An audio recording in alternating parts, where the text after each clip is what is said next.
It's the fourth and final day of the IPO Masters here in the beautiful Crystal Cove in Kyrenia, North Cyprus. There were 936 entrants in this one, obliterating the 500k guarantee. Who will win?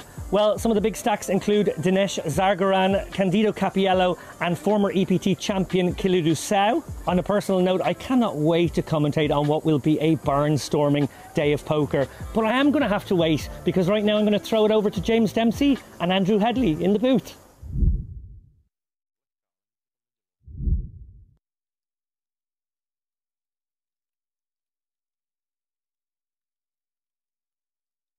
And thank you very much, Mr. Lappin. It is, of course, myself, James Dempsey, and Andrew Headley in the booth here for this, the Dolce Vita Series IPO Masters final day coverage. And we do have a, well, he said, a barnstorming day ahead. Coming back with 21 players still in action. Playing, of course, down to that champion. The winner walking away with $146,000. Right now, Andrew, everyone guaranteed $6,800. Yep, coming into the sort of business end of things, Demps, in this one. 3 tables left. First feature table, you can see on your screen, about to get underway. And yeah, as James said, shade under 7,000 locked up for everybody, right up to 146k for the win. And there we go. Here is that feature table, noting, of course, the flags. We've got 3 Italians in the mix. It is the Dolce Vita. We've also seen a big Lebanese contingent here, headlined by Harut Ghazarian, who's impressed me so far in the coverage we've had of this one already. But look at this. It's the Turk, Bulet Celik, up top. He and Cove flying that flag at this feature table, pardon me, that is relatively well stacked. I mean, Celik, the chip leader here with 40 bigs, Juma the shortest with 20. So a lot can change here over the next couple of levels, right? Yeah, great point. It's going to be interesting to see how the dynamics develop. You know, often in these spots, we might have 1 or 2 stacks that have really pulled away from the field, but it's fairly bunched, as you just referenced. You know, if Juma, the short stack, was to double Demps, he'd be up in the kind of table chip lead. Yeah. So people might have to play a little more carefully than if, you know, there was one big stack sort of smashing away. Certainly is the way. Well, looks like play is almost ready to get back underway here. Now, point of note, we're joining them for the first time today, but they have been playing already.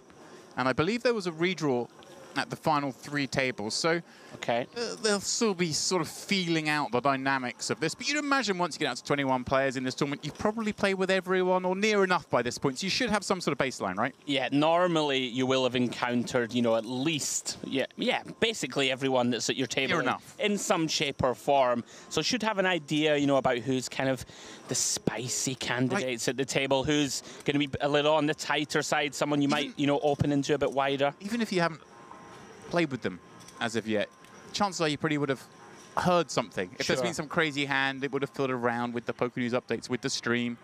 You kind of have a clue somewhat. Right then. Let's go.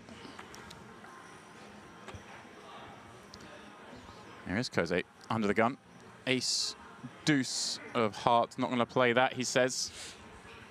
Too early. Yeah, pretty reasonable fold, I think, of all of the suited aces that we do elect often just get out of the way from under the gun. It is the ace deuce, and you know we reference this every time, don't we, Demps? 21 left, sort of things stacks a little cagey. People might tighten up a little, but there's normally someone who sticks their head above the parapet and starts going for it. Oh, certainly is, and we know there's normally more than one person who does that at Merit. Absolutely. There's a lot of contenders, a lot of brave men. Antonieri in the small King-9 suited. This is one that certainly is going to get played. Just a question of what fashion. He has Ghazarian behind, so the 2 big stacks at this table nestled next to each other. Well, 2 of the big stacks, I should say. You see Celik being the leader. But these 2 both playing effectively the same stack, just over 30 blinds. Yeah, it's coming in with a raise, 2.5 big blinds. Is this something we see more of at this sort of stage of a tournament? 21 left, ICMs. I think definitely people are gonna, I think just naturally people will defend tighter. So you might, you know, decide to VPIP from the small blind with more raises than limps. It's that kind of awkward stack depth though. 30 big blinds can be tricky, as Ghazarian has a hand that would normally defend.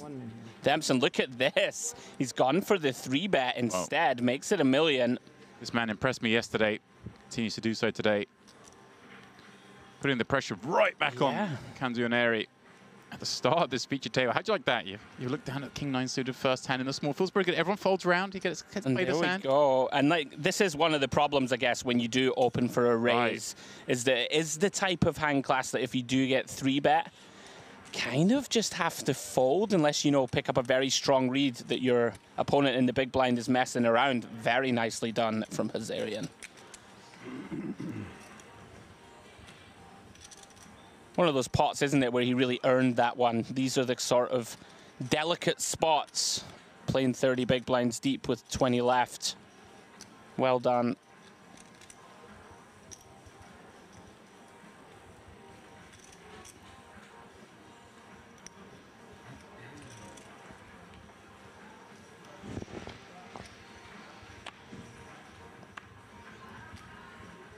Monstrous prize pool. 937 players enter this, 100k chips apiece.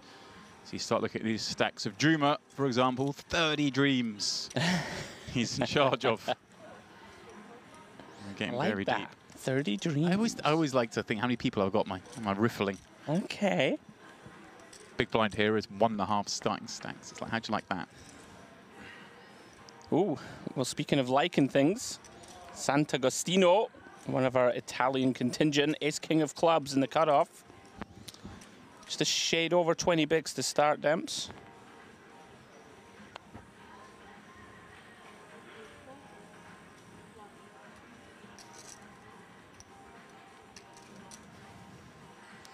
And round 2, Koza, ace 4 offsuit in the big. Tricky spots to play. You know, you are facing a cutoff raise, which can, of course, be a bit wider than from some of the earlier positions at the table. Tricky one. Kind of all options open. I think still James unlikely to fold this one, but could elect to turn this one into a 3-bet bluff. I hear you. Seems to be popular at some sort of frequency, but this call seems like the most likely play. Sure. Just call, take a flop. Sant'Agostino is going to attack those ace-high boards a lot, obviously. Whoa! How about this? He's going to attack this ace-high board, and he's going to do so straight into Koze's flopped full house. Good. Carnage. And what a dreamy flop if you're Sant'Agostino, right? You're just ace-king. Not supposed to have credit for having an ace. Certainly not a big one. Raising from the cutoff. Betting here. Now, decision point surely rests upon this man. Does he elect to move things up? Yeah, I mean, it's one of these spots where we just have so much hand, right, that I think people feel inclined to just slow play this one. Like, we block the entire board.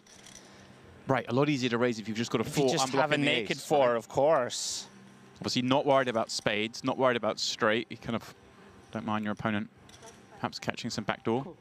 And he does a little acting job there. And then makes the call. Talent agent on the phone already. Yeah, I wonder. I mean, the funny thing is, Sant'Agostino is probably thinking, "Oh, great, he's got an ace." It could be. He could perceive an acting job as. Oh, what's he doing here? Is he rechecking the card? He's going for the recheck. We're getting the whole thing. I thought for a second he was going to reach there to lead, but no, he's doing the whole Hollywood. Now, problematic if this is the only time he does it. He is the lead. Wow. Okay. A little stock take. Oh. Oh, wow. This actually, look, this is the sort of stuff I mean, in my mind, when you see people do all this and then check, it's like they're desperate for my opponent to check behind. I always feel like it's not. Yeah, okay. When they do all that and then check, it's like they're trying to get you to check behind. Yeah, the old tank check and just sort of. Yeah, like I'm thinking about betting. Trying to buy a card. You know, don't bluff me, be careful, I've got it. And like I say, Sant'Agostino's feeling great about this. Yeah, this is very, very problematic stuff. Slides out a green chip, 500k the bet into 1.275. Now, Koze, does he continue to lay this trap again? Getting into character. Yeah. I assume we just keep calling because if our opponent's got an ace, they're going to value river if it's a good ace. And if they're bluffing, we'll let them bluff. He could maybe have picked up some outs now. Might backdoor a hand. And yeah, he does. Takes his time. makes the call. He's remaining consistent with this posture, at least. I'm always worried when people do this much sort of Hollywooding, but now Sant'Agostino has left pot behind, has seen a great river to go for it all if he thinks his man's got an ace. And again, he's doing the whole counting down. Oh, this looks so good. At first, I thought this man looks like he's flopped a big hand. And now I'm thinking, right, this man's actually quite weak. Yeah. Yeah, I just don't really see a universe where Sant'Agostino doesn't go for value. Is he going to lead? Oh, he is leading, so this is... Wow. Now, does Sant'Agostino ever think, right, this is an ace and I'm going to go for it? Or is the chips behind just worth too much? I think likely this is where we end up, and he is just counting out a call. Right, he was praying to see a check and he was going to jam, right? I think so. Instead, he makes the call, sees an ace, but it's the 4 behind that causes all the damage. Sant'Agostino, well, may feel a little sick about that one, but there are plenty of worlds where he would have busted. Yeah, I mean, I think we just always go for the third street of value when check to, and as you said, certainly not out with the realms of possibility that he just sent it all in on the river. So an unfortunate one, but, you know, still has 1.1 million behind, which may not have been the case if Koza checks river. That was a new one for me, the old double stock take of the stack. That was great. I loved it. Not something you see often. I was here for it. Like I say, it started off maybe confirmation bias. I see you flop the boat, but the whole reacting on the flop made me think, oh, he's got a good strong hand here. But on turn, I was definitely thinking he's weak. Turn, you believed it. Yeah. And I could see he had a house. Yeah. A great start for Koza here on our first feature table of the day. No. We have a brief power outage. A brief interlude. I don't play. Don't see your cards also. Yeah, I know. No action. I'm not moving, good. Everyone's frozen. I promise you, they can see in there. It's not as dark as our screen. But Could you imagine just plunged into pure deathly darkness? yeah. I thought they couldn't see.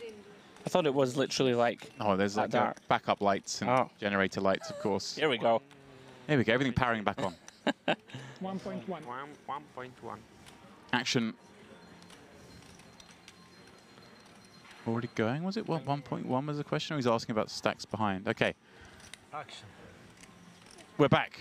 Pascucci under the gun. Not going to play those 2 threes. Chelik certainly won't be playing this one either. From +1. Let's look at him. Oh, table chip leader. Sant'Agostino, a man who could well have been out. Very unfortunate in the last hand played. Yeah, I mean, it is one of those spots that, you know, like if Koza raises flop, we probably get stacked. Oh, for sure. If he right? checks river, we likely put it in ourselves. So not the end of the world, even though it's a big body blow. Koza, here he comes again. Yeah, Gazarian, more than reasonable raise on the button, holding King-9. Koza waking up with 10s in the small. Now the table big stack, and that's how things were. He just cool. Interesting. He's kind of like doesn't know what to do, perhaps, if he were to be 4-bet, so kind of wants to play it a little safer. Yeah, I mean, it's certainly one of these spots that in general, I think for, you know, 35 blinds against a button raise specifically as well, would just lean towards 3-bet calling. Although on the positive side, you do get to keep in some of the weak hands on the button, like this, you know, 1 over, 1 under, and you might get a big blind squeeze or a call by a hand like Queen Deuce, which is very speculative behind. Yeah, kind of a little surprised to see the Queen Deuce come in 3-way, but it has done so and flopped a piece. But I like your point there, actually, that Juma's got a nice stack that loves to squeeze from the big blind. Yeah. May well have done so with any kind of hand, as it is. He's doing the whole shtick again. Here we go. Yeah, I wouldn't be shocked to see him lead here based on what we've just kind of witnessed the hand before. Yeah, here he comes. And look at Kazarian instantly just sort of gives a nod of approval. It's a big bet, 675. Now, decision for Juma. Peeled and has flopped the tiniest of pieces. Yeah, part of the problem here, when we do call 3 ways with a hand as weak as Queen Deuce, going to get into some dicey spots post. I mean, I think player behind as well, James. You know, we don't close the action, even if we think our opponent is on some kind of a draw. I think we just have to get out of the way. He agrees. Great start for Koza.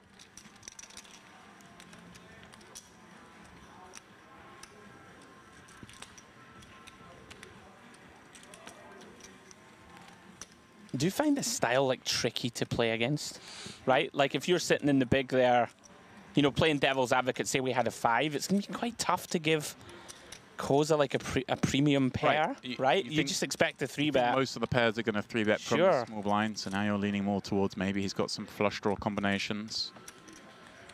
Yeah, very tricky. Of course, so even the queen deuce against all the bluffs, so the flush draws, well, we're doing terribly, of course. The ace X's that have got a gut shot and 2 overs, we're not doing great against. Just hard for him to continue. Yeah, very easy lay down.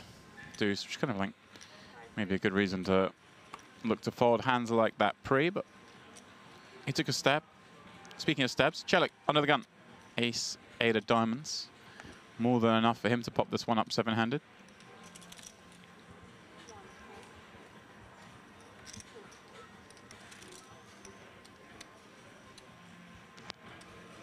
Juma in the small, not really a hand you could fight back with here, one would imagine, against the under the gun open. So checking out the stack behind, it would have been a much more interesting spot from, of course, small v big. Okay. Pascucci, the 7 deuce. So I wondered the amount of time he spent looking at Pascucci's stack, whether he even realized that Celik had opened for a second there. Maybe he thought he was playing this one blind on blind.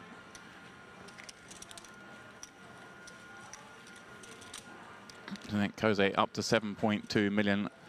The new leader at the table, Celik, with 6.6. The 2 Turks leading the way here in northern Cyprus. So though, no one at this table bar our poor victim, the base king, Santa Castino. There's 1.1 million chips, just 7 blinds. Again, 21 players remaining. 20 players remaining. There we go. Next pay jump, I believe, coming at 18th. 18th will get 7,600. 19th, 6,800. That's what we're at now at the moment, 6,800. So it's sort of $800 pay jump coming up. We're plunging into darkness again. Just for a few seconds. Here we go. Someone said they raise.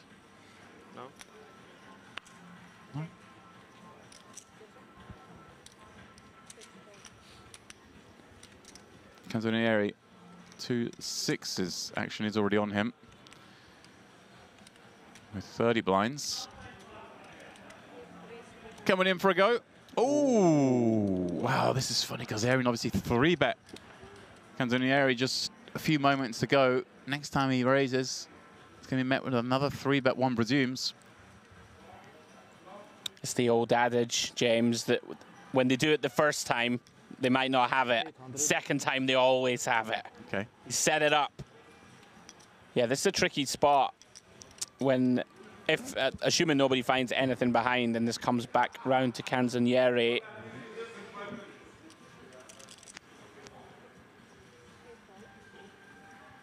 Oh, wow. Pascucci's called found the queens. Yeah, this is just death, isn't it? This is such a dream spot for the Cove 4-bet jam. What he's playing, what, 25 blinds? And take his time, of course. Going to be a lot harder decisions than this one. This one, a must. And, well, bar some help from the deck. He's been dealt out of this one. Makes, you know, Canzonieri was probably in like a real tough spot here, wondering what to do. Sure. With these 2 6s, this will, of course, make things a lot easier for him. And here we go. There is the jam, as he must do.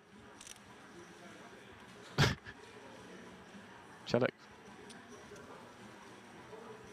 Pondering with the 840. I wonder if we are on a pay jump. We're not, but also he's, you know, Interesting. with 6 million in chips, he's the big stack. Does he know it's on him? I mean, I feel like he might not know. I'm wondering. Sorry. There we go. Yeah. He checked out so long ago. I thought that must be the case because if he was like the shortest stack, maybe he's tanking. Sure. Here we go, the cold deck, the announcement received. Pascucci not liking seeing Gazarian just insta-flick the chip in. Cannot be good news. There were still 5 cards away, though, from the end of this hand. Anything can happen.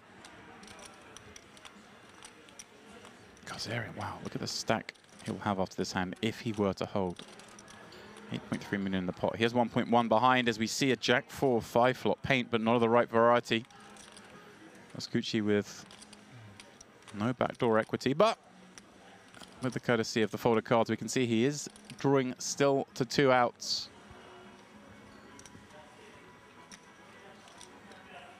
But with just 1 pull of it, very unlikely the Italian will continue, and that is the case.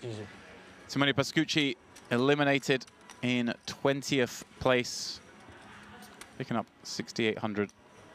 And as I always say, these are the spots you just doubt out of the tournament. Yeah, GG Pascucci. Good run to start off the week here at the Dolce Vita series. Yeah, sometimes these stone coolers do just happen. Delighted to find the queens here. Looks like a pretty dreamy spot. Unfortunately for him, Hazarian with the aces takes him down, and we're down to 19. I hear you though, it's grim, right? Like you've battled for 3 days, and you find what on the surface looks like a pretty dreamy situation. Right. Of all the players, of all the players from what I've seen over the last, over yesterday, Gazarian's probably going to have the most 3-bets that are light. Yeah. Like he's like we just saw Cozy just flat with 10s in the small. If he'd like 3-bet the spot, you start to think, oh, he's probably got a good hand here. Yeah. But I mean, I've still got queens. But against Gazarian, you're like, well, he's probably just got a lot of hands that are just insta-folding. Sure. As it is, Canzonieri, well, he was saved a potential difficult situation. Whether he would have carried on with those 6s, we'll never know. Cozy, ace-jack in the hijack, pardon me. Interesting tight fold there from under the gun. 6-handed now also, right, with King-9 of clubs. Seems on the tight side. A little beaten. Obviously, he's had 2 opens that have been 3-bet. Obviously, that one he thought was aces behind, but maybe just looking to avoid conflict. That's something to be said for taking out the sort of, it's, you know, bottom type opens. I mean, King-9 suited. I'd struggle not to open it 6-handed, but something to be said for being a little more cautious opening pots down to this sort of last 3 tables. Also a factor, the big blind only having 5 blinds behind, I guess, yeah. Well, okay, finds a hand that you can't play 10-3-0, but obviously a lot of hands going to depend off that stack size, given the instant odds they get. Yeah, very dreamy start to this feature table for Koza. All going his way so far.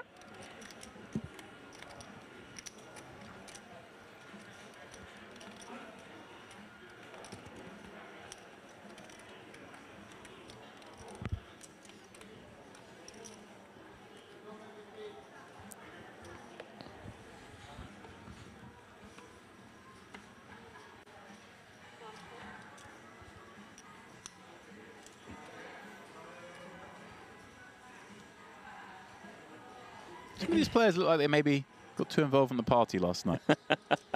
Looking a little tired for 6:30. Gazarian has folded.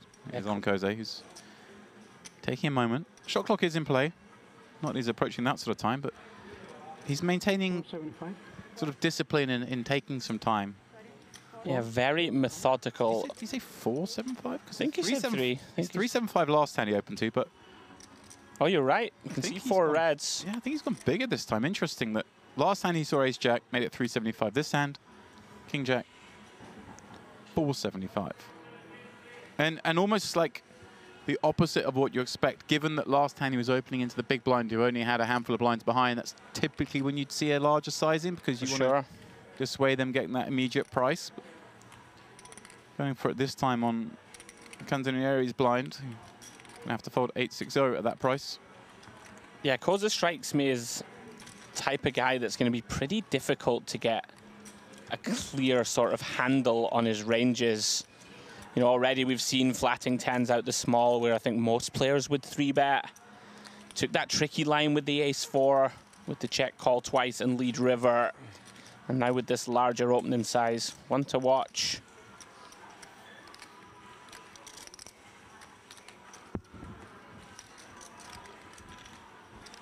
You had something or before? You didn't notice, yeah? Yeah. You made me pray. We're tired. Yeah, that's true. He's 3-bet with aces, seen it go jam behind, and now someone starts tanking up with 6 million in chips, and you're like, oh, has he got kings? Please put it in. Has he got ace-king? Something just got buried? Yeah, I didn't think of that. Obviously, because Aaron's just getting the nicest sweat of all time there. Because is he looking across at the shot clock? Is that? I think he just clearly just has this process, I guess, of taking a long time to act regardless of his holdings. Yeah, he was looking at the clock. I wonder what the theory is here. Obviously, something you see the shorter stacks kind of being more inclined to do. It doesn't make too much sense. Big stack, you want to be relishing this prospect of playing shorter-handed. Obviously, one player, one elimination away from filling the table back up to 9 players. It'd be the likes of Sant'Agostino who profit most from tanking. Yeah, potentially just wants to kind of have this process, right, of taking the same amount of time every hand, rather than fist pump opening or, you know, keeping the timings consistent. Pay jump 1 player away. So this man certainly has every reason to tank and try and make sure that when those 4 blinds find the middle, it's in one Bastat's time. And also, of course, he just might get more hands in because someone's going to take the blind, perhaps, that an extra seat now takes the blind if, as and when a table breaks. Sure. As a chip leader, you kind of just want to relish this moment. Right, Candonieri, once bitten, not twice shy. He's raising again, small to big. Going smaller sizing than when he was 3-bet, interesting. Of course, his stack is now only just over 20 blinds, and Gazarian with a very similar hand in Queen 8. It's Queen 7 last time, came out with a 3-bet. I wonder, does he just lay down the law? No. Yeah, Canzonieri deciding, granted we've only seen a couple of small blind versus big blind confrontations, but going with the 100% raise strategy thus far.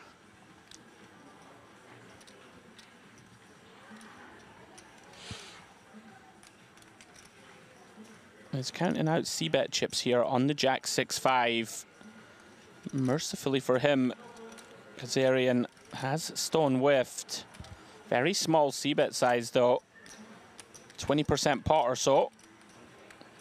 Yeah, I guess just trying to target like these kind of hands, the hands that have got absolutely nothing to do with it. Yeah.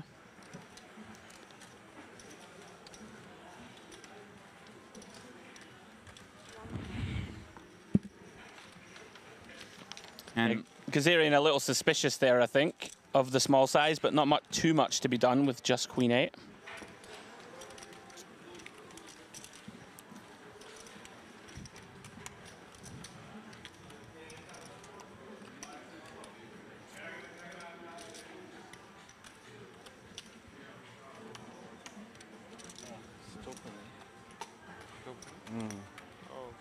Oh, they're looking. 2 table now. Oh, there we go. There has been a bust out. We play or wait? 2 table now.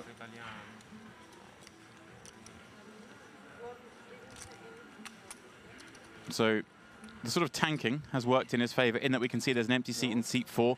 Player's going to come in there. He's going to buy himself an extra hand at the table and has, of course, secured the pay jump, as of the rest, up to 75.90.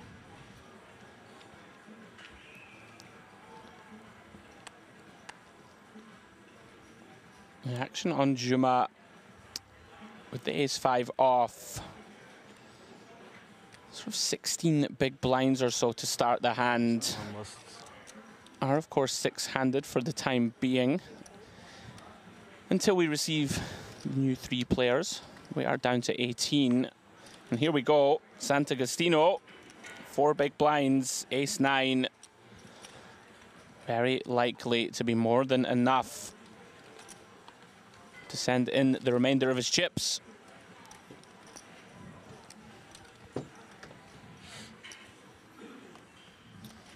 And in they go.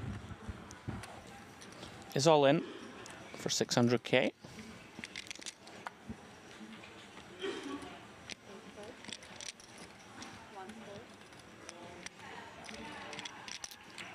Round to Koza in the big.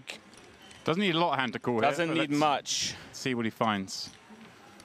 Not many hands that can fold here for 500k more. Action is on him because Aaron has released that 3-4 off, I promise you.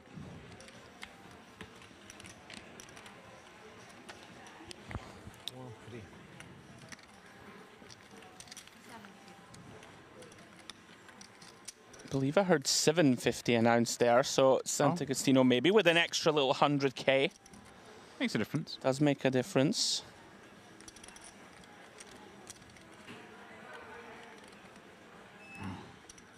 This has got to be some sort of middle card, small card combo, Can't isn't be it? great, yeah. Oh, Okay. 7-8-0. But you're right, for 600k more, maybe. Yeah, declines the opportunity. Yeah, I think to that's a spin good the catch wheel. from you that it was 100k more than the graphics were suggesting, perhaps, and it does make things a little different. Little bit of wiggle room for Sant'Agostino. Looks like we've got another big stack drawing on his left. As we are down to our final two tables, 18 players remain. All vying for that $146,600 first prize in this, the IPO Masters.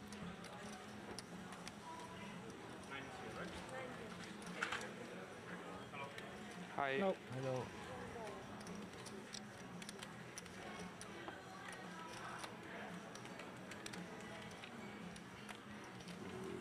Interesting that we haven't yet got a player for seat 4. The dealing keeps going. If they wait much longer, they're going to skip the blind. I mean, it's tough to get away with a long walk around the room pretending you don't know where you're going when there's only two tables. Which table? Where am I going? Yeah. Have a pocket. Okay. Have a pocket. Ships are being brought forward Here now. he comes. The Caped Crusader. Now tell the truth, James. How many times have you executed the old? Oh, that's not him. That's I'm not not- the Cape Crusader. There's. Oh, that's the chip leader. Oh no, I'm the. I took great pride this summer in busting lots of cheats, and I was Oh, you sniping. did? I was sniping players from like not on my table and stuff. If I saw it, I was calling the floor. Were and you? going, Love it. That player 4 tables away, just long hauled around the room, and if they've skipped the blind, then I promise you that's what they've just done. And I was getting, I've got a picture on my phone actually of getting a player from 10 tables away in the horseshoe, and him serving his 1-round penalty against the wall, and I was zooming in, you taking did it. pictures of What him. a boss. I'm so proud of myself. Policing the integrity of the game. Despise cheats in all forms. The hero, what is it? The hero, no, you're not the hero we want, but the hero we need. What's the line from Batman? Şanssız. You know what I'm talking about. I don't know. In any case, nice. Blind'dan giriyordu. What about that rule that they implemented where if you get caught texting someone at the table that you know, then you're both auto-banned?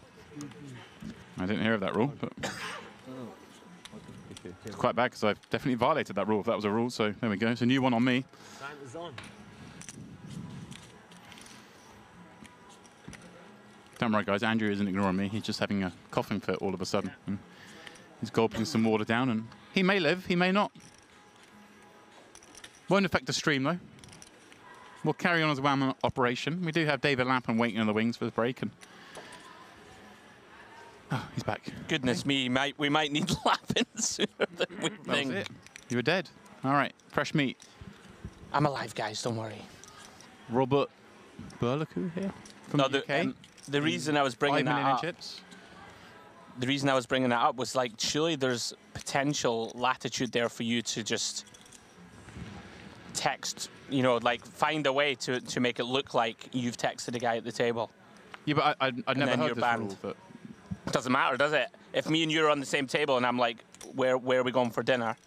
Then we can be banned, apparently. Apparently it's a thing, seriously. They were like clamping down on it, but you know. Anyway, Sahafi, time to go. 10 big blinds. I'll take your word for it. Yeah. I promise you it's a thing. So happy, yeah. 10 bigs, 2 nines under the gun. Join this table. Count it only if someone asks it. You can't. I do recognize our new big stack, Capiello. Yes. And the players obviously asking the ruling. Saying to the dealer, you know, are you allowed to count the stack before someone asks? And the dealer saying, no, no, I must wait for someone to ask. I mean, it's an all-in bet. One of the weird sort of lines of our game, but becomes more important with shot clocks in play, which is probably why the question came in. Sure. Well then, Koza finds ace-jack of hearts in the small blind, commits calling chips, and Juma does find ace-10 of clubs.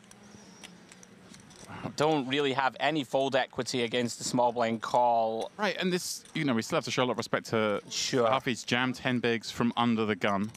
Now, I'm sure he would have called the 10 bigs from under the gun, but this call from the small blind does kind of, it is going to be some strong hands. Now, ace-10 suited can still be the best here. That's possible. You could still be up against, you know, 2 pocket pairs or maybe some king-queen suited and a pair and that kind of thing, but it seems hard that we're going to often be in a spot where we're sort of a dominating position here with this ace-10 of clubs. I mean, but it's close. It is somewhat close, but I think 2 tables left, you know, Right. facing all in and call. We're very unlikely to be in great shape here. I hear you, though. There are some lineups where we can have decent equity, but just nothing really to be done here with ace-10 suited. He has Oh, he's going for it. Oh, wow. He's going for it, I Andrew. must say, I'm very surprised. He's rolling the dice. Koze won't enjoy this with ace-jack, but 850k more. Not much he can do. He's committed far too many chips already. But Juma's going to love the fact that Koze is not sure. Right? What hands could Koze not be sure with here for... I mean, maybe he doesn't realize how few chips it is. Yeah. I mean, Koz is going to be probably shocked here to find that he's dominating Juma, assuming, excuse me, he commits the extra 850. Yeah, can't afford it. And obviously, Sahafi hating life, but actually he's going to be in much better shape than he could imagine here to this action. Absolutely. Likely thinks that he needs to hit one of his 2 outs. But he's got the count.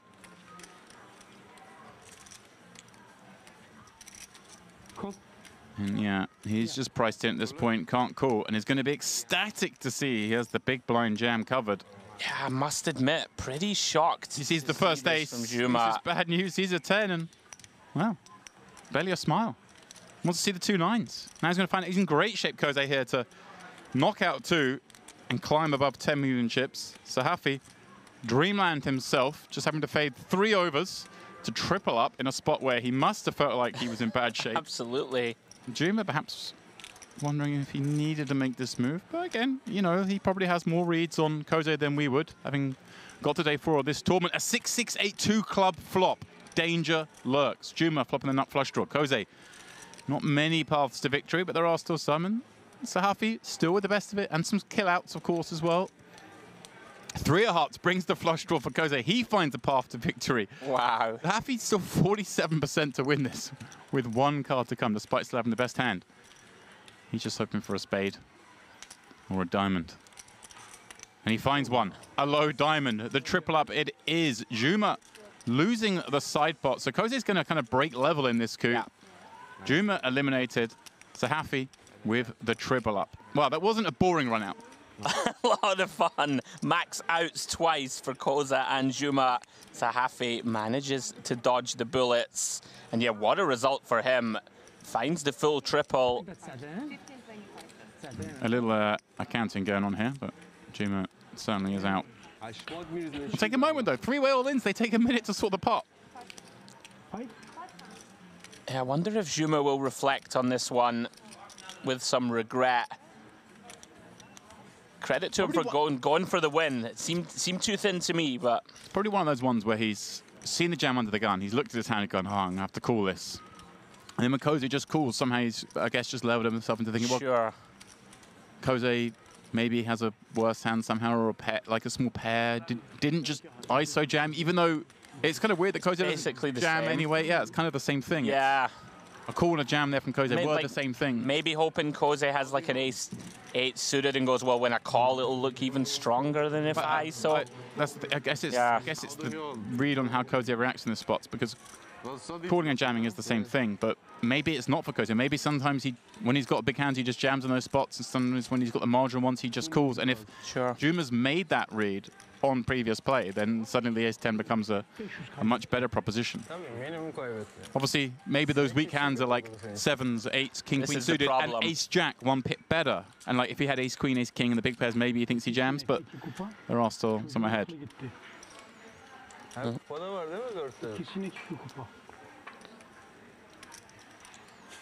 So then, down to 17.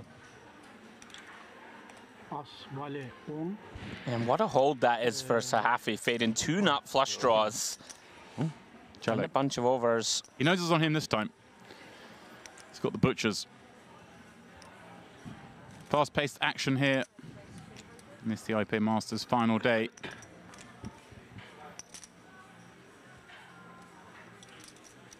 Sant'Agostino. Getting more and more ladders, although no financial pay jump. Yeah, I'm just that last one. Just having a little look. We're 15 two places away. Okay. Yeah. Oh no! Once again. Canzonieri finds the bullets, the rockets, the boots, the aces, whatever you want to call them, at the perfect time. Goodness me, we've already seen one cold deck. Queens running into aces. Now Celik with the kings. Runs into them once again. And I believe we might have seen both remaining kings folded there. Which is going to make this even worse for Celik.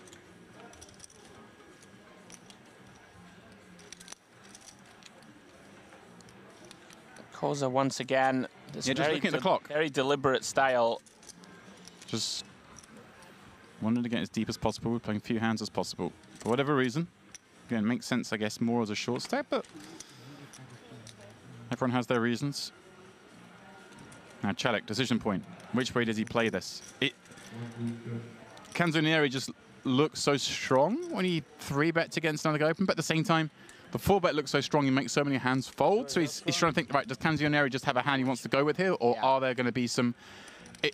3-bet buffs are always a possibility, but does he have hands that are going to 3-bet, that think they're good, and then end up folding to a 4-bet because now they get an answer they don't like? Like maybe he's got an ace-queen suited ace-queen or off jack or something like, you know. Occasionally 3-bet folds, yeah, I'm with you. Instead, he just goes for it, and Canzonieri's going to beat him in the pot, flips over the boots. It is the coldest of Hold'em cold decks. We see it so often. Kings into aces pre-flop. 8 million chip pot. And, well, if you're right, then Celik's drawing dead. Spades only. Ace 4, 5, and yeah, I mean, our graphics telling us that he has no chance. The deuce 3 run out being it, of course. He'd have no chance, even if the kings were live in the deck on ace 4, 5. Wouldn't change it. But I saw pre-flop, it was saying 4%. So it was, you're certainly right, all the kings were folded. And that's that, the full double. Yeah, brutal stuff for Celik. Nothing to be done. Huge double for Canzonieri. Couple of ice cold spots here on the feature table in the main stage. Another case of the poker gods just deciding time for you to lose a big chunk of your chips.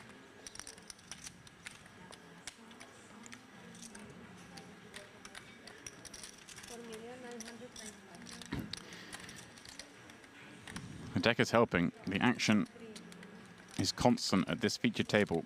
All ends every hand.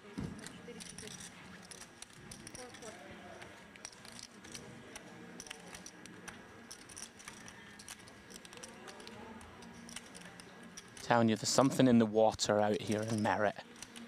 Seems to happen so often down the stretch. These massive confrontations. Yeah, we don't need it too often here at Merit. The players like to fight, but this deck is really helping us out. As the dealer just counts down the stacks. Every chip, of course, so important. Celik still going to be in there with a fighting chance.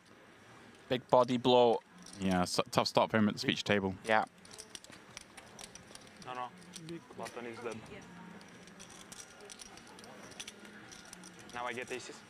And Canzonieri just obviously a bad start to him at this feature table. Obviously, we saw him raise fold a couple of times. Would have felt like, hang on, I'm getting beaten up a little bit here. And now just gets dealt into the dream scenario. Aces for the full double. Now himself wielding 8 million chips. 8 of the 93 million in play. It's a nice spot to be in. Yeah, absolutely. Average chips at the moment, around about 5.5 million. So about 1.5 times average for him.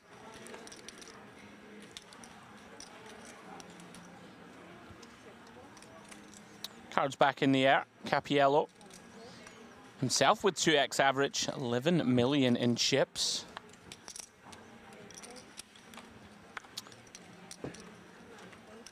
Berlacciu gets out of the way.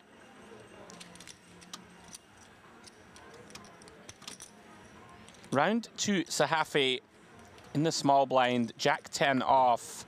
Does have Celik behind him after that previous hand, James, wounded down to 2.4 million in chips. So around about 16 big blinds only for Celik. Oh, wow. And Sahafi walks him with Jack 10. And Celik has the ace 10 off. Wow. Pretty wild fold from the small. Turns out perfectly.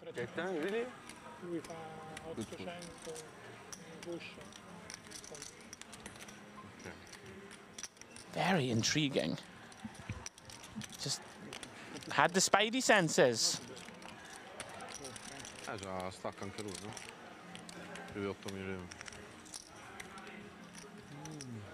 was wondering whether Sahafi would be considering jam for around about 15 blinds.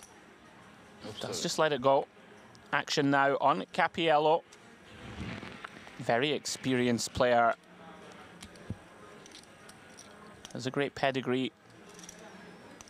Seen him in many of these merit events before. Just gets out of the way with the king 6 of spades.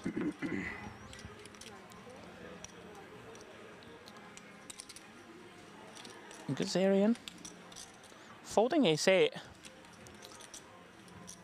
Yeah, from the hijack. Yeah, thought he'd have given it a little more consideration. Yeah, Sant'Agostino in the big blind with 7 blinds behind. But I mean, ace 8's not a bad hand. You don't mind taking it against any hand he decides to go with. What, you got Celik with 16 blinds behind, kind of incentivized with some pivots. But yeah, I think with you, like, I don't think Jose strikes me. Kind of goes in with 3-bet me too often, out of line. Yeah. So how he just tripled up, or doubled up. Or tripled up, sorry. Maybe he's worried about him, as it is. Good fold. Celik found perfect hand to 3-bet jam with. Yeah, has worked out very nicely for Hazarian. But he, I guess, has decisions with here. Does he have a trap? Does he just move all in? It's like that's the latter is the option. And a swift fold from Sant'Agostino. Yeah, I think when our opponent is down to sort of 6 blinds, just plug this one into the open shove range. Big blind's going to call off with plenty of worse hands that we have in very bad shape. As it stands, gets that one through.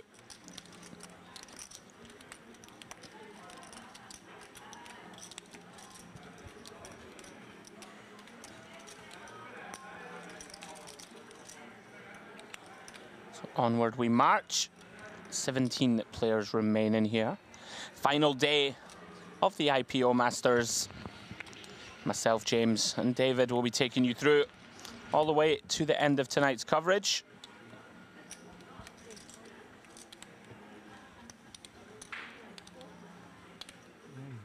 Action back on Koza.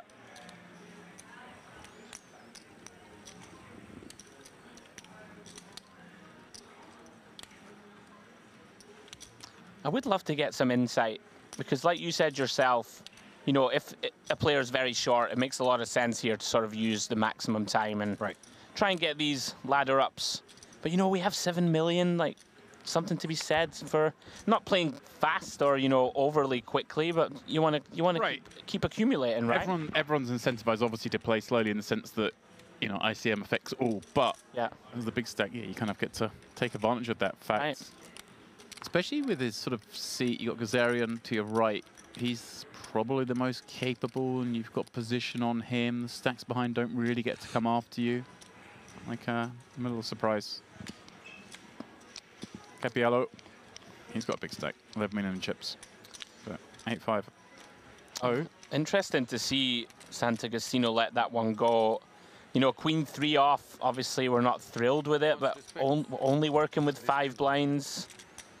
There's 375k in there that we really could do with adding to our stack. A little surprised that he didn't just shove there blind on blind.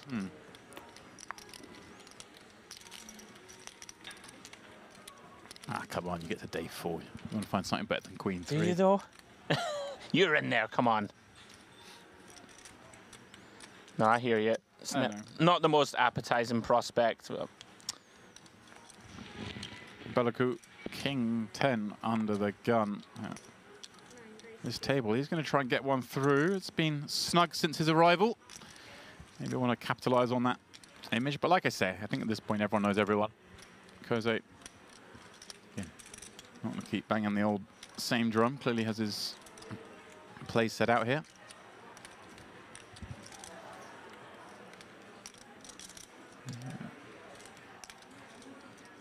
Canzioneri, the one in the big blind here, and Capiello in the small. They're the big stacks, 11 mil, 9 mil. So kind of actually a nice seat for Belaku. Obviously, Gazarian behind, very capable with 9 million in chips, but he is left of the biggest stacks.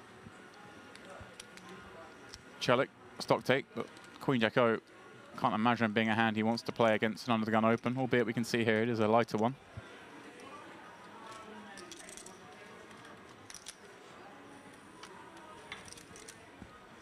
Yeah, he agrees, not quite enough hand to get into the mixer. This one gonna fold round to Capiello in the small.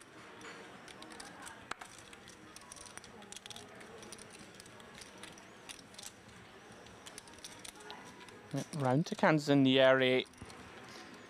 Very pretty looking 8-6 of spades.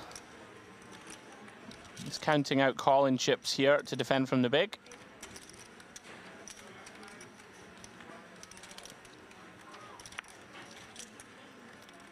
Seems to be a devout Yankees fan. Just knows the double logoed apparel. Oh, wow. Coldest of cold decks here. Canzonieri flopping the flush from the big blind, but Belaku flopping the joint, the straight. Oh, is he coming out with a lead? This is naughty on ace, queen, jack. How do we have leads here? This is feisty. Absolutely unreal stuff on this flop. How's he found the lead? Yeah, super rare that you will see leads on this ace, queen, jack texture, never mind of one suit. Does that instantly scare Belaku? I don't think so. I mean, a lot of the time, he just, really, does the guy just flop a flush and lead into me here? I think more likely it's going to be a sort of one spade in hand, right. Maybe something like a king of spades X. But would make a little more sense. Belaku going to start with a call. Yeah, still, you don't almost want to raise here, because if he has got one of these kind of weak one pair with a bad spade, he's just going to fold anyway. Maybe you want to allow your opponent to come blasting. Sure. Little does he know, he's the one on the wrong side of it.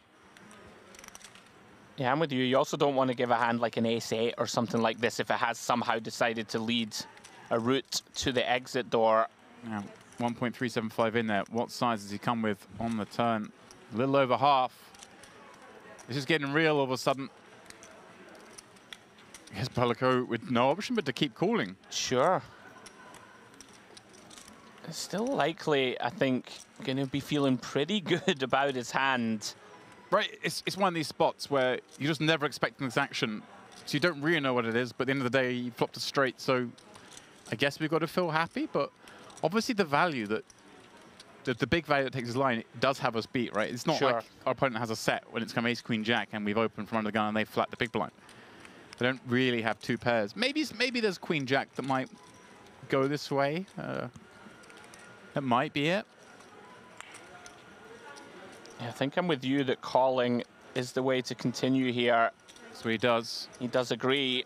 Throws in that 700, 2.8 resides in the pot. Belaku with overpot behind, and well, the grimmest of cards, the 10 of spades on the river. Obviously, Neither player likes seeing that one.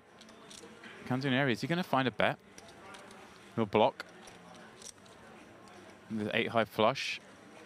Kind of scary, right? Because the most likely hand that Berlico's keenest to call 2 streets with is the king of spades in hand. I think one... Ace king, king queen, king jack, king 10, all these hands could be in there with the king of spades. For sure. I think one thing that is sort of working in our favor, very difficult for Berlico to have like the 9 of spades or like 9 of spades, 7 of spades, or another small spade in hand. Right. Like he'd have ace 9 off. Yeah, it's basically king of spades or nothing. So we can sort of still fairly comfortably value bet. You know, look to get value from a hand like a straight, something like an ace king. Right, all the sets. All the sets, right, might feel compelled to flick in 800k. And is there any world where... I wonder if we can ever bluff. Wow. It would be very spicy. It would be, but I mean... Yeah, it does get away from it. Well, he won't like that river, but he's going to see later on that it was one of the best rivers in the deck for him. Canzonieri getting 2 streets. Costing him a time bank in the process, but that's okay. Great second half to this level for him. A really interesting hand. You just never expect the big blind to lead here with a flop flush. He led quickly. Very quickly, too. You know, you might see some more leads on the low boards, potentially. Yeah, you know, you don't see it too often on monotone regardless, but on the ace-queen jack, I did not expect to see him immediately reach. Right, the 7-5-3. There we go. We're okay, but yeah, we kind of give under the gun some ace-queen jack now and again. Sure. At least in theory. That's what makes this game so fun. People deviate. Yeah, a little bit. It gets a lot harder. A little bit of run good there for Berlico. Doesn't know it yet. You know, on a blank river, could have been very bad news. Let's get away. 17 remain. Jose's hoping it gets the 9 quickly.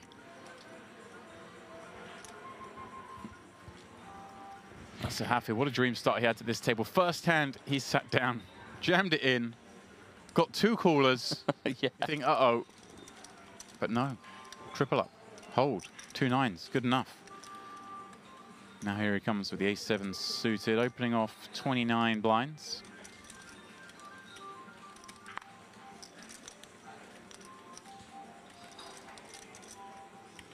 Well, we can hear the table talk. I hope you can hear us.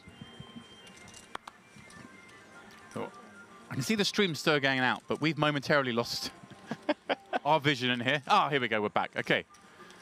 Canzonieri with 2 jacks in the small blind. It's a pretty easy spot to 3-bet call it off. I think so. I mean, it's, you know, Sahafi opening here off 29 blinds does feel like the sort of stack depth that we can just go ahead and 3-bet and call any further aggressive action from Sahafi. Makes it 7 big blinds or so.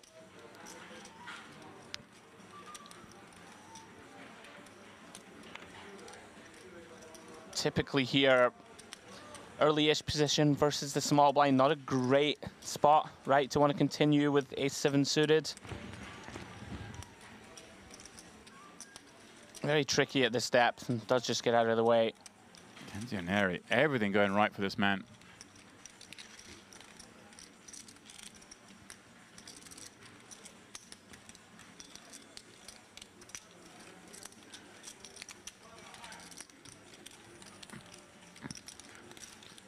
Stacking up the chips. Red one's 100Ks. Whereas white's the 25Ks, but it is the half a beans you want. Green chips. I'm not going to mention color theory just yet, but Canzonieri is wearing a green hat. Oh, I forgot about the color theory. Just saying. He's running the hottest here, and he's the only one wearing green. That's all I'm going to say. Take it or leave it. Do you have any empirical data to back up the color theory? I mean, all the merit streams. Just go back through them. Pays off. For those of you unfamiliar, color theory. just wear the colour of the highest value chip, and they seem to gravitate towards you. Cove is taking some time, but this one will be played. Ace Jack of Diamonds. And again, he's gone for the just over 3x. Yeah, interesting style to implement. One thing I will say, does discourage people from 3-betting you in my experience.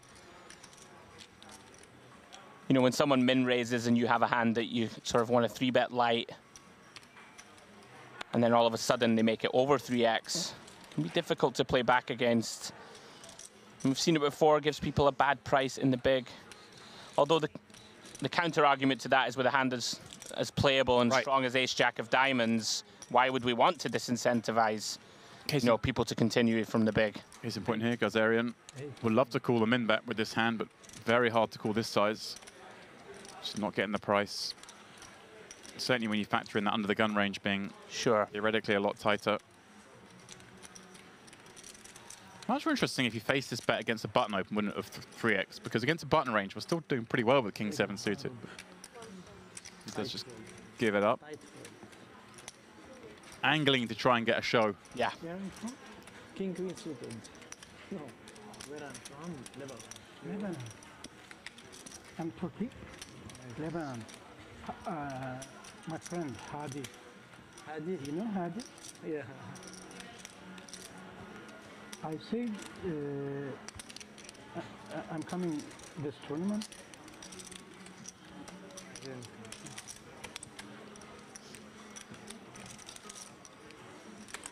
You play Omaha with him, or? Yeah. Omaha. Very good person. Yeah, I like. Yes. So then, action back on Celik.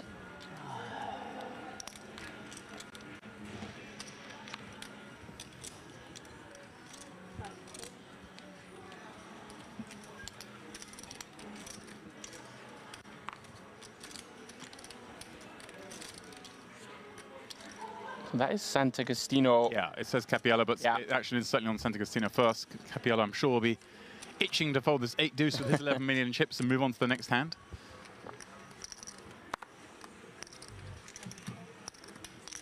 we're living in the future and the past all at the same time.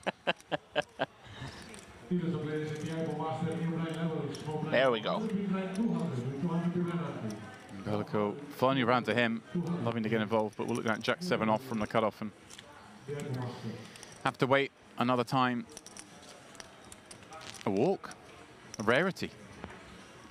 I think that must have been a very bad hand from Gazarian, because I think he would come after. There we go. I think he would come after Cove like this. What we've seen. All right. The dealer push means one thing and one thing only here at Merit. Blinds are kicking up. We're going to 100, 200. Therefore, your leader, Francesco Canzioneri, will have 55 blinds as we move forward. Sant'Agostino down to sub 4. Celik with just 10, having run those kings into the aces. So Happy will be right around that 20 big blind mark. Jose and the rest, though, will be over the magical 30 big blind mark. Always a nice spot to be in a tournament, but it is the two Italians leading the way. Yeah, very strong level from Canzonieri, managing to cooler the kings of Celik with the pocket aces of his own, flopping a flush against Berlacciu. Oh, yeah. He's just on the move. And, you know, reference to Bulent Koza had a very strong level of his own, both of them on the move. Too much aggressive. We're still 17 players remaining. Yeah. This is gamble. Gamble. Yeah, gamble.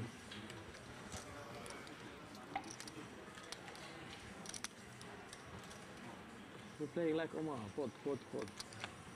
I very like Omaha. It's good.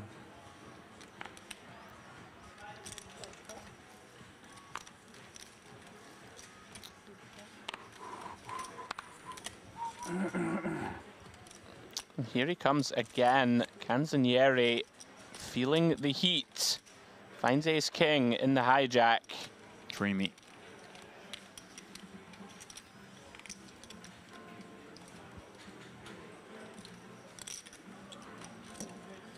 Always interesting in these spots. You can often feel that people are getting a little carried away and trying to run the table over. Really has just had a lot of positive card distribution up to this point. Has another very strong hand.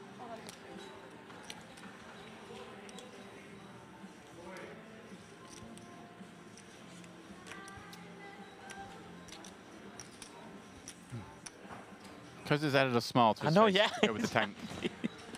He's another string to the bow. Mixing things up this level. Maybe it's, you know, level 30, even numbers. We go for the smile. Odd numbers. Sealy face. So Haffy going to get out of the way with the 9-7. Close, right? Obviously, more than a min raise. Sure. Closer to 2.5x. Obviously, recognizing the value of keeping chips versus gaining chips at this stage of a tournament.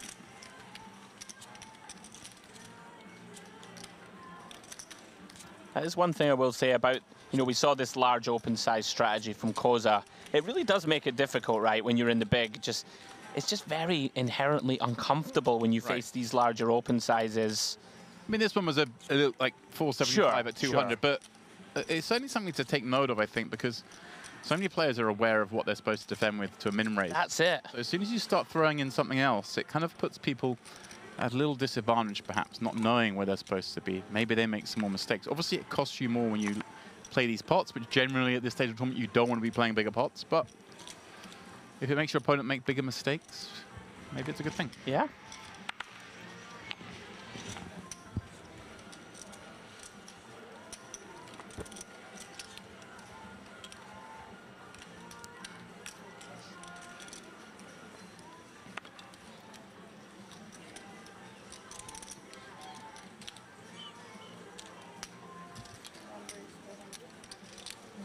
Kazarian had enough of folding.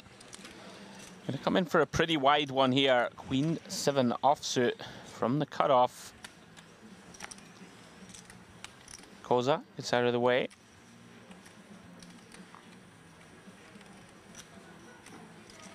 Is opening into the big blind of Chelik, who's working with sub 10 and does find a very playable King Jack.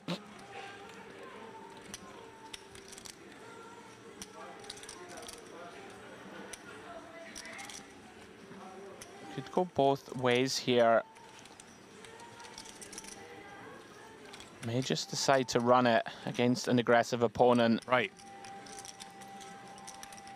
Obviously, one of those hands you love to have as a call because sure, a lot of your good flops are the ones they're going to attack. You want to keep in some weaker. You don't want the Jack 10s, the King 9s getting away. But at the same time, look at this. There's already 1.1 million in there, and you only got 1.5 back. Such an important pickup if you were to jam. But he does select to go with the keeping some worse in, and now things get a little tricky on 10-6-3.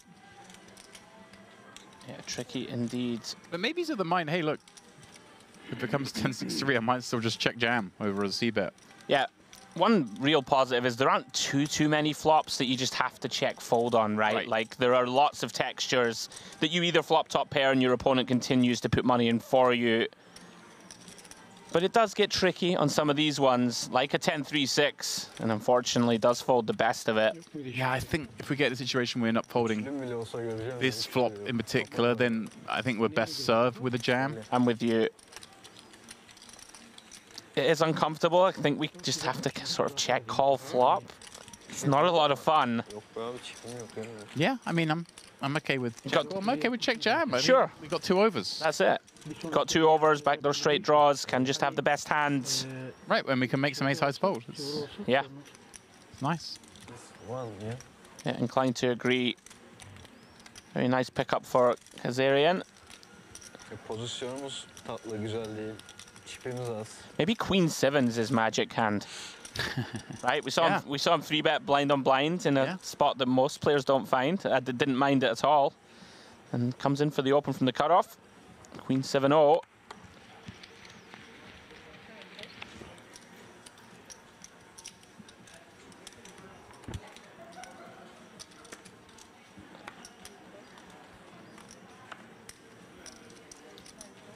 Bellico seems to look down at Jack 7 offsuit a lot. It does. It's not a good time to get hot on the Jack 7 offs. This is where you want to get hot on the Ace Kings right now. Koze. He's warm with ace-10 suited. From the cutoff. Plenty of hand. Let's see. He's been going over 3x, but the blinds have gone up considerably. He jumped from 150 big to 200 big. Is he really going to start making it sort of 650? 575. Just slipping below 3x off this stack. Says, okay, I like it. Adjustment to go a bit smaller makes sense. And straight away, you're going to put pressure on a hand like this. So Happy, the seat behind King 10 suited. What does he do with 18 blinds? I think this is where it's a very delicate balancing act. Like if we min-raise ace-10 suited here, I think there's a decent chance that Sahafi just jams it in here with King 10 suited for 18. I certainly would against the late position open. Whereas when you make it this 3 blinds, it does sort of... It's the big blind is committed, okay. Yeah, there's no follow-up with Santa Cristina, of course, was all in. Yes. Well, we're sitting there with 3 blinds behind, so... 3 high. Really? Why? Suddenly the opening range is that much tighter with that in mind, so... Okay. But it's a good point you're in the middle of making. Easy. Easy. Because they're saying, why don't you fold? Like, let me have it. Can this poor man get something going? Very unlucky. Right at the top of the frame. Raised ace-king. Jose defended ace-4, came ace-4-4. Lost almost all his chips. 550. Been very patient since then and basically getting dead out the tournament. Yeah. Had to make the stand with deuce 3. He's only a 2-to-1 underdog. Let's hope, yeah. Queen 7-4, still alive.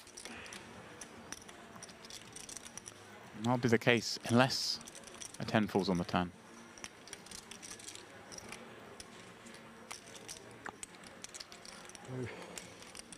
Wow, Queen of Spade. That's a bad one.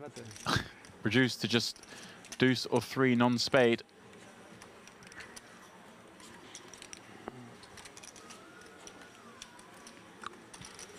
Well, backdoor flush, unnecessary. Good luck, guys. Thank you. Thank you. Sant'Agostino out in 17th place, good for $7,590. 20. Yeah, good run. Really nothing you could do. You referenced that big cooler early doors with the ace-king on the ace-4-4 versus the flop full house. Really didn't put a foot wrong, just no cards came his way after that cooler. Takes us down to 16. Niente di che. È un po' aggressivo.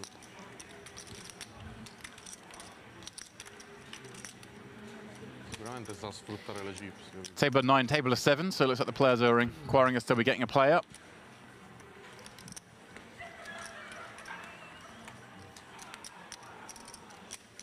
I think you're in this table, you're like, quickly deal now. They're not going to be in the big blind, so let's get a free one in.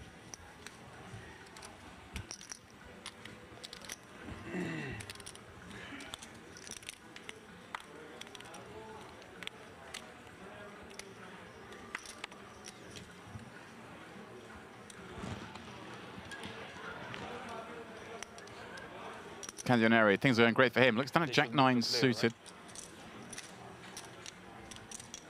He's just going to let it go from the #1 seat.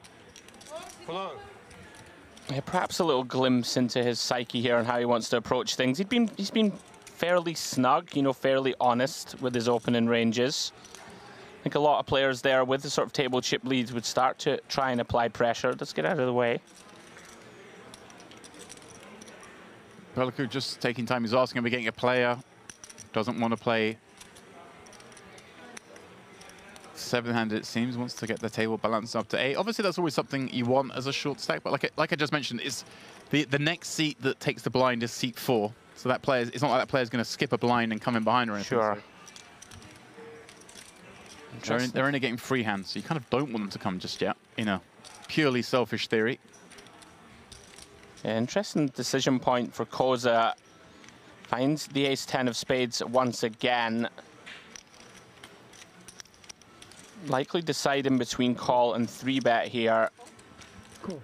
Does have position, of course, on Kazarian. Yeah, I think we saw his approach with the 2 10s from the small blind. There's no surprise to see him kind of just taking more cautious approaches. And for that reason, you know, Kazarian is going to have... I mean, you always have some concern when you've opened with Queen 10 and been called, but more reason to recognize that there are going to be perhaps some stronger hands in this range than he might expect from somebody else with 40 blinds behind. He's probably still expecting to see some ace-queens here that other players would always be 3-betting. Cappiello in the big, happy to close the action with a suited ace. Maybe some decision there whether he could have 3-bet, but I think the suited ace aspect just kind of leans him towards a call, doesn't it? Yeah. Have to be wary, of course, on ace-high boards, but as it is, Jack 6-4, he picks up backdoor clubs. And some sort of connectivity there. Check. Plays a backdoor flusher of his own, because they're in the one. She's just missing this. Probably just wants to get this affair over.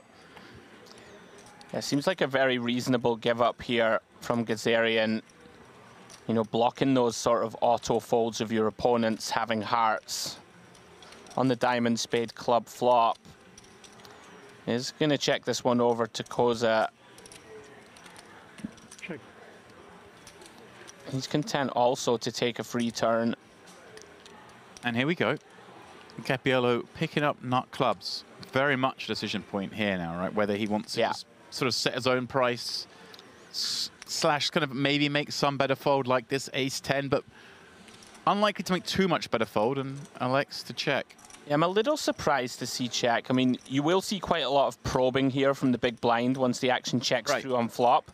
And exactly what you just said, I mean, for a very small price here, we can just bet pretty small and start to fold out, you know, like a hand like ace, queen off. Is Gazarian really going to call with Koza still behind, still to act? You know, we can get, yeah, some stronger hands than ours just to fold turn. The flip, I guess, is there's an argument that maybe some weaker hands bluff. Doesn't seem that likely when the action's gone checked through on the flop, but maybe he thinks it's a possibility. Sure. Yeah, I would expect to see like a 300k bet there. Well, he has kind of got a bluff coming in, but it's a bluff from better, which is a little awkward. And now he's going to have to play 675 rather than maybe just 300, 350 that he could have bet himself. Yeah, and that's the thing. If we just bet ourselves, we can sort of stop this from happening and clear out some equity. Unless he has other plans afoot. I would be surprised if he raised this combo. I think it's almost a little too good. Right. Like, we might raise a hand like a 7-5 of clubs, potentially, something like this that has some more playability for bluffing rivers. Blind check. He's going to be Hang on. Oh. He's blind checked. Out of position. Wow. But smiled. Is that a joke? I mean, is this binding? What's going on here? He announced blind check when he's in position. Ace high. Yeah, this is going to be very frustrating for Cappiello. Yeah. That's painful. Yeah, like one of the benefits, of course, of just probing ourselves here. He knows. Yeah. He knows. Clubs. Ace-high. He kind of, a little unfortunate. It has to be like ace 10, ace 9, exactly ace 8 this, for it to be that, but it's very rare that your opponent is bluffing there with a better hand. 100%. But he somehow found it, and it always makes it feel worse. Yeah, you probably quite often just... Koza's going to have a hand like pocket fives or something like that, that, you know, checks flopped and then starts to just deny equity itself on the turn, like an ace-4 suited type holding. Pretty unlucky for it to be ace-10. That's interesting, the old blind check. I couldn't tell if it was a real thing or not. He kind of like laughed. I mean, I don't know. He looked very uncomfortable and just like, oh, I'm waving the white flag. I think it may have been a callback to something that happened between them earlier. The way he said it, it kind of, do you know what I mean? It felt like it was an in-joke that we're not privy to.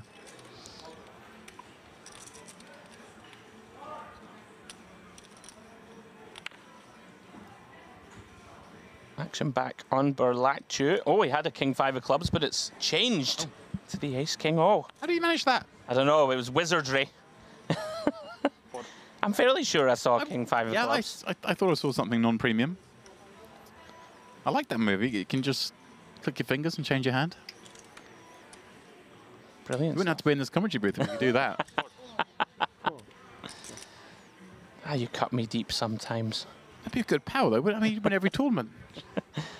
Now then, Sahafi in the hijack, King, Queen of Hearts. This does feel very close. Against under the gun. Very scary. I mean, is it okay to just call here? Yeah, I think so. I mean, our opponents should still have enough sort of, you know, steel type hands that King, Queen of Hearts it's going to perform pretty well. We do have position.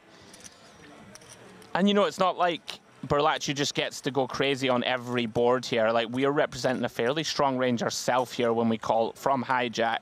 And I suppose as well, inviting perhaps the big blind in, not the worst hand when we have broadways. And we see here do so in the form of a dominated Queen-5.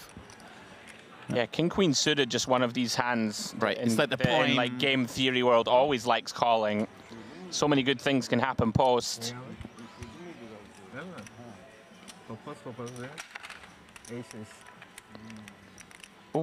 Wow, what a flop for Canzonieri.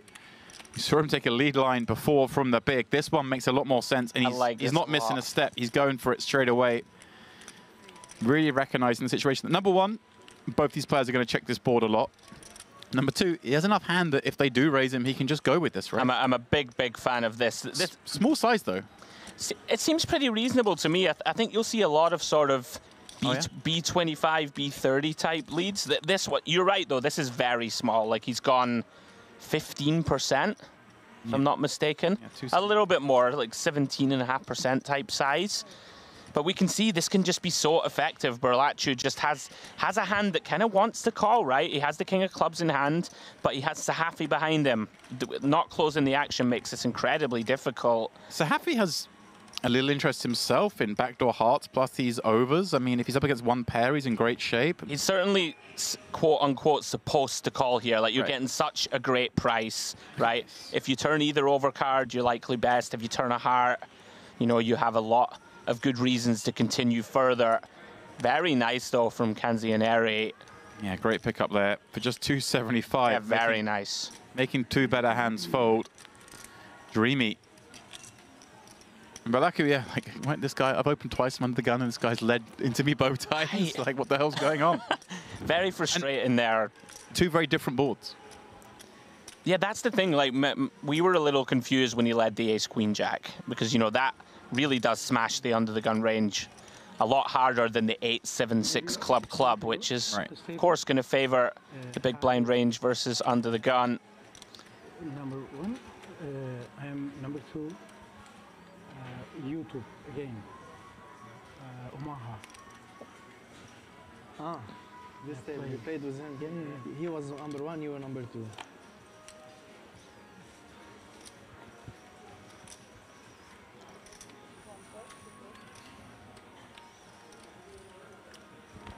Another new player at the table.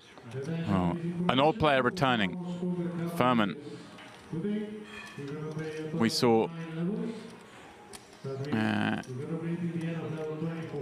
in the, I want to say in the mystery bounty, right? I think he was deep in that, seemed very composed.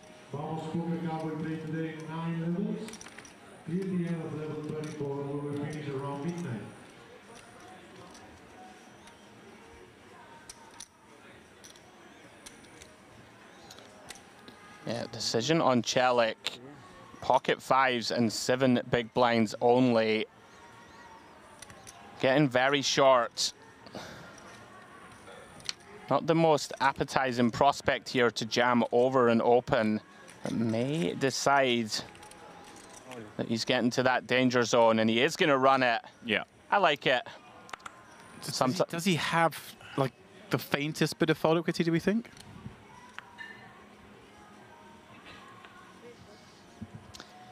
Tough to have too many folds here from Fairman for only 7 blinds. But you could, you know, there might be some little slivers of a hand like a Jack 10 off if it's opened, or Ace 7 off, something like this.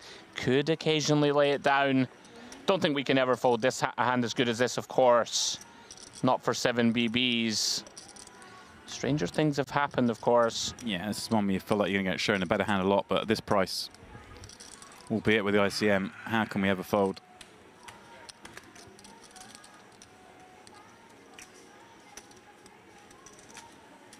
Even if you don't think he's got 5s, he's going to have 8s, 9s. Sure. Have some king-queen suited type stuff. Getting 2 to 1. Yeah, he does flick it in. Yeah. Doesn't enjoy it. Will be adequately pleased when he sees as a flip. And then yeah. Fair fight. Yeah, neither player thrilled to get it in with either combo, but they are flipping. So like Torah time on this feature table. Found the kings, got them all in pre-flop, and of course was up against the aces. Can he get a reprieve? Can he get a second shot? Doesn't look like it on the 10-8-4, but there is potential. Still 2 cards to come. Both fives alive.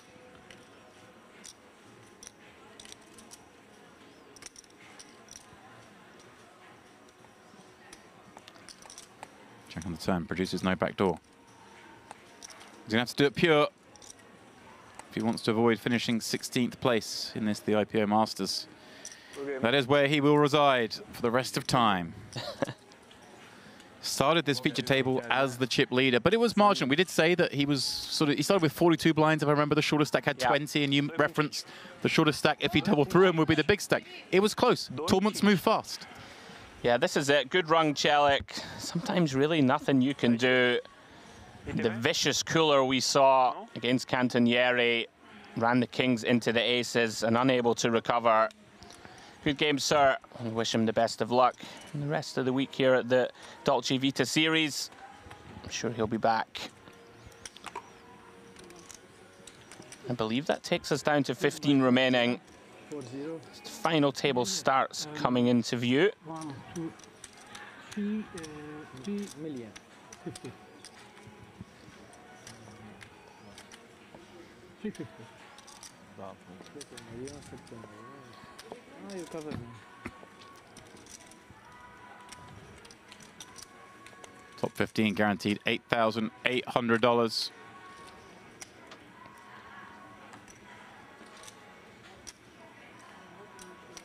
But of course, it's the 146,600 up top. Plus, I promise you, Andrew, there is a gorgeous trophy. I did some inquiring with the powers that be behind it. They're teasing it with us today. They're holding it back, holding it back for after the break. It is beautiful. When the break comes back, this beautiful sort of blown glass mannequin trophy will return. Have you got any gorgeous looking trophies at home for anything? Oh, you've done me. No. I've actually never won a live tournament. Oh. Yeah. What about from your wakeboarding days? Did you win any big awards? 10-pin bowling trophies, mate. I've got bags full of them. 10-pin bowling? 10-pin bowling, mate. Huh. Yeah. I could see you being a bowler. Didn't you know that? I didn't know. I used to be ranked 2nd in Scotland as a young man for 10-pin bowling. 2nd in Scotland for what age group is that then? The under 16s, I think. Then under 18s. That's how I was so successful with the females of the species. They love bowling. James is making a symbol that I will not repeat in the booth. Right. And that's enough of that nonsense. Round to the button. Canzonieri, ace-jack of hearts, 450k. Berlacci has a potential one here, Demps. We did reference that he likely thinks that Canzonieri has been really pushing the action. Yeah, and this... Here we go. This seems like a pretty reasonable spot, doesn't it? Really tough to blame him. You should have fold equity here against the chip leader. Yeah, when you're this short, 12 blinds, you don't get many 3-bet jam spots because, well, you just don't have much 3-bet. You don't have much fold equity, but against the button, you do. And look, I mean, Canzonieri is taking a moment here, but this is way enough hand. It has to be. And he just moves it. I mean, Berlacci held back some chips. I think he's just checking the situation. We're showing us 15 left, so we are through the pay jump. I guess he's just confirming that. 16 players, got 76. You didn't restart it. You didn't restart it, right? So, okay. Pretty unfortunate here to run into a hand. 14 left? No, 15. 15, 14, same price. It's the same 3 price. people for money jump. I'm sure. Can you I'm move sure. a little bit? There is 3 for money jump. So yeah, he was just, he thought the pay jump came at 14, but the other players quite nicely pointing out, hey buddy, you've already got the pay jump, saving him as time banks. I mean, there's some camaraderie. 15, 14. Yeah, it's the same. He didn't realize. Da. Has secured that pay jump. In fact, the next pay jump's not till 12 left. So, Berlacci, he's the one at risk with the ace-4-0. But we've seen the ace-4-0 perform pretty nicely on this table up to now. Can it continue here? Well, there is a 4, but not before a jack. One of those outs folded. It's going to have to go. On the river.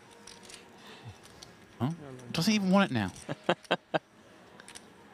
he hasn't got it now. So there we go. Time makes here for 4. But he has asked for it on the river. No. Balaku. Oh! Finds it on the river. Wow, there we go. That's the trick, Andrew. We live and learn. You don't ask for it. You be specific where you want it. Didn't want to find it on the turn. Said I want it on the river. Little does he know that the other 4 have been folded. Oh, it was? The old one-outer? Wow. Well, Berlacci, we just heard him say, ask and you will receive. Tell me about it, my friend. I mean, that's a level of confidence that I'm not sure I can aspire to, though, Dems. To just say, oh, I don't want it on the turn. Yeah. River only, please. Yeah, I want it as soon as possible. I don't want to give up an opportunity. Just absolutely. If you want to put it on the turn, go for it. A huge double up for Berlacci. First sort of body blow for Canzonieri. Things have been going too smoothly. A little bump in the road for him. Relatively small pot. 12 BBs effective. See how he responds. Those ones can be a little frustrating. I'm looking at these lemons thinking, I need a refreshing drink. I can picture you out on your yacht. Like nice little cold pressed lemonade. You know, one of those chilled glasses, you know, that you get at really posh places where they give you out the fridge and it's all ready. That crisp, chilled glass.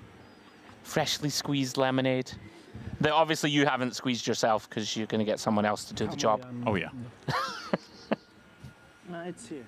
Different person than the one who chills my glasses, you understand. Obviously. Perhaps we will embark on a, you know, fresh glass of lemonade on dinner break. Berman. 2 kings from under the gun. In he comes. As well he should. Goes 450. I think his last open was the 475. Maybe something to keep an eye on as he's gone slightly smaller with a really good hand, but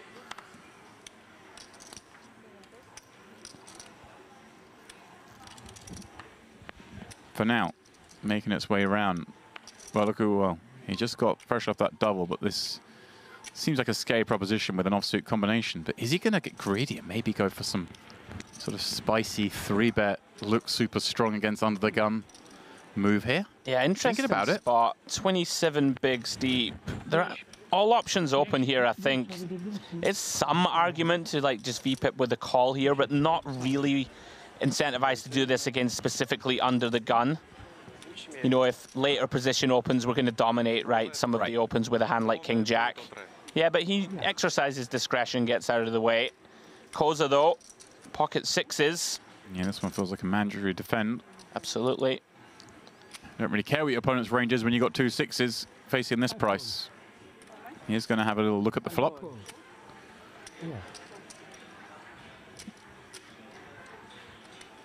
Suits smothered.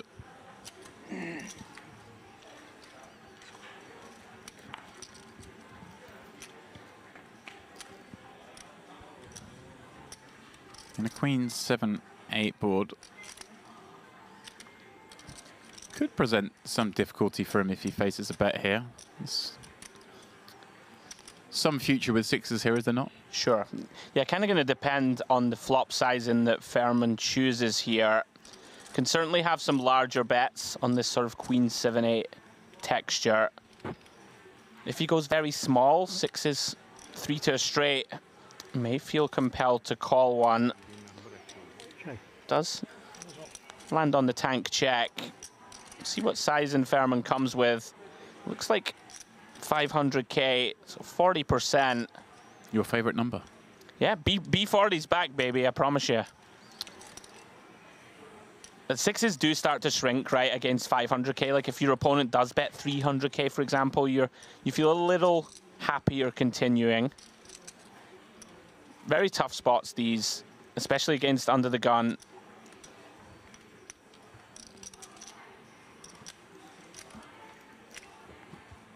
Yeah, it's going to keep him honest for one street at least. I think we have to, don't we? For at least sure. one. Like you say, that backdoor playability with the 7-8 It's just a little bit too much hand to give up for now, but Yeah. it's only scary against under the gun, especially if we face some additional action, and especially on a rainbow board. You know, some of Furman's perhaps turn barrels will be picked up flush draws. They don't exist on this texture.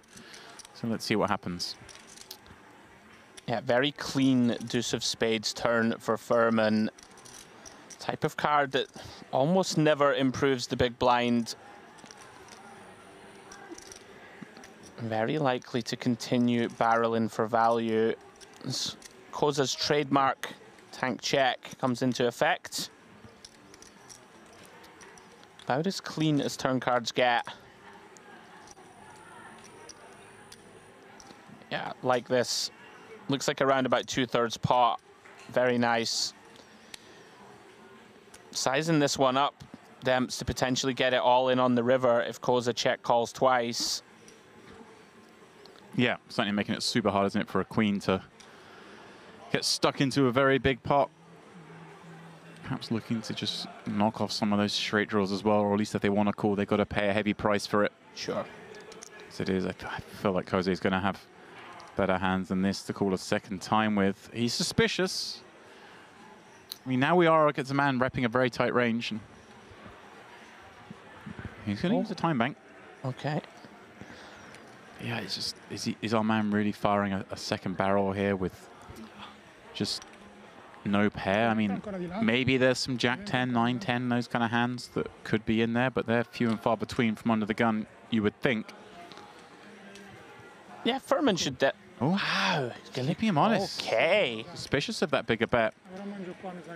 I was going to say, Furman should have some hands like King Jack, Ace Jack, right, that have nice blocking properties to the best top pairs that do decide that they want to bluff turn.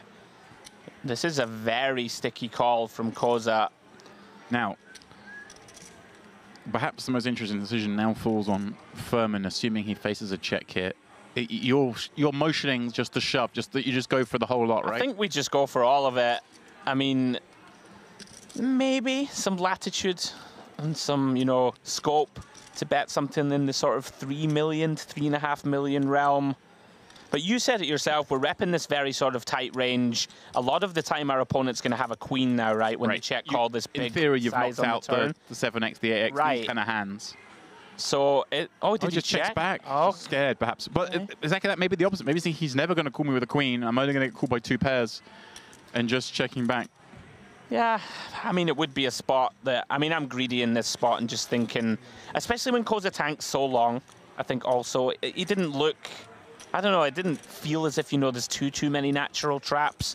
I guess there will be some. I wonder as well, though, like just a flop set of 7s, something like this. Playing devil's advocate that maybe, hey, look, I don't have that many bluffs when I bet the turn because it was the spade. It was the rainbow board. So now when I bet again, it's like, what are my bluffs at this point? Maybe I just never get called by a queen. And just, again, I'm with you. I think I would still bet, but... Yeah.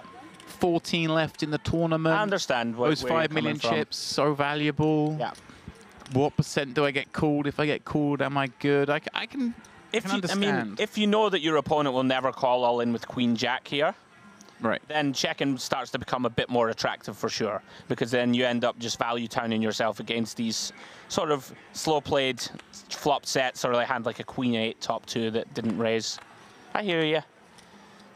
Chips, of course, very valuable at this stage of the tournament. Yeah, I wonder maybe just bet a small size. Right. Know, just make it so those hands can never fold. A little bit of an exploit, just bet 1.5 mil again. And just, I mean, I've only seen Koze play for this last hour and a half, but I don't think he's the man who's going to find the check raise bluff. Check raise bluff river, yeah. Even though, like, he had 6s, which would be a pretty nice candidate, right? I mean, if you're ever going to be someone on the river, you block the straights. Not that that's really a thing. But it doesn't strike me as a man who's going to do that. So I think I would just go exploit. Yeah. 1.5 million again. I can see it. Let him make a hero call. Actually does make sense. Well, back into it. Canzioneri. Well, Jack 7s have been dealt out in frequency to that side of the table, but it's him with it this time, and he's going to give it a go. Getting a little frisky. Yeah, we did say we thought he'd been kind of on the snuggish side pre. But nice to see him widen in here with that chip. Yeah, big stack. A little scary because he's got Boloku behind with 27 blinds. Is going to be able to attack him at some frequency. And Kazarian with 41 on the button. Furman with 50 blinds in the big. So it's not like he's opening into a bunch of pushovers here. We take it to the streets. Furman defending the ahead Queen 8 that has now fallen a long way behind because Cantoneri has flopped the dreamy scenario bottom 2. Always nice when you get bottom 2 and just unblock that top pair, isn't it? It's like, absolutely. Come on, let's go. Even has backdoor hearts to go with it. And this man has had a very, very strong frequency in terms of one when he's seen the flop. I don't think he's seen the flop and lost the pot yet. I think that's true. Yeah, the only pot we've seen him lose is the all-in with the H-Jack Ace 4. Right, and he's had a couple of opens that have been 3-bet folded, but every time he's defended twice in the big, end up winning the pot. This one, he's going to win the pot. Yeah. Yeah. Scary proposition to take this man on. Yeah, one to watch for sure. Somewhat unfortunate that Furman just with no piece, like kind of thing that you referenced it yourself. Unblocking top pairs, all those 9-10, Queen 10s are going to have straight draws. No matter though. Takes down a small one. So we are down to 14. And we lost another on the outer table.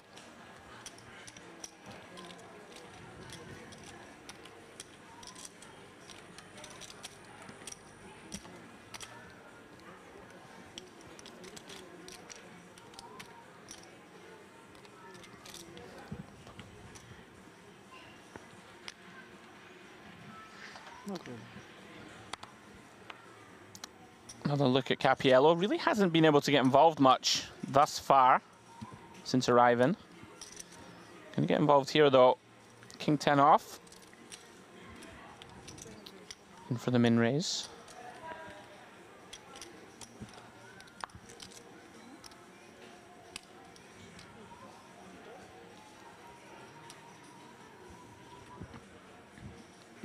Kazarian establishing his signature. He's like, hang on a second, I don't look intimidating enough. Let me get my back a little straighter before I look down at this. Maybe he'd seen an ace or Rhodium for, I best look my best from the big occasion.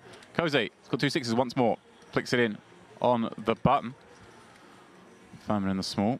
I'm not going to join the party with that Queen 10 off, but Sahafi in the big. In a tougher spot here with ace 9 off. I feel like just a little bit too much of a hand to fold. This one, these spots. Ace 6 off, we'd probably fold. Ace 7, maybe ace 8, ace 9, we start to call. These spots do feel pretty grim because there's a decent chance that you are dominated fairly often here. But I'm with you. It does feel a little too strong, not quite strong enough to jam, a little too strong to fold. So it does commit calling chips. Cappiello flops the best of it.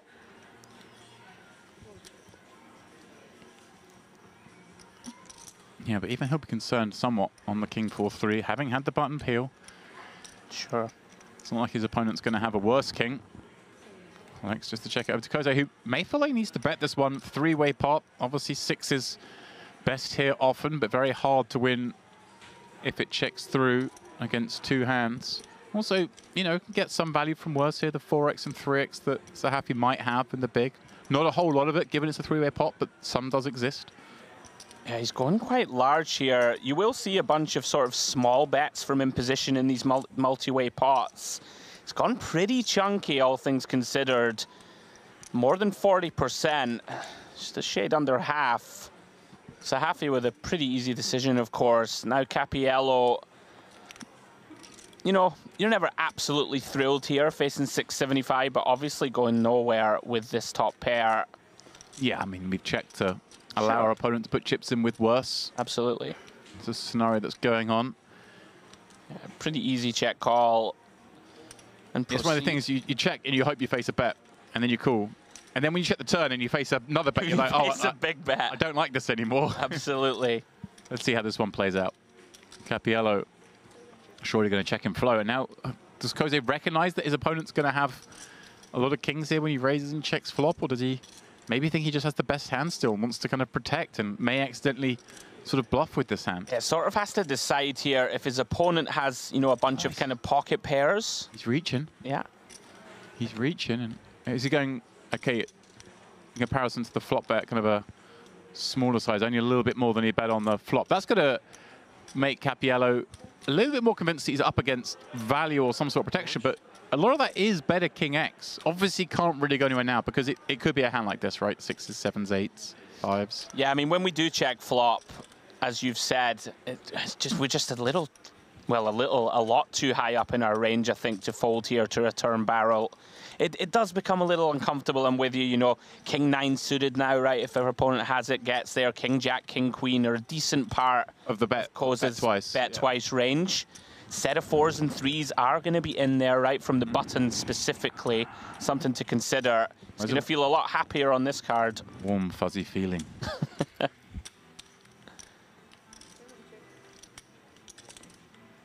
And one assumes Jose kind of just knows his hand probably isn't good, but also what can he make fold at this point? It's a lot harder, isn't it, when that king comes down? Is he? Yeah, there is. Really going to try and turn this into a bluff now? Wow, he is. 175. 175. 1.75 mil, I guess. Wow. He just thinks his man's got a hand like slightly better pair, 7s, 8s. Yeah, I mean, I don't think Cappiello's going to be too worried here. Our opponent's betting quarter pot. I think if we're going to go for this... What did he actually... So he said... He said 175. So does he mean 1,750,000 or does he mean 1,075,000? That's what I thought. I thought 1.75 mil. I think... I don't know what he's reaching for. Little confusing. I think he is. I think that is 1,075,000. Yeah, he's just... I mean, Cappiello's called. I want to know what the amount is before I call for sure.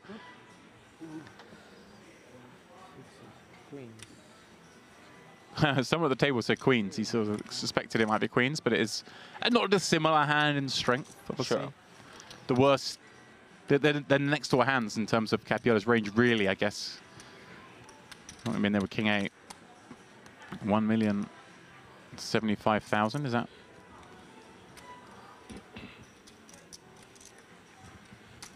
There was a little confusion when he verbalized that bet size. I was with you. I thought he said 1.75 million in flow.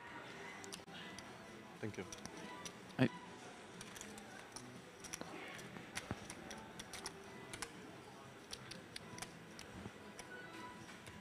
I'm still not sure what the bet size was. Me either. But yeah, Koza might reflect on that. Someone just took change from the pot. Ah, okay. That's what's going on. I saw a green chip get passed over, all sorts of things going. It was 1,075,000. Like, kind of feels to me if we're going to empty the clip here that we need to, like, really blast this river, right? Like, yeah. Especially on the board pairing king. Right. We're saying we got a king. We're saying we have a king or better, right? So... let's go big. Yeah. Can kind of get behind flop and turn, sometimes trying to target, like, pocket 8s on the turn, right? Stuff like this, get that to fold. Pocket 7s, get it to fold. Even hands like 10s and jacks aren't going to love facing a big turn bet. And, you know, there was some hands we still beat on the turn that we would have called, perhaps maybe some of those backdoor ace-high club stuff. Ace-5 of clubs, stuff like this. Right then, well, that one took a minute. Yeah. Fusing notwithstanding. Really big pot for Cappiello. He's up to 13 million, James. Yeah. 13 of the 94 in play. Yeah. Nice position to get yourself in as we charge towards the final 9.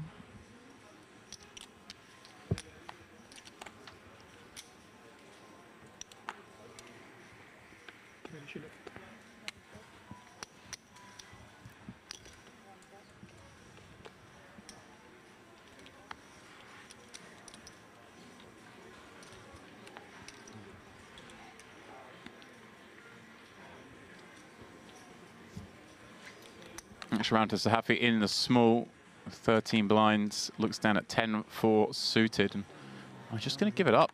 Don't mind this. Into the chip leader, we're sort of in that stage now when we limp. He's going to leverage pressure on us a lot, I think. Seems actually pretty reasonable just to let this one go.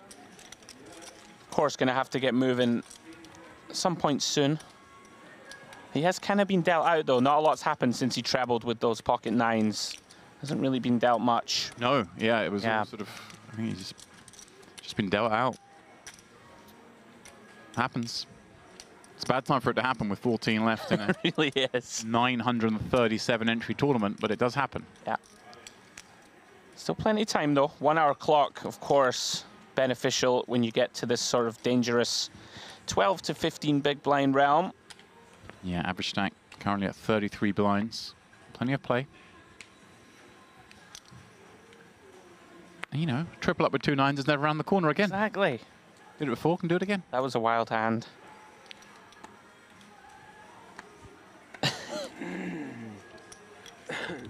Now, Koza, things were going incredibly well to start this frame, but sort of sliding backwards now. Another one of these large raises has been selected, 600k. He did this one very quickly as well, didn't he? I noticed that. Just suddenly, he's almost like composure has fallen. The composure, yeah, you're right. He's been taking a lot of time. Going to the maximum of the time and then opening or folding.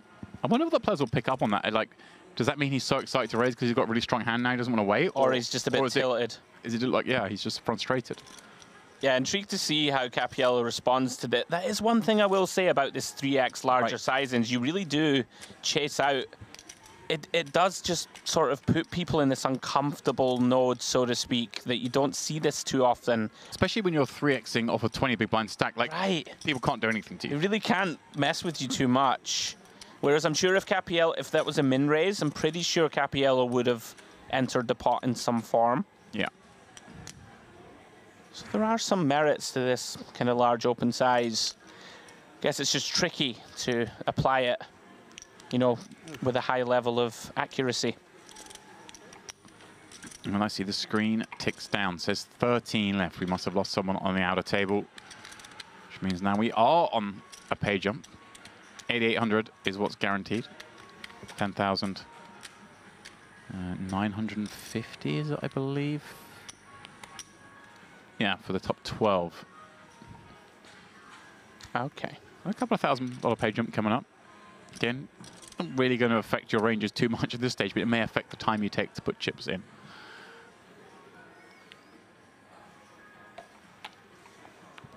Shortest stack at this table is 12 blinds. So Hafi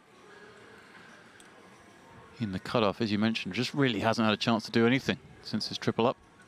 But that's okay. You take a triple up on a cold wall for a while, make some money by folding. That's it. Hazarian back at it. Queen 9 of hearts from under the gun. He's been relatively quiet. I know he hasn't been dealt much. He likes to get in the mixer very often from what we've seen in the past. Ooh, Cappiello. Well then. Ace-king suited on the button. Hazarian probably going to be thankful that he didn't have one of his stronger hands here opening under the gun. One of the weakest ones he's going to do it with. Sure. Should make it fairly easy for him to get out of this one before doing any serious damage, but you never know. He might have plans afoot. Cappiello targeting the 40 big blind stacks under gun over, making sure to go over 3x, and that's what he's done. Again, obviously, there is a lot of incentive for openers to fold with 13 players left in this one, so doesn't have to go huge even though it's against under the gun, but certainly keeping it healthy. Yeah, I like it. 6.5 BBs. And Hazarian now in one of these spots, you can suspect larceny, you know, especially when it's Cappiello with the big chips. Can be looking to pressure you. Just one of these hands that's really difficult to proceed here out of position. You know, Queen 9 of hearts starts to become pretty weak, but you never quite know with this man.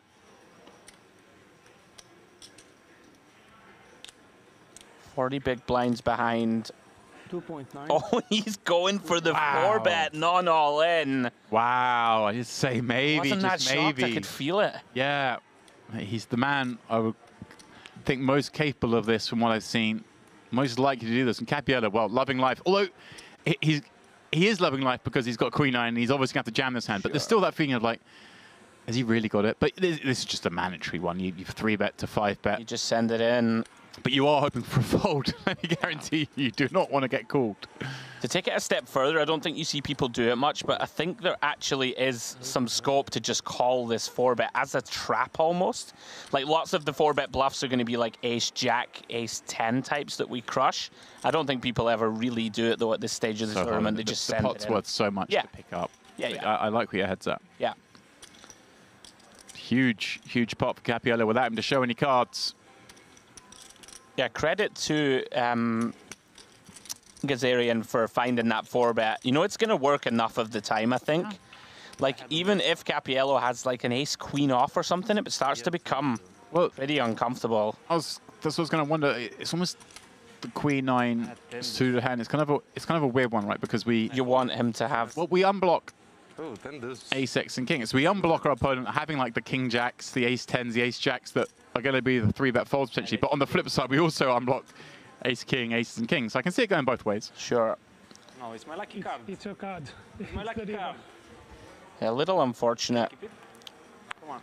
And Cappiello all of a sudden motoring well ahead of the rest of the table. 16 million. You are More than 2x average. Only 3 outs now, but still.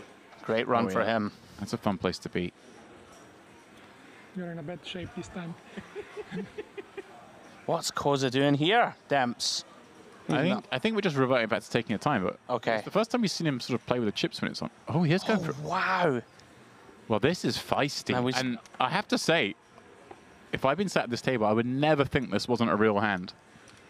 From under the gun, Koza suddenly going for it with 7-3.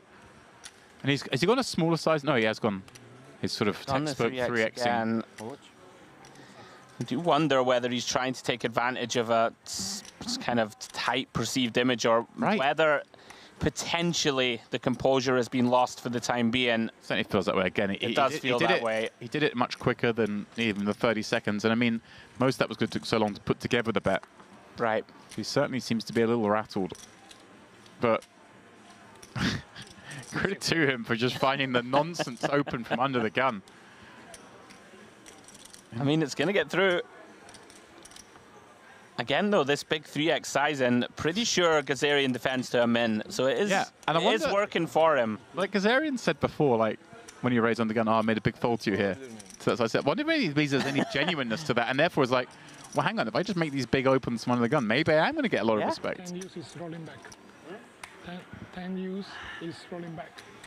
Got 10 use this time. Some fun dynamics building here. Final 2 tables of the IPO Masters final day. We are taking you through all the way to crowning a champion later this evening.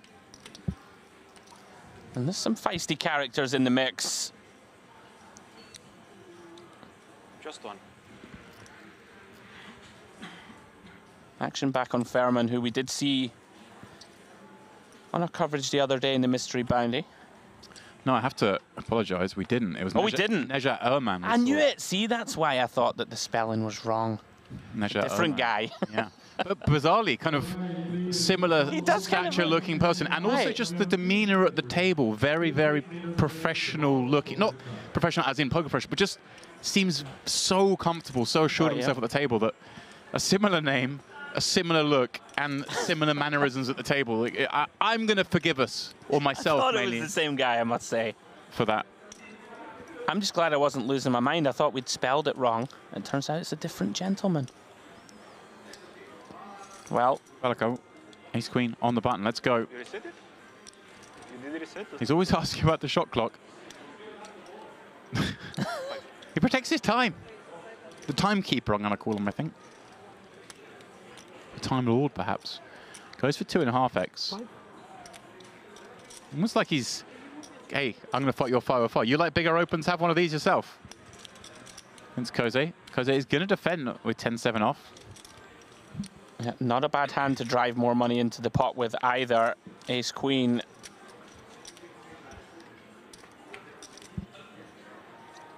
Oh. 7 in the window. Ace rolls off behind it. Koze with a diamond as well, and perhaps some danger ahead. Again, acting quicker than he's acted thus far, but it does seem like he's a little bit more composed, at least body language-wise this time. Dreamy spot here with ace-queen. Yeah, already deciding mentally how to line this one up down the streets. It's gone pretty large on flop. And a snap call again. It's just unraveling here for Cove. Needs this break to come up soon. And there is one coming. He needs to survive this hand first. Oh, well, he's going to more than survive as things stand. What looks like a brick for Balaku is tragedy. Goodness me. And I mean, is there any way this... I mean, this might just end up on the turn here, right? This might just go check jam. Very strong chance that Berlacciu sizes this on the turn to get it in by river. Koza may just send it. He's not toying with the lead, is he? He is. One. And he just announces $1 million. Now, was Berlacciu... 1 million. I said 1. Yeah. 1 million. Did you thought she said all in? It wasn't. It was 1 million. Now, Berlacciu with an interesting decision. Does he just jam it himself here now? I mean, does he just call? Do we want to deny equity against the draws that might take this side? How do you construct the range of Cove? Because Koze's been fairly passive in all the hands he's played, right? Yeah, without being unkind, it's such a sort of button clicky turn lead. It's not something that you see too often here. He does just say, I'm all in, I want to run it. Koze's going to love this scenario. Well, that's just going to feel like, not that it's a slow roll, but it's a nit roll of sorts. He's going to feel for sure he's got the best hand when he doesn't get snapped. As it is, he needs help. 2 pair on display. Ace, queen, or deuce is what's required. They're all live. They're all in there. Yeah, wry smile from Berlacciu. Can't believe the combo he's run into here. He's going to have to improve. 10 million chip pot. Berlacciu all but all in himself. Holds just 125k back. And is that deuce? It is. It is the deuce, the dirty way. The counterfeit. Even the dealer missed it for a second there. As it dawns on Koze now. Oh. He sees the bad beat. Got lucky twice, my friend. Lucky. Got lucky twice. Do you see the star here? I was born with it. And obviously they don't know what we know stack size wise. It's going to need to be counted down. And there may, of course, be graphical error. Unlikely. Yes. They were so close in chips. I remember his queen before, right? It looks to us I think I saw his queen before. Now you have like it is Koze eliminated. This queen, I'm too crazy. All smiles for Berlacciu. He knows how lucky he just got. He felt a bit sick probably, saw that. And he's like, really? I mean, and also, do I bust this way that you lead into me? Can't you just check jam in? I feel better about life. Yeah, Berlacciu gets there twice on the river. Saw him get there with ace-4 against the ace-jack of Canzonieri earlier. Right. And manages to improve here, counterfeiting Koza's 2-pair. You don't know. Well, if our number's correct, and I'm sure it is, then Koze will be at M13 for 8,800, meaning everyone will be guaranteed 10,950. Same start? There will be 12 players left, and unfortunately for us, as we're just really getting this thing warmed up, the remaining players Dinner break. are going to head off with Koze here for a spot of dinner. We've been told it's a 45-minute break, so don't expect you guys to stay with us for 45 minutes, but please set an alarm, do what you need to do, get some food yourself perhaps, maybe a little beverage, something with a little lemon in even, and do join us again in 45 minutes where Candido Capiello will be leading this table into break, but there are 6 players we've yet to lay eyes on today who will be doing battle here. Please, guys, don't go too far.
Okay, James, I know you've played a few mystery bounties in your own career. Are you a gonna keep my bounty and pull my envelopes later guy? I want to pull them immediately. Is there any strategy you've thought of around that? So here's a story. I've only played 2 live mystery bounties, both at the World Series, both this year and last year. And then I've played a bunch of online ones this year, whilst in Vegas on the WSOP site, you know. And I mean, I must have played 15 of the online ones, I guess. And you reach the bounties before you reach the money. And I'm still never in my poker career opened an envelope. Oh, that's very sad. Yeah, quite proud of it at this point. I'm thinking they're saving me a really good one. Okay. But I think I'd be I think I'd wait till I bust it out. Well, hoping to open an envelope now is Saeed, who has the ace-king and the all-in stack of our 126k with the pocket tens. We see that it will be a flip. There's no way that Saeed is turning this spot down. He's getting the count, but you know he's going to isolate this one. Either call it off and then be happy to call anyone else, or shove himself. He's just going to shove it in. Or 3-bet to 194, as our graphic is suggesting.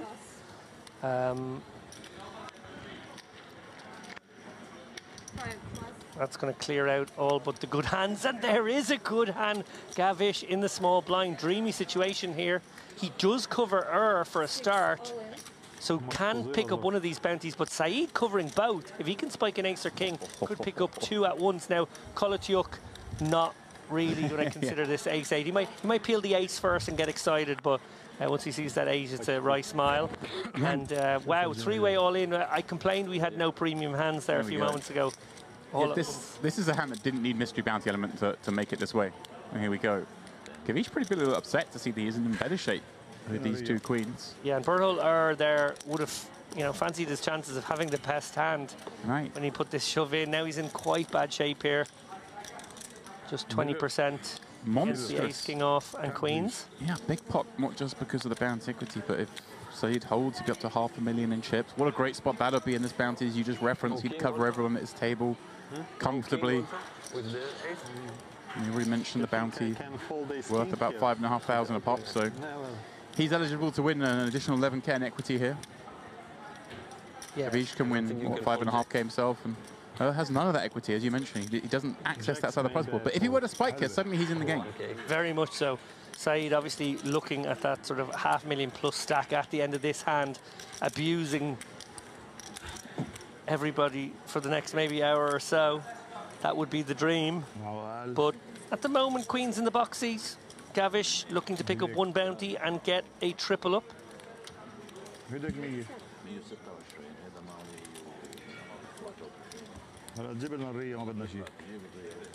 Here we go. 7-4 Trey Gavish, even with the clubs covered.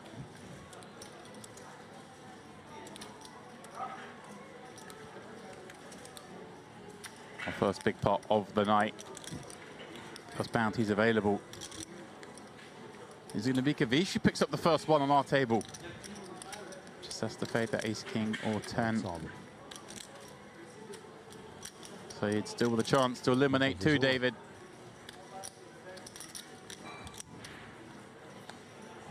Alas, it is not to be. Gavish with the effective triple up and picking up an envelope. He's just checking. Do I cover? Do I win this?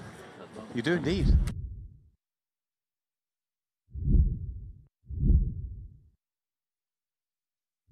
Congratulations on your win. Thank you so much. Thank you very much. How do you feel? Amazing. I feel amazing. This is my This is my first win Kabak trophy. I'm feeling very good, but I'm very tired because I play all day from 12 o'clock. We play 1,000 IPO, then half an hour only break and play this mystery. So I get a lot of lucky and not good. I'm feeling good. Any interesting spot worth mentioning? Ace King versus Kings. I win like, only 3 outs, yeah. That's it. And the last hand, 7-8, Jack 9, flop Jack 8, Jack 7, turn 8, and that's it, finish. I get lucky. What do you like about mystery bounty tournaments? How do you prepare? First day I busted about around 12, so I tried the second day, play very careful and go to the day 2 in the money. So just waiting my hands and my lucky and like this. Do you adjust strategy for this format? I play semi-aggressive and semi-tired. I learn opponents and try to improve, make some notes for opponents, and play my game. That's it. Thank you very much. Thank you. Thank you.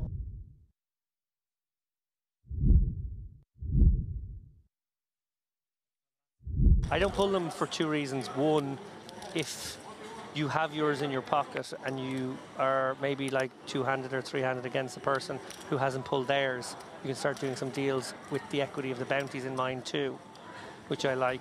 And two, and this is the main reason, it really, really annoys people when you don't pull them.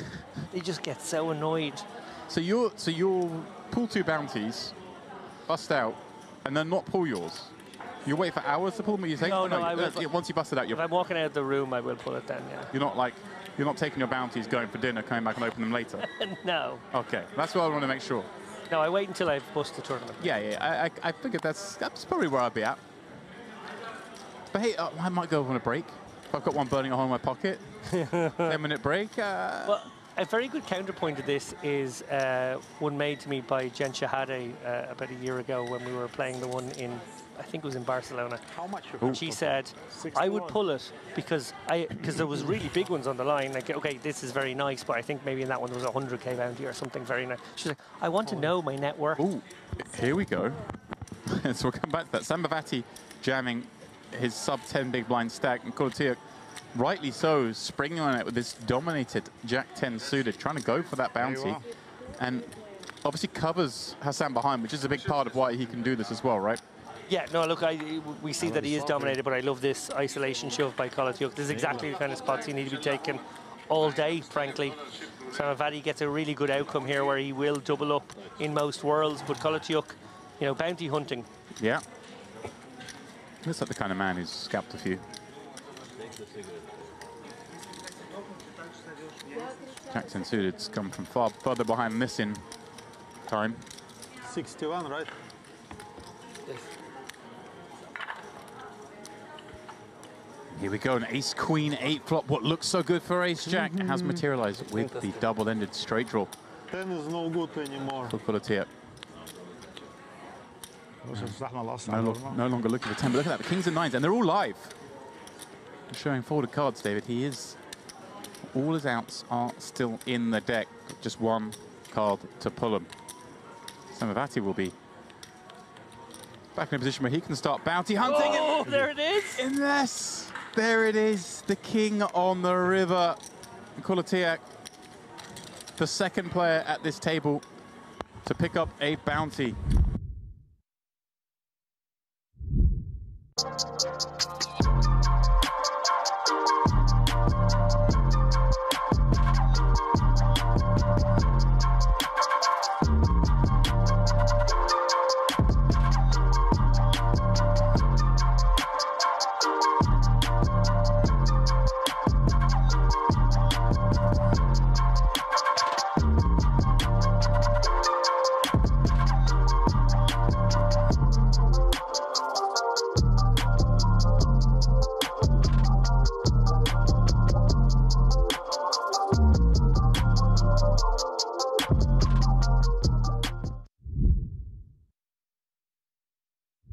Oh, you're definitely taking it. It's 6 buy-ins right there. How much you got? Well, sorry, no, 6 bounty parts, 3 buy-ins to the tournament, 6 bounty portions.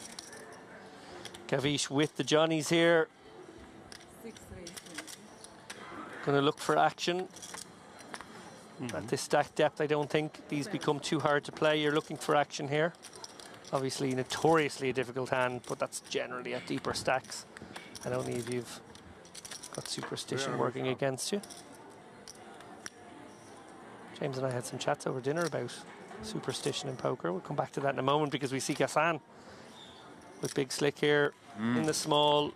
These guys, similar stacks. Yeah. I think Gassan covered again against Gavish, so yet to be able to deploy these big hands in a spot where he could actually bounty hunt himself. Well, the action does go on there, but we'll quickly pop on over here again because it's envelope time as Zan has made it 65k. One assumes, given that Gavish covers, he's just gonna kind of run it, but again, it's maybe scary against this man that they seem to be aware is pretty solid. Right, yeah. I think Jack's too much hand. Oh, here we go. Here's a man giving us the full sweat. That's for the what we fans. like. Okay. Oh, we got the 3 zeros again. 2,000. 2,000. Okay. Okay. What I'm loving right now is we're moving from these smooth still cameras and these 1 shots and 2 shots from Here the we table. go. Gavish does just decide to say, hey, let's just run it. Suddenly we're frantically over to the tombola. It's like an episode of VR. It's just like that.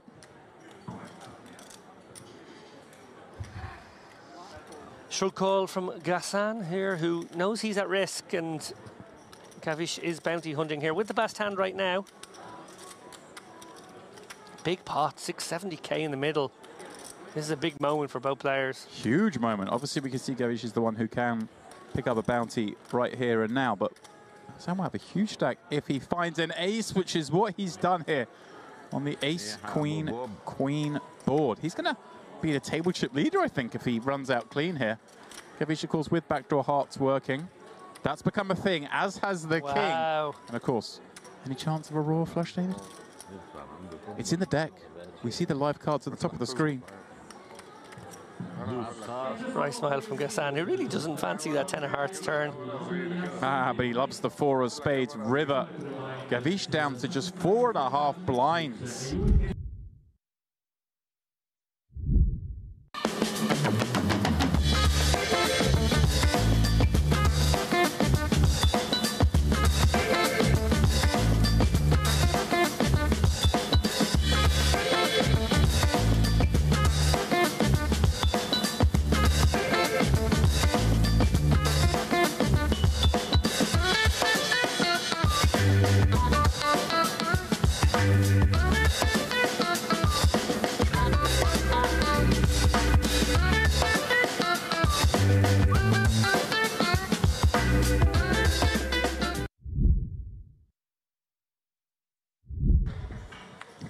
By the way, credit to Turuguru Beninoff on that last hand. Yeah, the pot.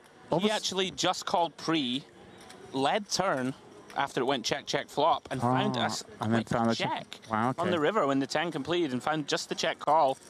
Yeah, I mean, very well not to get stacked or lose more. Right, he lost 75k on the river, which was only half pot. And yeah, I have to confess, I was too focused on the bounty portion. Not enough on the action going on, but he's going to like this action because he's found the boots up against the Cowboys. And this is going to be a big one. Goodness Hijack versus small blind in a bounty, and he covers. What a dreamy scenario. Having, like you say, just saved so many chips in that last 10 where reasonable to presume he would have lost a lot more. Now he's going to have the opportunity to not just, you know, effectively double up, but knock someone out in the process. Such fine margins, little deviations in these mystery bounties. Of course, so much now. Does Levine have options here? Does it look like, hey, if Tulip Bergenov's 3-betting here, he's going to 3-bet call me a lot because of the bounty? Sure. Or does he just go, hey, it kind of looks like that, so therefore he's going to have a lot of weakness, and maybe I just slow play this hand? I think, you know, with the blinds having gone up also, right? 10, 15k, we've started this hand with sub 20 blinds ourselves. Seems unlikely that our opponent is going to 3-bet fold too often. He should have some in there, I would imagine. But he has just put it in damps and gets the bad news that he has run into the ultimate cooler. Here we go then.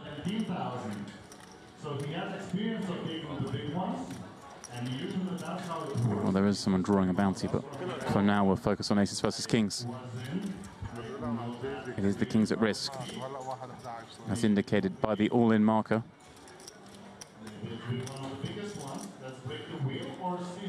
Ace 10 deuce, all but seals it. Running queen jack, the most likely way out. A 20,000 bounty gone. So the was like, I'm about to win a bounty, and whilst I'm in this hand, I've somehow lost equity. This is cruel. 6 on the turn seals it. Well, he can't win the 20k bounty. When you are lucky, you are lucky. But he's going to have another pool.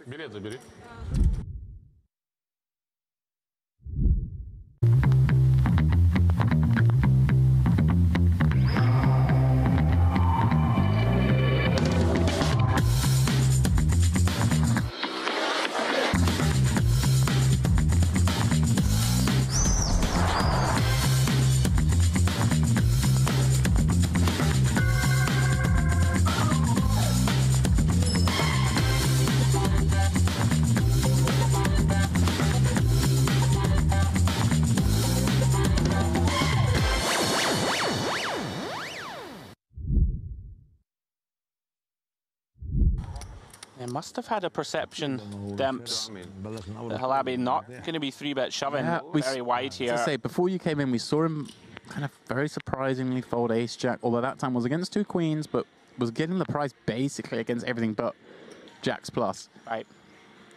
We questioned what was right, and now we see him go that way again, like just being a little bit too tight. Although this time obviously being the covered stack. But as Mr. Lappin says, you kind of got to bosh your way back in here to knock people out. I think it's even more of a reason to call off when, when you are covered, right? Because your opponent has a little bit more incentive, right, to go after you. Yeah, and you've got to get back in the game. Here we go, Haidar facing a 30k bet from Daniliuk, who's min from under the gun. He's just going to call. That makes sense, right? He up against under the gun, a little scarier. Yeah, I think in theory you're going to mix this hand a lot in between call and 3-bet. Lands on call. What a kind of interesting spot here for Halabi. Obviously a squeeze spot and a hand that does like to squeeze, but at the same time a hand that kind of plays okay if he just calls and takes a flop, right?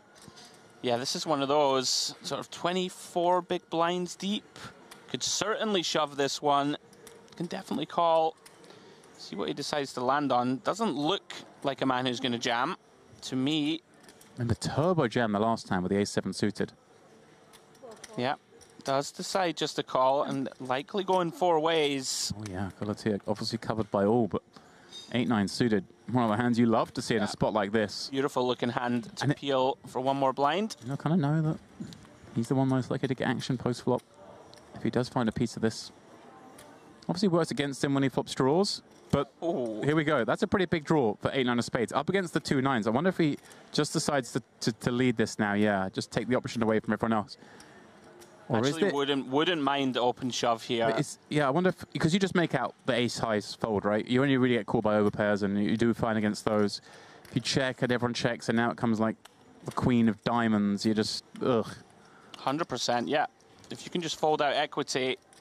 It looks like he's piecing out a non-all-in bet, which is kind of fun too, I guess. You can perhaps maybe go small and then keep some of those ace highs in and then go big on the turn, or let's see what size he's come out with. Yeah, maybe just trying to give an illusion of a little more strength, right? When you just open shove, you probably don't have too many strong hands. Well, maybe you can do that. Maybe there's a class of hands that perhaps sometimes calls here and can fold turn and he wins more. I don't know if those exist, but as it is, obviously going to run into the overpair straight off the bat, and that's a pretty warm spot for him. Obviously, Haidar and Halabi could have flopped sets or something, but it's very unlikely anyone's trapped him with stronger. Sure.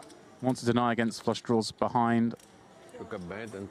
And now Kulatiak will call and see that he started this hand in terrible shape with 8-9 v 2 9s, but things have got a lot better courtesy of that 7 of spades, 5 of spades flop. He's chasing straight and flush draw. Daniliuk with a chance to scalp a man. If he doesn't know, he'll be down to just 50k himself and will be in the big blind next hand, so effectively he's at risk here too. 4 is good. Can he fade? One more card.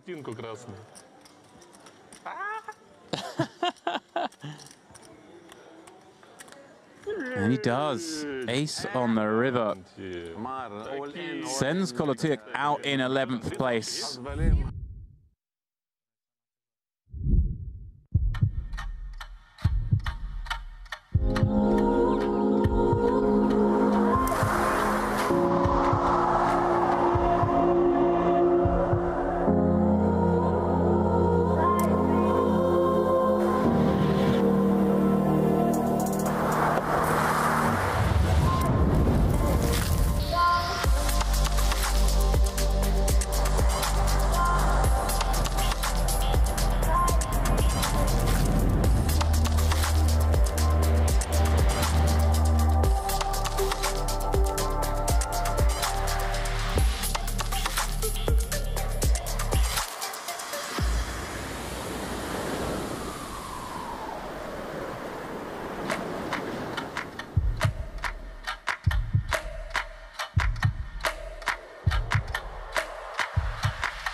Your unique journey starts now. Merit Starlet.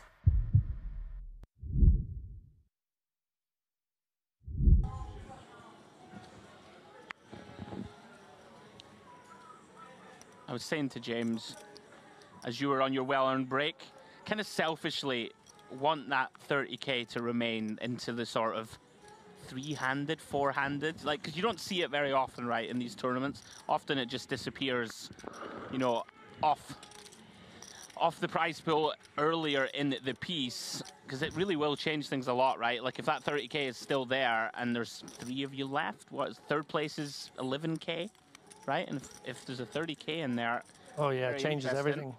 We see here one of the shorter stacks here, Al-Mamar. Was he the shorty? I think he might have been second shortest or shortest.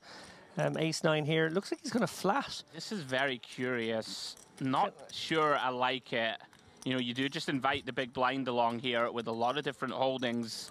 So we see Haidar now gets to complete with a suited king. Not too sure what this achieves, David, to flat. And now... Well, it might be... Could be curtains. Game, set, match for Al-Mamar here. Goodness me, look at Daniliuk here, flopping bottom 2. This could get super messy, actually. This could be very messy. Going to be a confusing spot, David, I think, for Daniliuk, thinking, what type of hands is Al-Mamar going to want to flat here? Al-Mamar gets away. Astonishing. I mean, I guess thinking that this is a super strong C-bet. And goodness me, Haidar jams. I mean, 225k more. I don't think you're getting away with bottom 2 here. I don't think we can fold. Can certainly have, you know, even a really good hand like Ace King with the King of Hearts. You're doing pretty well against. Going to be a bunch of pair and flush draw, potentially even a hand like the Naked King of Hearts. Even just an ace, David, right? With maybe ace-8 with an 8 of hearts in there. Yeah, he's going to make the call. Yeah, he gets the bad news for now. He does have some outs, but I'm not sure he could have get away from that one. And yeah, had the ace-9 shoved it in, Haidar would have got out of the way, and Daniliuk would have no doubt snapped it off to try and take the bounty, and would have been in pretty good shape right now to do so.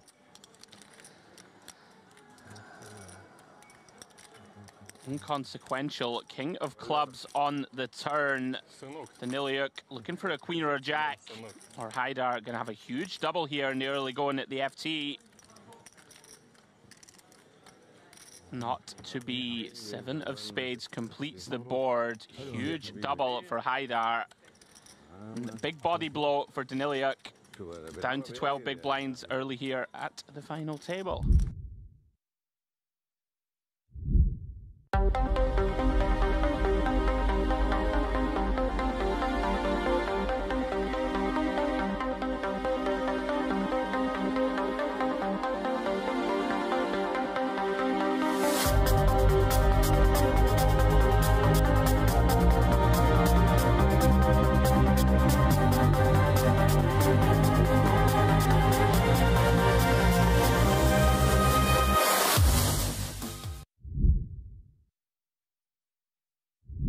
Anyway, it looks like Georgie. I think pull it. I don't think. I don't think he pulled it, but I think he might have like searched for a friend. I think he might have a lucky friend out there, and I've seen that happen in this room during the mystery bounties. I had the privilege of calling a mystery bounty here on my very first visit to Merit, and a lot of people believe in the lucky friend. Yeah, it's everywhere. Mr. Romanello was getting requests left, right, and centre in Vegas, being a mystery bounty professional puller. Who would you choose if you had to? All right, we'll come back to it. Oh my goodness me. Georgi, you are in trouble, sir. Oh, this is not nice for Georgi. He's just picked up a bounty and he's in deep trouble here against Dalkalic, who well covers. Against the chip leader also, this is going to be nasty business. What a cruel game for, you know, 1 second you're feeling like you're on top of the world about to pull a big bounty. Oh my goodness. Oh wow. Oh wow. Dealer, what are you doing to us here? Goodness me. Tulip Berganoff cold finds ace king. 50 big blinds deep. I mean, it's incredibly tough to get away from this. And I think you're incentivized to just lamp it. I think you just send it here for 205 in the middle. If you can get folds, it's a pretty cool outcome. It looks like he's gone for the non-all-in. I believe he announced 230. And it is potentially going to give him a chance here to get away. Yeah, faced with 2 shoves, which we presume are coming. I mean, this is an opportunity to get away, although it's still ace-king. Tell you something, Georgi could fold here. Like, what's Dalkilic's range here to 5-bet jam here from under the gun against the only stack that can hurt him in Tulip Burganov? Wow. Tell you something, Georgi. Oh, you want to make sure. There you go, snap folds. You want to make sure. He said the words all in, but he did say it in a questioning way. And you want to be careful with that in my book. Goodness me. Wow, what a fold. I mean, credit to you, Georgi. We've said before, his instincts are amongst the best in the business here at Merit. I think it makes a lot of sense, right? If you think about the range that Dalkilic is just going to pile it in with here, it really is. It's aces, kings, and ace-king. Very occasional queens, which I don't think is going to be in there that often. And all of a sudden, oh wow, Tulip Burganov though, going to run it. What a massive, massive pot here early at the final table. 2.15 million chips. Destiny of this tournament could be getting, you know, you don't want to say decided, but this is massive. Dalkilic has just requested to run it twice. Understandably so. Yeah, those very vulnerable Django's right now. Oh, hang on. Oh, Georgie! What's going on? The lucky friend! And it's Queen Jack Jack! Georgi folding pocket queens. He's not seen it. He's having a selfie. It's all going off. Goodness me, Tulip Burganov now clinging on by a thread. Needs to find an ace or a 10. And it's a 10 on the turn! It's chaos here! Oh my goodness me. Out of nowhere, about to take the tournament chip lead. If he can fade a jack or a king, and he has done so. Wow, so a forlorn Dalkilic with the best hand is now crippled down to 380k. Tulip Burganov spikes that 10 ball on the turn. Georgie wasn't even watching, but he flopped them all dead. But he didn't mind because he was pulling a 30k bounty out of the tombola. Goodness me, welcome back to Merit. What a 60 seconds of action.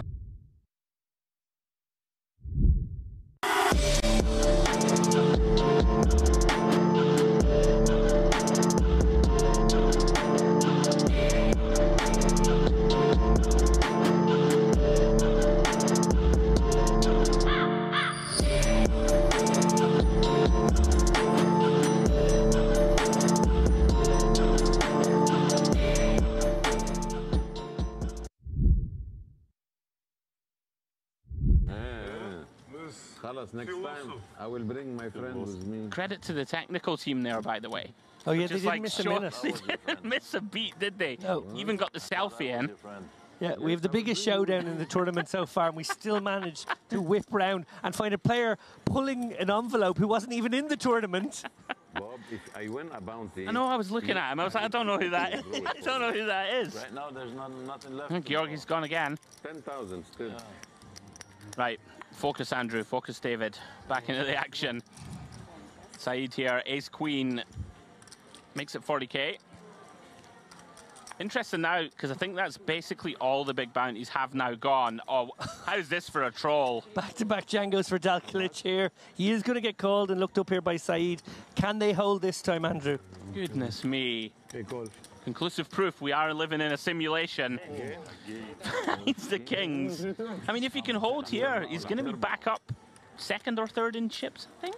Are they the same two kings as well? I think they are. It might well be. Here he comes. Eli Saeed in there. Obviously an easy decision for him. 750k, very much back in it if Dalkilic can win this one, if he can get the hold. Oh, well, he should be okay this time. Pretty good start on the King 9-5 two-spade board. Just fading runner Broadway. Yeah, average stack right now about 800k, so this is basically back to average for Dalkilic. Not bad. It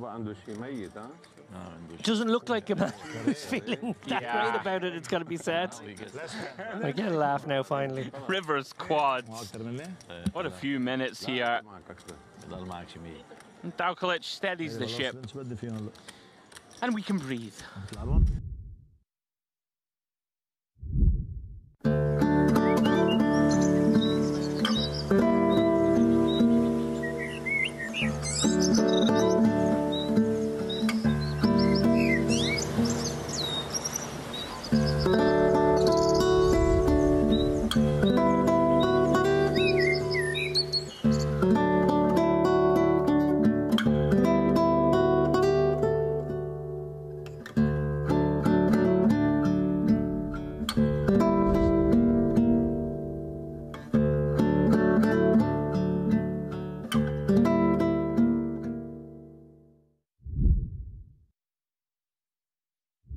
Yeah, agree completely, and they're pretty good with it here at Merit, you know, for the most part, unless we have kind of streaming restrictions from our end. Normally, I allow the players to sort of write their own script, as they should. Tulip Bergenhoff here finds pocket sixes in the cutoff. More than strong enough. Does he potentially have a clunky shove? I'm not sure of the exact stacks behind. I think Dalkalic has 30 blinds on the button. Well, Georgi with 20. I mean, you certainly could, I think, actually. It's kind of close. Yeah, I think if Dalkalic had like 25, you'd be happy enough to do it. Yeah, potentially thinking to himself that he can raise call Georgi, potentially. It's not exactly fun for 20 blinds. No. With a hand like sixes. But in Georgie, he definitely has a candidate who will go with all the wheel aces. That's it. Oh, look at Georgie's instincts, razor sharp there. That was a genuine spot. And a spot I'm sure he's taken in the past. But just spider senses seem to be working.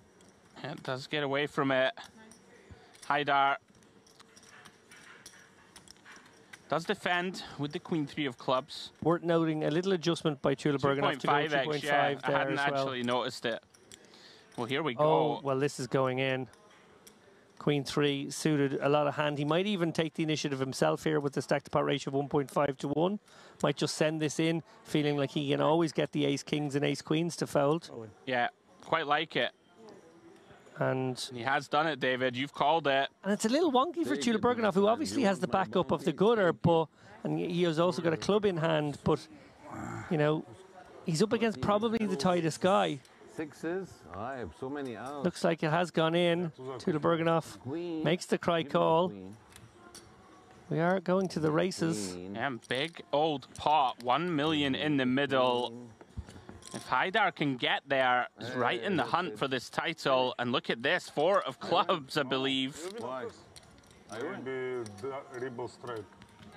Does get there on the turn.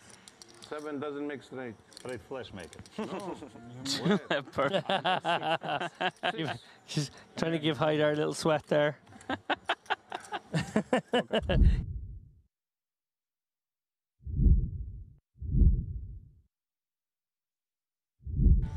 Blinds are now 30-60K. Looks like we've reduced the clock to a 15-minute clock, so that's kind of turboed things up as well for these guys. As if these boys needed help gambling. Yeah, Tulip Bergenhoff all in here. All in. Just going to isolate everybody else here. Dalkalic can't call with the Queen 9.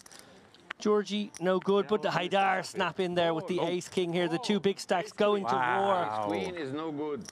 Ace Queen is no good.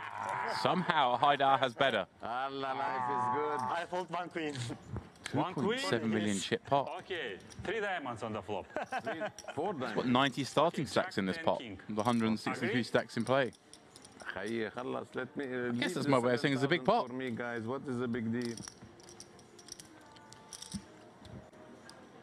Oh, sorry. No. Oh, no. Queen in the window. Yeah. Tulip Bergenhoff finds one of the 2 ladies that were left in the deck. One more queen, please. Thank you.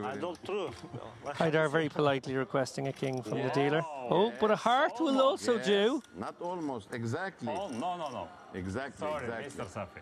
No. 10 outs once for Haidar. Can he find it? King of hearts. No, he cannot. Tulip Berganoff extends his chip lead to almost 5 of the 6 million in play. Haidar, what do I do? I have no bounties. Give me some money somehow. Yeah.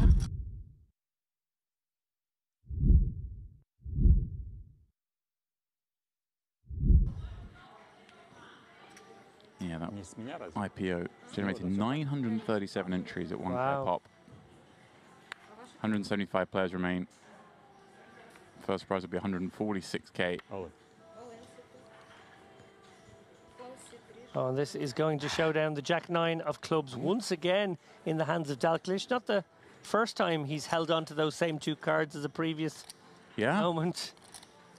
Here we go then. Step 1. Get the first double up. Finds himself in great shape with the Jack-9, but ooh, I saw the 7, but a Jack rolls out behind. 2 cards away from making a game of it. Still be 3-1 down, but more than doable. Ooh. Backdoor potential, but he doesn't need it. Wow, well, Tulip Berganoff has improved, has taken the lead, but the backdoor goes the other way, of course, because Dalglish can now find a 10 himself. He can nullify with a 5. A Jack or 9 doesn't do it. That's it, James. Good game. Just like that. Tulip Berganoff is the champion.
Okay, James, I know you've played a few mystery bounties in your own career.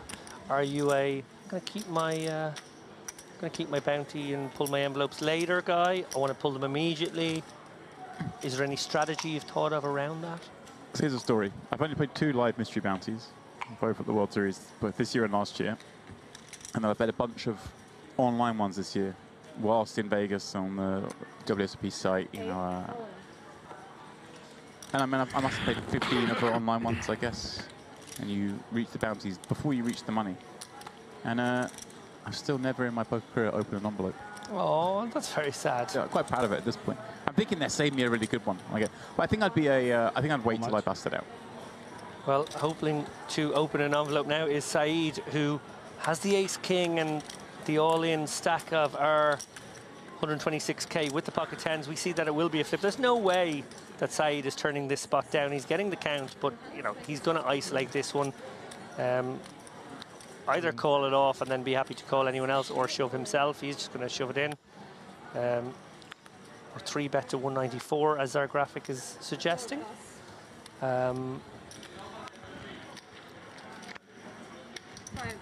That's going to clear out all but the good hands, and there is a good hand. Gavish in the small blind. Dreamy situation here.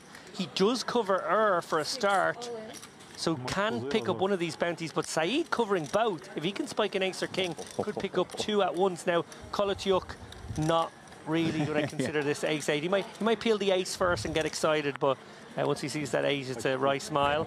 And wow, 3-way all-in. I complained we had no premium hands there a few moments ago. Yeah, this is a hand that didn't need mystery bounty element to make it this way. And here we go. Gavish pretty upset to see that he isn't in better shape with these two queens. Yeah, and Berthold there would have, you know, fancied his chances of having the best hand when he put this shove in. Now he's in quite bad shape here. Just 20%. Monstrous. The ace, king off, and queens. Yeah, big pot, not just because of the bounty equity, but if Saeed holds, he'd be up to $500,000 in chips. What a great spot that'll be in this bounty, as you just referenced. He'd cover everyone at his table comfortably. You already mentioned the bounty worth about $5,500 a pop, so he's eligible to win an additional 11K in equity here. Yeah. Gavish can win, what, 5.5K himself, and has none of that equity, as you mentioned. He doesn't access that side of the prize pool. But if he were to spike here, suddenly he's in the game. Very much so. Saeed obviously looking at that sort of $500,000 plus stack at the end of this hand, abusing everybody for the next maybe hour or so. That would be the dream. But at the moment, queens in the boxies.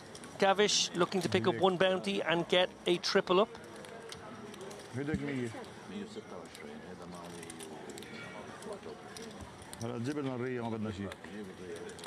Here we go. 7-4 Trey Gavish, even with the clubs covered.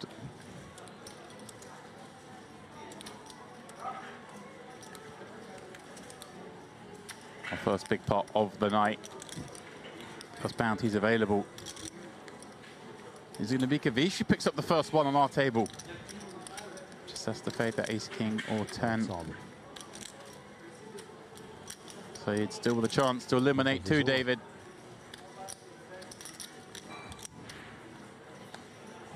Alas, it is not to be. Gavish with the effective triple up and picking up an envelope. He's edge checking. Do I cover? Do I win this? You do indeed.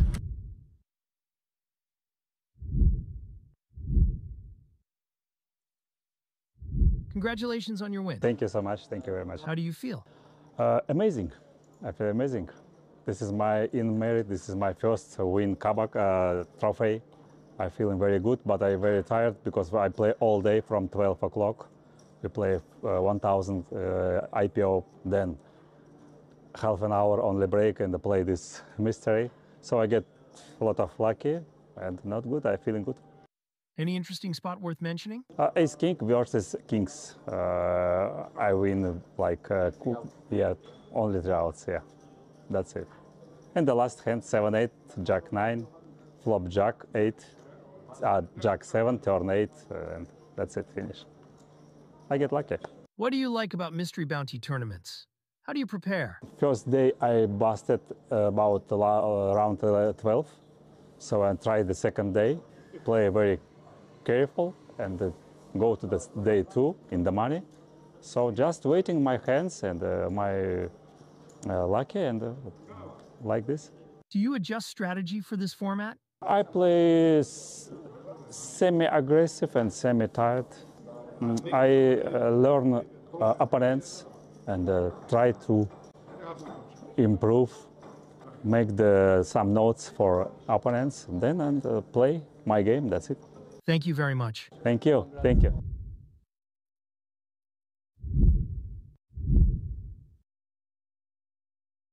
I don't pull them for 2 reasons. One, if you have yours in your pocket and you are maybe like 2-handed or 3-handed against the person who hasn't pulled theirs, you can start doing some deals with the equity of the bounties in mind too, which I like. And 2, and this is the main reason, it really, really annoys people when you don't pull them. They just get so annoyed. So you'll pull 2 bounties, bust out, and then not pull yours. You wait for hours to pull them, or you take No, them? I will. Once you bust it out, if I'm walking out of the room, I will pull it then, yeah. You're not taking your bounties, going for dinner, coming back and opening them later? No. Okay, that's what I want to make sure. No, I wait until I've bust the tournament. Yeah, I figured that's probably where I'd be at. But hey, I might go on a break. If I've got one burning a hole in my pocket, 10-minute break. Well, a very good counterpoint to this is one made to me by Jen Shahade about a year ago when we were playing the one in, I think it was in Barcelona. How much? And she said, I would pull it because there was really big ones on the line. Like, okay, this is very nice, but I think maybe in that one there was a 100K bounty or something very nice. She's like, I want to know my net worth. Ooh, here we go. So we'll come back to that. Sambavati jamming his sub-10 big blind stack, and Kortiuk, rightly so, springing on it with this dominated Jack 10 suited, trying to go for that bounty. And obviously covers Hassan behind, which is a big part of why he can do this as well, right? Yeah, no, look, we see that he is dominated, but I love this isolation shove by Colaciuk. This is exactly the kind of spots you need to be taking all day, frankly. Samavati gets a really good outcome here where he will double up in most worlds, but Colaciuk, you know, bounty hunting. Yeah. Looks like the kind of man who's scalped a few. Jackson Suited's come from further behind this in time. 61, right?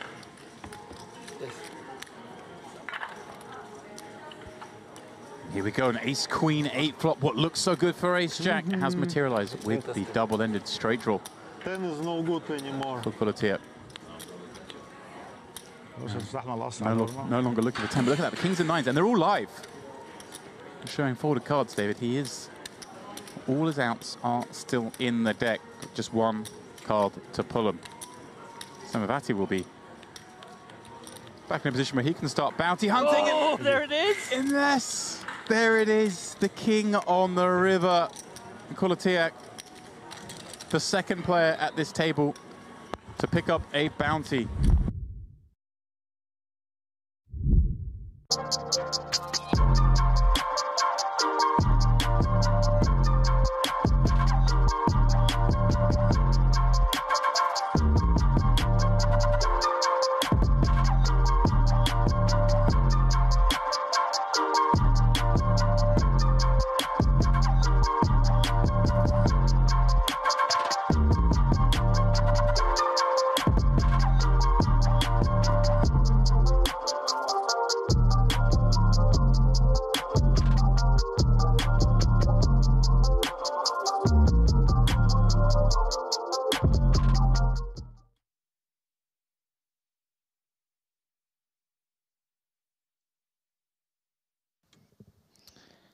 And a very warm welcome back, ladies and gentlemen, as you see the beautiful backdrop here in northern Cyprus, coming to you from the Crystal Cove Casino on the Merit Complex. You get a look here at our main feature table.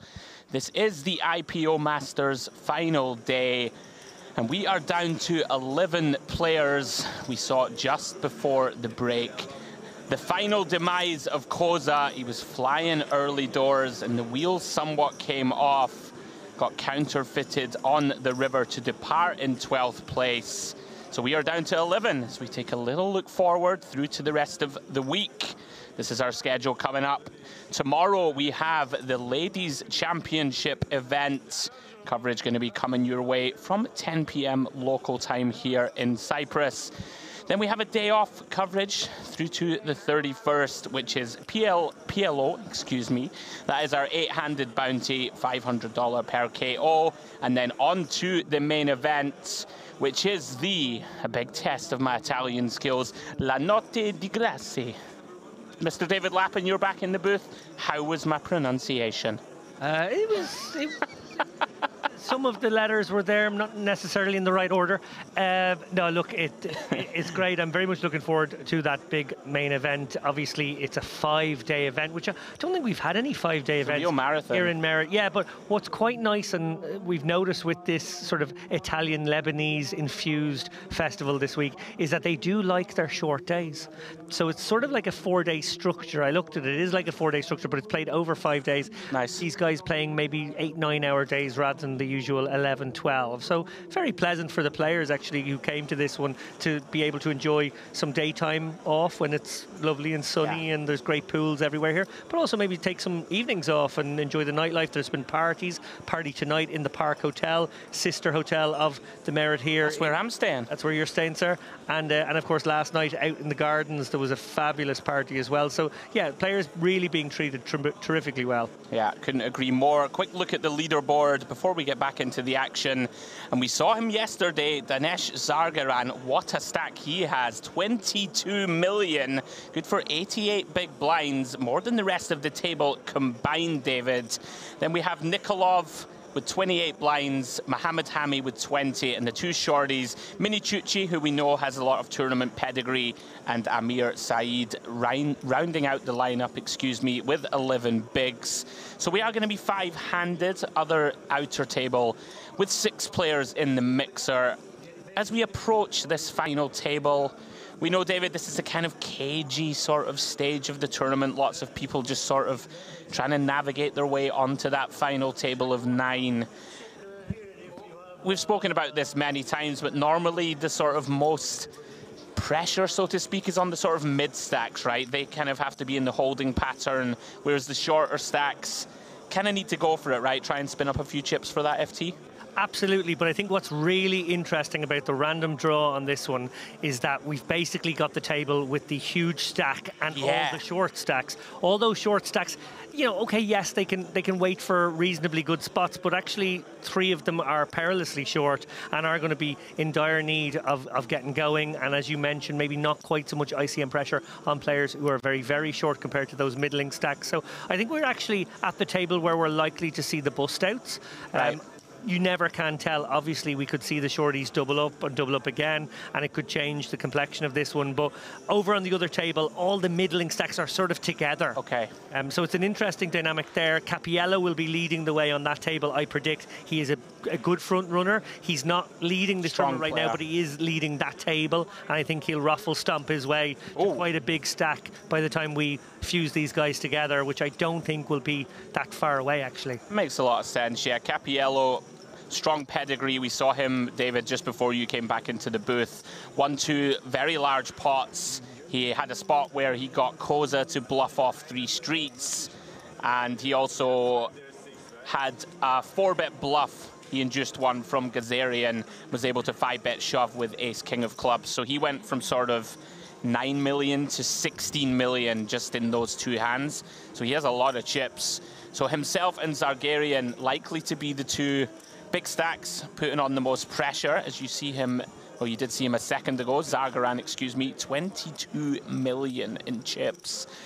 So we can expect him, David, for the most part, to be doing most of the heavy lifting, putting lots of pressure on lots of opens, we would expect. Yeah, I would absolutely expect that, and he'd be able to put pressure on the man who was just in camera a moment ago, not on screen right now, but Mini Chuchi, who was wearing his PSPC jersey or coat, which I guess was given to him at that festival. His biggest score, of course, was at the PSPC. He came, I think, 27th, maybe, for about 100k. Yeah. Obviously, incredible result.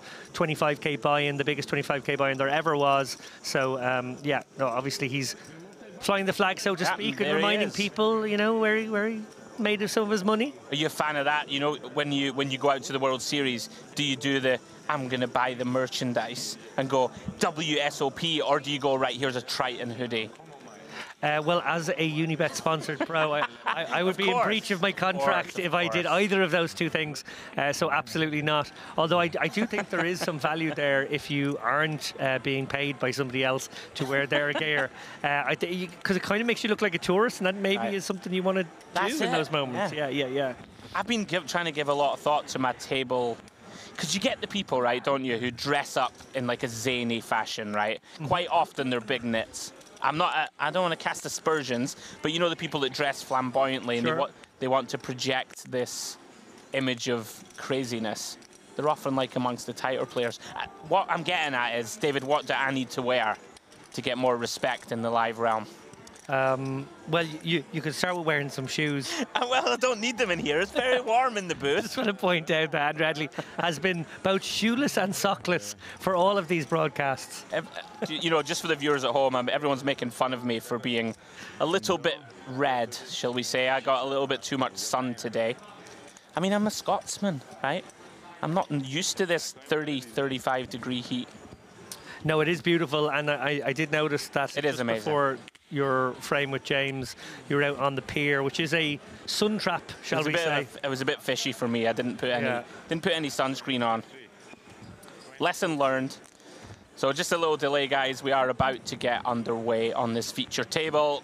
Just the floor, getting all of, you know, crossing the T's, dotting the I's, getting all the stack sizes correct for us here in the booth. You mentioned there the WSOP, Andrew. You cashed the main this year? I did. That's 2 in a row. Boom. I kind of busted almost exactly the same time as last year. I made the end of day 4 this year and last. I mean, you can't be too unhappy, right? It's a solid run.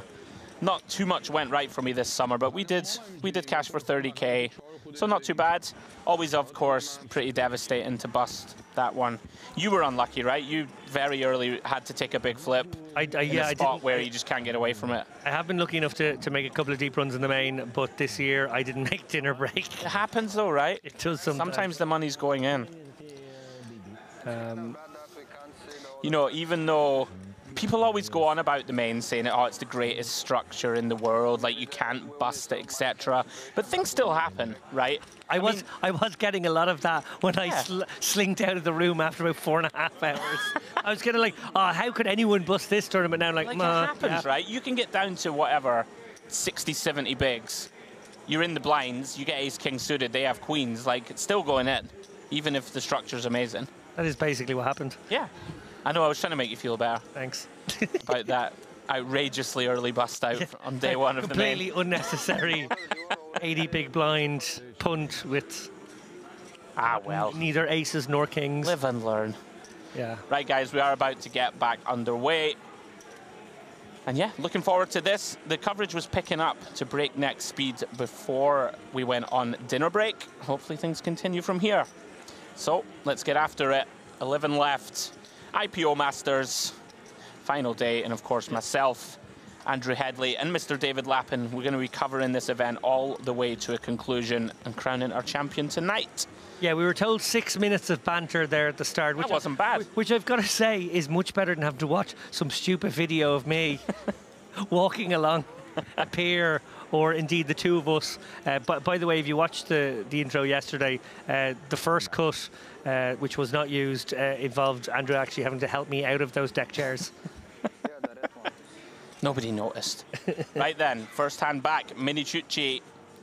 12 big blinds, David. This actually could be go time, and yeah, announces all in. We're of course 5-handed, so now he becomes the hijack and not under the gun. And yeah, King Queen, 12 blinds, decides just to send it in there. Makes a lot of sense, right? Short-handed game. King Queen don't really want to raise fold this one. Just put it in there and hope not to run into a dominating hand. And here we go. Wow, hand one. Nikolov is going to have to commit around about half his stack, David. But in this 5-handed format, I think we just have to... Yeah, this one isn't even close, to be honest. Yeah, I would call. I think like ace-9 is actually pretty borderline. I think you could maybe consider ace-9. Yeah. So ace-jack doesn't feel close. But he's right to get a count. Obviously, they've been off at dinner. He's probably forgotten how much exactly Minichucci has. Yeah. And yeah, like you got to remember as well, while of course the ICM pressure is peaking right now, and of course these middling stacks like Nikolov would actually like to just sort of stay out of trouble, just eke their way into the top 9 or 8 without having to get to a showdown or even risk half their stack in a spot such as this. The bigger factor in a way is that these blinds are going to whip around every 5 hands. Right. They can't really stay inactive, and they can't hope that, you know, these shorties won't double up anyway. So you got to just take a spot like this. I'm with you, and you also want to position yourself with a chance to win the tournament, right? Yep. You know, call here and win. The future game is big. Wow. Oh, that's a big fold. Wow. Obviously, we see here he was ahead. But I think, you know, just thinking in range terms, his opponent will have weaker aces a lot. You'll actually dominate quite a bit. This is very tight. That was very tight. I mean, do you think that something I've noticed in the modern game is I think that people actually understand ICM quite poorly at times. You know, just in terms of, oh, I have to make the final here. Yeah. I mean, right? We call and we win. We're above 10 million, right? We're above 40 blinds. Oh, and then all of a sudden, when we make that final, we're in position to lock up top 5, right? Yeah, to pick up on that. So he's 7.2 million, sitting currently 6 of 11. Yeah. But if he calls and wins there, he actually catapults into 3rd place. This is what I mean. And I think that people play just a little too snug. You know, they're desperately trying to avoid confrontation, you know, trying to avoid being at risk. But sometimes, you know, ace-jack against a guy with 12 blinds, he's going to shove ace-9 suited, right? We're going to crush it. Like, sometimes you're going to have to call off. Yeah, and it seemed a little too tight to me. Yeah, and to accentuate that further, losing, he'd still be 8 of 11. And you're still in the tournament, so right? He's still there with like his 13, 14 bigs, chance to spin back up again. Yeah. Well, we did reference that we thought Zargaran is going to put his foot to the floor. And very reasonable open. Queen 5 of spades in the cutoff. Runs into a big one. Hammy on the button, 20 bigs, ace king of hearts. Huge hand. Yeah, it's a great spot. Obviously that there's chips already in the middle. Hammy gets to I like this a lot. You know, typically people just 3-bet rifle it for 20 blinds. They'll hold the phone for a moment. Mini Chuchi. Wow. Ace queen off. I think he's got to go with this. I know we see the ace king, so we can start being results oriented and think, oh, fold, somehow he needs to fold. But actually on balance, I think this is a call as well. I think he's got to, or sorry, not a call, but he goes with the hand. I think the most interesting thing here is how we perceive Hammy to sort of build this 3-bet non-all-in range, right? If you think it's always pure value, then I think we can fold ace-queen off. But if there are 3-bet folds in there, which people in modern poker should have off 20 blinds, like Hammy knows that Zargaran is wide, so Hammy can 3-bet fold like an ace-9 off, an ace-10 off here, a king-jack off, things like this. But he has decided, David, to follow your instinct and puts it in. I don't blame him here. I don't blame him either. Ace-queen is such a big hand, 5-handed. 5-handed, very big. And that Zargaran open is absolutely full of nonsense This a is lot the of the problem. time. So that's dead money in a sense. Yeah, this is the problem. If you think Hammy can pounce on that with a wider range, you've got to put it in. Not sure what this tank is about. Maybe just taking his time, making sure of the chip count of Mini Chuchi. I guess taking time off the clock in any case, should Hammy lose this one, he's going to be very short. Right. So maybe looking at potential ladders. Is there a ladder at 9? I assume there's a ladder at 9, so... No ladders until the final, yeah. So maybe he can just, like, remove a hand that could be a hand that he commits chips with before then. I don't know, like, obviously, this is not a difficult decision. I would be... It feels like a knit roll, I would be pretty tilted here as Mini Chuchi if this goes on much longer. I'd still be pretty tilted, to be honest. I'd be expecting it to be shown a worse hand. Just turn your hand over quicker than this. It gets the bad news, and of course we saw Zargaran fold a queen, excuse me, opening the queen 5 of spades. So Mini Chuchi on the ropes, 2 remaining queens in the deck, or some kind of diamond flush. His immediate requirements. Off we go. Off to the Jack 3-3 board. Are some chop opportunities now. Would get a split pot if another Jack were to materialize. Very bad turn card. 5 of hearts improves Hammy to the nut flush draw. So Mini Chuchi looking for a Jack or a 5 that's not a heart for a chop, or a queen for the win. Can't find it. 10 of hearts river completes the board. And we do lose Renato Mini Chuchi in 11th place for a shade under $11,000. GG, sir. Good run. Bit of a cooler there, David, at the end, 5-handed. Yeah, I think that was a cooler. Zargaran is going to probably open half the deck into unopened pots, as well he should, to try and lean on these guys and apply that ICM pressure. That sort of presented a lovely situation for people with real hands behind there, and I just don't find it, to be honest. I appreciate what you said there about maybe making a very player-specific read on whether someone is likely to only do it with value, and if they do only do it with value, will that value ever be worse than ace-queen and pairs that you flip with? I guess that's kind of the issue. Sure. In the end, he's just decided that, like, his opponent might even be the kind of guy who might have the ace-5 suited there and do the non-all-in one. And I think after fading the non-snap call, he probably was feeling great about life. Felt like a bit of a slow roll, didn't it?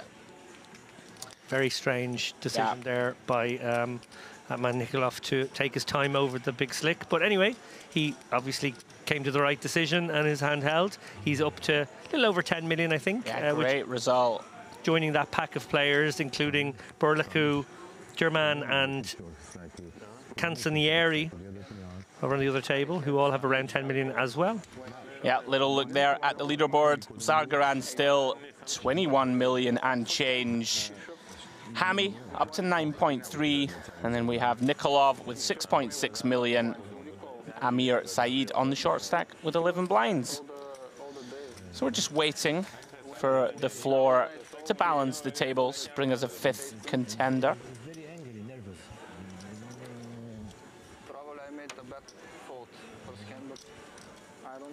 You can hear Nikolov there saying, I think I made a bad fold. This was the first hand with the ace-jack. Facing the shove of Minicucci. No, I'm not. He was the big blind buster. The big blind buster. I think big blind only now.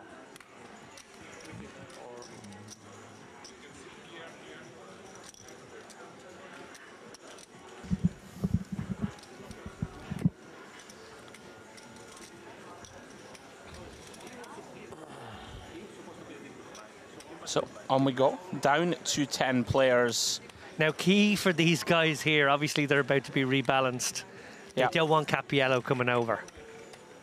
That would be I want him over. I want him over for the peskiness. We do, absolutely. But yeah, they'll be hoping that one of the shorter middling stacks gets sent over.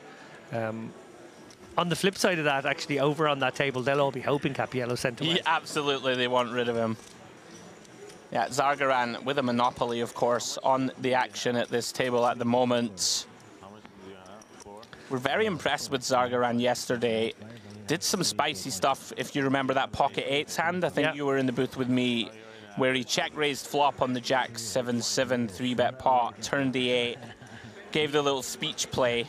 Yeah, that was. And then check jammed. That was a spicy hand. That was a fabulous bit of speech play as well. Yeah, Zargaran came to the feature table in frame 2 yesterday with 1.8 million. I think probably left with about 5 or 6 million. Yeah. And obviously has continued in the ascendancy, 22 million at the moment. Yeah, we said he'd be one to watch. Very, very aggressive, very spicy hand selections. I believe we saw him 3-bet 9-7 off and things like of this ilk. So he's very much a momentum player. Everybody at the moment locked up $11,000. Will be a 4K pay jump as we get to 9 players remaining. Yeah, and at this point now, ICM basically peaking. The implications of this should basically force the shorter stacks to play a little more honestly. The middle stacks to maybe play most honestly, and then, you know, obviously Zargaran, Cappiello, these guys will be able to, you know, open wider. They can over-realize in these situations and actually use post-flop ICM against some of those middling stacks, which is almost like the most dangerous way to do it. It's my favorite thing about Merit, though. People disregard ICM more than any other poker room I've ever been to. It's great. Yeah, there is a sort of play for the win mentality out there, I think, a lot of the time. Yeah, love it. And it certainly makes for entertaining poker, as we see Saeed likely to just send this now for 11 bigs under the gun. Remember, he's about to have 2 of his 11 bigs gobbled up in the next hand. It would be absolutely brilliant for him to get one through now. Yep, he agrees, commits all of his chips. We did say action was at breakneck speed, and it has continued that way after the dinner break. Sends them in, 11.5 BBs. Hammy here. Likely a little bit of posturing. Unclear if they're in hand for hand mode. Right, if they're not, then of course makes sense here to take as much time as you can. Don't want to play too many hands 5-handed, especially with Zargaran in there with a massive stack, likely to be playing very aggressively. Another look at Berlatu. We saw him before the break. And goodness me, he's changed nationality. He had the United Kingdom flag before dinner. I was rooting for him. Now that he's Romanian, I'm still rooting for him. Do you ever have the United Kingdom flag? No. After your name? No, they always put it there. They always put it there. They do it. They do that to you. You know what? I'll tell you a secret. Even though I'm a proud Scotsman, I don't really mind that much. Whereas some of the Scottish boys, you might as well have gone into their house on Christmas Day and, you know, spat on the coffee table. I was wondering what they were going to have done to them on Christmas Day there. They don't spit in the you know, PC, in the non-PC version of the story. Well, yes, you understand where I'm coming from. Yeah, I think I... Alrighty. Zargaran with the 4-deuce here under the gun. He's going to have a folding range. He's not going to get too wild or out of line here, especially with some reshovable stacks. And yeah. But do expect him to open anything suited or connected over the course of the next however many hands before this final table begins. Berlachu, obviously the man who we saw in the last frame, has been moved across. One of those middling kind of 10 million stacks. There's a bunch of them right now. Yeah, this is sort of an interesting spot. Basically, with the dynamics of being on the FT bubble, you can almost raise any 2 here against certain players, and he has just decided, I can just go ahead and 2.5x the entire deck and put a lot of pressure on the big blind, and it is going to work a lot. People will overfold. I actually really like this proactive approach. You know, Saeed's not going to flat that often, I don't think, off, you know, 11, 12 blinds. He's just going to play all in or fold. Pretty nice little adjustment there from Berlachu. Do we get extra time X at the final table? Yes. How many? Do you know? 5? 6 extra? They're going to give you 6, I think. Thank you. Yeah, so a feature of the Mare Poker Room as well is final day of these tournaments. It goes into this time bank mode. So you see the little shot clock there on the right-hand side of the dealer. As soon as it becomes palpable that a player is taking anything more than a couple of seconds, the button will be pressed and they will be given the countdown. There it is, as you see. And of course, not wanting to put too much pressure on these guys either, they are given plenty of time bank chips to use as they see fit.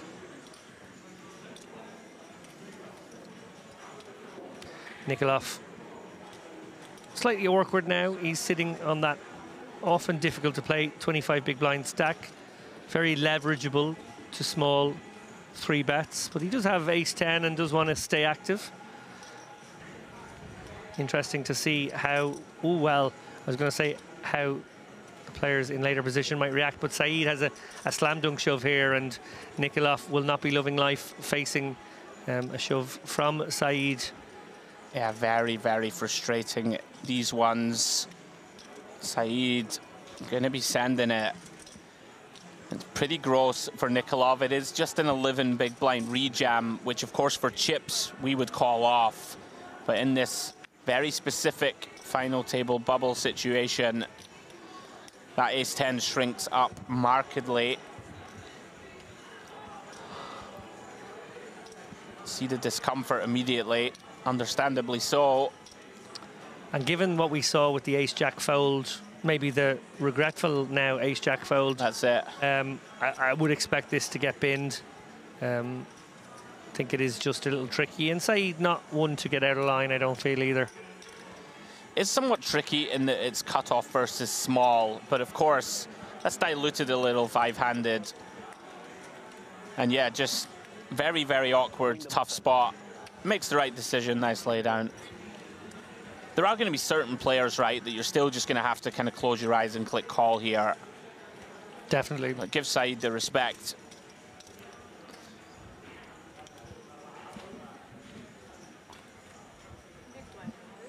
A couple of all-ins for Saeed get through, keeping himself afloat.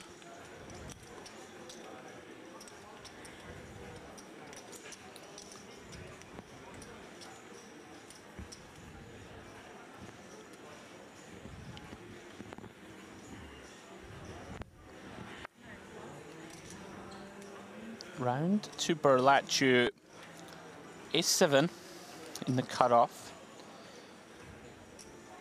Does have Zargaran on his left, like a couple of seats to his left, which is somewhat problematic. But we still, you know, want to apply pressure where possible and have an ace in hand.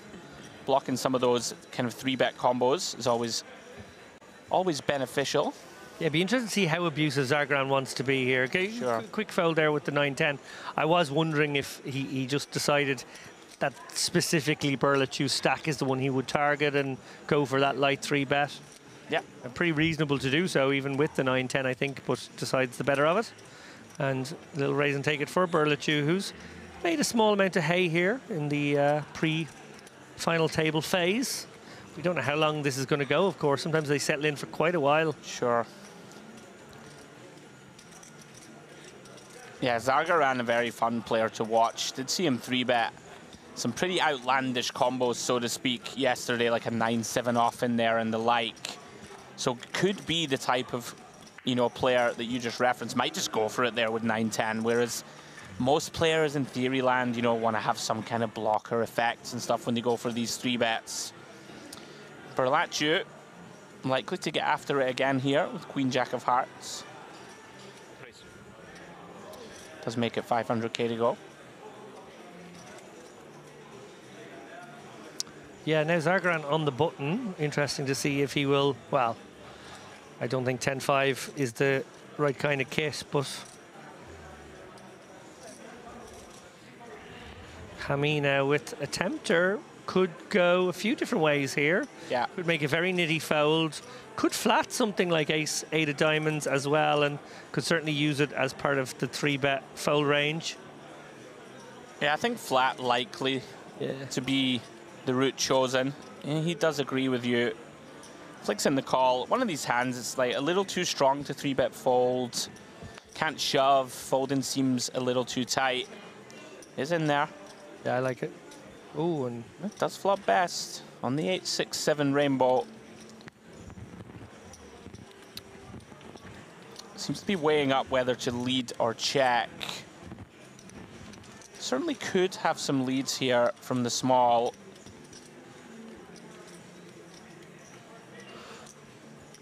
Does land on check. Yeah, tricky one for Berlaccio. Obviously has the 2 overs and a few backdoor possibilities as well, but it is a tricky little board. And even that telegraphed tank check from Hami may be suggesting that he has something, although sometimes I feel like that's, you know, maybe the green light to go. To buy a check back. Yes, almost. exactly. That's how I read that sometimes, I'll be honest. Yeah. And it won't be possible without I think that's fair. Italy in Berlaccio now decides 40%. From their representative. And you know, this makes some sense, right? We can target hands like an ace-jack type hand, king-queen, things like this that have us just beaten. Yep. And you know, if we get check raised here, really not a big disaster to have to fold Queen Jack of Hearts. We do have some nice backdoors. So you know, we may be able to improve on the turn and barrel off some of these like marginal hands, but he's gone with raise. And a literal click here. Last one, 8-1. Very intrigued to see what Berlaccio reads into this. I guess Hami may be banking on the fact that it's very unlikely his opponent has a hand that could just go with it now. So he's very unlikely to get 3-bet. Very strange decision in my eyes to literal min click. Yeah, it's kind of asking for trouble. Like, we don't get a better hand to fold ever, and some hands can float us to this small size. Fortunately for him, Berlaccio with just queen high figures it doesn't quite have the correct properties to continue. Very strange line, but it worked in that instance. Yeah, maybe just decided to would rather take the aggressive approach when continuing. Tricky one. Yeah. I'm not sure about it, but it worked out. Yeah. Because it's collaboration, you know, that's why. They have their own style. Yeah, sort of a hand with decent, very decent showdown value, but representing with the click a hand with more. Yes. It's an odd one. Now then, Saeed, up to 3.8 million, had 2.7 a few moments ago. Tricky one here with ace-5 of hearts. Has 15 big blinds, just a little over. Yeah, does decide just to fold. Hard to be too critical. Perhaps deciding that he'd rather play all in or fold at this point. Certainly could have raised. Allows Zargaran now to open the action with the king-deuce of diamonds. And once again, Hami with a middling suited ace and the decision to make, David. Yeah, he's certainly being challenged by the dealer here. A few awkward hands. Maybe prefers to land on raise with this particular one, but I think, again, that's just very scary against Zargaran. Going to call again. Yeah, I know in theory world, these are the ones that will 3-bet more often, sort of ace-6, ace-7 suited, that don't play incredibly well, and, you know, don't mind just knocking out like an ace-8, ace-9 off from Zargaran. Yep. But does also decide we have position, often going to get to play a pot, and c3 does land on call. Either way would be very reasonable.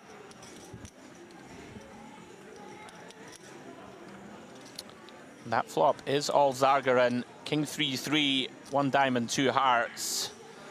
Yeah, interesting whether he goes with check or bet in this situation. It feels like check works kind of nicely. Your hand's not afraid of anything right now. You have your weakest king, literally. You also have a hint of a backdoor here with diamonds. Obviously, betting, you can target some pocket pairs, and pretty much all pocket pairs would have to call to this size, I feel. So I guess that's the route he's taken, but I do prefer what you just suggested there, Andrew, that maybe checking this one is nice. Yeah, it does decide on 20%. Of course. Like it can't be too far wrong to bet very small anyway. Absolutely. But yeah, I like throwing out a little bit of rope there. Yeah, I think something that can be touched on is that with, you know, specifically final table bubble dynamics, a lot of these sort of wider floats and stuff like this in position start to disappear a little. Yeah. So, you know, I mean, we want our opponent to continue, right, with Queen Jack of Diamonds, for example, here. Like a backdoor flush draw and 2 unders to the board. Now, whether Hammy is going to take that route and continue with these hands is up for debate. But, you know, betting 20%, as you said as well, can never be too bad. You're going to get called by pairs. Should get called by some ace highs. Unfortunately for him on this occasion, Hammy with the ace-6 of spades, nothing to continue with.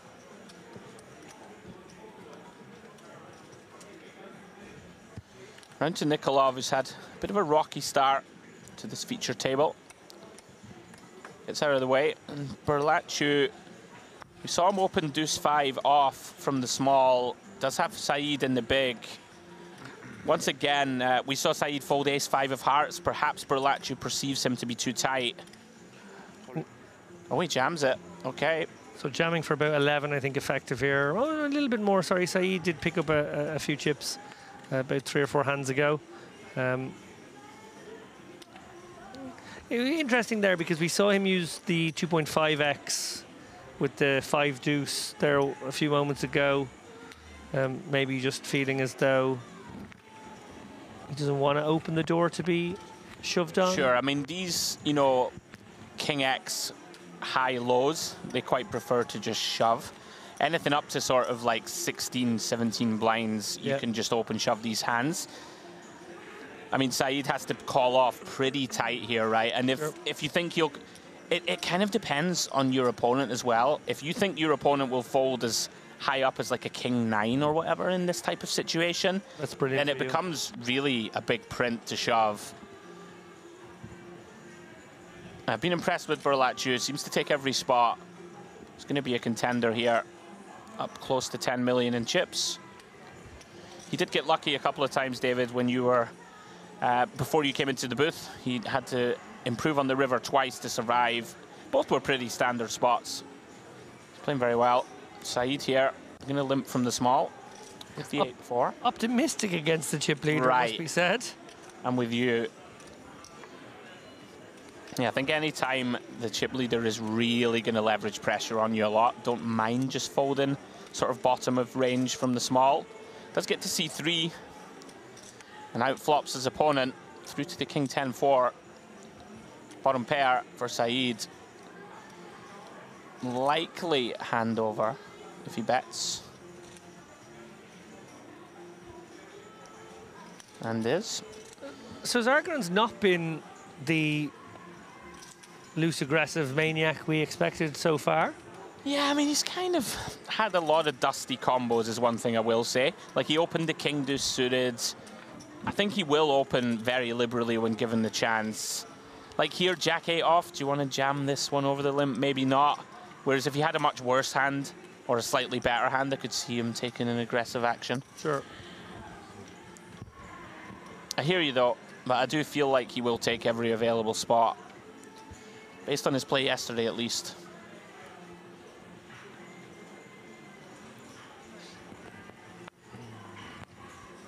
And once again, a playable one for Berlachu, who seems to be playing almost every hand at the moment. Yeah.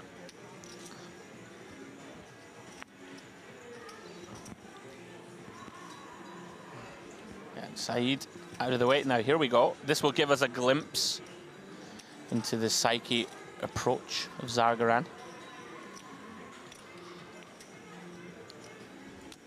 I mean, pretty big hand, David, obviously. This one wouldn't be out of line by any stretch. Interested to see how he wants to approach this.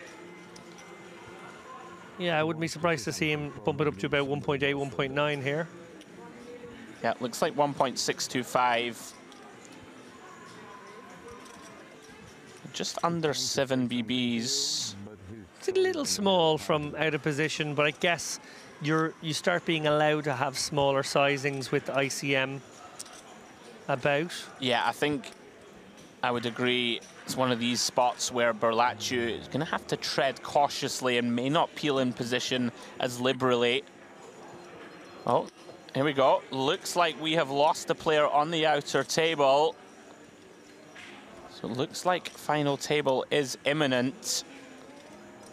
As the players rack up their chips. Now back to Berlacciu. I did say, David, it's going to be tough for him to defend as often, but Queen Jack of Diamonds, he can, and he's jammed. Wow, big play here. Credit to him. Thinks Zargaran is going to be out of line and sends it for just a shade under 40. Love this.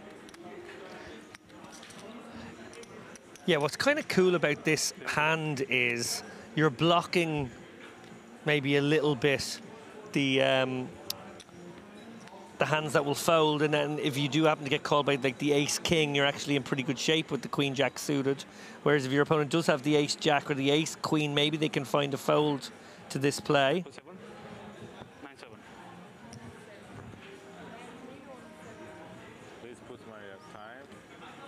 Yeah, one of the benefits, of course, as well, if our opponent has ace-king, yeah, right, then we're in pretty good shape. Yeah. And the question is, do the hands that dominate you really want to call here? Ace-Jack is in the blender, absolutely. Really is, yeah. Hand like pocket tens, if it calls off, right, we flip against that. Credit to Berlacciu.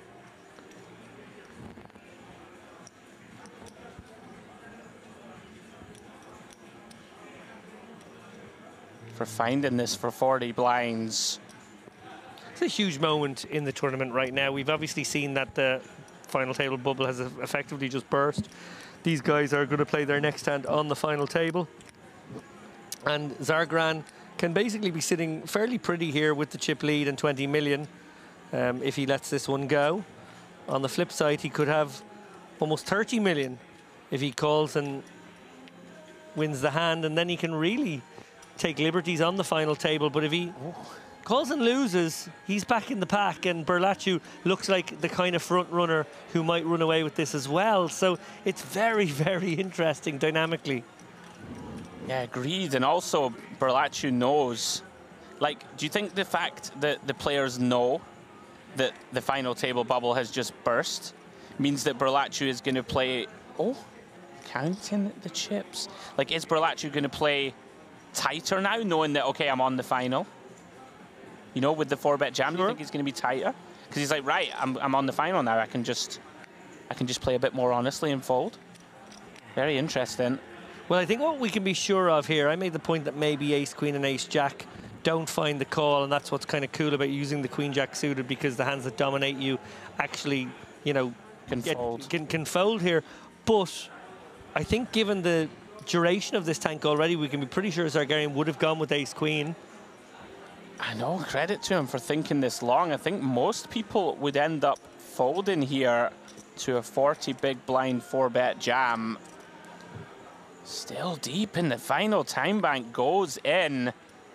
Each one, guys, worth 30 seconds. So basically now with 30 seconds to act. Big sweat here for Berlacciu. What a hand we have here. Oh, he's... Oh my goodness. that an angle? Was he looking for the reaction? Oh, he absolutely was. Oh, he's made the call!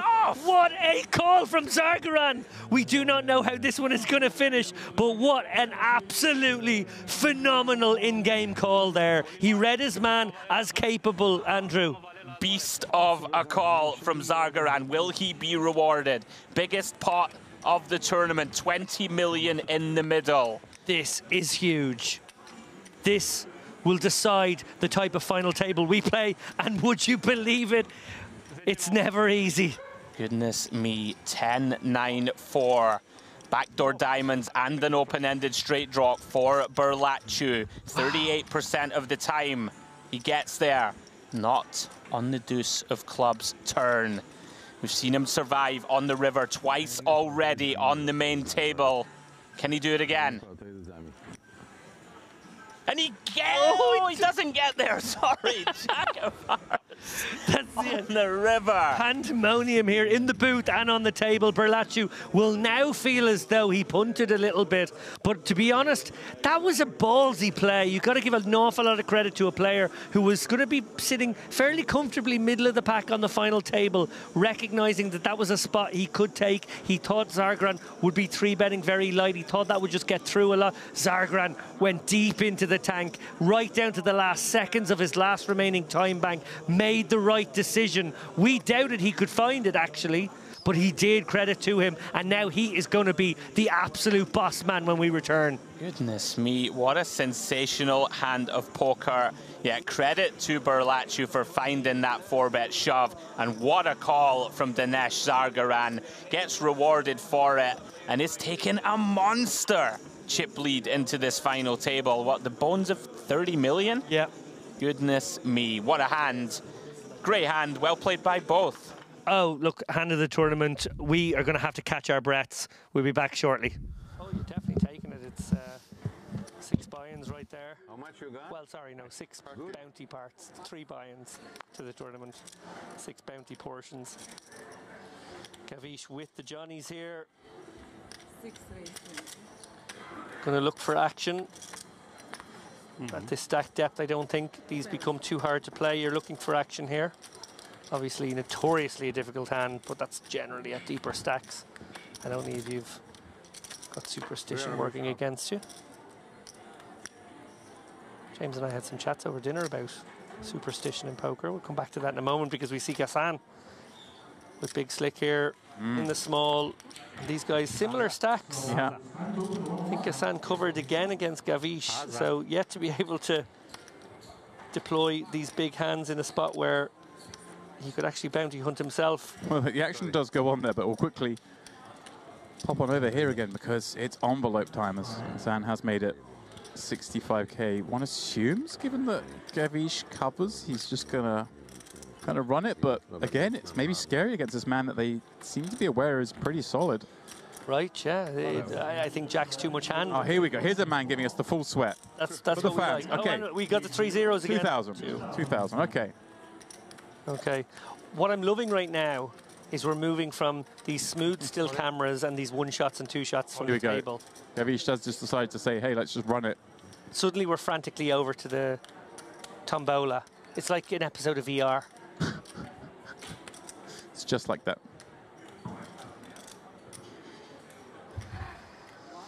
Shrug call from Gassan here, who knows he's at risk, and Gavish is bounty hunting here with the best hand right now. Big pot, 670k in the middle. This is a big moment for both players. Huge moment. Obviously, we can see Gavish is the one who can pick up a bounty right here and now, but Sam will have a huge stack if he finds an ace, which is what he's done here on the ace, queen, queen board. He's going to be the table chip leader, I think, if he runs out clean here. Gavish, of course, with backdoor hearts working. That's become a thing, as has the king. And, of course, any chance of a raw flush, David? It's in the deck. We see the live cards at the top of the screen. Dry smile from Gassan, who really doesn't fancy that 10 of hearts turn. But he loves the 4 of spades river. Gavish down to just 4.5 blinds.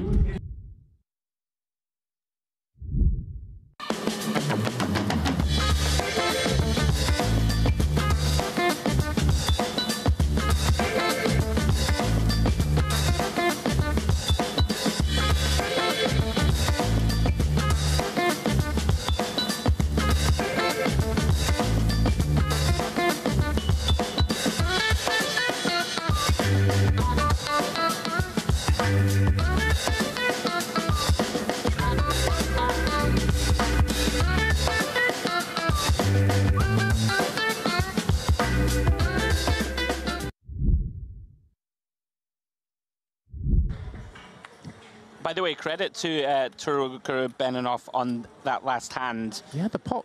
He actually just called pre, led turn after it went check, check, flop, and found us and then found check wow, okay. on the river when the 10 completed and found just the check call.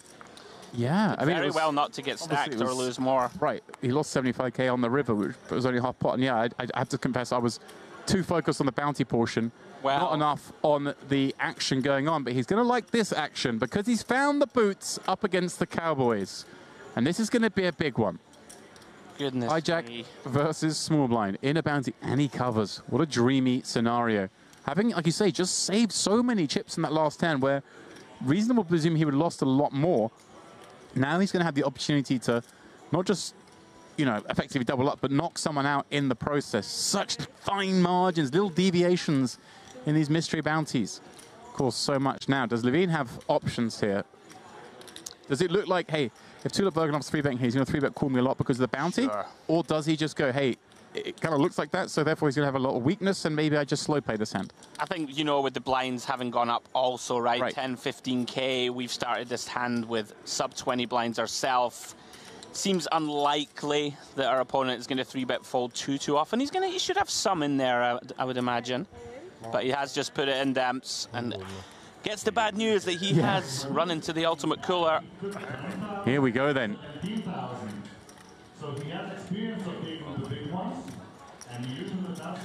Well, there is someone drawing a bounty, but for now we'll focus on aces versus kings. It is the kings at risk, as indicated by the all-in marker.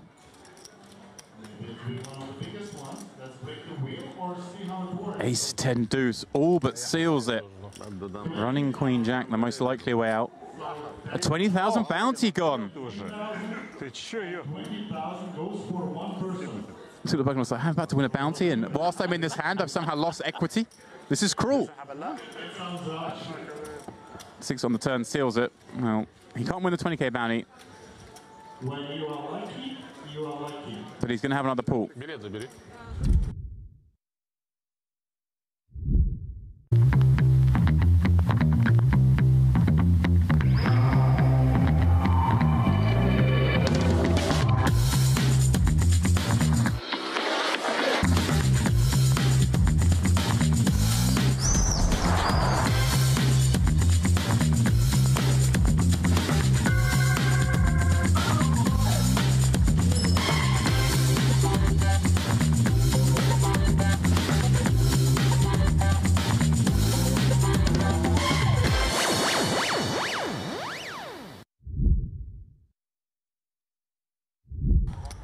Must have had a perception, Demps, that Halabi not going to be 3-bet shoving very wide here. To say, before you came in, we saw him kind of very surprisingly fold ace-jack, although that time was against 2 queens, but was getting the price basically against everything but jacks plus. Right.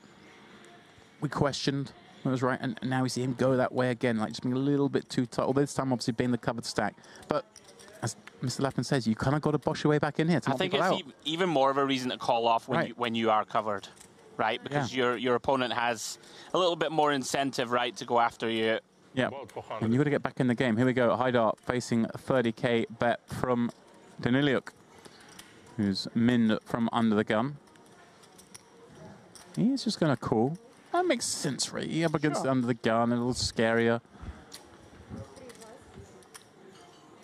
Yeah, I think in theory you're going to mix this hand a lot in between call and 3-bet. Lands on call. What a kind of interesting spot here for Halibut. Obviously a squeeze spot and a hand that does like to squeeze, but at the same time a hand that kind of plays okay if he just calls and takes a flop, right?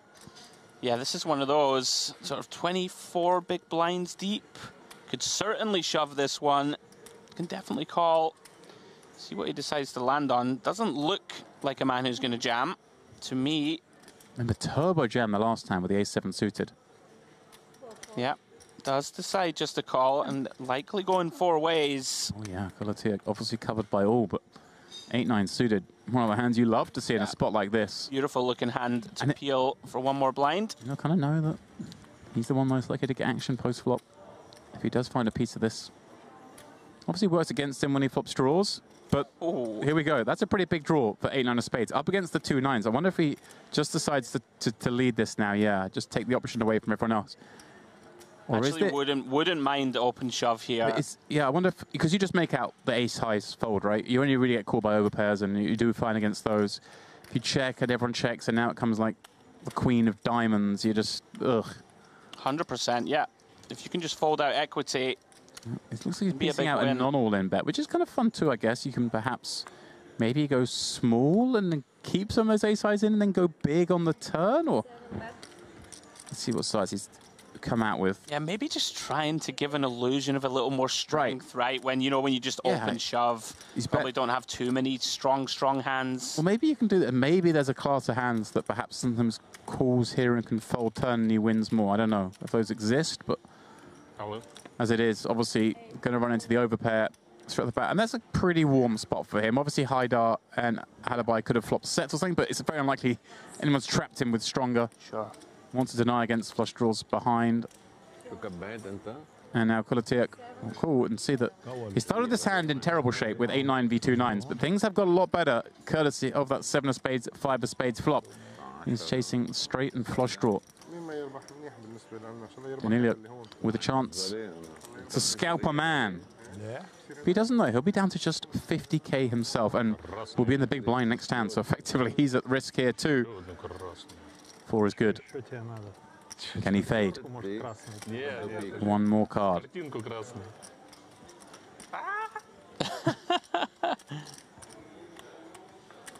And he does. Ace on the river. Sends Kolotiak out in 11th place.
Your unique journey starts now.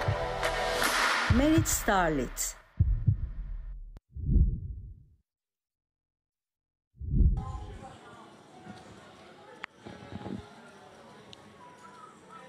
I was saying to James, as you were on your well-earned break, kind of selfishly want that 30k to remain into the sort of three-handed, four-handed, like, because you don't see it very often, right, in these tournaments. Often it just disappears, you know, off the prize pool earlier in the piece, because it really will change things a lot, right? Like, if that 30k is still there and there's 3 of you left, what is third place is 11k, right? And if there's a 30k in there, oh yeah, it changes everything. We see here one of the shorter stacks here, Al-Maimar. Was he the shorty? I think he might have been second shortest or shortest. Ace-9 here. Looks like he's going to flat. This is very curious. Not sure I like it. You know, you do just invite the big blind along here with a lot of different holdings. So we see Haidar now gets to complete with a suited king. Not too sure what this achieves, David, to flat. And now... Well, it might be... Could be curtains. Game, set, match for Al-Maimar here. Goodness me, look at Daniluk here, flopping bottom 2. This could get super messy, actually. This could be very messy. Going to be a confusing spot, David, I think, for Daniluk, thinking, what type of hands is Al-Maimar going to want to flat here? Wow. Al-Maimar gets away. Astonishing. I mean, I guess thinking that this is a super strong C-bet. And goodness me, Haidar jams. I mean, 225k more. I don't think you're getting away with bottom two here. I don't think we can fold. Can certainly have, you know, even a really good hand like Ace King with the King of Hearts. You're doing pretty well against. Going to be a bunch of pair and flush draw, potentially even a hand like the naked King of Hearts. Even just an ace, David, right? With maybe ace 8 with an 8 of hearts in there. Yeah, he's going to make the call. Yeah, he gets the bad news for now. He does have some outs, but I'm not sure he could have get away from that one. And yeah, had the ace 9 shoved it in, Haidar would have got out of the way, and Daniliuk would have no doubt snapped it off to try and take the bounty, and would have been in pretty good shape right now to do so.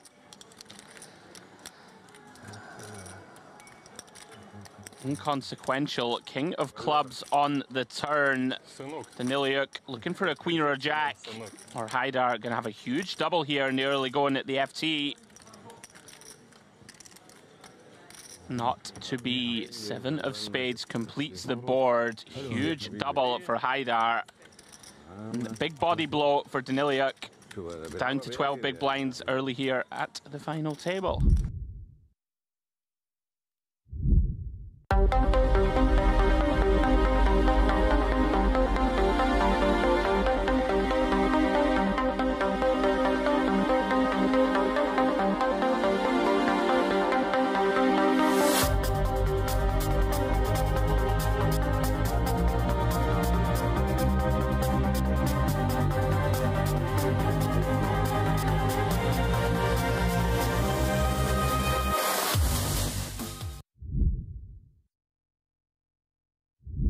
Anyway, looks like Georgie. Joe, I think pull it. I don't think. I don't think he pulled it, but I think he might have like searched for a friend. I think he might have a lucky friend out there, and I've seen that happen in this room during the mystery bounties. I had the privilege of calling a mystery bounty here on my very first visit to Merit, and a lot of people believe in the lucky friend. Yeah, it's everywhere.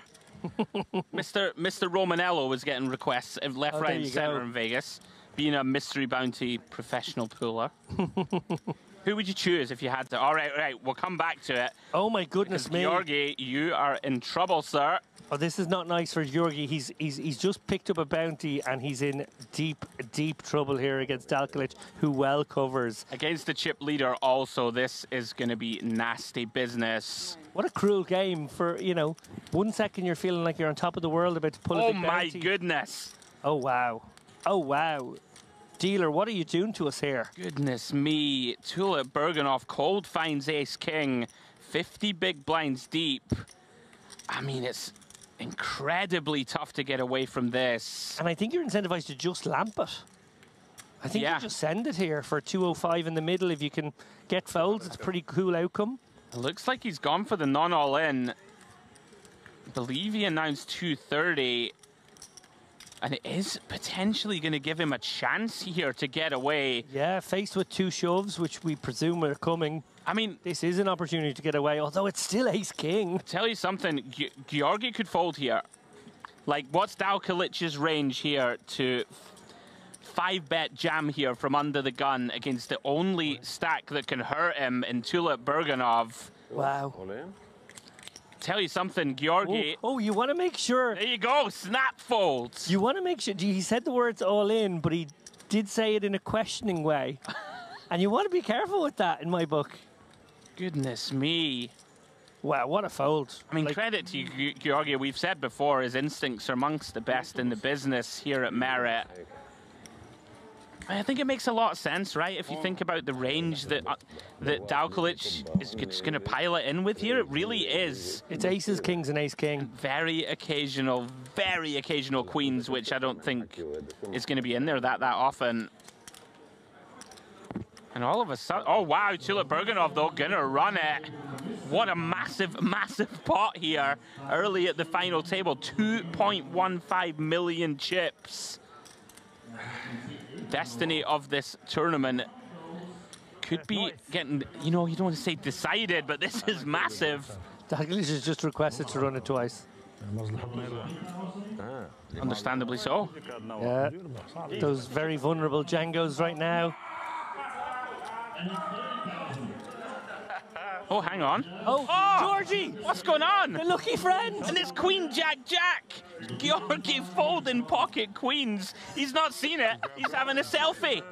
It's all going off. Goodness me, Tulip Burganov now clinging on by a thread. Needs to find an ace or a 10. And it's a 10 on the turn! It's chaos here. Oh my goodness me. Out of nowhere, about to take the tournament chip lead. If he can fade a jack or a king, and he has done so. Wow, so a forlorn Dalkilic with the best hand is now crippled down to 380k. Tulip Burganov spikes that 10 ball on the turn. Geordie wasn't even watching, but he flopped them all dead. But he didn't mind because he was pulling a 30k bounty out of the tombola. Goodness me, welcome back to Merritt. What a 60 seconds of action.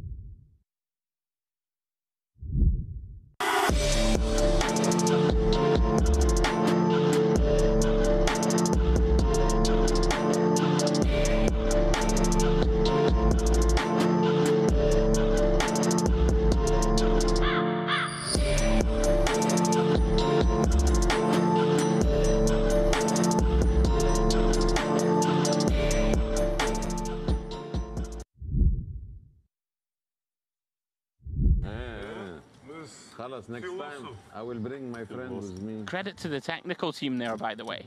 Oh yeah, they didn't miss a minute. They didn't miss a beat, did they? No. Even got the selfie in. Yeah, we have the biggest showdown in the tournament so far, and we still managed to whip round and find a player pulling an envelope who wasn't even in the tournament. Bob, if I win a bounty... I know, I was looking at him. I was like, I don't know who that is. I don't know who that is. Right now, there's nothing left. Georgie's gone again. 10,000 still. Yeah. Right, focus Andrew, focus David. Back into the action. Saeed here, ace queen. Makes it 40k. Interesting now, because I think that's basically all the big bounties have now gone. Oh, how's this for a troll? Back-to-back Django's for Dalkilic here. He is going to get called and looked up here by Saeed. Can they hold this time, Andrew? Goodness me. Conclusive proof we are living in a simulation. It's the kings. I mean, if he can hold here, he's going to be back up second or third in chips, I think. Are they the same two kings as well? I think they are. It might well be. Here he comes. Eli Saeed in there. Obviously an easy decision for him. 750k, very much back in it if Dalkilic can win this one, if he can get the hold. Oh, well, he should be okay this time. Pretty good start on the king 9-5 two-spade board. Just fading runner Broadway. Yeah, average stack right now about 800k, so this is basically back to average for Dalkilic. Not bad. Doesn't look like a man who's feeling that great about it, it's got to be said. I get a laugh now, finally. Rivers quads. What a few minutes here. Dalkilic steadies the ship. And we can breathe.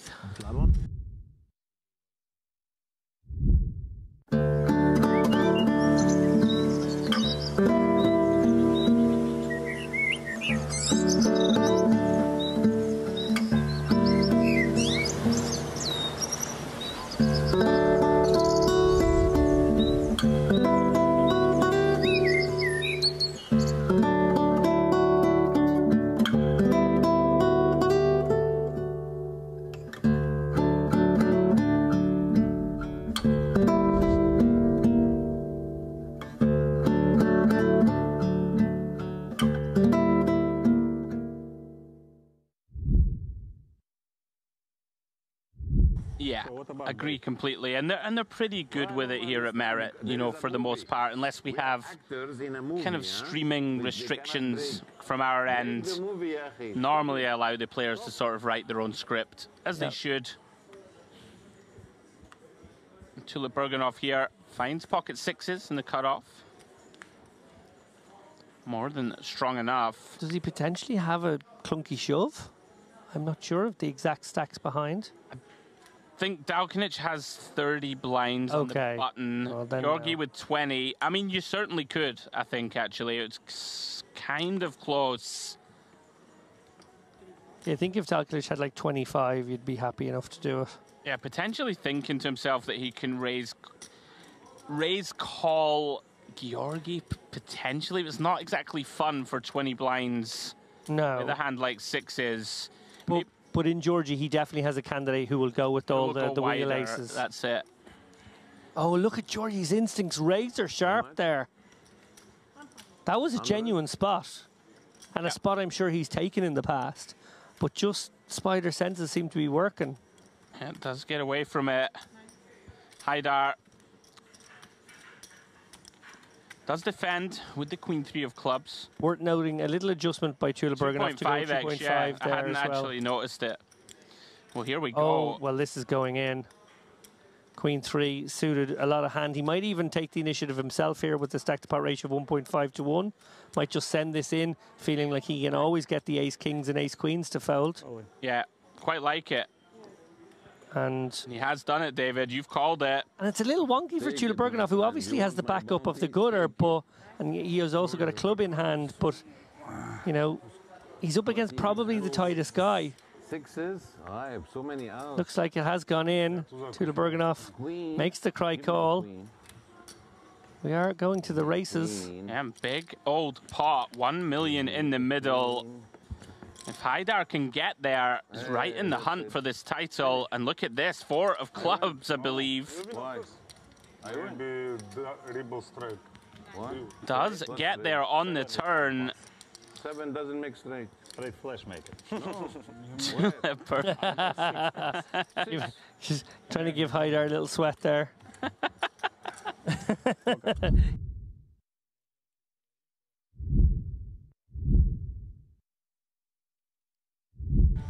Blinds are now 30-60K. Looks like we've reduced the clock to a 15-minute clock, so that's kind of turboed things up as well for these guys. As if these boys needed help gambling. Yeah, Tula Berganoff all in here. All in. Just going to isolate everybody else here. Dalkalic can't call with the Queen 9. Georgie, no good, but the Haidar snap in there with the Ace King here. The 2 big stacks going to war. Queen is no good. Ace Queen is no good.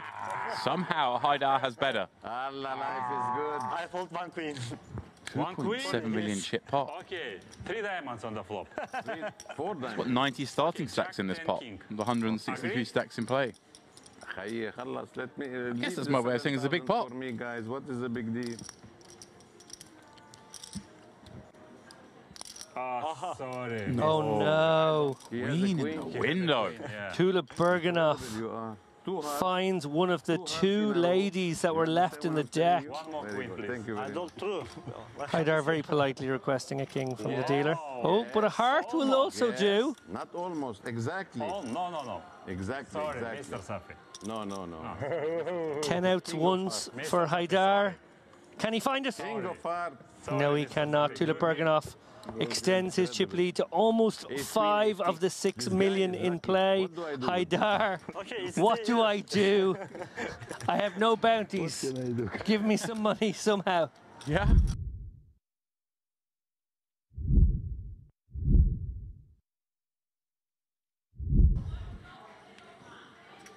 Yeah, that IPO generated 937 entries at 1K pop. 175 players remain. First prize will be 146K. Oh, and this is going to show down the Jack-9 of clubs once again in the hands of Dalkalic. Not the first time he's held on to those same 2 cards as a previous moment. Here we go then. Step 1. Get the first double up. Finds himself in great shape with the Jack-9, but ooh, I saw the 7, but a Jack rolls out behind. 2 cards away from making a game of it. Still be 3-1 down, but more than doable. Ooh. Backdoor potential, but he doesn't need it. Wow, well, Tula Berganoff has improved, has taken the lead, but the backdoor goes the other way, of course, because Dalkalic can now find a 10 himself. He can nullify with a 5. A Jack or 9 doesn't do it. That's it, James. Good game. Just like that. Tula Berganoff is the champion.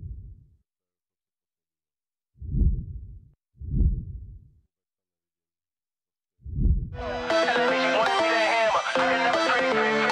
I'm a fool. Television wants me to hammer.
Okay, James, I know you've played a few mystery bounties in your own career. Are you a gonna keep my bounty and pull my envelopes later guy? I want to pull them immediately. Is there any strategy you've thought of around that? Here's a story. I've only played 2 live mystery bounties, both at the World Series, both this year and last year. And then I've played a bunch of online ones this year, whilst in Vegas on the WSOP site, you know. And I mean, I must have played 15 of the online ones, I guess. And you reach the bounties before you reach the money. And I've still never in my poker career opened an envelope. Oh, that's very sad. Yeah, I'm quite proud of it at this point. I'm thinking they're saving me a really good one. Okay. But I think I'd be I think I'd wait till I bust it out. Well, hoping to open an envelope now is Saeed, who has the ace-king and the all-in stack of our 126k with the pocket tens. We see that it will be a flip. There's no way that Saeed is turning this spot down. He's getting the count, but you know he's going to isolate this one. Either call it off and then be happy to call anyone else, or shove himself. He's just going to shove it in. Or 3-bet to 194, as our graphic is suggesting.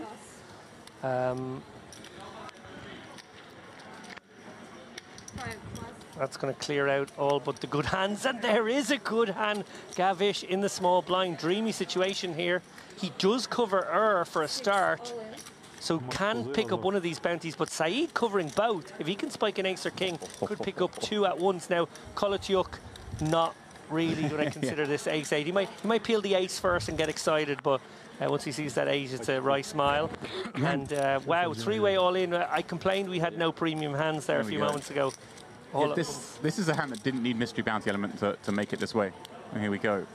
Gavish pretty a little upset to see that he isn't in better shape with these 2 queens. Yeah, and Berthold would have fancied his chances of having the best hand when he put this shove in. Now he's in quite bad shape here.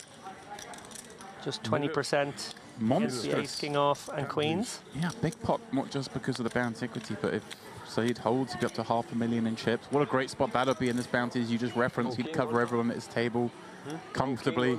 We already mentioned the bounty worth about 5,500 a pop, so he's eligible to win an additional 11k in equity here. Yeah. Gavish can win 5.5k himself, and has none of that equity, as you mentioned. He doesn't access that side of the puzzle. But if he were to spike here, suddenly he's in the game. Very much so. Saeed obviously looking at that sort of $500,000+ stack at the end of this hand, abusing everybody for the next maybe hour or so. That would be the dream.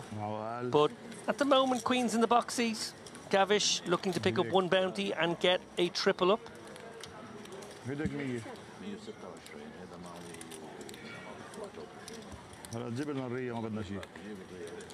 Here we go. 7-4 Trey Gavish, even with the clubs covered.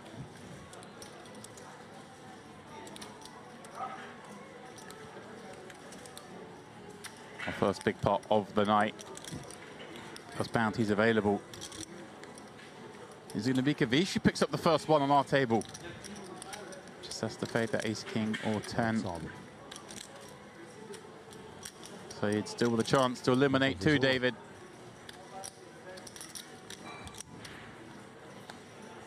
Alas, it is not to be. Gavish with the effective triple up and picking up an envelope. He's edge checking. Do I cover? Do I? Do I win this? You do indeed.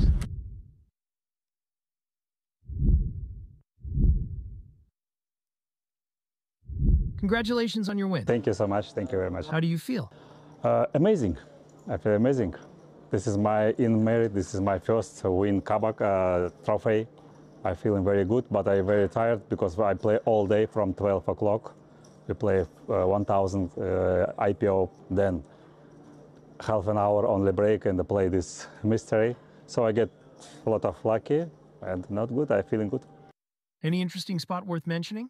Ace King versus Kings. I win like only 3 outs. Yeah, that's it.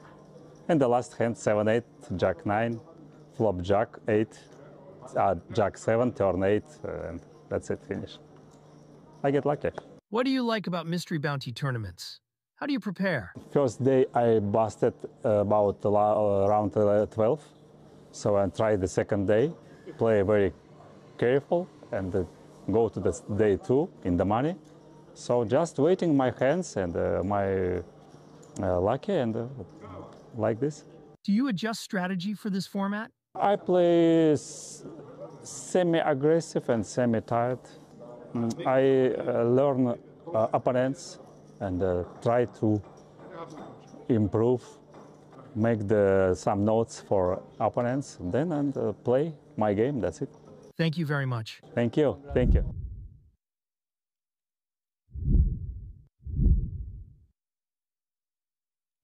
I don't pull them for 2 reasons. One, if you have yours in your pocket and you are maybe like 2-handed or 3-handed against a person who hasn't pulled theirs, you can start doing some deals with the equity of the bounties in mind too, which I like.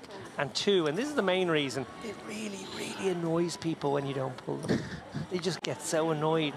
So you'll pull 2 bounties, bust out, and then not pull yours.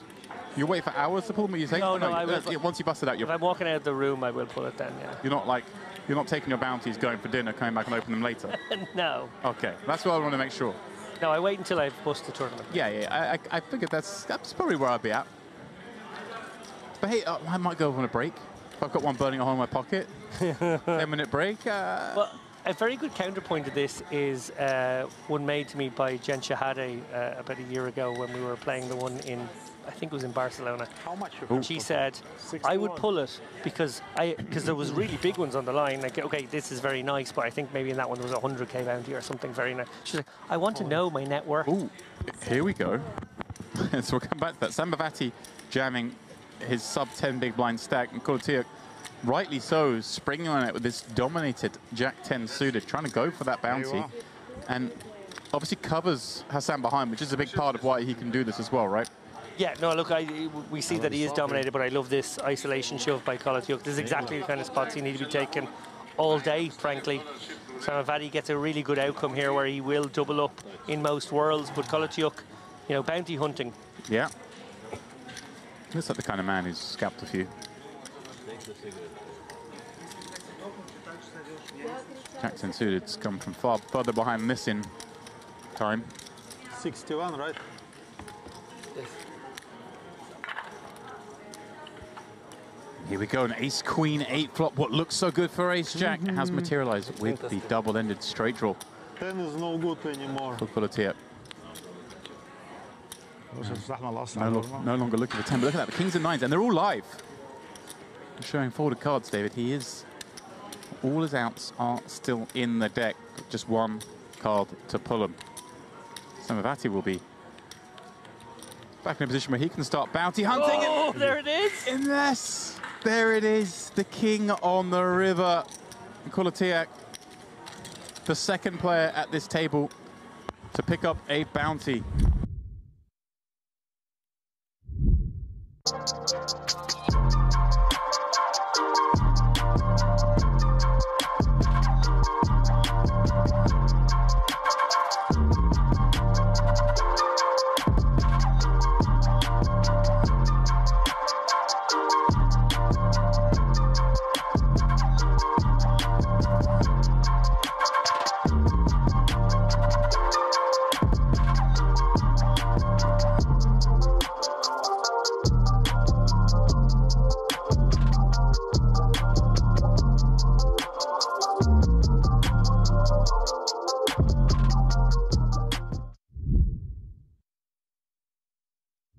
Oh, you're definitely taking it. It's 6 buy-ins right there. How much you got? Well, sorry, no, 6 bounty parts. 3 buy-ins to the tournament. 6 bounty portions. Gavish with the Johnnies here. 6 races. Going to look for action. At this stack depth, I don't think these become too hard to play. You're looking for action here. Obviously, notoriously a difficult hand, but that's generally at deeper stacks. And only if you've got superstition working against you. James and I had some chats over dinner about superstition in poker. We'll come back to that in a moment because we see Gassan with Big Slick here in the small. These guys, similar stacks. Yeah. I think Gassan covered again against Gavish, so yet to be able to deploy these big hands in a spot where he could actually bounty hunt himself. Well, the action does go on there, but we'll quickly pop on over here again because it's envelope time as Zan has made it 65k. One assumes, given that Gavish covers, he's just gonna kind of run it, but again, it's maybe scary against this man that they seem to be aware is pretty solid. Right, yeah. I think Jack's too much hand. Oh, here we go. Here's a man giving us the full sweat. That's for what the we fans. like. Okay. Oh, we got the 3 zeros again. 2,000. 2,000. Okay. Okay. What I'm loving right now is we're moving from these smooth still cameras and these 1 shots and 2 shots from Here the we table. go. Gavish does just decide to say, hey, let's just run it. Suddenly we're frantically over to the tombola.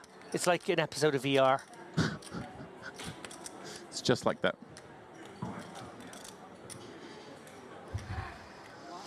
Shrug call from Gassan here, who knows he's at risk, and Gavish is bounty hunting here with the best hand right now. Big pot, 670k in the middle. This is a big moment for both players. Huge moment. Obviously, we can see Gavish is the one who can pick up a bounty right here and now, but Sam will have a huge stack if he finds an ace, which is what he's done here on the ace, queen, queen board. He's going to be the table chip leader, I think, if he runs out clean here. Gavish, of course, with backdoor hearts working. That's become a thing, as has the king. And, of course, any chance of a raw flush, David? It's in the deck. We see the live cards at the top of the screen. Dry smile from Gassan, who really doesn't fancy that 10 of hearts turn. But he loves the 4 of spades river. Gavish down to just 4.5 blinds.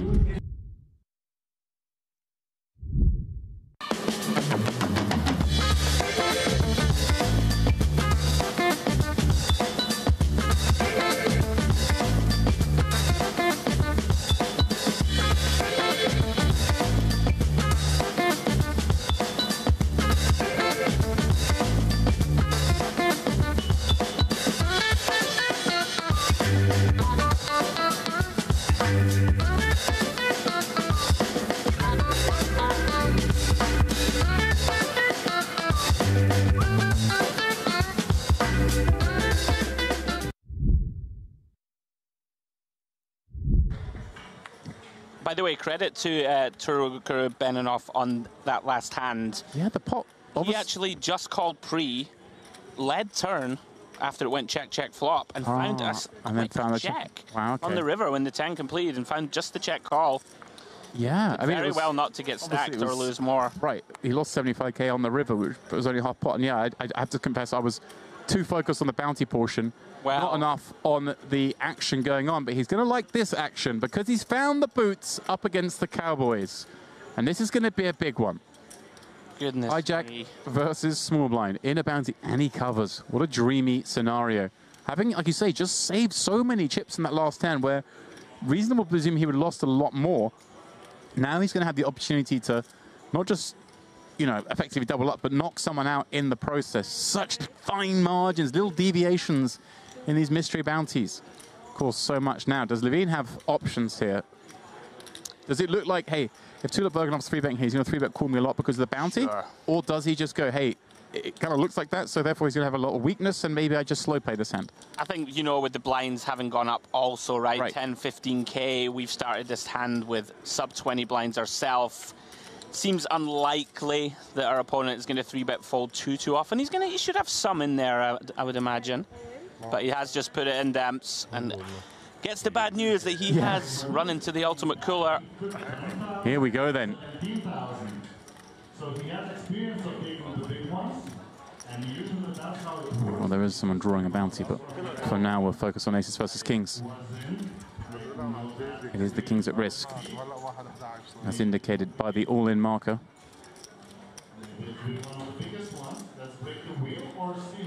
Ace 10 deuce, all but seals it. Running queen jack, the most likely way out. A 20,000 bounty gone. So the Pokemon was like, I'm about to win a bounty, and whilst I'm in this hand, I've somehow lost equity. This is cruel. 6 on the turn seals it. Well, he can't win the 20k bounty. When you are lucky, you are lucky. But he's going to have another pull.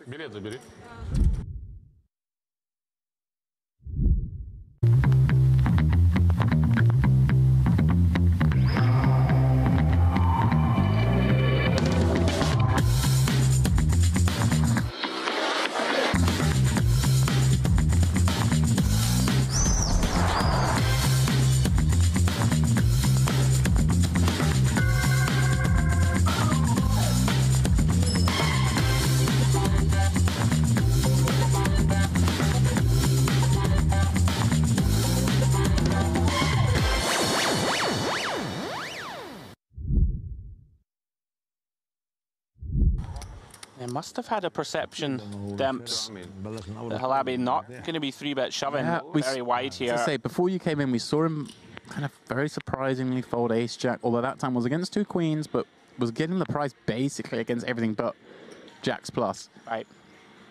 We questioned what was right, and now we see him go that way again, like just being a little bit too tight, although this time obviously being the covered stack. But as Mr. Lappin says, you kind of got to bosh your way back in here to I think it's even more of a reason to call off when when you are covered, right? Because your opponent has a little bit more incentive, right, to go after you. Yeah, and you've got to get back in the game. Here we go, Haidar facing a 30k bet from Daniliuk, who's min from under the gun. He's just going to call. That makes sense, right? He up against under the gun, a little scarier. Yeah, I think in theory you're going to mix this hand a lot in between call and 3-bet. Lands on call. What a kind of interesting spot here for Halabi. Obviously a squeeze spot and a hand that does like to squeeze, but at the same time a hand that kind of plays okay if he just calls and takes a flop, right? Yeah, this is one of those sort of 24 big blinds deep. Could certainly shove this one. Can definitely call. See what he decides to land on. Doesn't look like a man who's going to jam. To me... Remember turbo jam the last time with the ace-7 suited. Yeah, does decide just to call and likely going 4 ways. Oh yeah, Kolatiak obviously covered by all, but 8-9 suited. One of the hands you love to see in a spot like this. Beautiful looking hand to peel for one more blind. You kind of know that he's the one most likely to get action post-flop if he does find a piece of this. Obviously works against him when he flops draws. But here we go. That's a pretty big draw for 8-9 of spades. Up against the 2 9s. I wonder if he just decides to lead this now. Yeah, just take the option away from everyone else. Or actually, wouldn't mind the open shove here. Yeah, I wonder if, because you just make out the ace highs fold, right? You only really get called by overpairs, and you do fine against those. If you check and everyone checks, and now it comes like the queen of diamonds, you just, ugh. 100%, yeah. If you can just fold out equity. It looks like he's piecing out a non-all-in bet, which is kind of fun too, I guess. You can perhaps maybe go small and then keep some of those ace highs in and then go big on the turn, or let's see what size he's come out with. Yeah, maybe just trying to give an illusion of a little more strength, right? When you just open shove, you probably don't have too many strong hands. Well, maybe you can do that. Maybe there's a class of hands that perhaps sometimes calls here and can fold turn and he wins more. I don't know if those exist, but as it is, obviously going to run into the overpair straight off the bat. And that's a pretty warm spot for him. Obviously, Haidar and Halabi could have flopped sets or something, but it's very unlikely anyone's trapped him with stronger. Sure. Wants to deny against flush draws behind. And now Kolatiak will call and see that he started this hand in terrible shape with 8-9 v2 9s, but things have got a lot better courtesy of that 7 of spades, 5 of spades flop. He's chasing straight and flush draw. Daniliuk with a chance to scalp a man.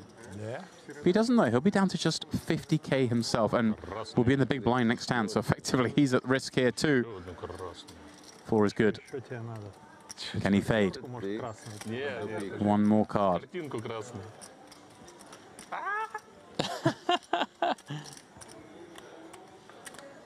And he does. Ace on the river. Sends Kolotiuk out in 11th place.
Your unique journey starts now.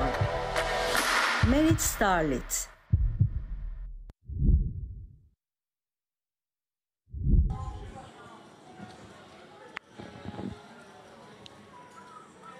I was saying to James, as you were on your well-earned break, kind of selfishly want that 30k to remain into the sort of three-handed, four-handed, like, because you don't see it very often, right, in these tournaments. Often it just disappears, you know, off the prize pool earlier in the piece, because it really will change things a lot, right? Like, if that 30k is still there and there's 3 of you left, third place is 11k, right? And if there's a 30k in there, oh yeah, it changes everything. We see here one of the shorter stacks here, Al-Maimar. Was he the shorty? I think he might have been second shortest or shortest. Ace-9 here. Looks like he's going to flat. This is very curious. Not sure I like it. You know, you do just invite the big blind along here with a lot of different holdings. So we see Haidar now gets to complete with a suited king. Not too sure what this achieves, David, to flat. And now... Well, it might be... Could be curtains. Game, set, match for Al-Maimar here. Goodness me, look at Daniliuk here, flopping bottom 2. This could get super messy, actually. This could be very messy. Going to be a confusing spot, David, I think, for Daniliuk, thinking, what type of hands is Al-Maimar going to want to flat here? Al-Maimar gets away. Astonishing. I mean, I guess thinking that this is a super strong C-bet. And goodness me, Haidar jams. I mean, 225k more. I don't think you're getting away with bottom 2 here. I don't think we can fold. Can certainly have, you know, even a really good hand like Ace-King with the King of Hearts, you're doing pretty well against. Going to be a bunch of pair and flush draw, potentially even a hand like the Naked King of Hearts. Even just an ace, David, right? With maybe ace-8 with an 8 of hearts in there. Yeah, he's going to make the call. Yeah, he gets the bad news for now. He does have some outs, but I'm not sure he could have get away from that one. And yeah, had the ace-9 shoved it in, Haidar would have got out of the way, and Daniliuk would have no doubt snapped it off to try and take the bounty, and would have been in pretty good shape right now to do so.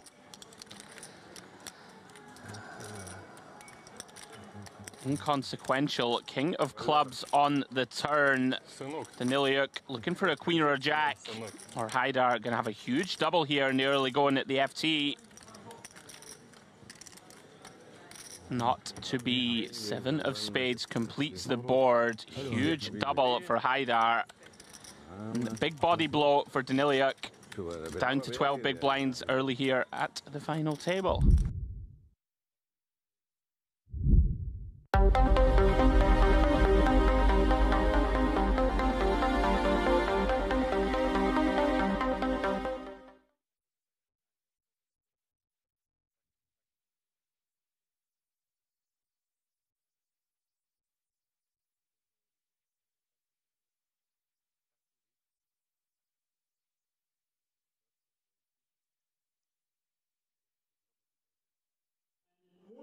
possible with our partners from Italy, Imperium Events. So let's look their word. Benvenuti alla final table dell'Italian Poker Open IPO Master. Questi sono I 9 finalisti.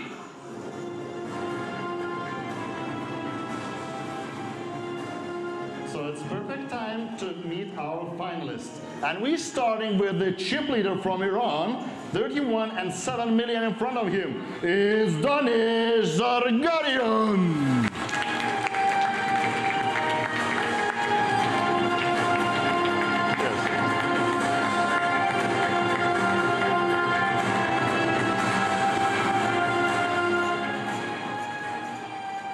And starting as a shortest stack, but I know he has huge fan base here with almost 4 million in front of him. It's Amir Ali Saad.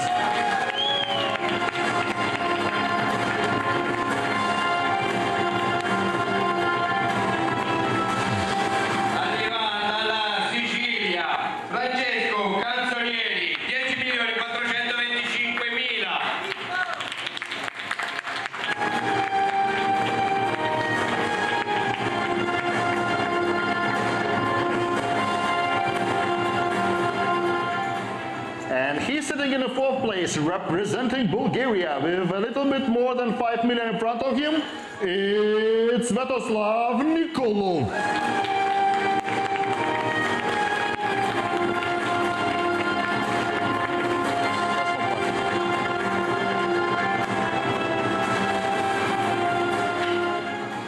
People fear him on the cash game tables, and now he's in a tournament circuit.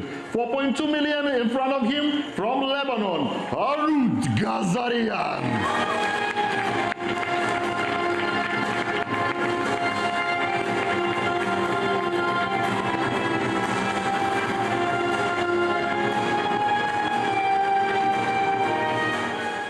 Sitting sixth this time with 5.5 million in front of it. It's one more version here, Oman Sahafi.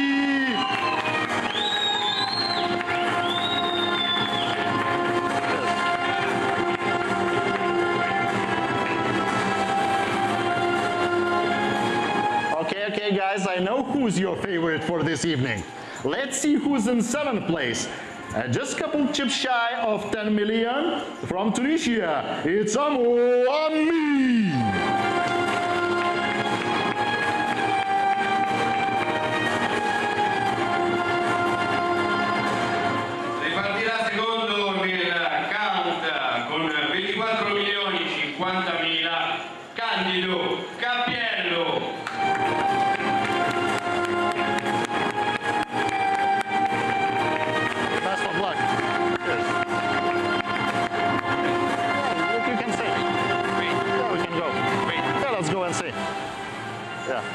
That's good. Yeah, you can tell him, yeah. That's okay? Yeah. Dealer, shuffle up, Andy. Well, you heard it there, dealer, shuffle up and deal. A huge thank you to Viteras Milburas. There are bombastic master ceremonies, an all-round legend here in this Merit Poker Room in Crystal Cove. My name is David Lappin and I am alongside Andrew Headley right now, later to be James Dempsey, as we take you through the final table action here. And that's what they're playing for. Not one, but 2 trophies. Andrew Headley, which one do you prefer? I mean, look at the luminous blue and yellow, magnificent, like, stained glass affair. Blends in with the lemons in the background in the Dolce Vita series. Beautiful. That would be the one I'd want. Quick look, guys, at your final table lineup. And Dinesh Zargaran out in front with a monstrous 31.7 million in chips. 34% of the chips in play. Candido Capiello, we referenced him also. A lot of pedigree there. He also has 25% of the chips. So a somewhat unique situation, David, in that 60% or so of the chips in play held by the guys in the number 1 and 2 spot. Then we have a bunch of sort of middling stacks. Canzonieri with 40 bigs, plenty to work with. Hami with 37. Nikolov and Sahafi, both on 22 big blinds. And our 2 short stacks, Harut Kazarian and Amir Said, 17 and 15 big blinds respectively. So I guess, David, we would expect Zargaran and Cappiello to be the ones doing most of the early running at the start of this FT, and a bunch of sort of middling stacks who have to tread a little carefully. Yeah, there's a few different dynamics here. I suppose the first thing I would say is neither Zargaran nor Cappiello likely to back down to one another. So I wonder if, in the effort to take this one by the scruff of the neck, they might actually find their way into a clash. We shall have to see. We didn't expect that last hand with Zargaran making that huge hero call, which was correct in game there. So, you know, don't be surprised if we see one or two of the big stacks clash. But yeah, the one I would look at here is Nikolov and Zahafi. They're in jail right now. 22 bigs is prison when Gazarian and Saeed are shorter. You know, sitting in 5th place, but basically being a short stack. You really don't want to finish in 9th or 8th. It's a bit of a disaster. Sure, yeah, very much a case of these guys looking to outlast each other, try and get short-handed, and then try and rein in the huge stacks of Cappiello and Zargaran. So guys, we have 30 minutes left on level 31. Small blind 125k, big blind 250, 250k ante, of course. All 8 players have locked up $19,600. Pay jumps at the moment around about 5k a go for 7th and 6th. And then they start getting steeper all the way up to that first place prize money, $146,600 for the win. Yeah, and that beautiful wrinkle that we've often talked about on this Merit Poker live stream. The gap between 3rd and 2nd, a little bit bigger than the gap between 2nd and 1st. 42k difference between 3rd and 2nd. And then we have 38k between 2nd and 1st. Yeah, so it really does add a bit of intrigue, right, once we get to that sort of 3-handed stage. Because it's just such a big difference, right? A big benefit of coming into the final 2. Yeah, absolutely. These guys are just about ready to get underway here. I know you guys are anticipating a very entertaining evening of poker. We've seen so much entertaining poker so far. Zargaran, well, you know, I mentioned it earlier on. He came into our 2nd frame yesterday with about 1.8 million. Really impressed with some unorthodox play, it must be said. Yeah. Sort of like to, you know, raise it up and 3-bet it with a depolarized range sometimes. You know, played small pairs like 6s fast, took a spot with 9-7 as you mentioned, and then sort of went for an informational bet with 8s in that famous hand from yesterday. Probably one of the highlights of yesterday's play. Now he's looking, you know, to obviously capitalize after that huge moment. Remember, he makes the big call there. He wins it. He's 30 million right now and can boss his final. He loses, he's right back with the pack. So he took his tournament life in his hands there, or at least the way it would seem from that point forward. Sure. Well, we're picking up where we left off before the final table break. Saeed, ace king of diamonds, is the shortest stack. Something of note. So working with 15 bigs, is going to go ahead and go for the raise call here. Like to see it. Occasionally see people get a little trigger finger happy in these spots, David, and open shove. Just comes in for a raise, recognizing that this hand is too strong. Want to try and get some action. And goodness me, right off the bat, Sahafi, pocket 8s in the big. I mean, very likely that this can get in. We did see Sahafi play kind of on the tight side. Yeah, I'm not that shocked to see just call. Yeah, I don't hate this at all. I have to say, Sahafi was our very shortest stack, coming back with 11 left. That was, you know, the beginning of this level, shall we say. So he's chipped up over on the outer table, and, you know, now he gets a board with just 1 overcard. He's in a bit of a dark tunnel guessing here. They're playing shallow, but interesting to see how Saeed proceeds actually on this texture. Yeah, another great flop for him. Ace king high, no backdoor diamonds. Comes with small c-bet, fairly standard. Hope to just fold out hands that don't really have any immediate equity on the board. You know, if we can fold out a random 10-jack, something like this, that's a pretty big win. Maybe put some pressure on like a hand like a 5 if there's a suited 5x in there. But Sahafi, very easy continue, of course, with a hand as strong as pocket 8s. Now, question for you, Andrew. How likely is Saeed to feel as though his opponent has a queen here? Remember, a lot of the 6x and 5x will fold pre. Queen is sort of, and, you know, also a lot of the pocket pairs might have stuck it in too. So the queen really is looming here. I mean, it is looming, but also at the stack depth. Like, if Sahafi has, like, Queen Jack, right, our opponent has, like, 11, 12 blinds behind, I think we just check raise go with our hand. So there can be, you know, some like 6-7 suited types in there, something like this that defended. Saeed basically gave up turn, but hold on a minute. Yeah, this is really interesting here. On the flush completing river as well, he's firing out. You know, maybe this makes sense for a hand like Ace-Jack. That's kind of what we're repping, I think. And even that on a final could be a bit thin, right? Our opponent can have some rivered flushes that play deceptively, can have a queen like you mentioned that was perhaps playing pretty slow. I mean, we're not repping too much here as Saeed. This is a tough spot. It is very tough. And like maybe relatively under bluffed, right? The old bet check bet line is often thin value. Yeah, maybe. I'm with you. Like we're kind of repping a hand like an ace jack or a king queen that check turn for pot control and then realizes let's get some more value. Question for you, Andrew. Because that 7 does connect so much with the 5-6 on board, is he ever checking back an ace-queen or an overpair? He does make the call. We'll come back to that momentarily. Very nicely sniffed out from Sahafi. Yeah, I'm with you. I mean, it can complete some 2 pairs. Again, it's the intrigue that you referenced. Will Sahafi defend like 6-7 off now, for example? Probably not. A hand like 7-5 suited, is he in there? Maybe to the min raise.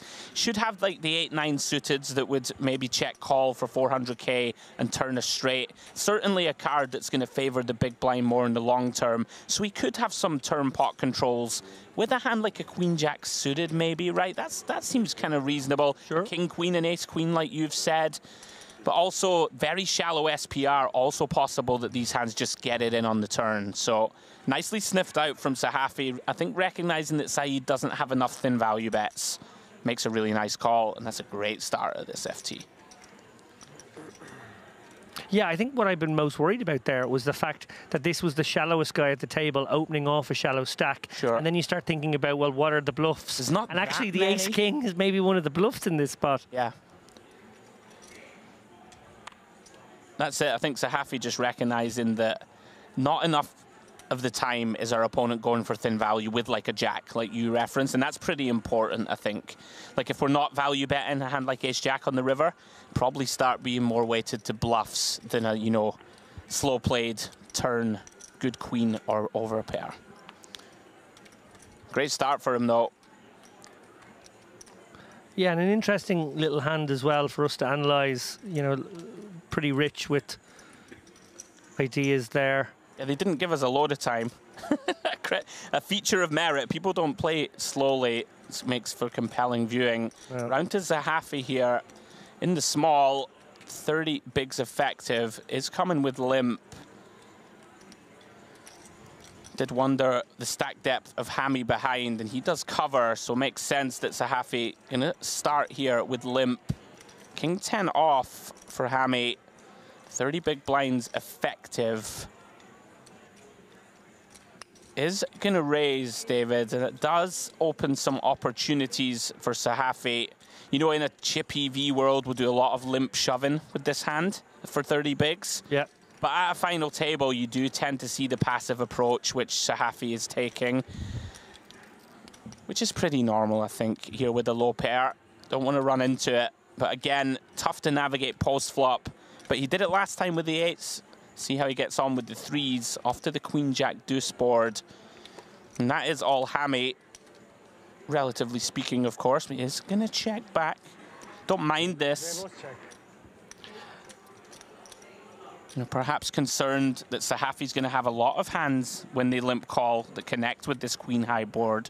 Yeah, and you're not going to have maybe too many ace highs in Sahafi that you have to worry about trying to get out either. So little advanced blocker here with a hand that has some showdown and can improve from Hammy, and nicely done. And Sahafi sniffs it out as well. So well navigated both times. They're obviously taking hands to the streets that could ordinarily, or maybe on, you know, some worlds be played pretty fast and maybe all in both situations, but he's actually managed to navigate them very well. Yeah. I like this flop check from Hammy. like it's a bit of a disaster to have to bet fold, like a hand as strong as King 10 here, open-ended with an overcard. Well played both.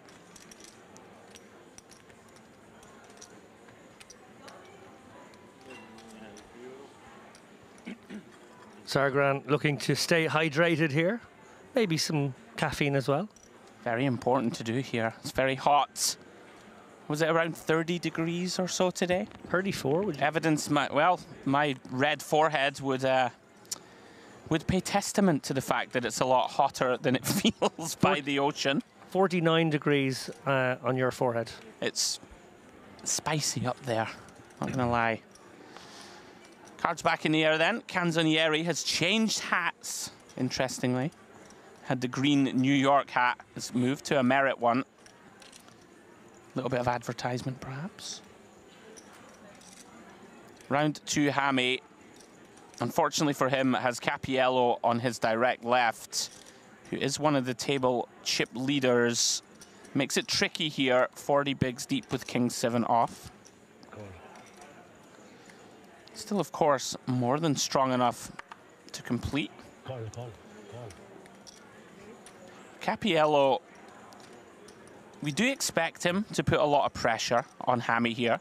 You know, Hammy with 40 bigs, and there are, we know, several stacks in the 15 to 20 big blind realm, and yeah, is going to immediately pounce.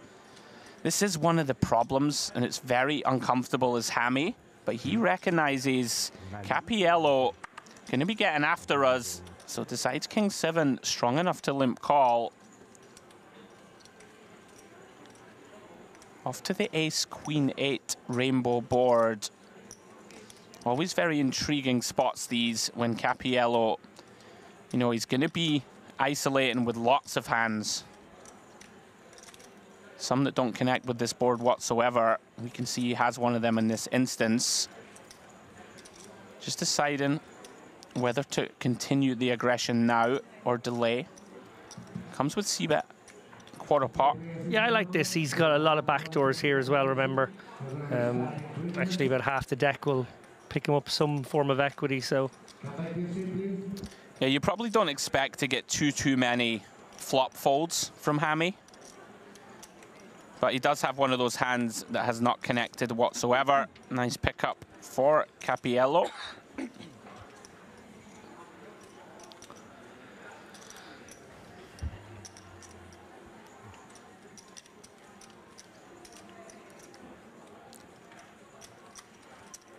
Always a pretty great feeling, of course, to just one little quarter pot stab there and get an immediate fold.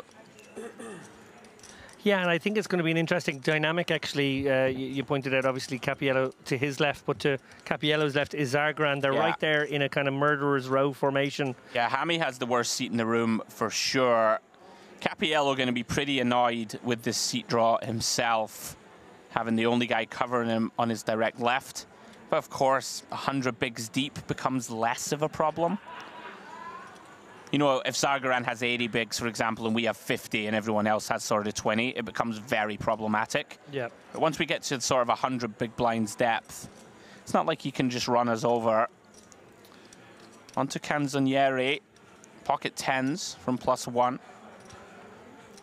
And here we go. Potential first flashpoint of this final table. Nikolov +2 wakes up with ace king. We know he's going with this hand. Just the question is, does he just 3-bet shove, or do we go for a 3-bet and call off?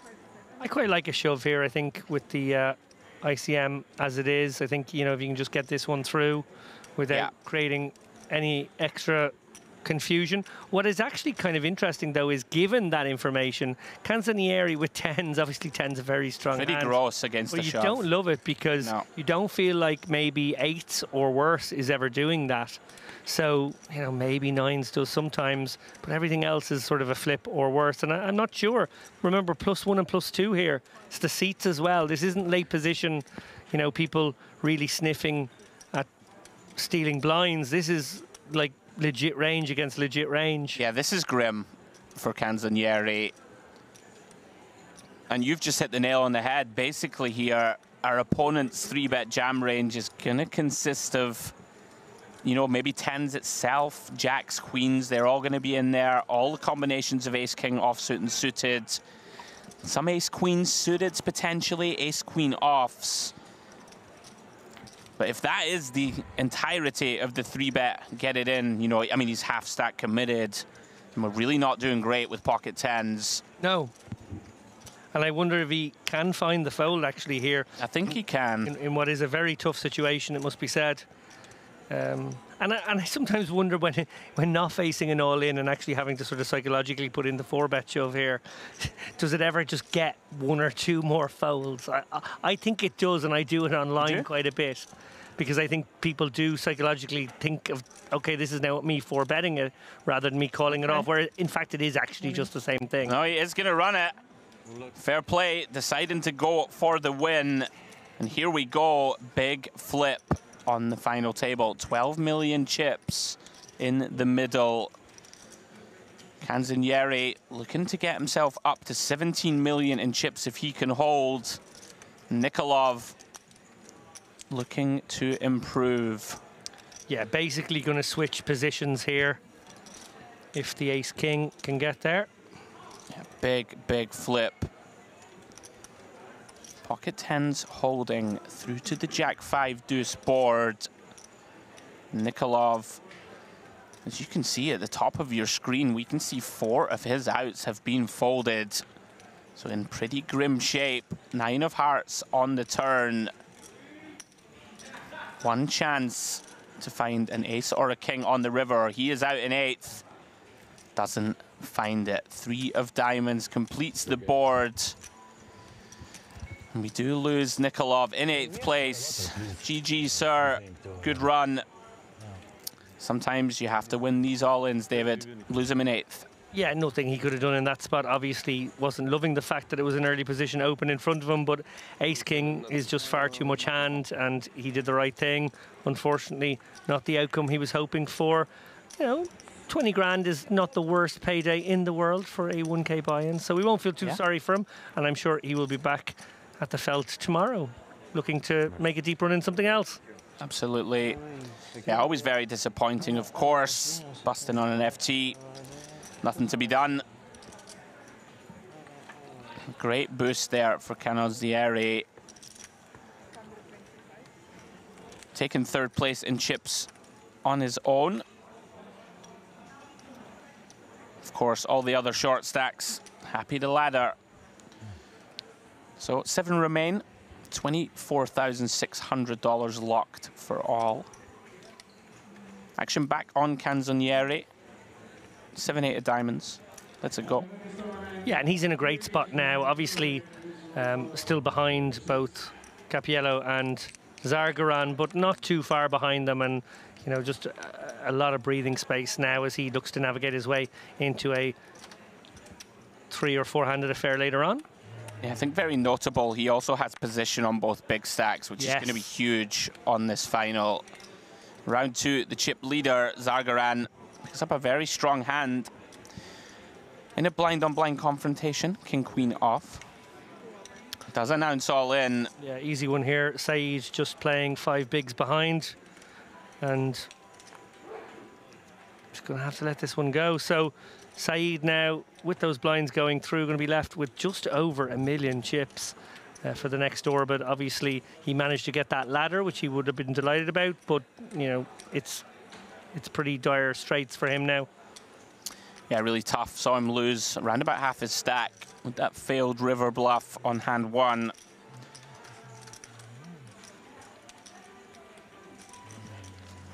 With work to do to get back into the fight.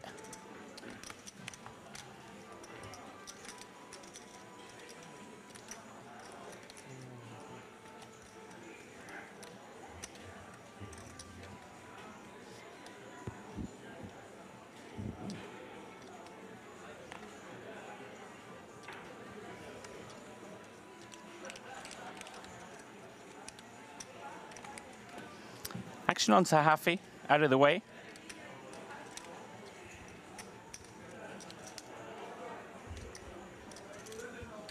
Round to Cappiello.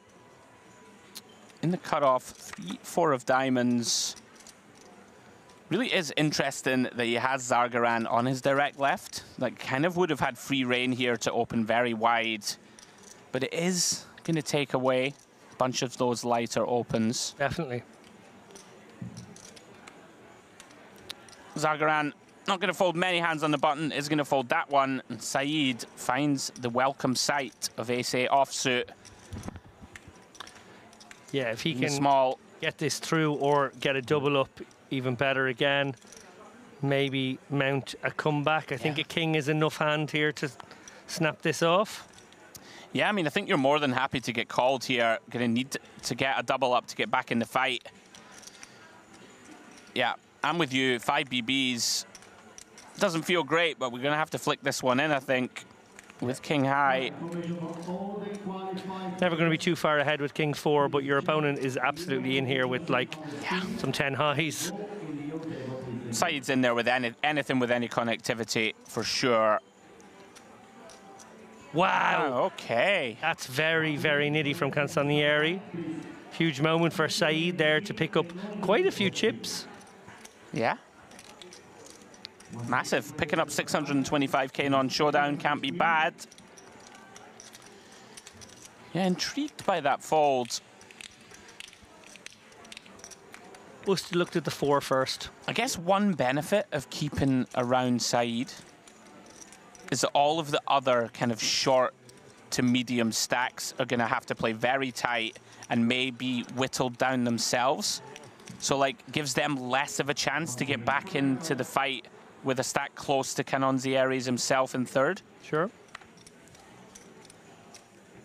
I mean, I would still call, I think, for 5 blinds, but just spitballing. Yeah, I don't think it's too close, actually. No, I think we got to call that one. With the way the chips are all distributed, there are certainly times where folding here would be very reasonable. But with 16 million ourselves, blind on blind, surprised to see it, but does let it go. Here comes Zargaran.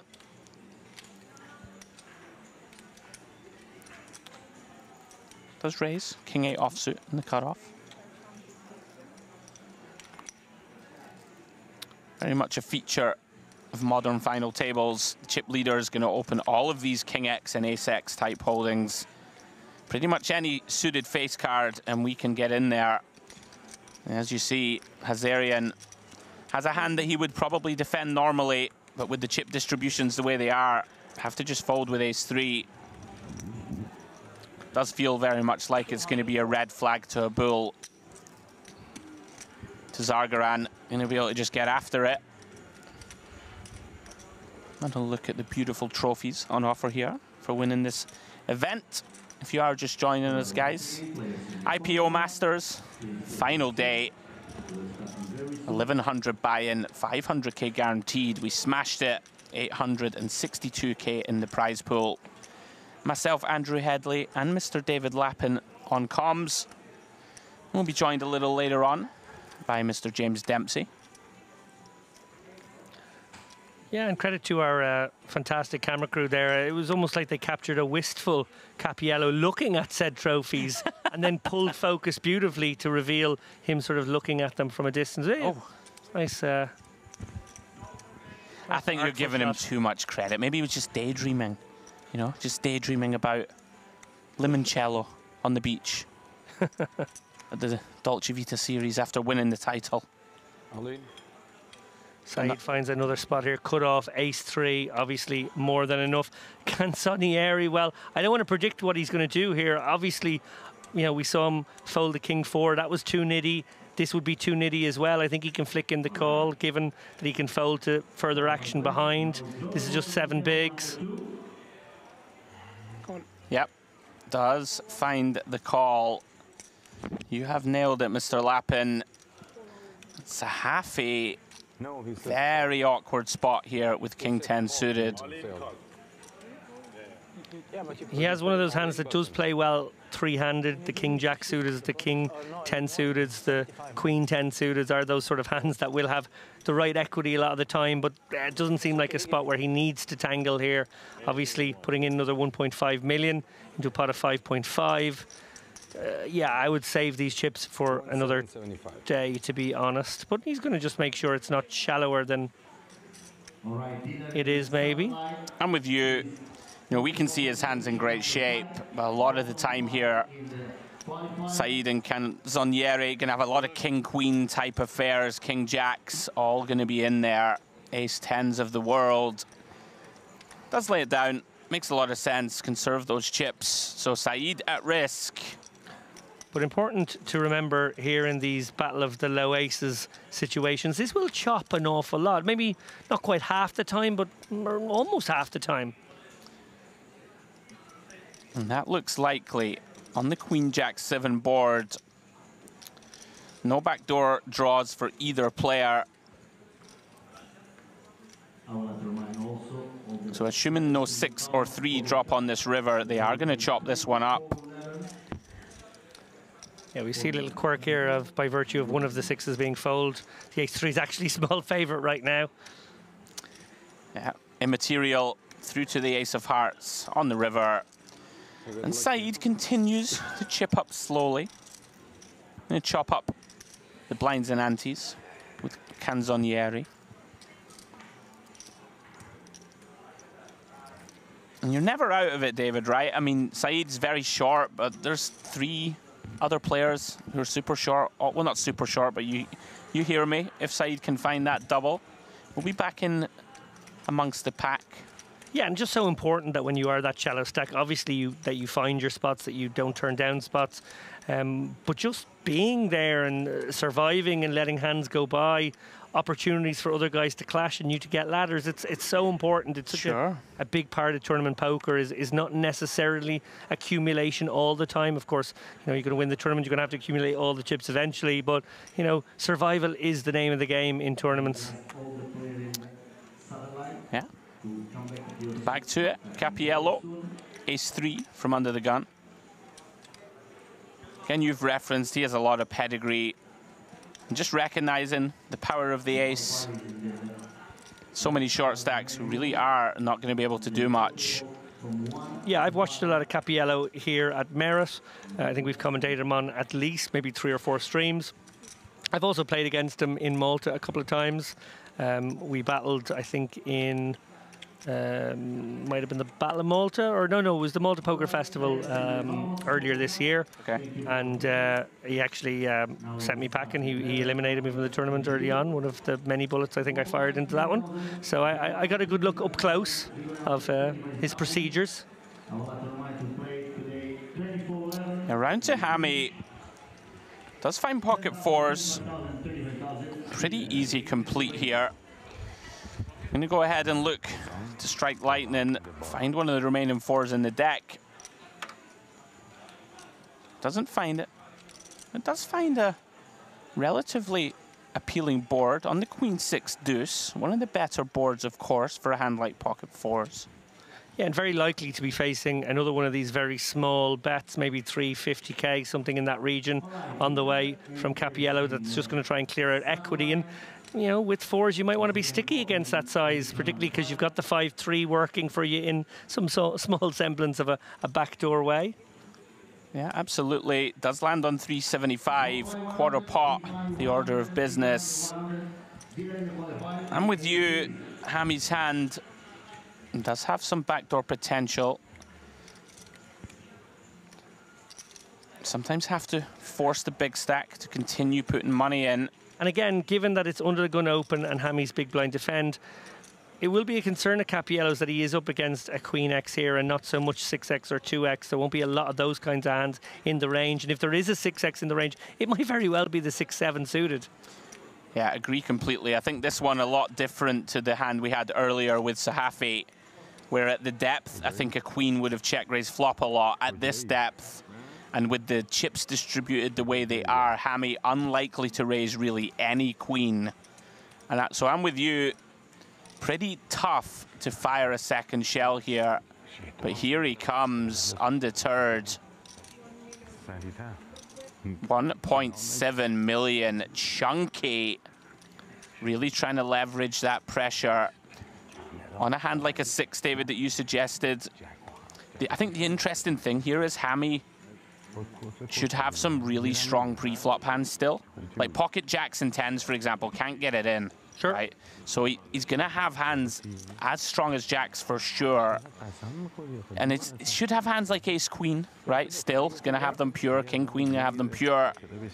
But with all of these kind of pocket pairs and the non-very nutted queens, we're going to have to let it go. Well done, Cappiello. Yeah, and maybe Cappiello was going to triple that one off, to be honest, and really put pressure on some Queen X by river. Who knows? Would have been a pretty grim situation to find yourself with Queen Jack facing a third shell. Sure. Yeah, very well done. Power poker.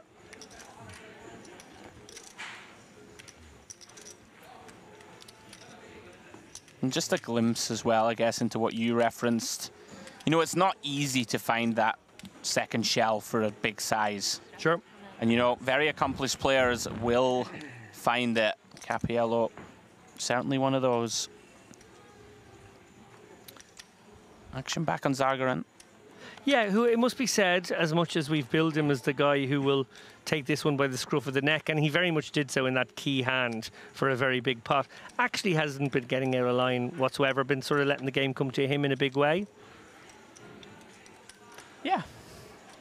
I think he's going to take his spots. Still willing to be patient alongside that aggression when warranted. Round to the blinds. Once again, Hammy with this unappealing situation of Cappiello on his left. And a little adjustment here. Don't mind it. Just lays down the 9-7. Like, if you think your opponent is going to relentlessly pound on you with raises when you limp, it can be very prudent to take away, you know, some of these marginal ones. I agree. Of course, you can mix some traps in there, right, too, when you do limp.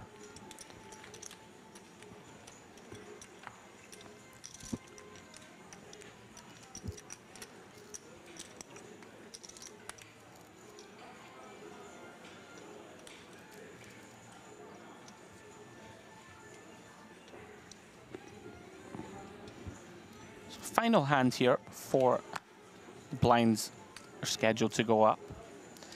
Saeed under the gun, Jack 8 suited. Did give it a little thought, of course, recognizing is about to pay the blinds. Jack 8 didn't pass the test. Canzonieri out of the way. King 10.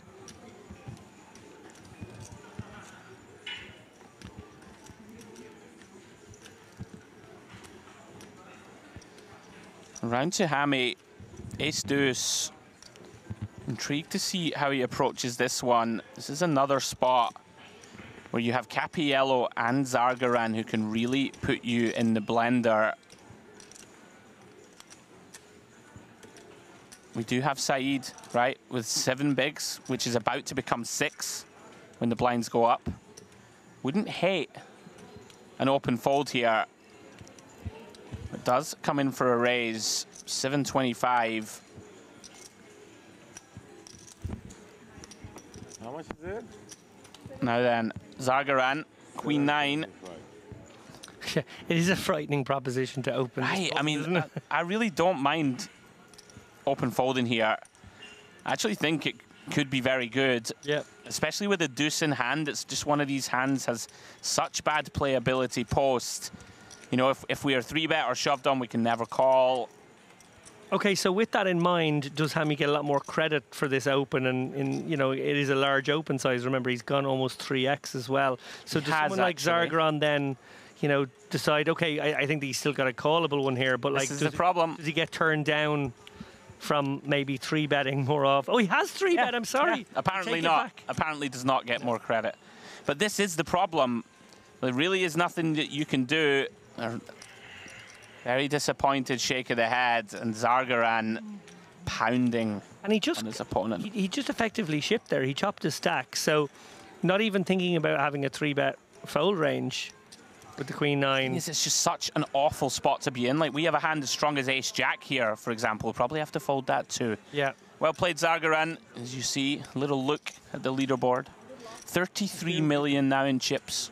Closely followed by Candido Cappiello, 26 million, 87 big blinds.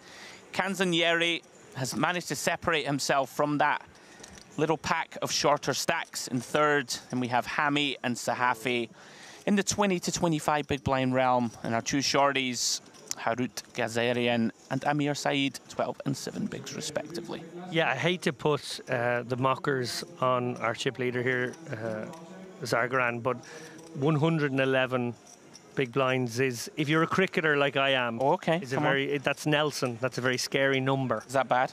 It's a bad luck number. Why is it bad? Because 111 is the same as your 3 stumps with no bails on them.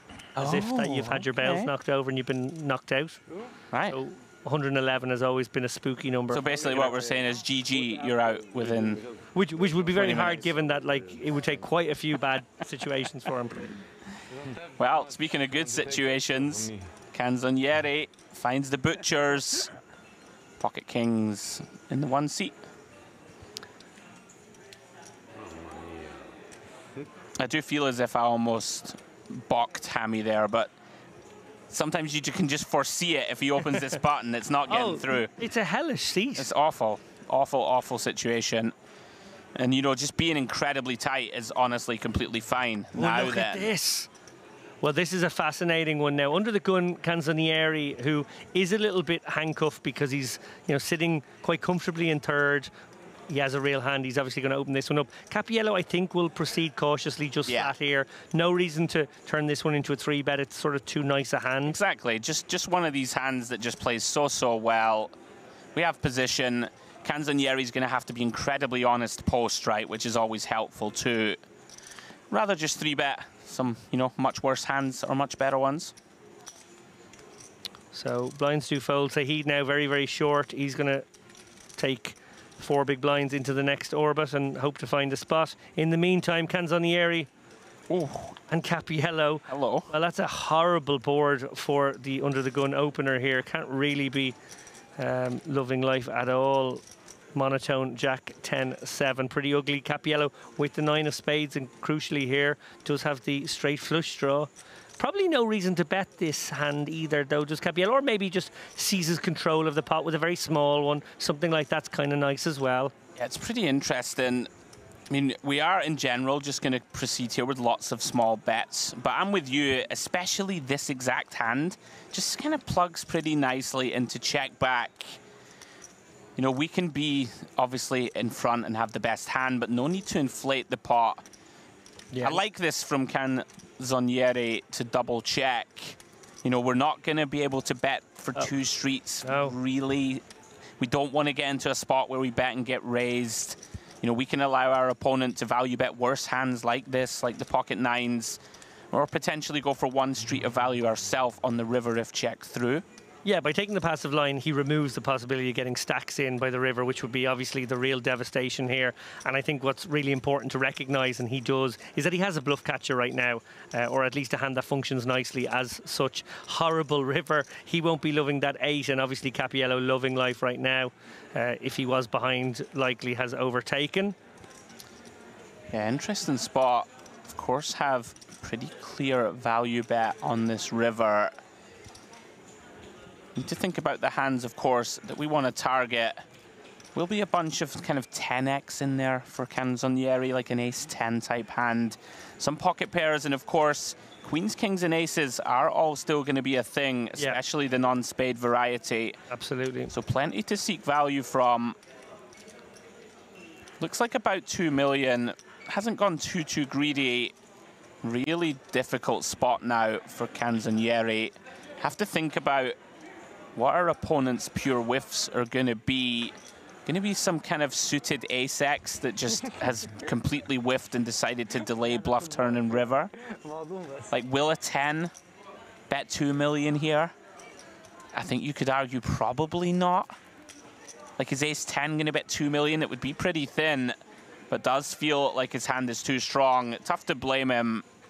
Does flick in the call, gets the bad news. Yeah, I just wonder how much as well is he blocking with the 2 kings, some of the bluffs as well. And exactly, king, queens. Yeah. Yeah, I don't know. Maybe it's obviously very hard when you take a passive line completely under things there not to find call on the river. But actually, it's so ugly. Maybe you can. Yeah, I mean, you really do need Cappiello to sort of value town himself with a 10, or just is he really going to bluff Turnham River with 6s and 5s and 4s that can just win against the sort of ace queens, ace kings of the Razor that have shut down? And of course, the 8 completes the river. Queen 9 suited's now getting there. Pocket 9's getting there. 8 9 suited. 10 9 suited. Yep. And with you, it's an ugly spot. But sometimes you do just feel compelled, right, to flick it in after you've taken this check, check. Check, check, check line. Before you come here to deal, what time was that? You can help us. Nobody cares.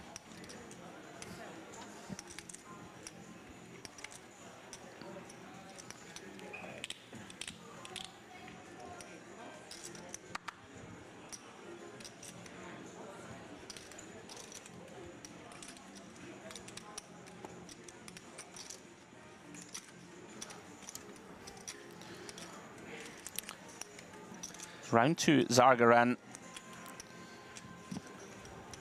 Gonna have a little sweat with him for this hand. Reaching for chips.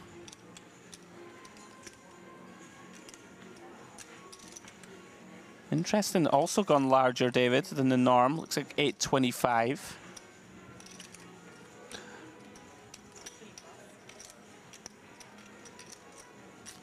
Yeah, certainly committed to Saeed if he was to commit the last remaining chips, but then once he doesn't commit them, really does create quite a worrisome ICM situation for the man who just conceded a couple of million on the river there, and really doesn't want to get dragged into a spot where he might end up having to have his stack threatened by rivers, say. Sure. and that's what a larger opening size maybe does. It sort of puts in that initial threat. It's really tough, Canonzieri there opens kings, gets called by Cappiello on the button, and already you're not loving it sounds ridiculous, right, because we have kings. Yep. And let's play a pot, but you're playing a pot against one of the only guys at the table that can bust you, and of course if you bust in 7th now from 3rd place, it's a huge disaster. Very tricky to navigate these final tables. Yeah, and what happens in a very simple heuristic when you are under the ICM cosh in a player sitting in 3rd versus one of the couple of guys who could knock him out is that so much more of your range, and obviously that texture even more accentuated that, but so much of your range becomes bluff catchers. Your opponent is meant to over-realize and over-bluff, actually, and you're meant to under-realize and actually not be able to play your hands for value quite as aggressively. Sure. So you actually end up seeing it in solver land, for example. So many more of your hands just get pushed into the passive lines. Yeah, absolutely. Very well summed up. Cappiello with the Johnnies this time.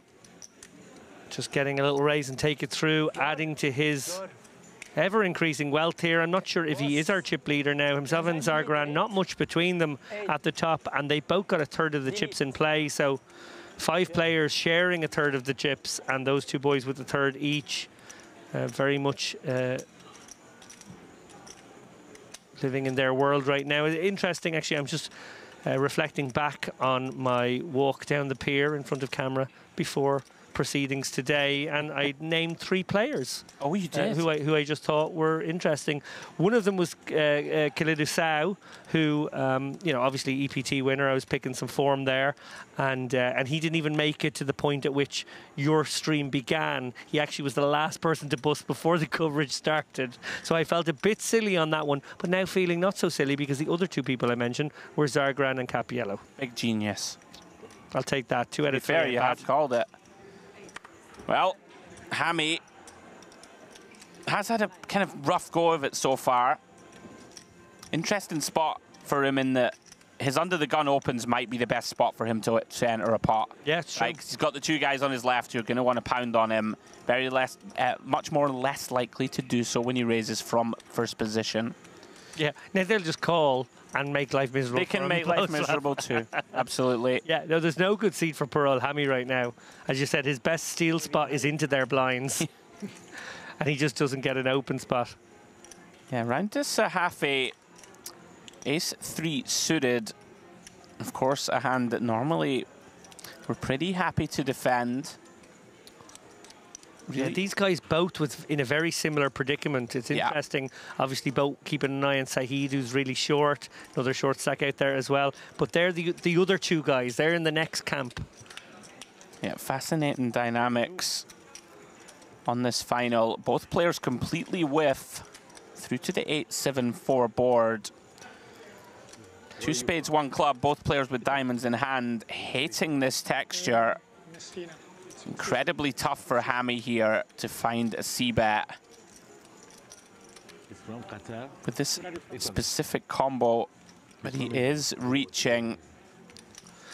Yeah, the only thing I would say is because both of these guys are under the ICM cosh right now, less of these suited random 7Xs and 4Xs will be out there. Actually, the calling range will be stronger and more condensed. 100%, So maybe, just maybe, he feels as though he can get this one through, you know, as an equity denier, for want of a better phrase. Yeah, I think that's reasonable. A little bit of posturing, I think, from Sahafi. Just have a complete whiff. Can't continue. Well done, Hammy. Stems the flow. Stems the tide. Great pickup. That's got to feel good when you've been getting hammered on for the opening sort of 45 minutes of the final table. Yeah, also nice when you fire out the bet that you know deep down, unless you improve, you're one and done. Yeah. So, and it works, and you're like, oh, one was enough. Yeah, well done. Which soccer team you support? Well, actually, the one of my city. And? So, can I have one more, please? Division. What is it? Yes, please. Third division. Come on, my third. Cappiello under the gun now with ace-10. Going to open it up, and Zargaran with ace-10 right behind him. Interesting to see if these guys do choose to clash here. Zargaran, very reasonable to let this one go here against Cappiello. I think so too. But I wonder if this might be the first statement of intent that I am willing to tussle with you. And I don't want you stealing my opens. Yeah. Intrigued to see how he approaches it. We have seen him lean on the side of aggression in general. Looks like a very small size to me. 1.2? That's very interesting. Decides to just make it 4 BBs. Yeah, almost one of those, I've referred to them in the past as initiative-taking bets. Sure. Rather than a bet that you ever expect to elicit any folds from. And I wonder what Cappiello reads into this, because surely at this stack depth, you'd want to be the real premium hands want to get chips in. Yeah, totally agree. Might be a little bit of a tell. Hammy, even if he suspects here what we just referenced, can't imagine we're going anywhere with 6s. No, I think that would be a little ambitious right now from a man who is very motivated to folding his way to top 5, top 6 from this spot. This is a fascinating spot now. Cappiello basically can't fold a single hand for this price. No. He agrees. Does commit calling chips.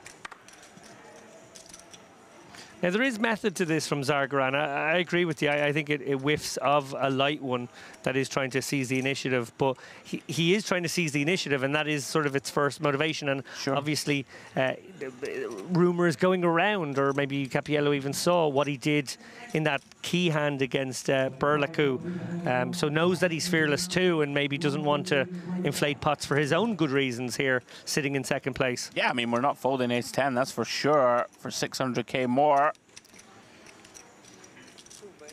And we're probably not folding to one bet on this texture either. It's gone a little chunky. Oh, he has gone big, actually. Sorry, I didn't expect this size. And about half pots. Maybe we can fold to this size.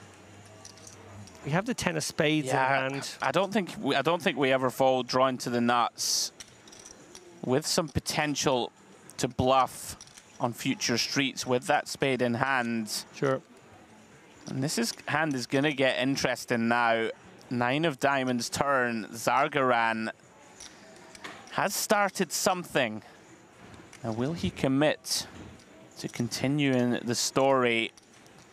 Nice to have, of course, the 10 of clubs in hand. Very quick with this bet.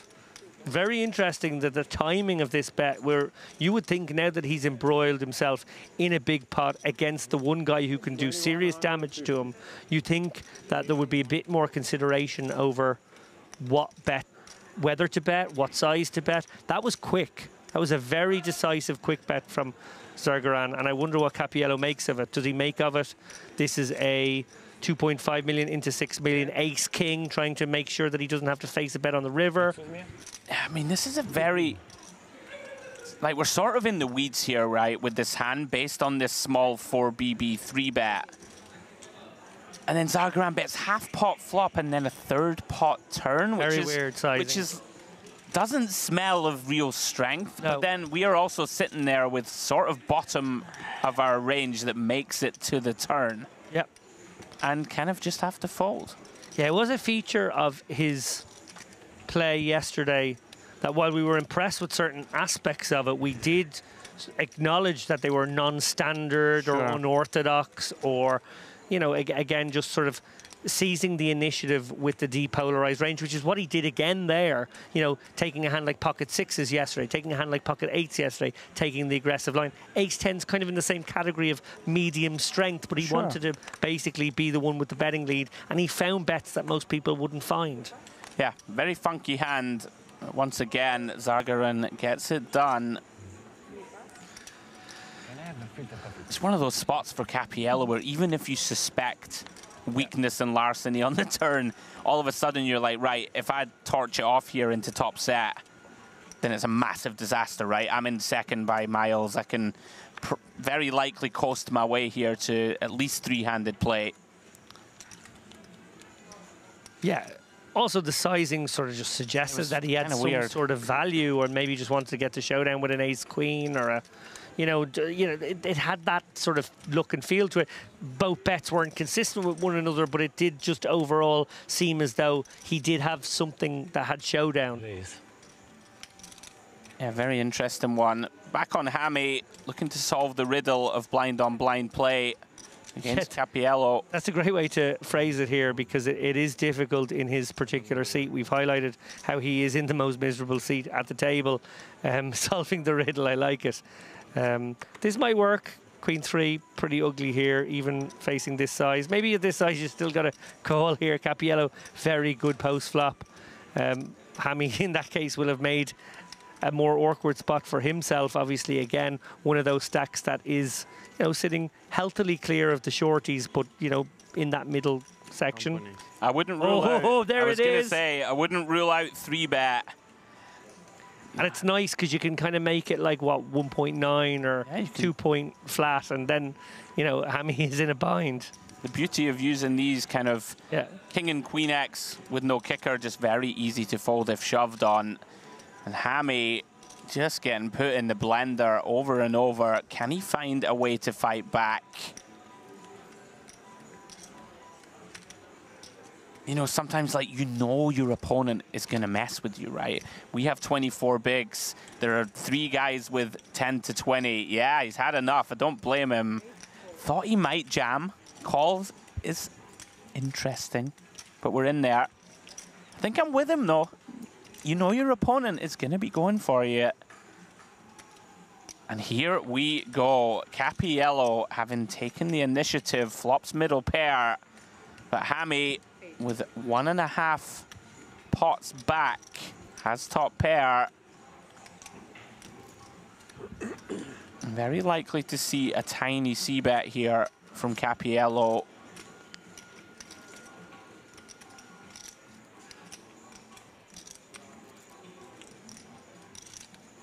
Typically going to see some very small bets, but decides to knuckle this one back. Oh, and that's a lovely card to just make sure. You were feeling good, but still a little bit nervous. Now you're feeling great. Sure.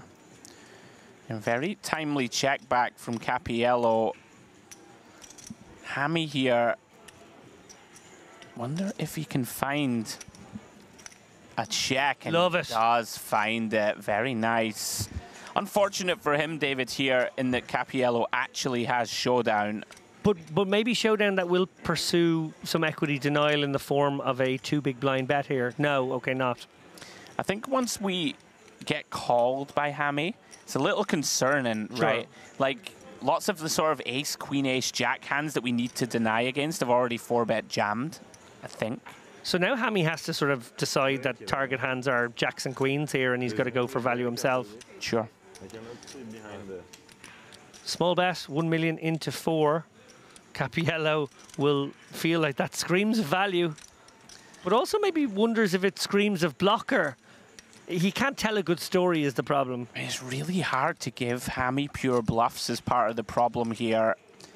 Like, we need him to have a hand like Queen Jack with a spade or something. Like, is that going to raise, call, 3-bet pre? Probably not. Right? You need him to have, like, just a naked ace of spades that didn't 4-bet shove pre. Again, seems somewhat unlikely. A hand like ace 10 with a spade, something like that. But we have, of course, checked all the way to the river. Most of the bluffs going to come from these Queen Jack, Jack 10 combos. Does pay it off. Well done, Hammy. Finds a way to land a punch on his nemesis.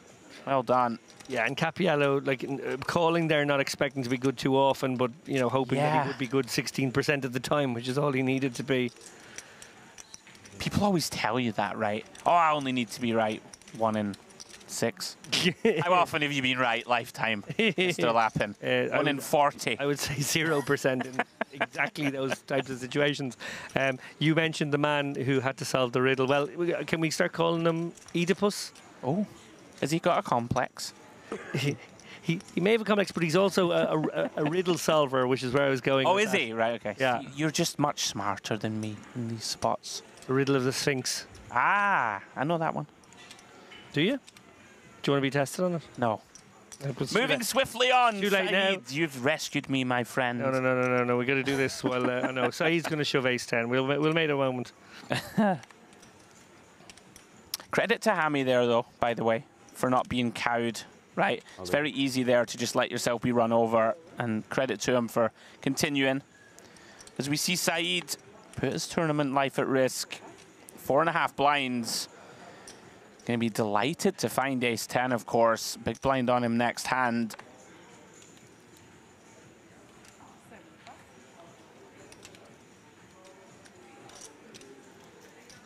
No customers so far.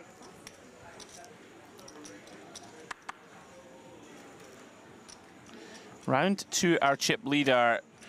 Zagaran may feel compelled to give him a spin.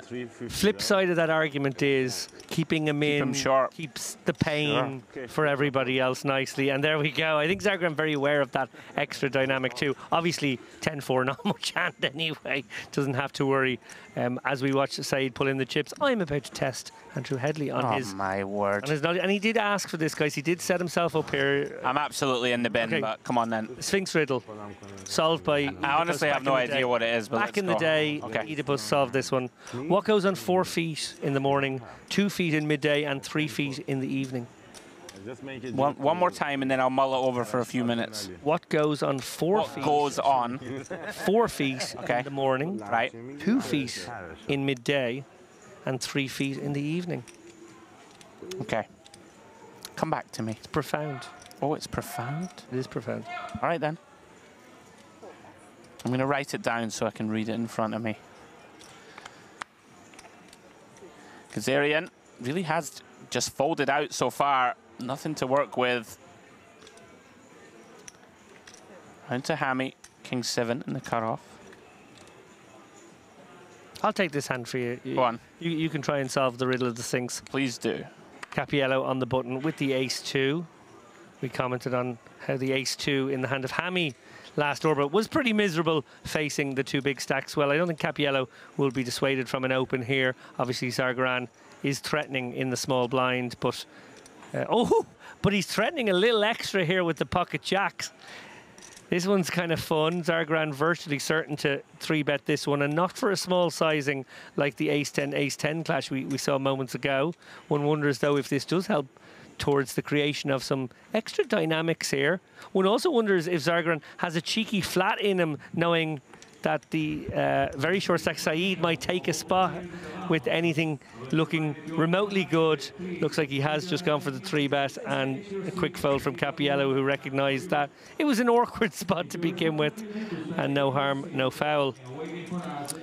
Yeah, going to get interesting here. The more sort of space Zargaran, the more daylight Zargaran manages to put between him and Cappiello. Yeah. Like, you can get to this sort of tipping point where you can really run him over.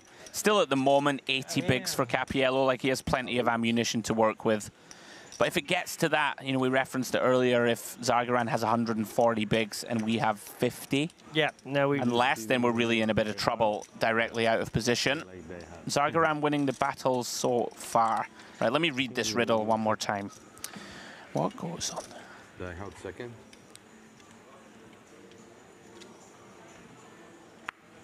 Yeah, Zargaran with all the advantages, really. He came in with the chip lead. He got the best seat to the direct left of Cappiello. Cappiello obviously in a great spot himself, but didn't get a great seat draw here, and you're sort of already feeling the pain of being out of position as we see action whip round to Hammy here with the suited ace, 11 million. And certainly consider opening this one. Ace-5 suited. Pretty nice to just min this one. I know he is opening into murderer's row here, cut off and button, but kind of hand you might want to stay active with. But, by the way, don't mind a fold here. Saeed short, so he's kind of got the really awkward dynamic of the two big stacks to his left, and then the short stack who also might take a spot. Wow, ladies for Zargaran here on the button. Man who's not going to get a lot of credit for his opening range from this seat.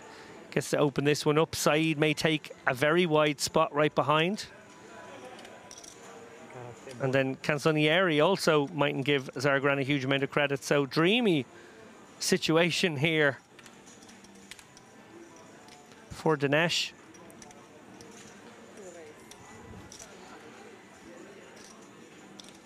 Fortunately for Saeed, who is playing just 4 big blinds now, the Jack-3 will not qualify. Will Canzonieri wake up? Well, he's woken up with a defendable one.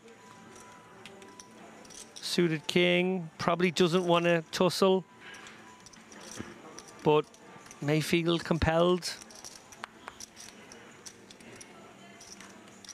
Tight fold. I've really been very impressed with him. Very disciplined. Like, I like it a lot. You have Saeed on your right with 4 bigs. He's navigating. Sure, I mean, you know, sometimes it's the smartest way to proceed. Like, you have Gazarian with 8 blinds, I believe, now.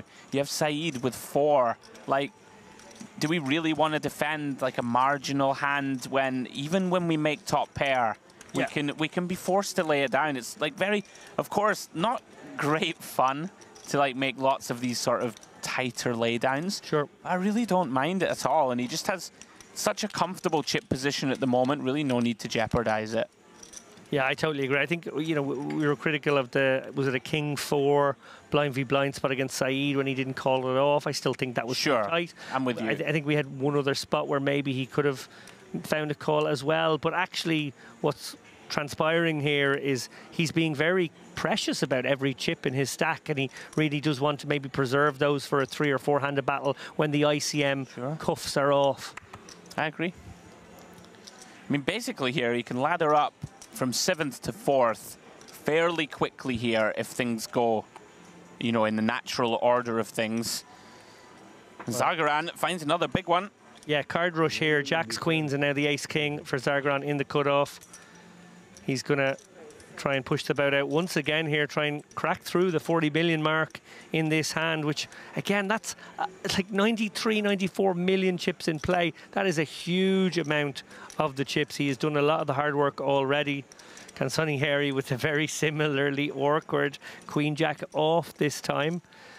You know, maybe a tiny bit more playability, but roughly the same predicament. King queen suited. but not good. King queen suited, I thought. Good spot. Wallah, we will see tonight. No, I'm joking. Best spot. No, I'm joking. I would have put that in, says Kazarian. You have king queen suited. No, Good don't spot. king queen. You will see. I'm joking, I have 10-6. I'm getting too many hands, cards. Unbelievable. 10-6 off, so. I had ace king.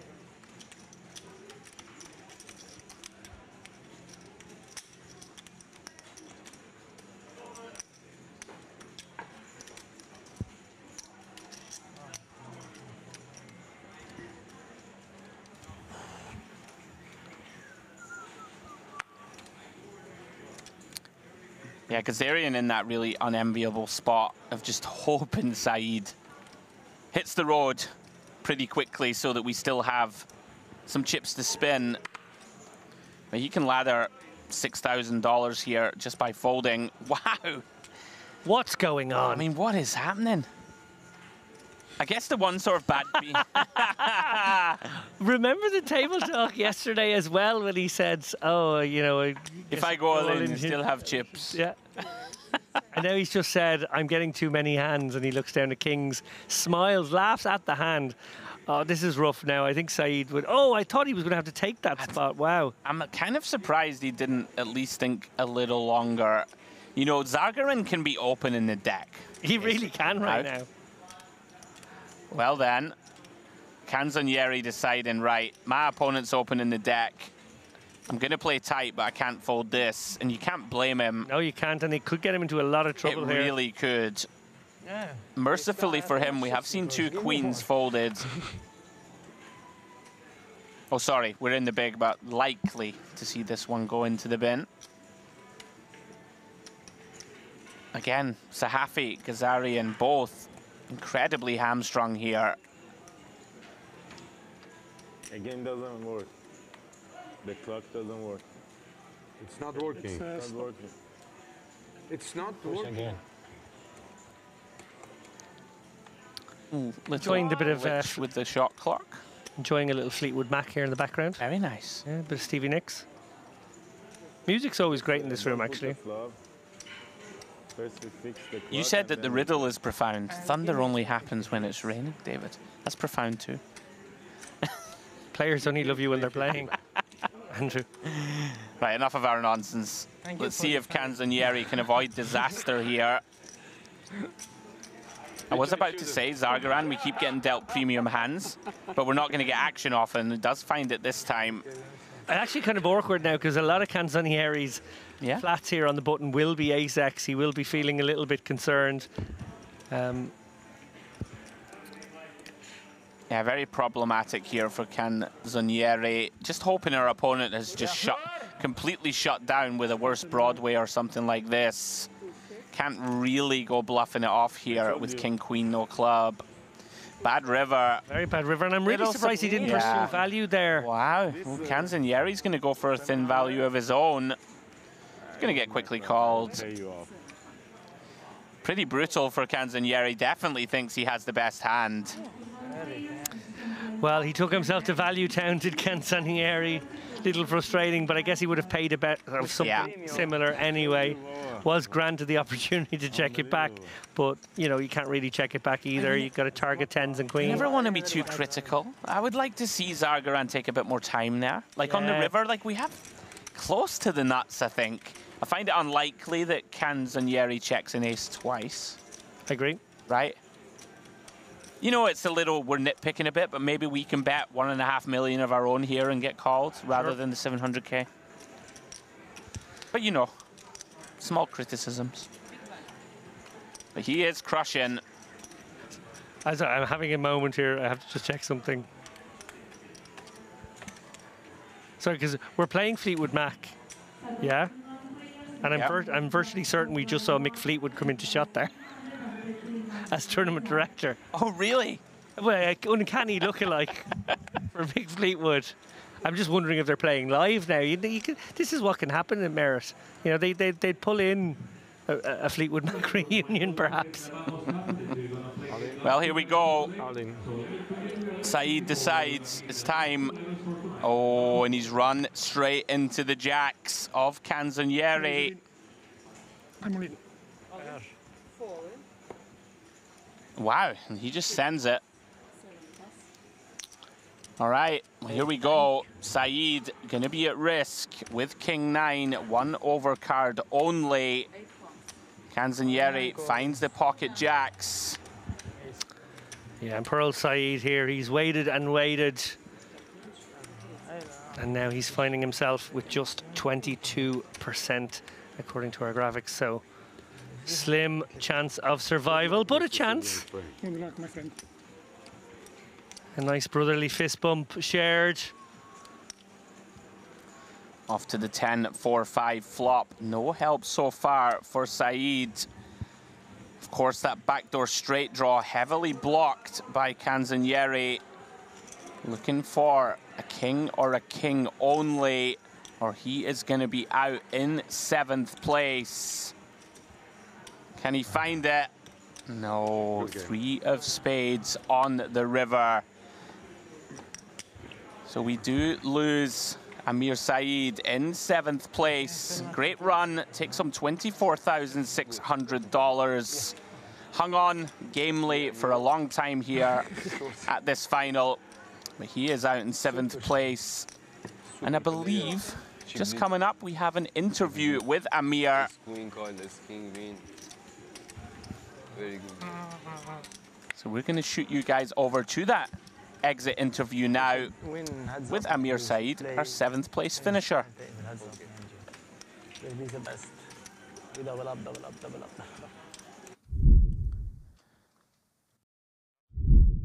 How do you feel and how did you bust? So I start the final table as a short stack. Very first hand, I lost also half of my stack. Had ace king and the guy had eights. So I lost half of my stack. I tried to survive. So I end up with, I jammed king queen and fortunately the guy had jacks and jacks hold up and I busted. Once again, thank you very much. Everything is perfect here. Everybody knows Merit Poker. We've been here almost for 15 years and we're always happy here. Thank you very much. Well, fair play to that man. Obviously, never very nice, Andrew, as you well know, right after a bust out. Don't necessarily feel in the mood for a chat, but in fairness to him, he gave us a great interview there, analysing the sort of torture he was put through there as the cockroach of the final table, having to try and ladder his way up to 7th, but never really being able to sort of get himself into the mix. Yeah, it's not a great feeling when you're just sort of, you know, there's just, you're under it. To use a very simple phrase, really nothing he could do. Lost that big hand early doors, ace king of diamonds into the 8s of Sahafi, and never recovered. Did his best, managed to ladder up to 7th place.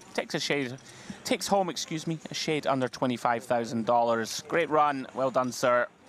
We wish him luck the rest of the week here at the Dolce Vita series. Canzonieri back at it, ace 8 of clubs. We are, of course, now down to 6. Wow, very, very snug. A little surprised at that. As Kazarian gives the camera a little wink. Always a showman, short or not. Yeah, we got quite a lot of sort of breaches of the fourth wall yesterday from that man. He's a charmer. I must say, a little surprised by the laydown from Canzonieri. One thing I will say, been very impressed with his awareness. He knows that Capiello is in the small and that Zargarin is in the big, and it really does impact your decision-making here in terms of your opening the pot for a steal. Because basically they can 3-bet very liberally and just force him to lay it down. Hammy, credit to him, not going to be deterred. Comes in for a raise, ace-5 of hearts. 725. Yeah, huge amount of credit actually to Hammy's overall game. I want to give credit here because he is in the toughest seat in the house. Yeah. And he has tried to stay active. Now, once or twice we might have said, oh, might have turned that spot down because this is becoming a very awkward situation. But credit to him for continuing to battle. A lot of people will just go, this seat sucks, I'm only going to play proper hands. 100%. And he has actually still tried to take the game to his opponents. I think he's checked back here, and I really like it. Wow, look at this. Big fan of this check. You know, we don't want to get into a spot where we bet flop and get raised here. Would be a bit of a disaster with the other short stacks. We can hope that Zargarin starts to bluff on something like a flush completer. Unfortunately for him, Zargarin just 5 high. Check folds. Yeah, nicely played again, though. I like it. He's found some nice checks, and he's found some nice bets over the course of this last hour and a half or so. Pocket 9. Oh, good. Zargarin always on the lookout for extra information. Pocket 9s. Have a day off.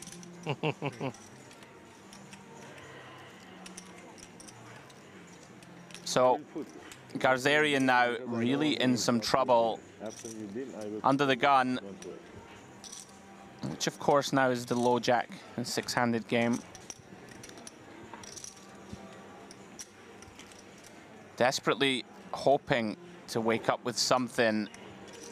Sadly, gonna get the bad news. 9-5 of diamonds. Has to let it go. He's a proper showman. He's just decided now that he's so short and that every decision is real simple. He can just have fun with it. Love to see it. Round to Cappiello on the button. Finds a real one. Pocket queens. Does have 2 of the bigger stacks remaining to contend with. Zargarin, chip leader in the small. Comes up empty, 6-5 off. Round to Canzonieri, who we've seen be very disciplined in terms of defense. Expect that to continue here. I've been really impressed with him, actually. Yep. Yeah, on the tight side, but sort of at a time when tight is right. Yeah. Absolutely. Just smart, tight. Yeah, it simplifies decisions. Can you please? Sure. Hundreds. I mean, at the moment, right, very big favorite to get 4-handed. Once they get there, if you still have 12 million, you said it yourself, David, if you keep your stack on that level where you can then really hurt Cappiello and Zargarin, then you're going to be right in the hunt for the title.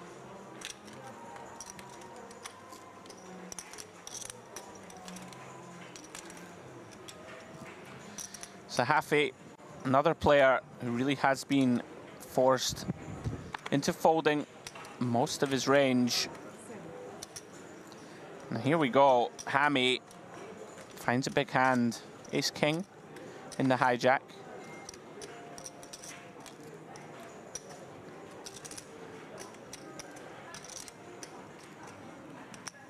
Does have Gazarian here in the big, working with 6 big blinds only. Now then, how does Zargarin want to proceed? Certainly has a candidate here to try and get after Hammy. Of course, with that knowledge that Hammy's going to have to play very honestly here for the most part against 3-bet. I feel like he'll take the spot from what we know of him, and here he comes. And Hammy, loving life. You know your opponent here is going to be going for you incredibly wide. How much? 2,250,000 total. Really like it from Zargarin for what it's worth. Yeah, no, right-hand category. I thought he would take it.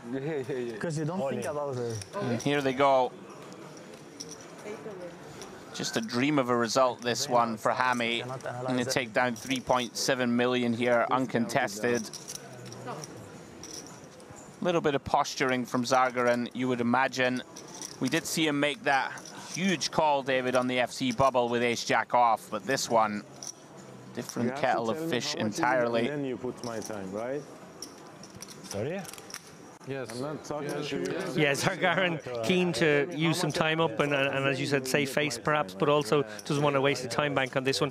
One thing I would say, you know, a lot of people will say this is just posturing and face saving, and how valuable is it to do that on a live stream? Well, there is one extra component to that, and this is, he probably figures his opponent to have a real hand right now, and he'll find out that he does an hour from now. And if he's still in the tournament, he can maybe get a baseline read on how he looks and how he feels and how he seems when he has a real hand, and maybe that will help him in a future decision. 11,050,000. Makes sense. 11,950,000 that I can see now. 11,950,000, right? And he is, in fairness, like he's working the player here a little bit to get this read. So I would think that this is not so much about face saving and more about trying to find that strong hand baseline, body language of Hami, something that might become very crucial three-handed in a couple of hours' time. 30 seconds. Possible. I want to sell those, maybe. Hey, take. For 100 each, I don't want. 50. Hami getting put through the ringer.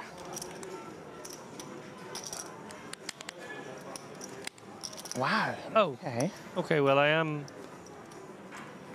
You have to wait. Surely not with the King 10-0. I am a little confused now, I must say. Trying to find justification for this, obviously, but he has actually burned a time bank chip there. Hopefully for his sake, doesn't live to regret it. Can happen if a big decision point comes up later in the tournament. In any case, well done, Hami. Finding the momentum himself. Thank you. Nice hand. Thank you.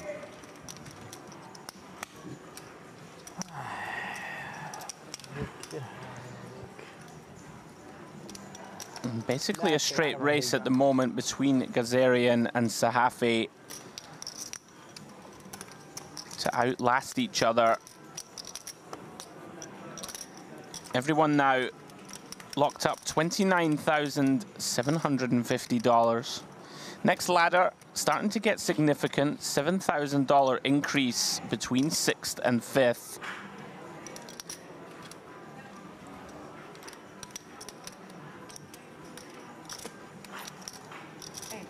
Action. Gonna fold round to Zargarin. Finds another real hand. Really has had an incredible distribution in the last sort of 30-40 minutes. Pocket 8s now in the cutoff.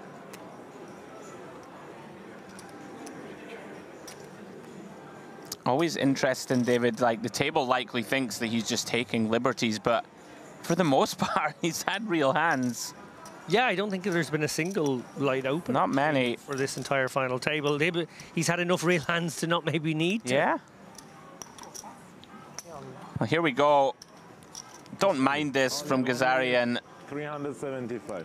Only has 4.5 big blinds. Figures it to be doing pretty well against the opening range of Zargarin. Certainly tough to blame him. Actually quite like it. You're going to have your opponent in bad shape a good amount here, I think. Yeah, I like it as well. Finds that he is flipping. Coin flip. So here we go. 3.3 million in the middle. Harut Gazarian looking to take the first step and climb Mount Everest. And does flop best through to the spicy 10-9-7 board. Zargarin, of course, with a whole plethora of outs. Whatever you decide, just tell her to do Looking for 6s, 8s, and jacks. 4 of hearts on the turn, no change. Can Gazarian hang on? Yes, he can. 10 of spades on the river. Completes the board. New life for Gazarian. Human Sahafi, of course, the most disappointed man in the room, looking to ladder, but Gazarian survives.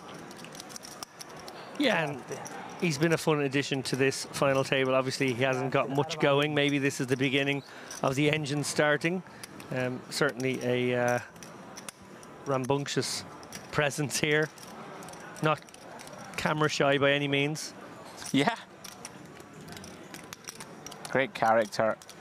Good to have him around. He'll be looking to hang around a bit longer.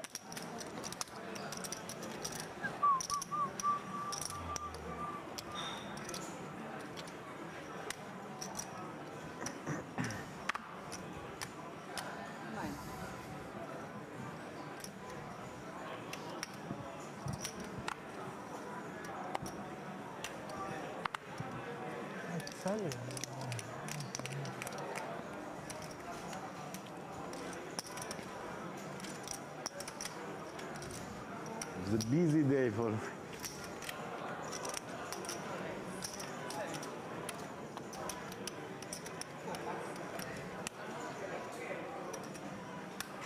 Sargren right back on the horse here, 750k, 2.5 Xing from the hijack. Hammy now with a very defendable ace-10. One wonders if he considers deploying this hand in any other fashion but call. I presume we're going to go with call here all day.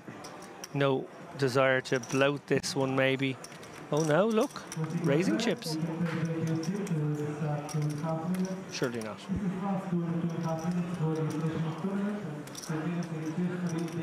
No, we are going to the flop.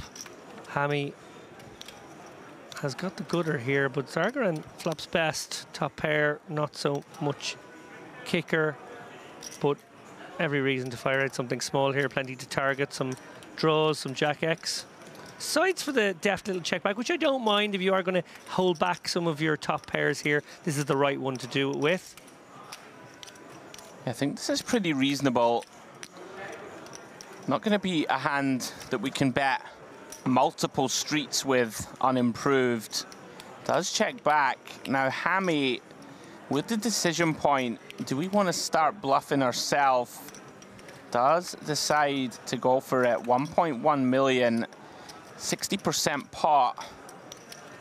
Yeah, maybe putting his opponent on some kind of value, but not as good as top pair most of the time, and going to try and use his double gutter here. And we do have a lot of equity, and probably feeling that we're unlikely to get raised too often, I think, by Sargren. It makes it a bit more appealing here to fire. Are, of course, drawing to the nuts. Showdown now for Hammy. He's happy to check it, and I wonder if Sargren goes for some thin value here. It is thin. Very, very thin. Credit to him, he finds it quickly. This is razor thin. Like, you know, a lot of the time here, you can value town yourself against a better king. Yeah, like a king-queen may all just of take the this yeah, line all anyway. of the two pairs, like 7-8 and stuff, that Hammy can have, 7-8 suited, Jack-8 suited types.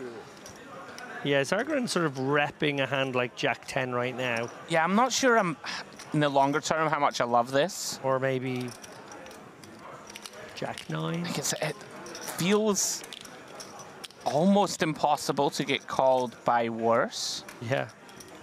I can't really think of a hand. Maybe this. Maybe exactly this that decides, okay, my opponent can have ace-5 of spades that gave up flop, right? Gave up flop and just now is bluffing. There aren't too many other hands. Well done, Hammy. Yeah, that was wafer thin from Sargren. Yeah, I mean, fair play to him for finding it. Yeah. I would not find that in game. Yeah. No, definitely not. Like you said there, Andrew, and I think it's the most crucial part of the analysis there. He could easily be taking himself on a visit to Value Town there. Find himself snapped off by a king-queen or a two-pair combo that we're happy to play some pot control there on river with the ICM implications.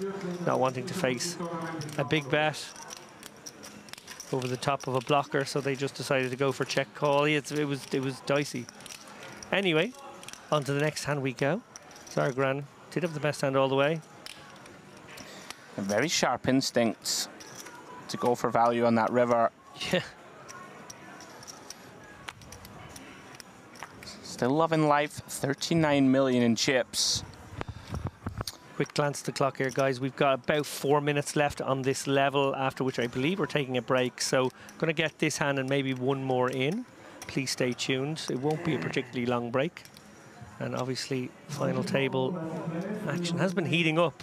We've got a couple of shorties here, but we've got some very, very deep stack players as well who could really treat us to some breathtaking poker post-break.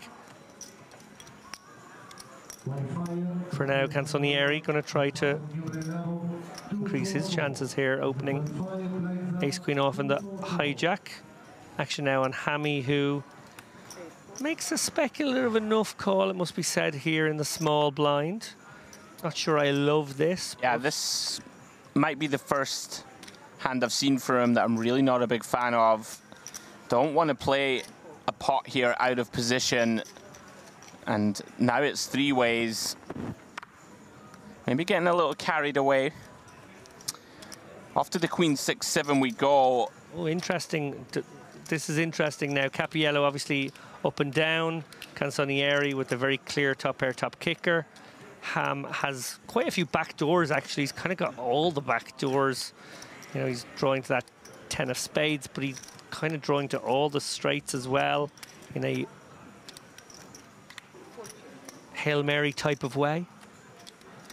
Yeah, this is interesting. I mean, Canzonieri has treaded very carefully. Very carefully. I think that this is a step too far in my eyes to check a hand back this good that still needs a lot of protection. Yeah. It's still best through to the 5 turn, but this can start to get very murky. Yeah, Canzonieri really is worried about Cappiello's range here, having brought in the big blind. The small blind's going to be much more condensed and not likely to have, you know, made a better hand than his on this texture, but Cappiello absolutely could. Yeah, Cappiello going to go for a little equity denial, try and just clear out 2 random overs. Are going to be able to bluff some rivers if we feel it's necessary. Now look at this. So a bit back to front here, but I guess Canzonieri just feeling as though he can extract some value while at the same time, you know, maybe he's willing to get away from this one if he meets further aggression, and then he sort of maybe paralyzes his opponent not to be able to bet into him on rivers. I don't think that's necessarily true. Someone like Cappiello will find that as well, but it's certainly an interesting line. Maybe playing it a bit more like pocket queens than he is anything else right now. Well, he's going to get value here from Cappiello. Of course, tough to blame him.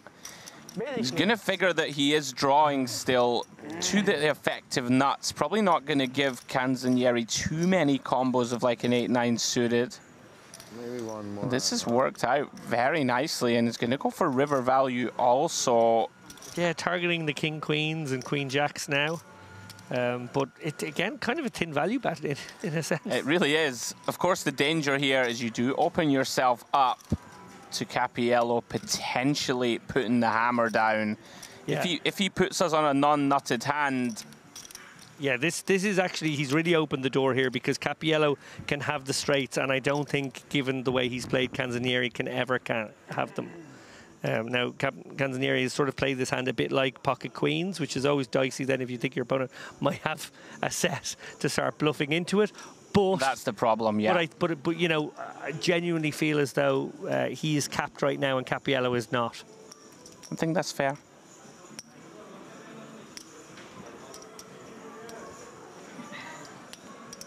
Yeah, a little perplexing for Cappiello. Probably doesn't expect to really ever get raised on this turn, 3 ways. No. And then, of course, when it happens, it can be a little befuddling. Does burn the second time bank. I don't actually think that Cappiello is considering call here. I think he is considering raise. Yeah, I don't think he'll ever call. Because what are you hoping to see? Like the king jack of spades? Like... Oh, he does pay it off. Oh. Wow. All right. Credit to Canzonieri. Outplayed us in the booth. Yeah. Outplays Cappiello on that occasion. Perplexed him to such an extent. But he pays it off with 4th pair. Right, guys, we are now going to go on a break for around about 18 minutes or so. I'm going to step out of the booth. Mr. James Dempsey will be joining David after the break, so please don't go too far. We'll see you soon.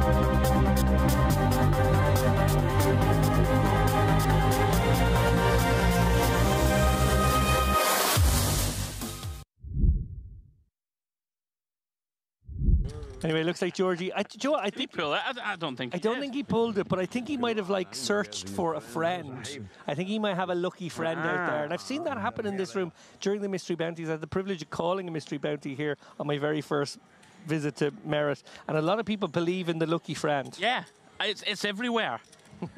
Mr. Romanello was getting requests left, right, and centre in Vegas, being a mystery bounty professional pooler.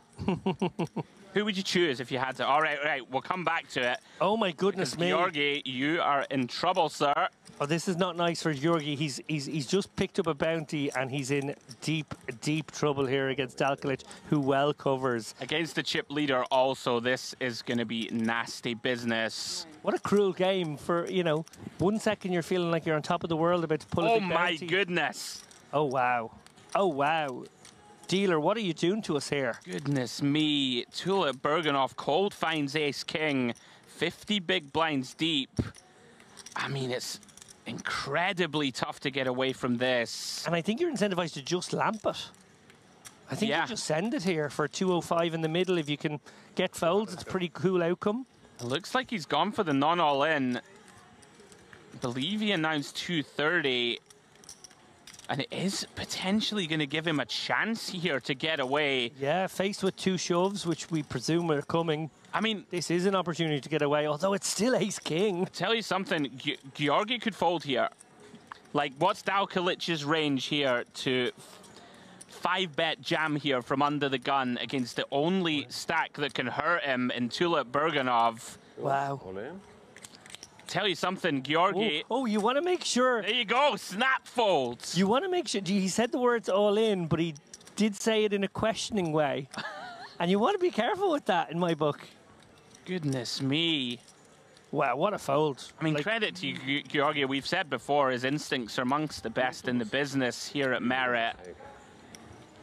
I think it makes a lot of sense, right? If you think about the range that Dalkalic is just going to pile it in with here, it really is. It's aces, kings, and ace-king. Very occasional queens, which I don't think is going to be in there that often.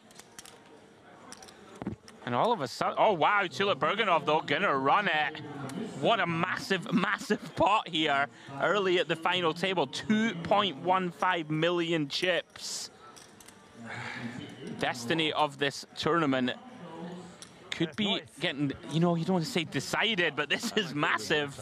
Dalkalic has just requested to run it twice. Understandably so. Yeah, those very vulnerable Django's right now. Oh, hang on. Oh, Georgie! What's going on? The lucky friend! And it's Queen Jack. Georgi folding pocket queens. He's not seen it. He's having a selfie. It's all going off. Goodness me, Tulip Berganov now clinging on by a thread. Needs to find an ace or a 10. And it's a 10 on the turn! It's chaos here! Oh my goodness me. Out of nowhere, about to take the tournament chip lead. If he can fade a jack or a king, and he has done so. Wow, so a forlorn Dalkalic with the best hand is now crippled down to 380k. Tulip Berganov spikes that 10 ball on the turn. Georgie wasn't even watching, but he flopped them all dead. But he didn't mind because he was pulling a 30k bounty out of the tombola.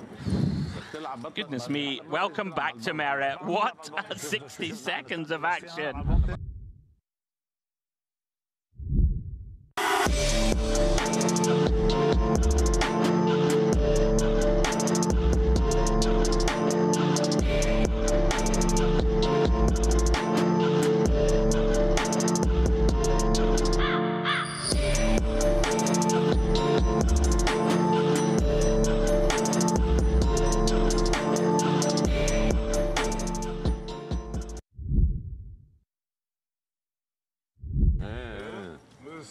Next time, I will bring my friend with me. Credit to the technical team there, by the way.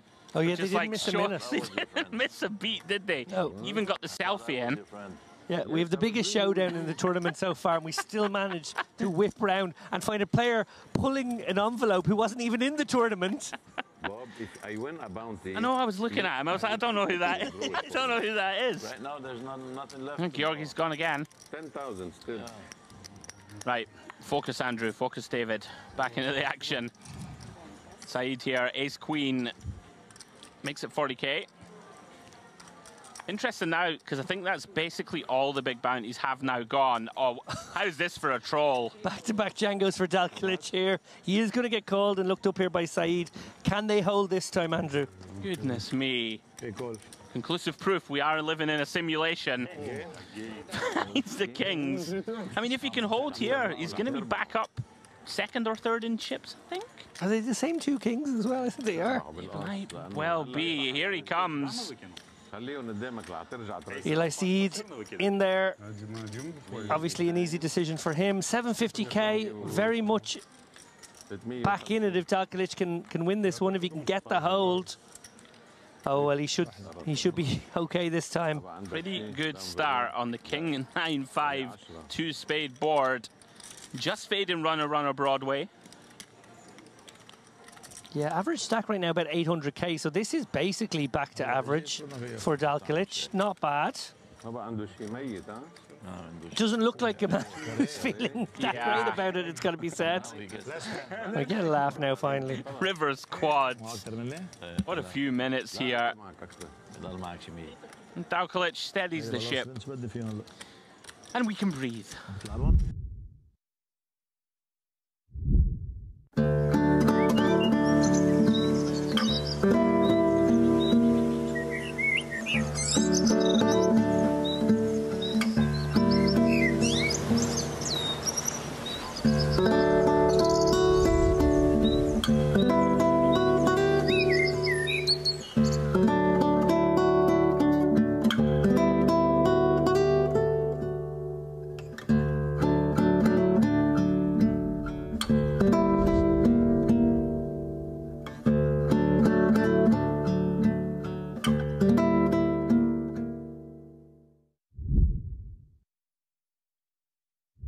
Yeah, agree completely, and they're pretty good with it here at Merit, you know, for the most part, unless we have kind of streaming restrictions from our end. Normally I allow the players to sort of write their own script, as they should. Tulip Bergenhoff here finds pocket sixes in the cutoff. More than strong enough. Does he potentially have a clunky shove? I'm not sure of the exact stacks behind. I think Dalglish has 30 blinds on the button. Well, Georgi with 20. I mean, you certainly could, I think, actually. It's kind of close. Yeah, I think if Dalglish had like 25, you'd be happy enough to do it. Yeah, potentially thinking to himself that he can raise call Georgi, potentially. It's not exactly fun for 20 blinds. No. With a hand like sixes. But in Georgie, he definitely has a candidate who will go with all the wheel aces. That's it. Oh, look at Georgie's instincts, razor sharp there. That was a genuine spot. And a spot I'm sure he's taken in the past. But just spider senses seem to be working. Yeah, it does get away from it. Haidar does defend with the queen three of clubs. Worth noting a little adjustment by Tulip Bergenhoff to go 2.5 yeah, there I hadn't as well. actually noticed it. Well, here we go. Oh, well, this is going in. Queen 3 suited a lot of hand. He might even take the initiative himself here with the stack to pot ratio of 1.5 to 1. Might just send this in, feeling like he can always get the ace kings and ace queens to fold. Yeah, quite like it. And he has done it, David. You've called it. And it's a little wonky for Tulip Bergenhoff, who obviously has the backup of the gutter, and he has also got a club in hand. But, you know, he's up against probably the tightest guy. Sixes. I have so many outs. Looks like it has gone in. Tulip Bergenhoff makes the cry call. We are going to the races. Yeah, big old pot. 1 million in the middle. If Haidar can get there, he's right in the hunt for this title. And look at this, 4 of clubs, I believe. Does get there on the turn. 7 doesn't make straight. Straight flush maker. She's trying to give Haidar a little sweat there.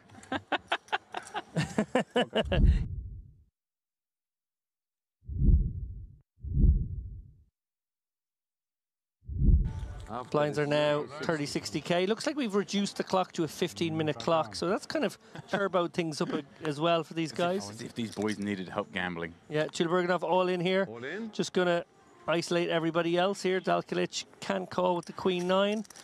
Georgie, no good, but the Haidar snap in there with the Ace-King here. The two big stacks going to war. Queen is no good. Ace-Queen is no good. Somehow Haidar has better. Allah, life is good. I fold one queen. One queen? 7 million chip pot. Okay, 3 diamonds on the flop. 4 diamonds. What, 90 starting stacks in this pot? The 163 stacks in play. Let me, I guess that's my way of saying it's a big pot. For me, guys, what is the big deal? Oh, sorry. Oh no. Queen in the window. Tulip Berganoff finds one of the two ladies that were left in the deck. One more queen, please. Thank you. I don't true. Haidar very politely requesting a king from the dealer. Oh, but a heart will also do. Not almost, exactly. Oh, no. Exactly, Sorry, exactly. Mr. Safi. No. 10 outs once for Haidar. Can he find it? King of hearts. No, he cannot. Tulip Berganoff extends his chip lead to almost 5 of the 6 million in play. Haidar, what do I do? I have no bounties. Give me some money somehow. Yeah.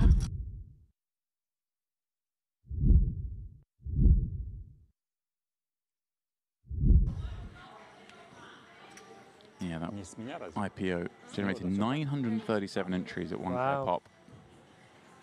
175 players remain. First prize will be 146k.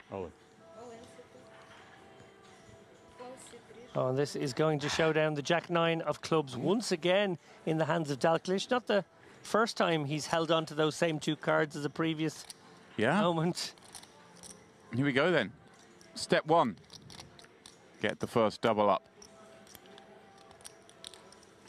Finds himself in great shape with the Jack-9, but ooh, I saw the 7, but a Jack rolls out behind.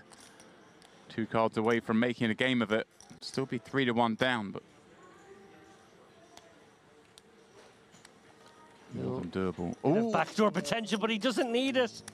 Wow, well, Tulip Berganoff has improved, has taken the lead, but the backdoor goes the other way, of course, because Dalkilic can now find a 10 himself. He can nullify with a 5. A Jack or 9 doesn't do it. That's it, James. Good game. Just like that. Tulip Berganoff is the champion.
Okay, James, I know you've played a few mystery bounties in your own career.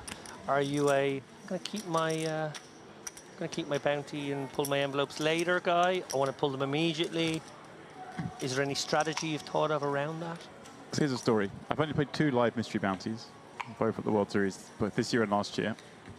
And then I've played a bunch of online ones this year, whilst in Vegas on the WSOP site, you know. And I mean, I must have played 15 of the online ones, I guess. And you reach the bounties before you reach the money. And I've still never in my poker career opened an envelope. Oh, that's very sad. Yeah, quite proud of it at this point. I'm thinking they're saving me a really good one. Okay. But I think I'd be I think I'd wait till I bust it out. Well, hoping to open an envelope now is Saeed, who has the ace-king and the all-in stack of our 126k with the pocket tens. We see that it will be a flip. There's no way that Saeed is turning this spot down. He's getting the count, but you know he's going to isolate this one. Either call it off and then be happy to call anyone else, or shove himself. He's just going to shove it in. Or 3-bet to 194, as our graphic is suggesting.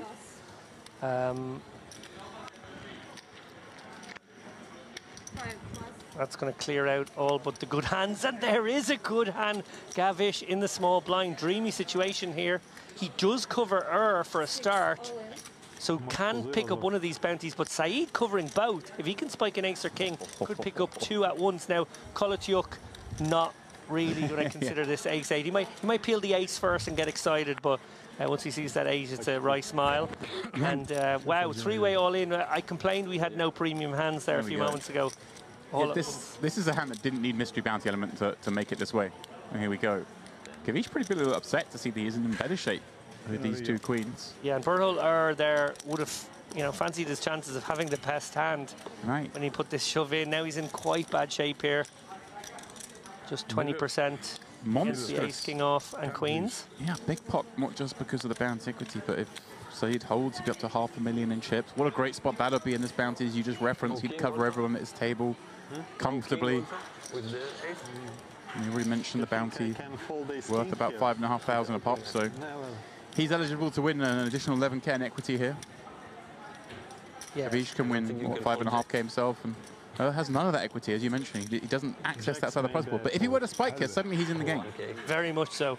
Saeed obviously looking at that sort of $500,000+ stack at the end of this hand, abusing everybody for the next maybe hour or so. That would be the dream. But at the moment, queens in the boxies. Gavish looking to pick up one bounty and get a triple up.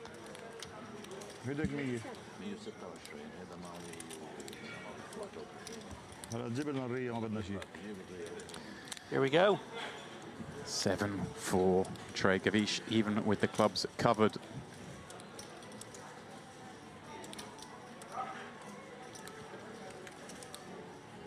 Our first big pot of the night.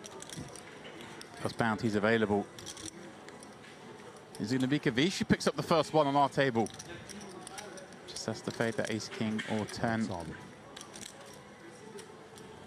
So he'd still with a chance to eliminate two, David.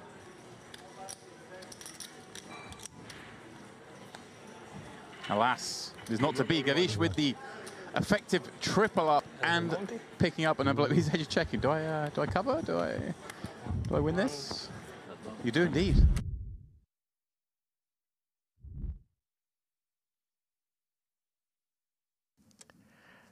Well, Andrew Headley may not have solved the riddle of the Sphinx, but Dinesh Zargaran has been solving the riddle of the Dolce Vita IPO Masters.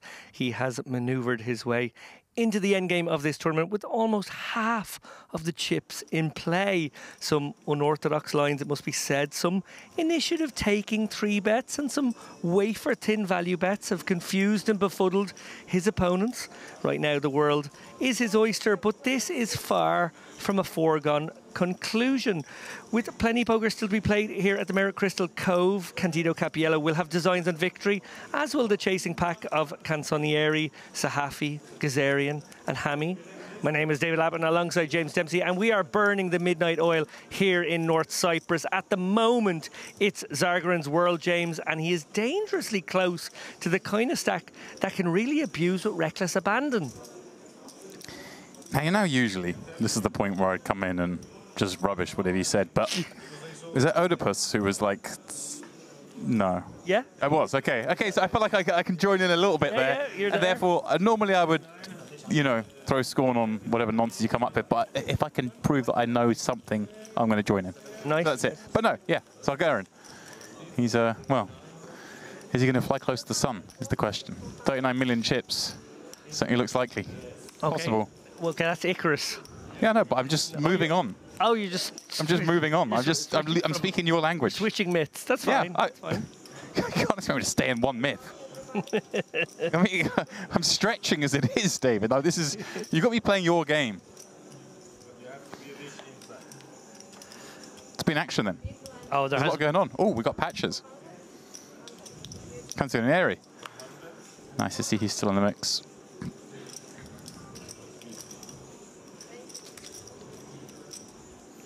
Yeah, Canzonieri right off the back of a very interesting hand, the last one, where he found some inexplicable value, actually, must be said in the end, from Cappiello. Sort of a spot where I guess he confused Cappiello, maybe just sort of polarized himself in a spot where he seemed capped. I know those things are contradictory, but I promise you that sort of makes sense when you look at the hand back. Okay. Cappiello had an opportunity to, you know, in an uncapped way, sort of rep the nuts and maybe blast him off, but in the end went for the maybe inadvisable call, and that is left us in a chip distribution the way we have it here, with those guys being quite close together in second and third place.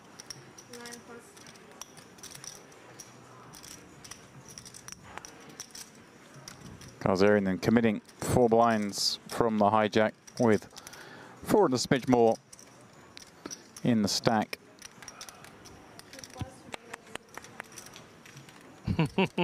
So we've got some love in the chat for the Iranian boys. The flag is flying high. I also see a question that I'm sure was asked before the break, but answering it now seems relevant nonetheless. $146,600 is the first prize. Wow, we're already up to 29,750 guaranteed. Huh? You guys have done some lifting in here.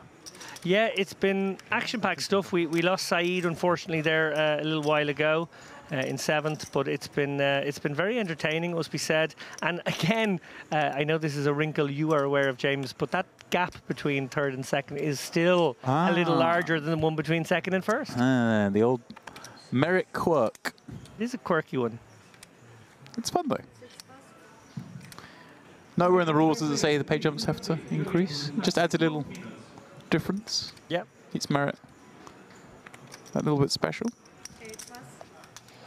I'd forgotten about that quirk. I forget about that quirk every time until we turn up here. And then I'm like, oh yeah, there's a quirk.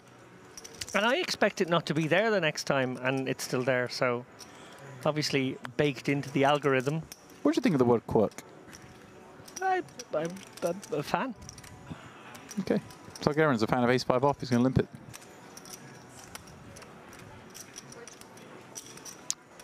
I think it has an onomatopoeic quality quirk. Yeah. What is he?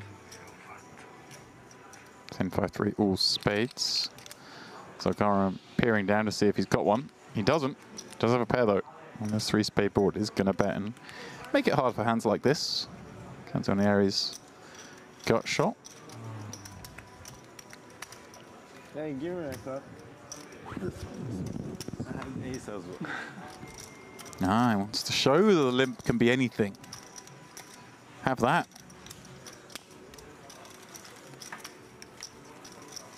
Thank you. Player missing here. Oh no, he's back. Oh. Candido. Did he go for a blanket? He's gone for a hoodie over the legs, sort of. It's a blanket. It's one of the merit blankets. Oh, it is a blanket? Yeah. Very nice. Ah, the trophy. There she is. Trophies. Well, yes, trophies. But one we're more familiar with, the merit trophy. But the fancy IPO trophy. I've been having an argument on this one. So okay. I know you're a fan of the new fandangled, probably Italian glass trophy, and I know Andrew Headley is also a fan. I don't know. I actually like the merit trophy more. I'm not a fan of stained glass. Is probably the reality here. I feel like it's gaudy, and therefore I'm going to take home the merit trophy every time. Just saying. In case anyone's wondering, David does bill merit directly. He's keeping the marketing team nicely on side. I felt like there was unnecessary. I'm not hating on the merit disrespect trophy. I like seeing something different. I like seeing something different. Something that sets this series apart. I'm up for let's theme all the trophies. When we're back here for the Western Series, why not win a horse? You know? Gangster, you could win a Tommy gun. Work with me here. I don't know what you win for Carmen, but that's your realm. So. Fan. Oh, there we go. A fan. Nice. Yeah. Yeah. Could do with one back here. It's true. It can be hot stuff. It's balmy outside. A lovely evening. I've been on my break, sitting outside. Do you know what's lovely is the breeze. Breeze off the ocean is absolutely heavenly right now. Nice. Ah, we got to that point where there's 6 left. We started introducing each other. Yeah. Nice to meet you. Kazarian's like, yeah, we've been playing for 2 days, mate.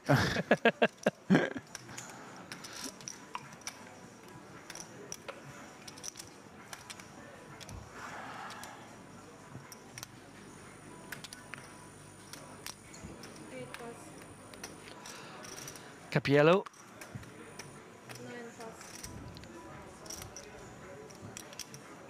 It's been a torrid enough time for Candido. Looking to make hay in this favourable ICM situation since 9 left. And it's sort of been a case of 1 step forward, 1 step back in that endeavour. Well, 1 big step forward on the way for Kazarian here, who can limp these kings and set a trap. This is a lot of hand right now. A gift from the poker gods, Greek or Roman, either one. Oh, he's going for the tickle raise. Just so many hands, I guess he figures. Zahafi just kind of has to put chips in with. Well, Zahafi's only got like 2 million here, 5 bigs. I would have just... Limp or jam? I just would have limped all day here. Yeah, I'm with you. Because 2 nice things can happen. 1, you can induce the Jack-9 to just stick it in first. And 2, if your opponent does have a hand that's really rubbish and does check it back, they can flop top pair and have 23%. Or second pair, or third pair. Or third pair. Just flop anything. You're right, anything at all, really. I'm with you.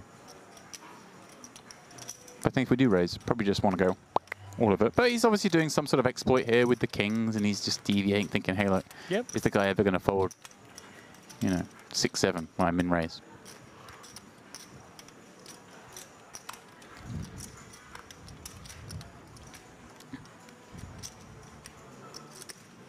Some yawning going on at this table. These players burning the old midnight oil. Of course, the first few days of this tournament, kind of very civilized early finishes. Yeah, and they're being punished for that now. I mean, punished is a strong word. They're guaranteed $29,750 each. But yes, this is the point. They had days without dinner breaks, just relaxing evenings up until now. But I kind of like it this way. So you get 6 guys, 8 guys, whatever, who have to play late the last night. But for the rest of the time, everyone gets to enjoy themselves. No, I absolutely agree with you, James. I think it's a good way of doing it, and I really like that next week's main event is also sort of stretched out over 5 days. It's probably a 4-day structure, but they're going to play 8-hour days instead of 10, 11-hour days. Yeah, all for it. Again, as I mentioned the other night on stream, it kind of works when you're somewhere as beautiful as this. Yes. Doesn't work. Again, I'm going to use the same example I did the other week. I'm going to throw them on the bus, but it doesn't work when you're in an industrial park outside of Nottingham. Wow, you're going to throw them under the bus. I used them as an example the other day. Our beloved Dust Till Dawn, of course. But friends of merit. But I'll throw them on the bus anyway. The good thing is I feel safe doing that one because I think Rob used it as an example once himself. It's like kind of the least exotic place to play a poker tournament. He described his own club. Okay. But they make up for it by having amazing events and structures and bring the players. It's central in the country, easy to get to. Anyway, enough of that.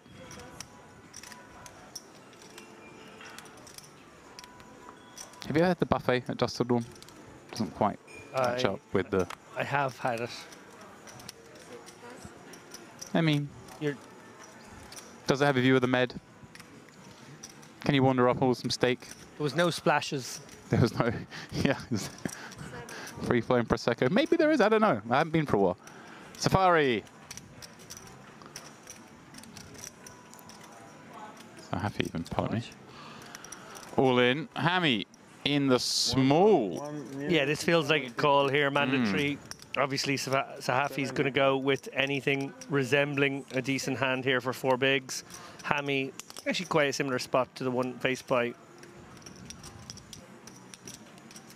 It was... Who was it earlier? Sargarian, who faced an interesting spot earlier. A similar situation, so... Oh, wow, that's tight. Lets it go. We're obviously concerned about Cappiello behind. Wow, who has to fold or decides to fold. And look at that, you can see Hammy's sort of face there, like, oh, I was so sure if I folded, Cappiello was going to take him on. That whole collision equity being a part of the equation when you make a fold like that. I guess he figured Cappiello was just calling any 2 and didn't want to be the meat in the sandwich if he just called. And I don't hate that idea, because I think Cappiello is going to call close to any 2, but he decided 10-5 off. Not in there. Yeah, it's not a terrible idea, though, that if you call, he calls. Right. Maybe. It's more if he calls, does he ever, if I call, does he ever just raise it up and screw me over? And but then he might have a real hand. Right, that's and true. Then that's good but also, news for you. If I just fold, Cappiello is just going to do my business for me. He's going to call nearly always. Maybe knock out the all-in. I don't know. I can understand why he wanted to fold that one. I think that's still cool, but I get the reasoning.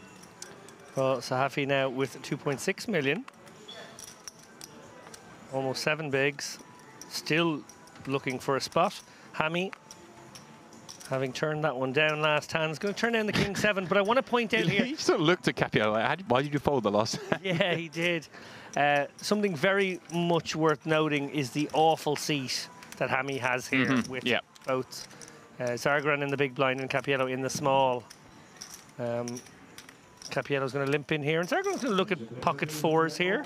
Can proceed both ways, I feel, but given what we've seen from Zargran, would expect a raise here just to try to turn the screw on Cappiello. Yeah, I like it. Yeah, and it's been rough, actually. Cappiello's in a tough seat. He showed it. Even though he's in a very good stack position, and while we would be critical of a couple of his light calls, shall we say, in the last hour or so, probably cost him 3 or 4 million between those 2 calls. He's a seasoned campaigner. Don't be fooled by the baby face. He knows his way around a poker table and a final table, and you know, maybe pound for pound will back himself as the best player left, even if he's in the worst seat and only second or maybe even third in chips now.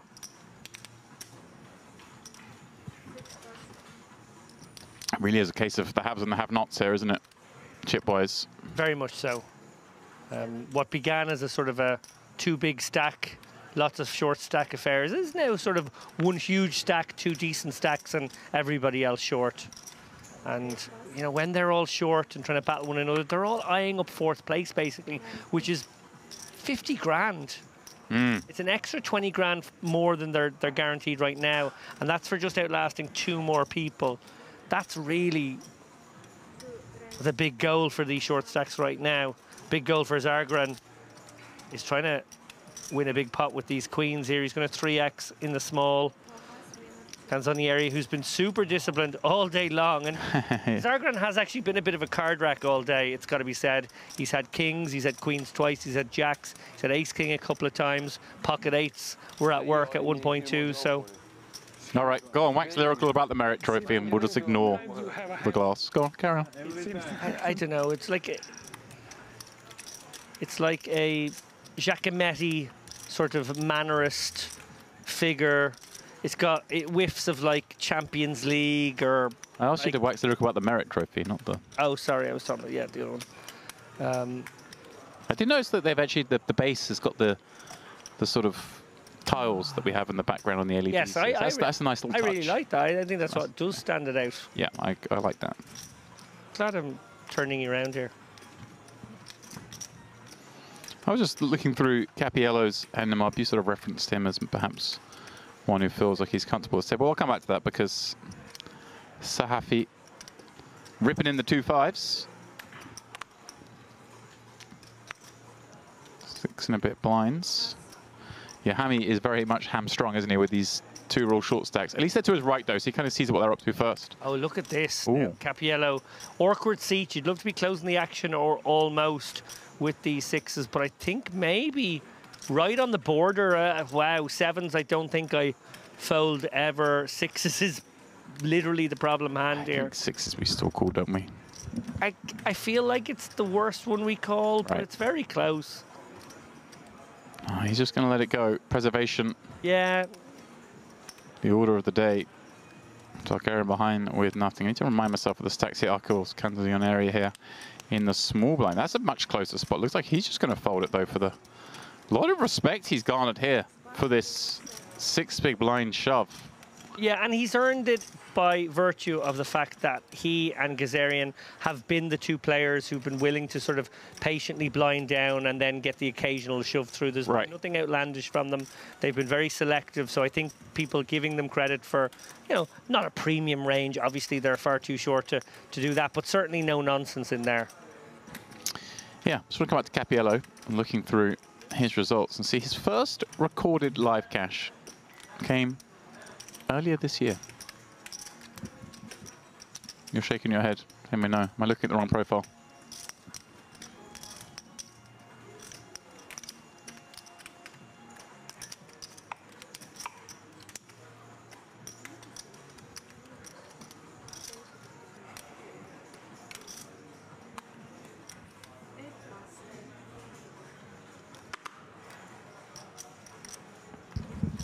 We will have to send out the Hendon Mob investigators on that one. Sorry, yeah. I'm questioning whether we had a quiet off-air conversation. I showed David a Hendon Mob entry, and he's not sure it's the right one. So we'll leave it at that.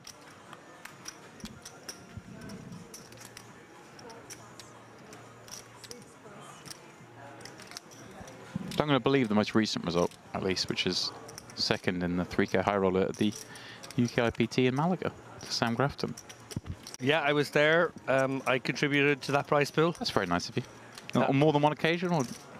On one occasion. Okay. I bust the hand after.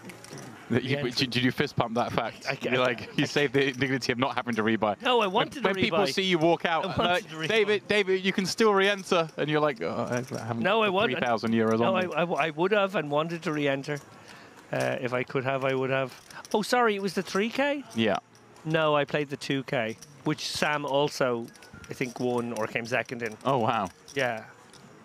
So sorry, I'm mixing that up, but I do remember that. That's right. Well, yeah, I'm looking here. Well, our man here also got deep in that one, coming 20th. Yeah. And Sam got third. You're right. There you go. So he came 20th in the high roller and second in the super high roller. You see, it sounds like a very good bit of like trivia that I'm on the pulse of what's going on. But to be honest, if you're in a poker room and Sam Grafton's on a final table in the same poker room, you're aware of it. You tend to know.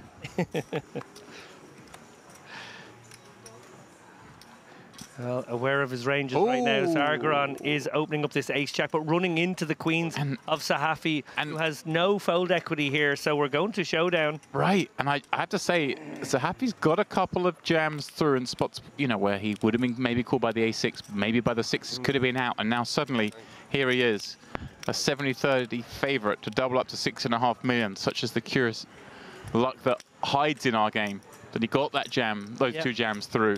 Allows the situation to happen. Oh, and cool. Targaryen, of course, though, does have potential, and plenty of it. Chasing an ace. It's the man with 40 against the man with 3. No. It's a good flop so far, in that Targaryen has picked up outs, but the queen's still best. That remains the case. The patient Sahafi waiting for a spot such as this one all day to get back into the hunt. And there we go, he is. And yeah, like 2,750,000, right? Just incredible, like I say, he jammed, got a6 to fold behind. Jams 5s, gets 6s to fold. We thought that was the cuspy one. You called it, you said that's the one that's a decision. I think I would have just played it, but that may well have been a mistake. And because of that, he's now dealt into a situation, Queen's v Ace Jack, and is back in the game somewhat. Half average.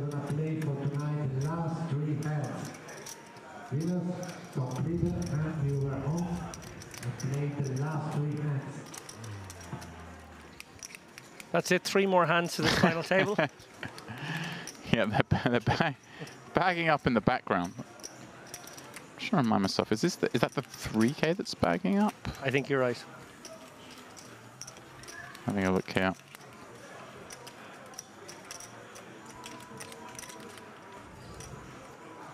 Oh no, I think it's the Vamos Poker Cup Day 2. Ah, Vamos. I'm going to go with, which was a 200K guaranteed $500 event. I think that's right. Yeah, it's been a feature of this La Dolce Vita festival that we've had slightly smaller buy-ins, maybe roughly half the size of buy-ins from a normal Merit in-house festival. Mm-hmm. Yeah, because OPE Classic also finishing today, which was the 3K. So that and this both finishing today. Okay. Vamos Day 2. Vamos final tomorrow. Oh, a tight fold there with the 9-7 suited from Zargaran. I actually would have expected him to open that up in this particular situation. He can obviously just lean on everybody here with his chip lead. 9-7 suited. Has a bit of playability versus players who will allow him to realise equity a lot, given their particular ICM misery. Yeah, I would have liked to seen him open that one, actually.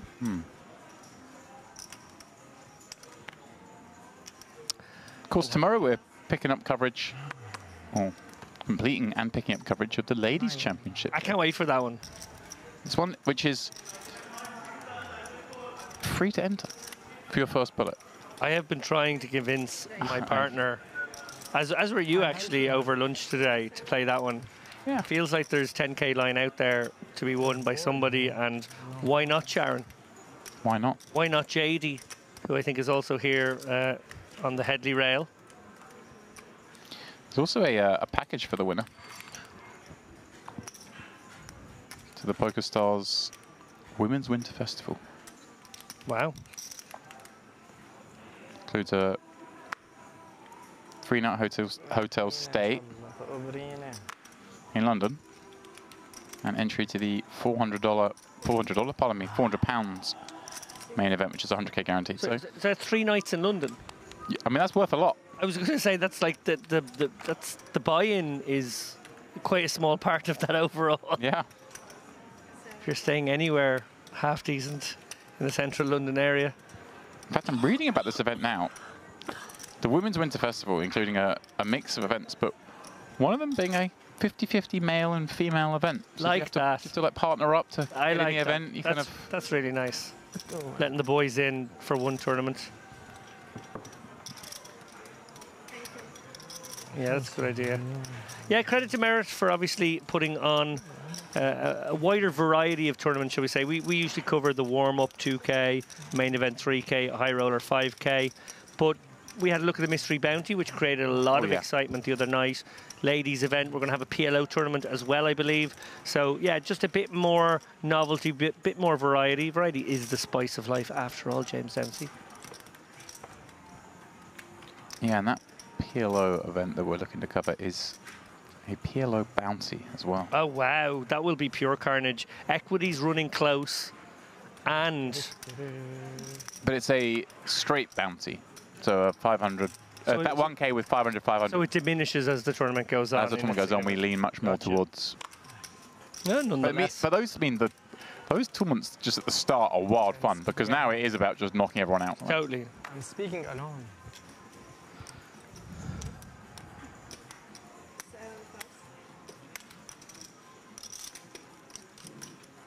Hammy has been very disciplined in these spots here and does choose to muck the King-6 suited, something that is very cuspy, but his seat is particularly nasty. Zargaran in the small can be fairly abusive here.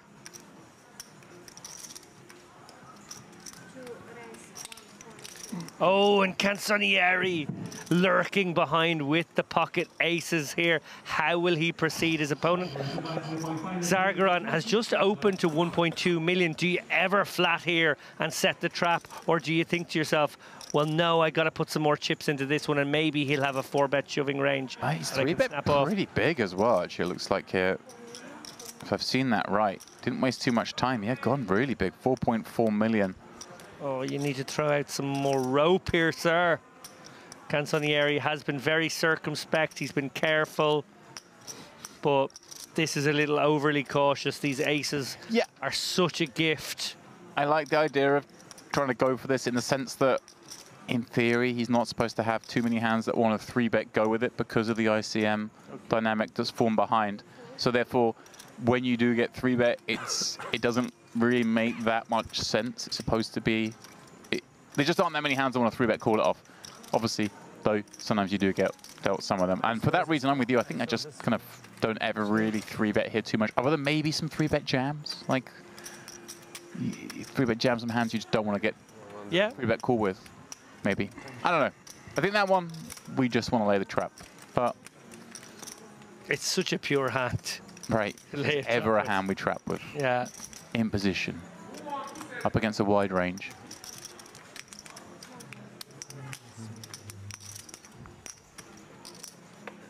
But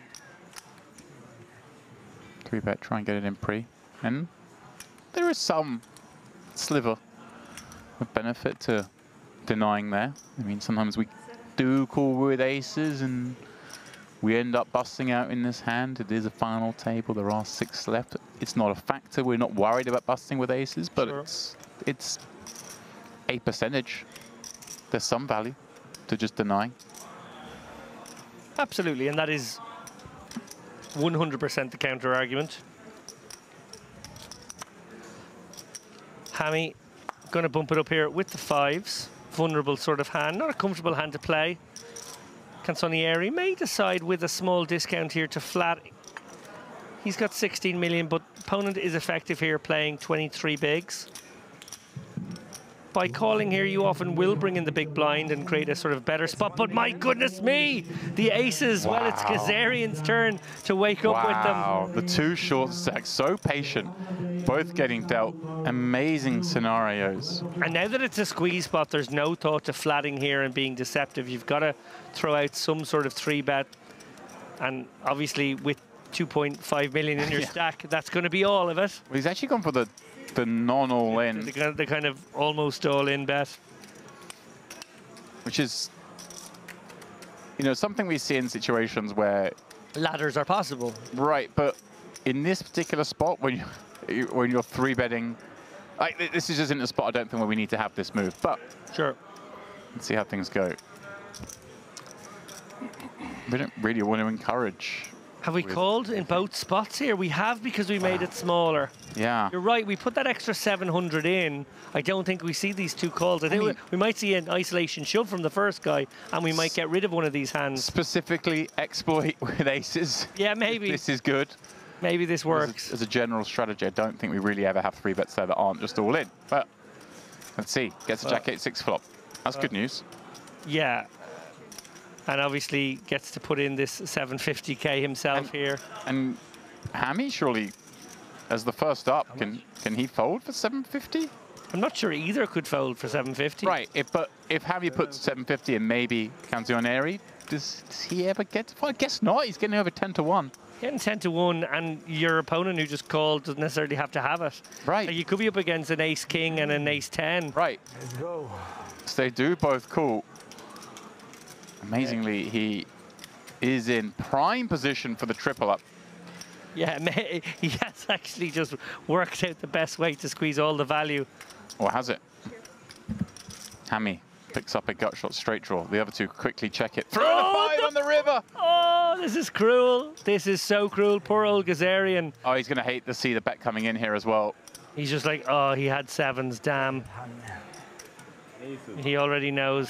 Kazarian already knows. Yeah. I'm not sure it would have actually changed much because Hammy was going to probably isolate anyway or call the larger bet, so he can at least console himself with that. But very unlucky there, obviously, to get rivered. Gazarian, he played tremendously well. You know, never really had an opportunity to fully get going in this one. Really did rely on his wits and his short stack ninja skills to get to 6th place. And unfortunately there, with the dream scenario and an opportunity to get back into it, so cruelly taken from him, James. Yeah, he's the one that impressed me a lot yesterday in the coverage. I was very happy to see when I came back into the booth tonight, having gone out with 12 left, that he was still in here. But that was a cruel one because he was right back in there with a 10 million stack if the boots had done the business for him. And yeah, I'm with you. I mean, obviously in this instance, it wouldn't have changed anything. He would have got action from 5s if he jammed the lot in pre. Just very unfortunate. Nice for Hammy, though, because since I came in here, things have been working against Hammy. He's had a couple of pot spots where he thought maybe he would ladder up. Hasn't happened. Had dribbled down stack-wise. But now, back comfortable.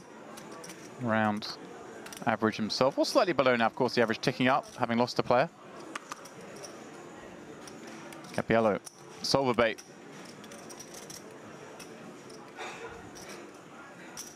I'm looking forward to the day I win a big pot with King 6 suited. I've heard good things about it. I was using King 6 suited back in 2011 in this fashion, and I used to get a lot of grief from my circle of poker friends who thought that I had notions and theories. Very pleased and smug to find out a decade later that our silicon overlords are agreeing with me now. Did you just see a lot of 2, 3, 4, 5 flops back in the day? Is that what it was?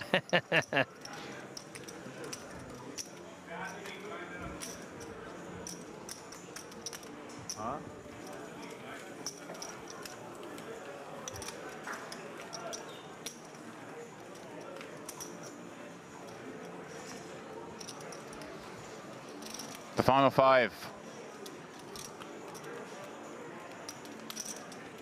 All guaranteed $36,700.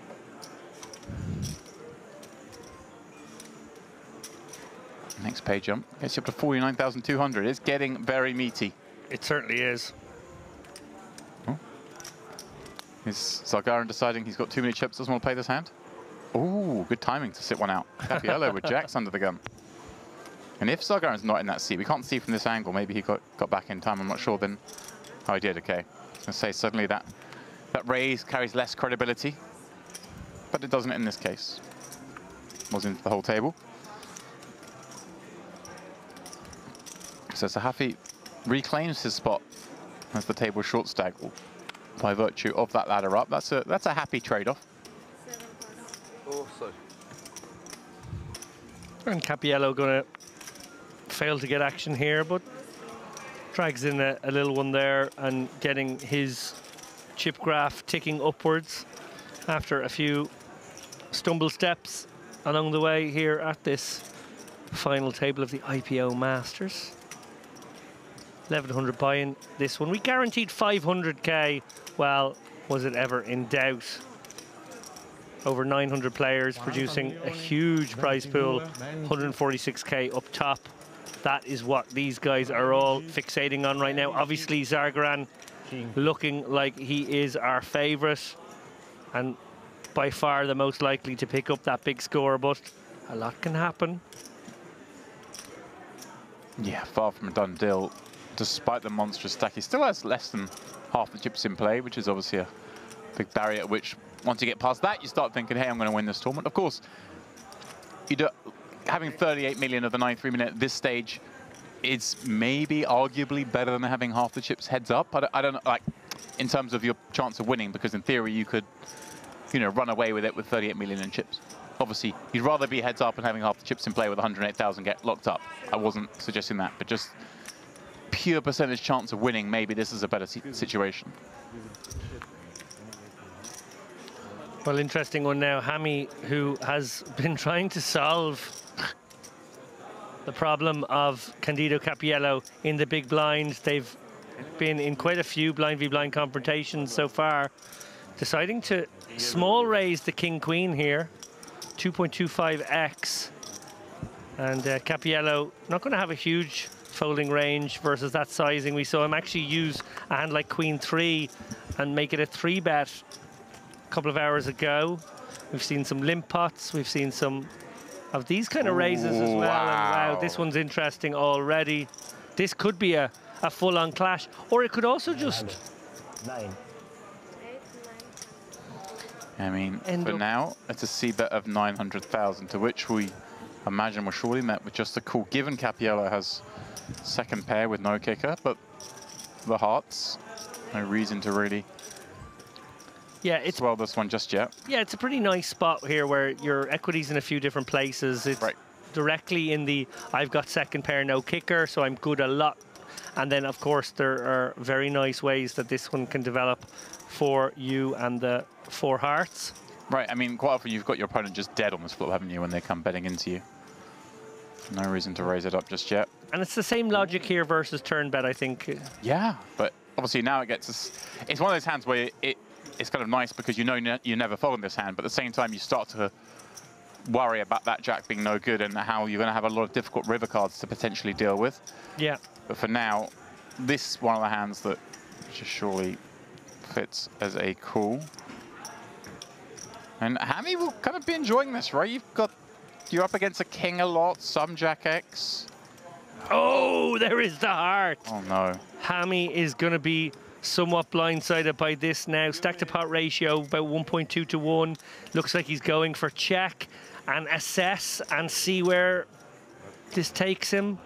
I think he has to sort of go for check call if you're going for the check line. So right, and this could get nasty. And there are plenty of potential bluffs Cappiello can still have here, right? He can have some of those backdoor clubs. He can have some straight draws. Yeah, 9-10 and Queen 10 just gone all in. feel like the most obvious. He's just gone all in. He's gone for all of it. Hammy shaking his head. This one has run out horribly for him. Obviously, it is the front door draw getting in, but as David references, 10-9, a likely one, Queen 10. And like I say, any of those kind of floats that had clubs, also potential. Yeah, like maybe even some just deuce X potentially. Yeah, I like Queen 9 of clubs. That makes sense. Well. This could go either way, I feel, for Hammy. What a horrible spot to find yourself in. Of course, the Queen, now not the best card to have in your hand. For that, we want to be up against some Queen 10s, but there's still so many combinations out there. Yeah, if you're starting to count the bluff combos, I think it's going to be Queen 9 and 9-10 of clubs. It's going to be maybe all the 9-10s. It's going to be maybe all the Queen 10s. And then you start thinking about, okay, well, given the sizing on river, it's pretty much always a flush. That's value. And right, we're not expecting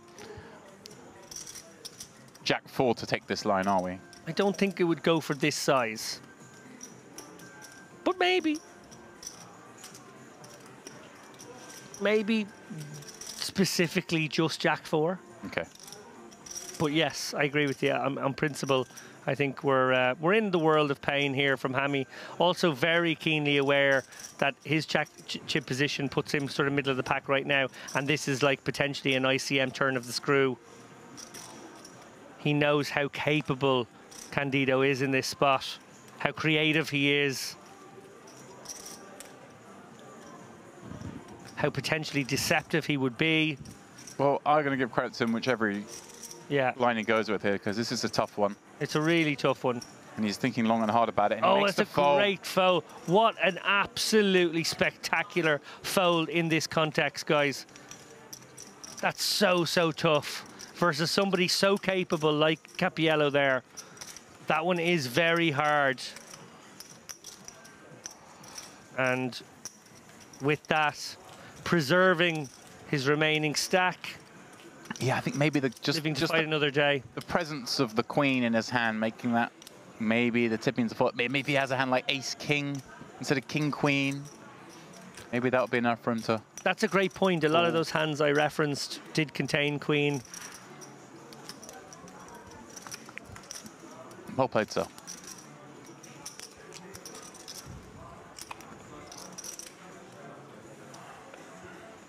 Big moment there. in retrospect, maybe Cappiello feeling like he got a little greedy, going for all of it. But I think when you're someone like Cappiello, capable of pulling the trigger on all those bluffs as well, you have to go for all of it. Right. It would be a very specific exploit not to. Yeah, that's an interesting point, actually, whether there was avenues for normal in there with that particular holding, but... Yeah, like just sort of decide to yourself, this guy doesn't want to call off his tournament life here. Yeah. If I go 2/3, I'll actually get much more calls. Right. And that will compensate me for the times that he would have called the all-in. Would that be perhaps a line that you would... Like, obviously, you want to be jamming most of the time with your flushes, right? Because we do want to be bluffing. But maybe specifically the Jack X flushes that do block 2 pairs, maybe they're the ones that we go smaller sometimes. Yep. Yep. I like that. Yeah. I like that. Yeah.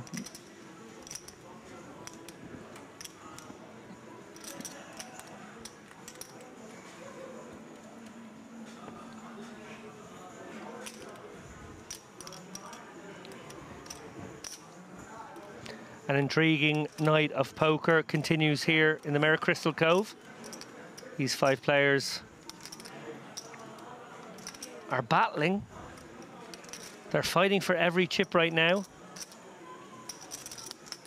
Nobody wanting to yield an inch in pursuit of this 146,600 first prize. Candido Cappiello in the ascendancy now. 20 million, up to 24 million by the time this final table began. Ooh. Fell back to about 18 million, but is now back to 25. Here's a fun one where obviously Zargarin gets to apply a lot of pressure, finds a really strong hand in 2 9s, but at the same time, he has to now be worried about Cappiello. Losing a big pot to Cappiello here gets really scary. This is the man who can not knock you out, but he could bring you right down below average. Does come in for the 3-bet. Yeah, and I wonder if Cappiello feels like he has the kind of opponent here that if he can spike this set, even though he's probably not quite getting the right price, now does decide to let it go. Yeah, if you feel like your man will always give you his entire stack, right? Sometimes it gets tempting, but you feel a little abused though. You do. So he looks over, but recognizing, hey, you know, sometimes you get abused. Final tables, little thing called ICM.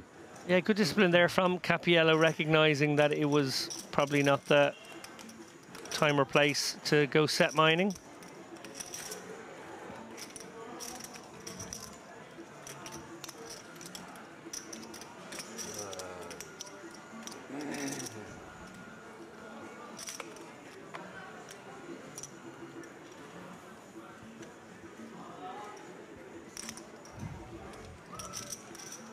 Hammy is under the gun. Yeah, and I would expect to see an open here. So half he's blind. Yeah, ace 10-0. Playing just under 30 now. Back to where he was before. Finding that 5 on the river. Yeah, that was a nice 5. But to give Hammy credit, he stayed pretty active despite the terrible, terrible seat in which he's found himself in tonight. Look to get after it when possible. Coming with 2.5x here, trying to earn maybe just a little bit more credibility. I think I like it in a situation where, you know, you're just under 30 blinds. You're not opening that many hands. You're repping a tighter range. Yep. Why don't we just size up a little bit, dissuade these bigger stacks from getting involved with me. Let me go after the short stack in the big blind. I like sizing up in this spot. Yeah, I think there's good reason for it. And we see there that Zargarin, he's going to come along for the ride here, even at that enlarged price. Could be a little uncomfortable for Hammy now. I imagine Zargarin is not just going to have to connect with this one, but may also proceed with floats. He has connected, though, second pair. Yeah. Backdoor working, and very whiffy for Hammy, actually, the ace-10. Yeah, I like this. Just give up here, I think. Yeah. What can you do? Like I just said, sometimes you get bashed around. Obviously, in this case, just like the last time where it was 9-3-3s, this time It's the pair of the ace high. Yeah. And you said it there a minute ago. It's starting to feel abusive by Zargaran, but he's actually had it each time. Right. It's been fairly legit. It's been fairly responsible. Zargaran, he has been a bit of a card rack tonight, and that's probably most of the reason for his high VPIP and activity. And actually, there's a feature as well. He's been keen to show it because he wants to maintain the image of somebody who isn't stealing. Because he wants to steal. Because he doesn't have the chances yet, because he keeps having it. Yeah, that is pretty much what's happening here, yeah. Alex in the chat asking, what's up top? $146,600. Is there just a what's up top bot that just asks that question and no other questions? Ask a different question so that we know that that's not the case. Victoria asked what nationality is Hammy, but Michael in the chat helped us out. Got there before I did. Thanks, Michael.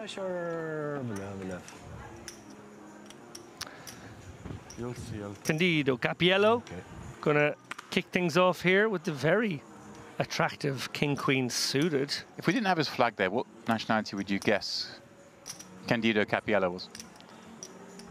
Is it a particularly tough one?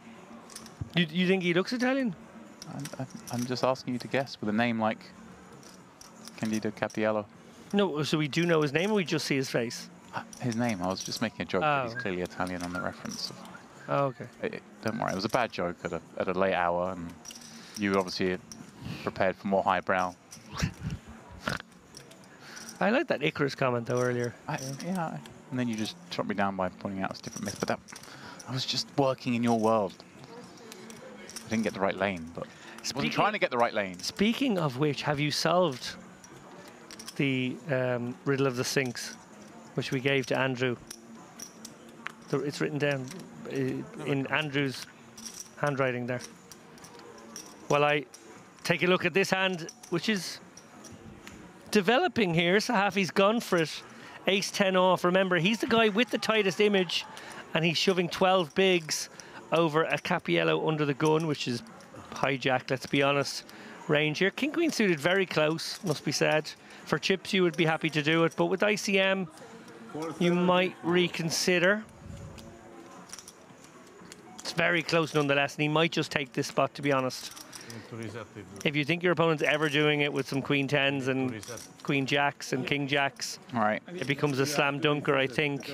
Lots of under pairs which are flipping, hands like ace 10, ace jack, which are basically flipping as well. This is very close. This is really, really close. Either way, can't be much of a mistake. Some confusion there over the time bank situation. Just throw one forward. Buy another 30 seconds on this one. Rightly so. I think he may land on call, but it's so close. Such a pretty hand. So close. He does. He makes the call. Here we go. Capiello looking to fell another. Sahafi in with the best of it once more, and a chance to get to 10 million chips, which surely would be his peak in this tournament. Sure. Big moment for both players, 10 million in the middle. Sahafi's tournament life on the line. Capiello, can he get to 30 million and close that gap further versus Zargaran? Can he get the rest? Probably not now. Yeah. Backdoor diamonds are a thing. Backdoor Broadway as well. In before the jack of diamonds. That would be the card. No, safe. Give him the tick. Pass him the pot.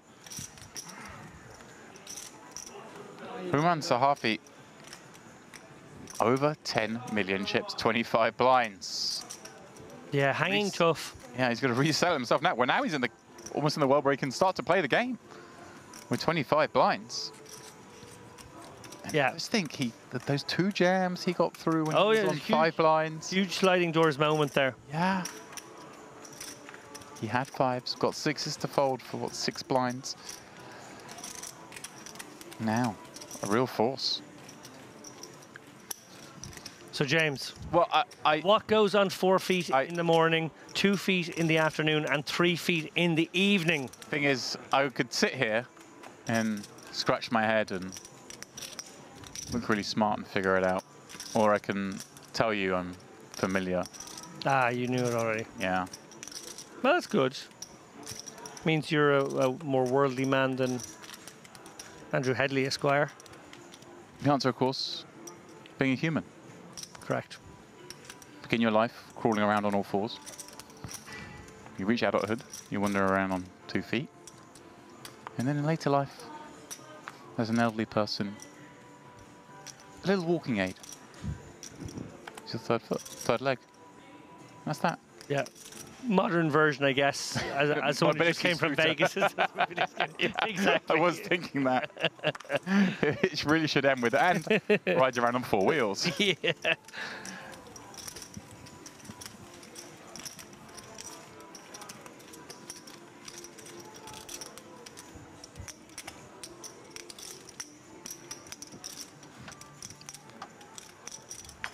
We see there an array of beverages, lots of water, players staying hydrated. I saw a coffee and a tea. At this stage in the evening, I'm not surprised to see some. I had a wonderful coffee out on the terrace on my break. I sat out there. It's a lovely evening. Humidity's dropped. Coffee. Gazing at the sky. This is a beautiful picture you're painting here, James. Yeah. And it's, you know, it's not boisterous out there, but it's not quiet either. It's like a lively hubbub, people coming out, a little hookah lounge area. It's nice.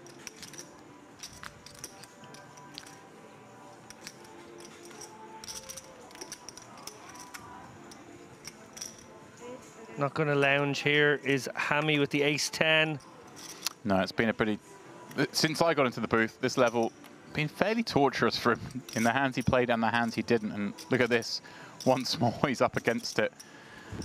Zargaran, ace-queen. Is he shortest or is he second shortest? I think he must be the shortest now, right? This could so be... Huffy's got 10 mil. He gets stuck in here. This could be kind of close. Like, I think you probably are happy to raise call ace-jack every day, twice on Sunday against Zargaran. This is really close. This is literally the problem hand again. Yeah. He's been dealt it multiple times, that problem hand.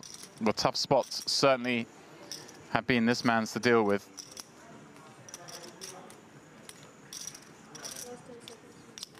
And when you become the short stack, the question you start asking yourself, quite rightly, for strategic reasons is, do I just need to draw my line in the sand? I've been trying to survive. I've been trying to ladder. I've gotten to the top 5 now, but I really got to get moving. And I can't let these guys take pots off me. He's decided to run it. I don't blame him overall. And just, you can see the frustration on his face before he even sees the cards. He's like, how do I keep walking into these things? How do I keep getting tough spots? I suppose I feel like jam it or induce it, but don't raise fold it. Right, okay. Yeah, I hear you. You're happy to go with it. I see why. Zargaran, though, once again turns over the goods. And even more so on a king-queen football, although... Wow, hold your horses. Although the ace of spades working. A gut shot to Broadway working. This one ain't over yet. More interesting. Oh, 10. Throw a 10 on the pile. Yeah, blocks the jack as a scoop out, but remains as a chop out. Look how many those outs are live. Only the 9 of spades folded, but the king on the end does end Hami's run. And I have to say, obviously, personally, didn't get to see a huge amount. Came in at the start of this level, but it seemed pretty torturous for him. Here's my review of Mohamed Hami. He was given the toughest seat in the house at this final table. He was given the doom seat with the 2 big chip leaders to his left. I think he played extremely well, stayed active, didn't just allow himself to be handcuffed to the bed like so many players would in that spot. And he actually stayed positive, tried to accumulate, and I think that's the reason he made the top 5. And with a little bit of luck, he could have made it further. But I think that was a top effort overall by Hami. Speaking of making it further, Dinesh Zargaran now with over half the chips in play. That magical mark has been reached. Just 4 players remain. $49,200 locked up. Yeah. And Houman Zahafi, he's climbing the ladder. Time and time again, he survives. Despite certainly evening out a little bit between the three shorter stacks. Yeah, wouldn't be surprised to see Zargaran just raise this up abusively here into the big blind. No, you called it. And yeah, candles in the area is now the shortest, or kind of equal short, yeah. Yes, that's right, yeah. Because yeah, Sahafi got up to 10 mil, didn't he? So those two around 25 blinds each. Kanzianeri with, well, plenty of chips himself, but is in that middle ground, isn't he? Where there's the two short stacks. He's the guy who gets abused, and he has the worst seat in that respect as well. So everything looking good at the moment for Dinesh Zargaran. Yeah, and while these guys have chipped up to, what, 10 million, 11 million, and that seems kind of nice at this moment in time at Big Blind 400k, they've got a few more weapons, they've got a bit more wiggle room. We're 4 minutes away from the blinds going up, and they're going to be right back in the 20 big blind zone. But it is deep now. It's a good point. Yeah, it's a 40 big blind tournament right now because that's Capiello's stack. It's going to be 20 bigs with the other two boys. And then, of course, obviously this enormous chip lead for Zargaran. He's going to be playing over 100, but that doesn't really matter right now. I mean, it seems every time Capiello tries anything, Zargaran does have some sort of hand behind. 2-3s at this instance, but he's just going to let it go. Well, I'm a little surprised that he didn't flat that one at the very least. Right. Try and apply some post-flop ICM because you just misery on these guys. You just get to realise those, don't you? Because how is Capiello going to go blasting off into you ever? Yeah, I'm a little surprised that that wasn't met with a call. And actually, from what I've seen of Zargaran on occasion, how he uses his small pairs, how he deploys them, I've seen him 3-bet those kinds of holdings before too. Yeah. That wouldn't have surprised me, the 3-bet. Maybe just thinking, hey, I've done it too many times. Yeah, maybe that's true. And now a hand like pocket threes looks quite low down on your range, given the beautiful hands you've seen all day. Right. Well, we see that he would have got a board where he, you know, most likely could have realised a lot from. He flats here and sort of paralyses his opponent in a lot of run-outs. So, you know, something to consider for another time. As played, though, Zahafi did complete in the big blind and is getting sticky on this 6-6-2 texture. Look at Capiello here. Wondering if he can steal this one away. Probably figures his opponent to have some ace highs now, which may be better than his. Not going to be a lot of 6x or 2x defending big, so... 1.4. Yeah, look at that. This is really good from Capiello. We saw him find a very tough to find second barrel in a key hand hour and a half ago.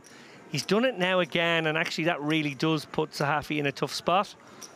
Not to say he mightn't come with call one more time.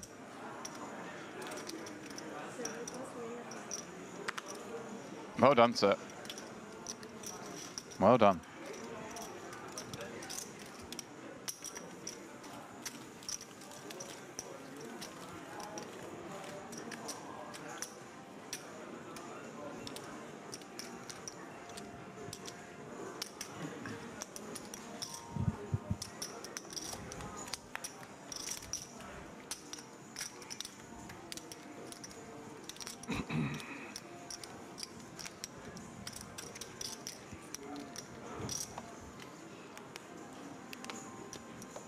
Time for tea.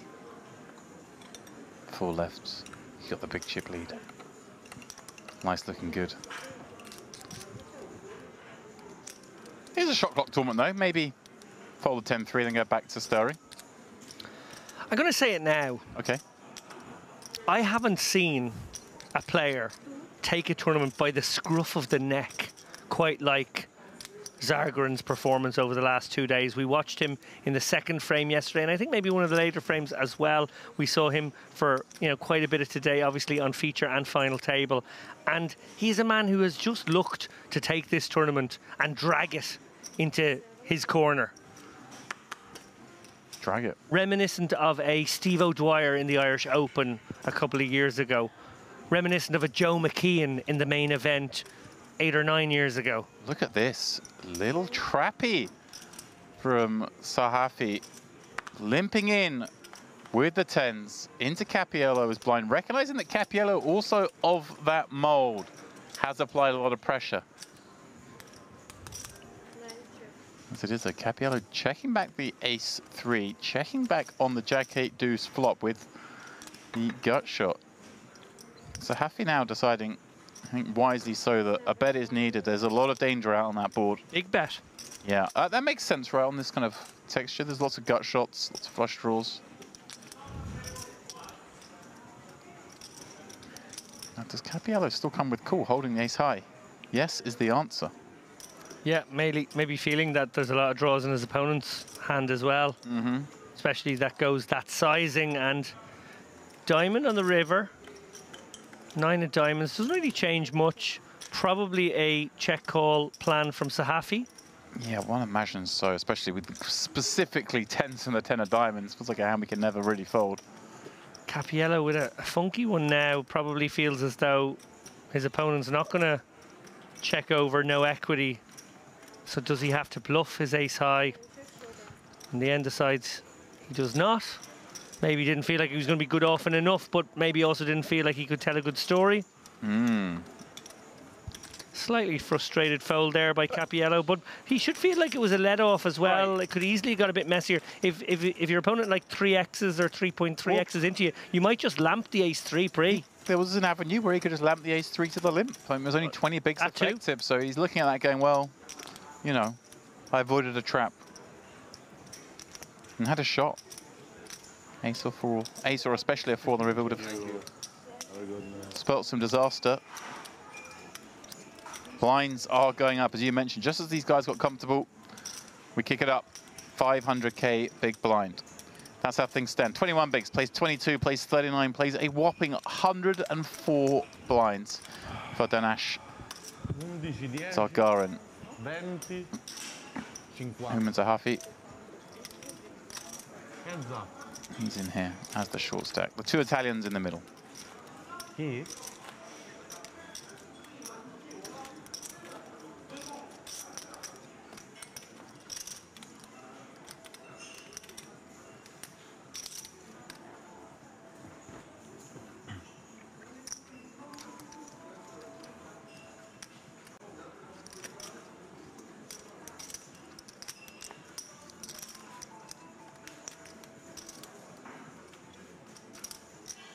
Nine.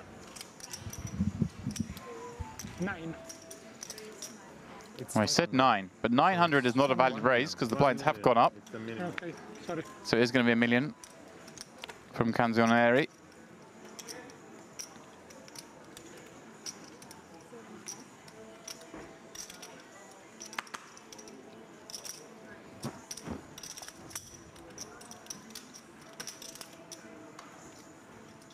Oh, even the shot is getting a freshen up.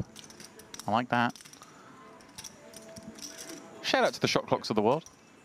The hard-working, never lauded battlers of our industry. Oh, 9-7 flop. That's quite good for 9-7. Comes on an airy with reason to buff this board as the pre-flop raiser. Yeah, it really is. He's going to be he's not going to be given the option to bluff. No. Zargarin with the rather curious lead on this flop. But look at this. It's bait. And Canzonieri's going to go for it. Oh, Francesca, what are we doing? Wow. He just thinks, why would Zargarin ever lead here with a hand, right? Zargarin's world right now, unfortunately for his table mates, they are living in it. He's almost certainly going to assume that his opponent has something now and he can just get it all. Does send it, and quick fold from Canzonieri. Zargarin just, life is easy. Life is sweet. Life is beautiful. I'm not paid enough for this. Do you get paid? In lemons. Well, you know what they say. If life give you lemons, walk to the diamond buffet and order whatever you want. No? Okay.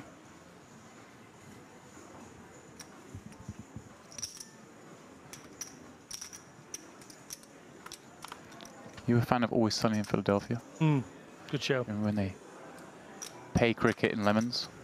Well, they offered to pay him in lemons. Offer, yeah. He wanted money, and then he said, no, I want my $5. And so we're not giving you $5, do you want your lemons? And he's like, just give me the goddamn lemons. Don't know why that came to my mind. Zargren, blind v blind. He's been going with a raising strategy virtually every time, with and without it. And poor old Canzonieri, nothing he can do. 10 deuce. He's been pinned right back into the danger zone. 13 big blinds now. And it's funny because desperate for a spot. He was going to lose money in a C-bet on the ace-9-7. And maybe Zargren calls, and then he fires a turn barrel as well on some runouts. But it feels even dirtier when you just do the guy leads into you think, right, have some of this, and then just get lamped on. I don't know. Feels so much worse.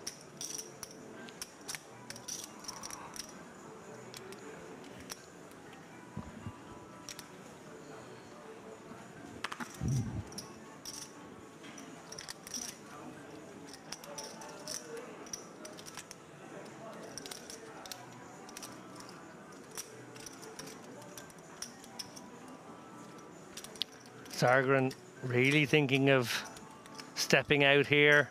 7-5, but more importantly, 55 million chips. Crazy, crazy scenario. Well, here we go. No decision here with the 2 6s. Oh, wow. Oh, wow. How have they done this to him? Francesco. So unfortunate timing here. Canzonieri ripping in those 6s. Sahafi waking up behind with the 2 queens. The man that was, well, shortest when I came in with 6 left, now has a shot to take us 3-handed himself and pick up a whole bunch of chips in the process. Yeah, extraordinary turn of events there. We saw that incredibly tight fold that you pointed out, James, was a sliding doors moment in this tournament. It really did ignite Sahafi's engines. And now look, 15 million in the middle. He could have nearly 20 million at the end of this if these queens can hold up. And that's what they're going to do so far on Jack 9-3. The only avenue is a 6, with just 1 pool remaining.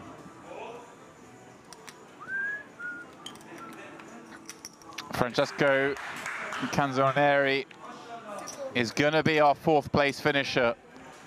$49,200 will follow him home. And yeah, just a real rough run of cards there. Obviously made the move, didn't work out. First chance he gets to jam, runs it into the monster behind. No, I don't know. Then they were 3. Look at this.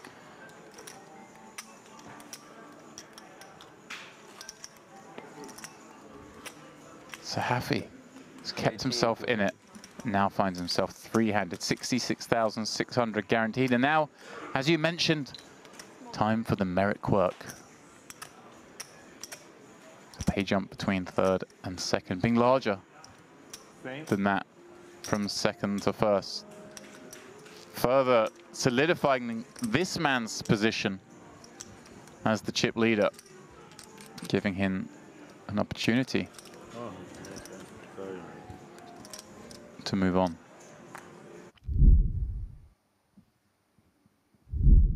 How was the whole tournament for you? Well, very, very good. Especially in the day 2, I had a lot of good hands, and I did some very good pot. And basically, I think I played a good poker, and I managed to arrive to the final table quite easily. Are you happy with the result? Yes, I'm happy. I'm happy about the poker I've been playing.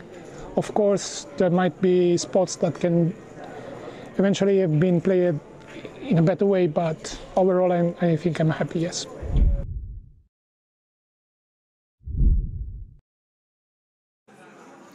Well, there we have Canzonieri, obviously a good sport, giving us that bust-out interview. Here we go. Capiello. putting some pressure on. Last time Sahafi limped, it was a trap. This time the same, but not a trap that he feels is enough hand to be just limp hiding with. Obviously a lot deeper now than he was a few moments ago.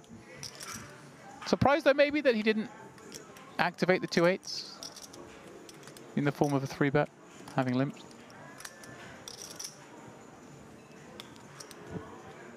Or cuspy for you?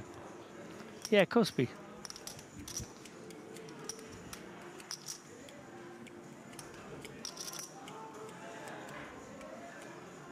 Well, he's generated a situation where Cappiello is betting into him with a far inferior hand on a board that he gets to continue on.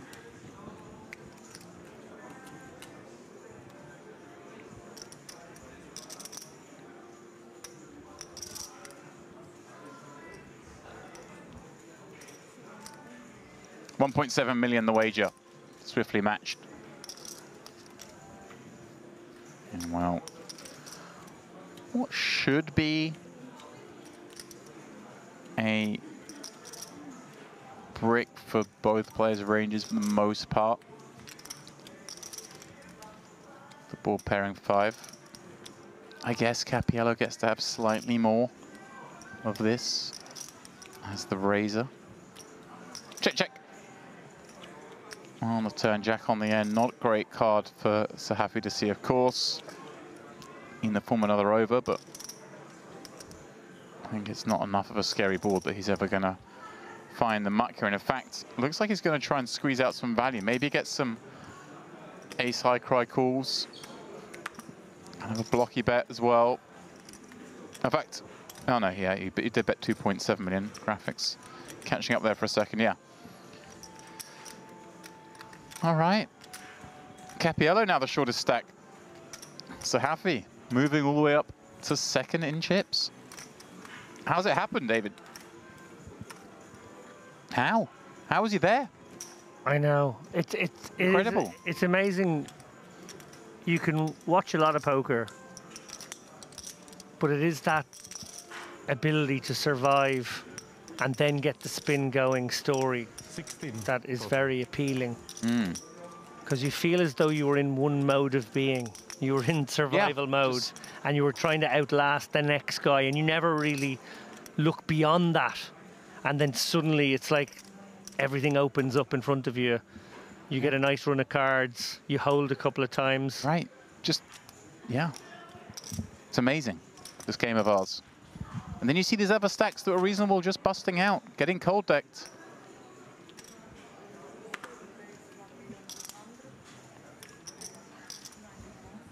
Thank you. And a potentially dangerous one here for Zargaran, dominated by the ace-10. He's, of course, going to take a peek at the next 3 cards. Well, neither player finding much joy on the 9-6-5. Yeah, and it's a tough board to see bet here if you're Sahafi. So this could well go check-check.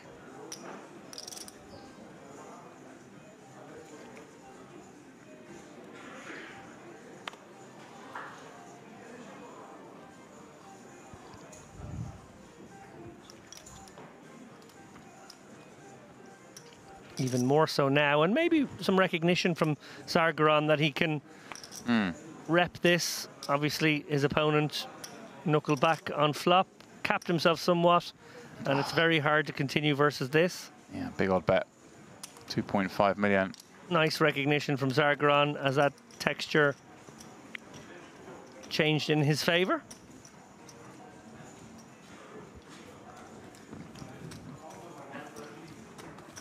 $66,000 locked up by the remaining 3. A lovely haul from a 1K tournament, but kind of what you expect when you've got rid of 934 players. Too long.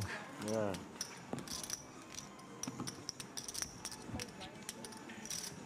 How much is that? 250?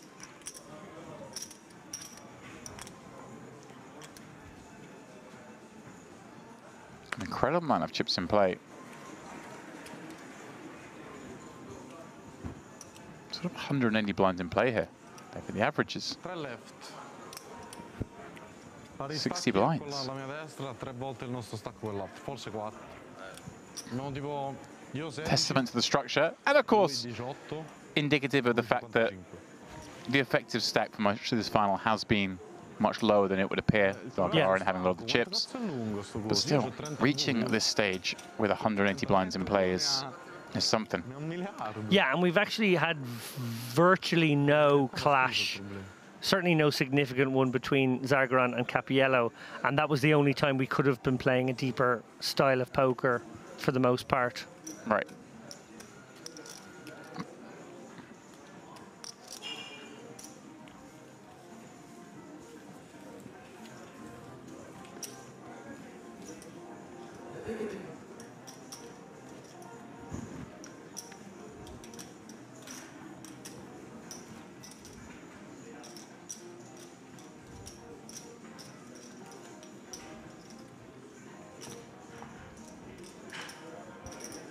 This is, of course, the Merit Poker Dolce Vita series coming to you here from the Merit Crystal Cove in beautiful northern Cyprus.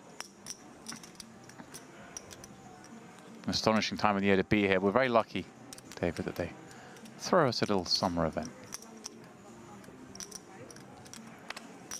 Yeah, it's no chore, this particular gig, spending time in the booth with yourself and Andrew Headley, and obviously later this week, or actually in fact, well, yeah, technically it is because it's past midnight.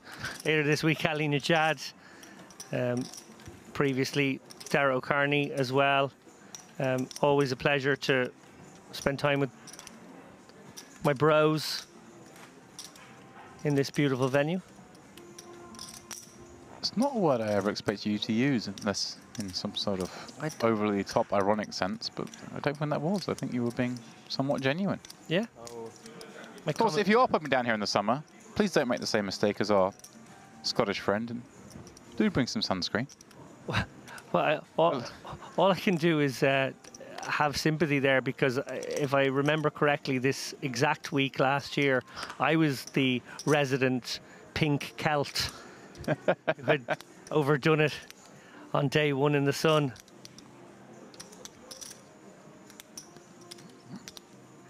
Cappiello in the small.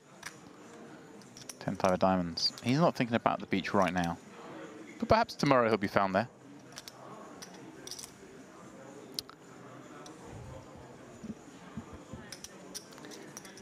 Yeah. I have a feeling, should things go awry here and Cappiello fall in third, which of course absolutely may not happen, he will, in a self-critical sort of way, glance back at maybe 2 or 3 spots at this final table he could have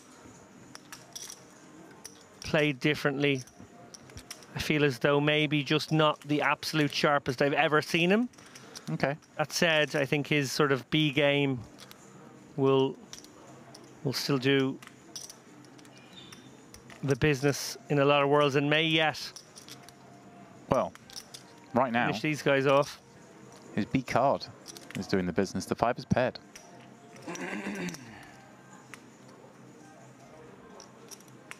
Going to fire a C-bet as the pre-flop raiser.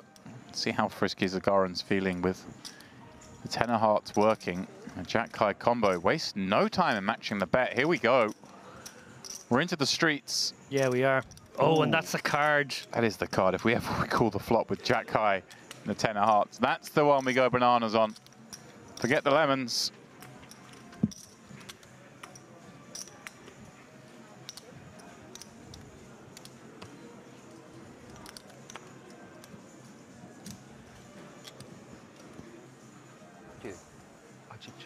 Well, you asked me about the lemons earlier, James. When life gives Zargaran lemons, he likes to make limoncello. I feel like you've been saving that one for a couple of days.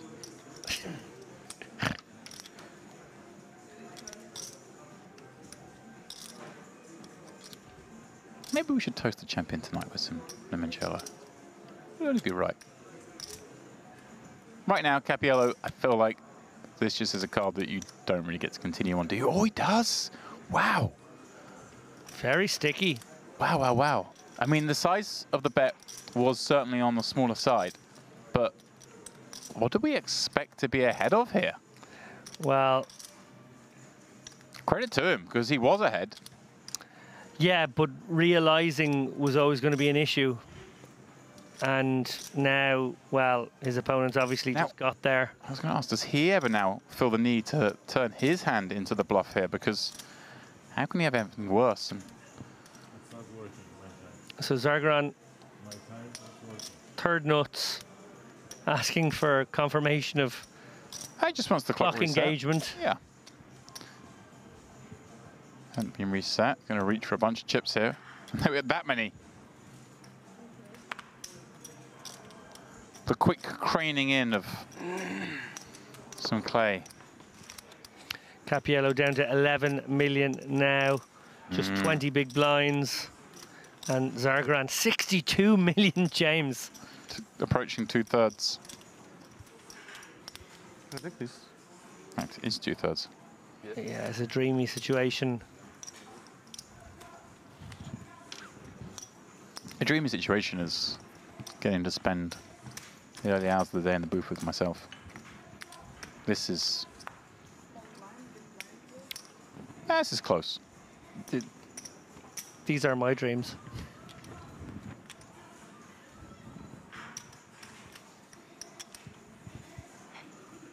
We're barely getting warmed up here at the Dolce Vita Festival. This is, of course, the IPO Masters final day. We are down to the final 3. One of whom is going to walk away with 2 trophies. But perhaps more importantly, $146,600. The runner-up will pick up $108,000, but all 3 are walking away with at least $66,600. And that will certainly give you some ammo for the rest of the week. There are too many events to list, quite frankly, going forward. Yeah, jam-packed schedule. You can play 2 events a day here, such is the nature of the schedules they put on here. The days, the main event of the day, as it were, starting at midday, always doesn't run too late, and then you bag and tag early and you go off to dinner or whatever you want to do with your significant others, your family. But if you don't want to do that, maybe you've had enough of your family, or maybe your family's not here, then there is the opportunity to register the evening tournament, which, again, has a short day. Bags and tags. The same process repeats throughout the week. And I just think it is the smartest and best compromise. I'm a huge fan of it, and I'm advocating wherever possible at events that other places do the same thing. Yeah, I've made similar cases to Unibet down the years and people I've consulted with just to structure a day around, particularly when you want to sell a poker vacation, which I think, you know, this place certainly always is. And, you know, a lot of the tours obviously want to bring their players who qualify online to somewhere that they'll actually want to go to. Right. Playing a sort of 7.5-hour split day was, yeah, an idea I certainly pushed quite a bit. I think you would be in agreement here, where, again, a kind of a midday to 7:30 or 8 p.m. till 3 a.m. and people can be utterly degenerate and play through the whole thing. They can start the second thing late and give themselves a little dinner break. That's another option too. But they can also just kind of opt to be night owls or daytime people. There we go. And yeah, I think it's important to do it at events and venues where I always think someone like Merit. If I've won a package to come to Merit, say, yeah, and I just brick everything, don't cash anything, I'm still gonna have a great time. Yeah, exactly. It's venues like that you can do this at. Obviously, like I say, some places you just kind of want to get the poker done and dusted. Oh, here we go. Oh, my word. This could be a big one here, James. And if it was to go Sahafi's way, that journey from short stack cockroach to actually being in with a real chance of winning this one, my goodness me, I can't really see a way this doesn't get in, to be honest. This just feels like it has to. Zargaran is just going to 3-bet this combination. And Zahafi doesn't really have a hand that wants to do anything but 4-bet. Surely. There we go. A chunk thrown in. It looked like a call at first, but the right hand came to the rescue. And that's a big sizing, so there's a lot in there, even more reason to just send it with 10s. Yeah, 4x. And just 10s is a combo that just doesn't ever want to flat here, isn't it? It's just it's the hand that jams. Absolutely. And wow, how excited is Cappiello going to be to watch this one? Yeah, dreamy for him. He gets to potentially ladder here, and it's the big ladder we talked about. The big ladder. The $42,000 or $41,400 if we're going to be correct about things. And we should be. Oh, he has found the non. Oh, wow. He has found the flat. Wow, I'm really surprised by that because, again, I think you're absolutely right, James. It's the hand that doesn't really want to. Maybe he's just decided he's going to try and fade an ace or king flop. Yeah, maybe just giving Zargarin the credit for the hand because Zargarin has had a lot of hands, certainly since I've been in the booth. And, well, this is the problem, though. The King Jack 5 flop is the one that now you're probably going to get bluffed off.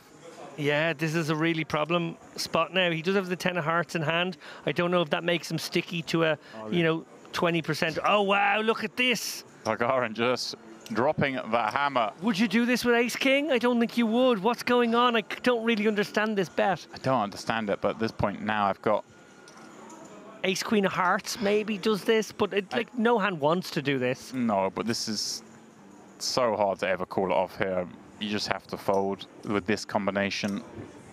And wow, what could have been? What could have been, James? A jam. Would have been called and he'd have been fading out still, of course, but just 2 cards away from it. Instead, Zargarin is even further ahead. My, oh my. And that would have been a real difference. 35 million would have been in the stack of him, and then 20% would have been like 45 million. So yeah, it would have pinned him right back. Yeah. Wow, game on at that point. What a horrible spot Cappiello would have been so far adrift of the other two. Yeah. Instead, Cappiello much more likely to get up to second now, given that 5 million chips went the other way. The two of them now not that far apart. I think 11 plays 14, something like that. But this really is now all about Zargarin. If it wasn't already, Cappiello, King 6 suited. He's going to try and get one. And he should against Zargarin this time with the Jack Deuce off. Yeah, these two. Wow, what a game we have within a game now. Totally. I feel like Sahafi as well in that hand was just like very ICM aware, very conscious of this 40+K jump and didn't want to kind of end up in this massive ICM catastrophe clash flip type scenario with Candido sitting there with less than half his stack at the time. It's a fair point. And in fairness to him, it wasn't a light 3-bet. No, and there haven't been like 3-bets from what I've seen. Every time he's 3-bet, he has actually had a hand. So, maybe that's reasonable. I still find it hard though. I've got 2 10s, so I'm just, in she goes. Also pretty reasonable is to call this 700k bet, and that is what Sahafi has done here with a gutter and 2 overs to second pair. Cappiello with bottom pair right now. Ace pairing, interesting spot now for Cappiello. Obviously, 2 clubs on board, 6-7 texture. There is reason to maybe bet again. A small sizing, advanced blocker, servicing, different parts of the range nicely.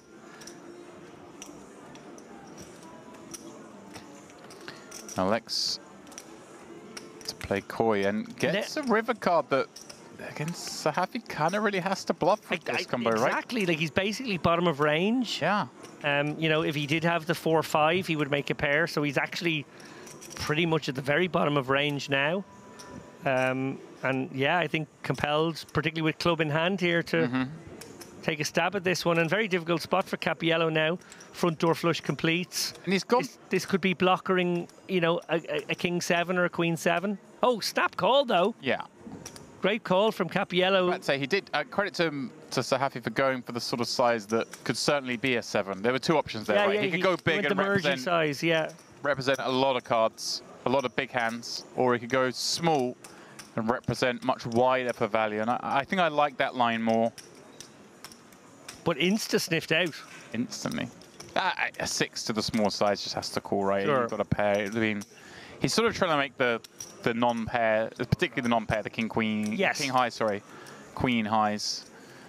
have to fold or have a tough decision. That makes sense. I don't think for that size we're ever expecting a 6 to fold.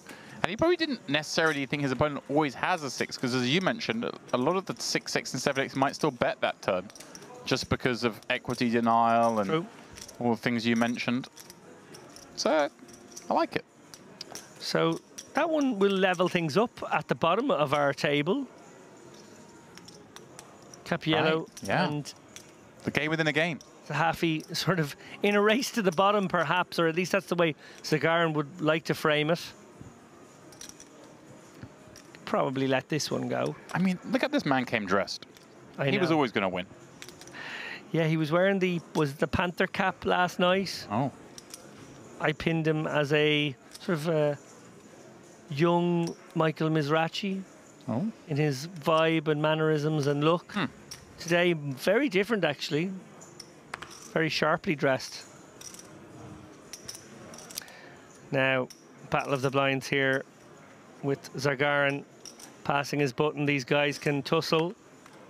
And actually, Cappiello has flipped it. I thought it maybe leveled them up, but you know, it was quite a decent-sized pot, as they all are now. And this one, unlikely to get Cappiello into too much trouble here. Queen Jack specifically of spades, no backdoors. Sahafi, top and bottom.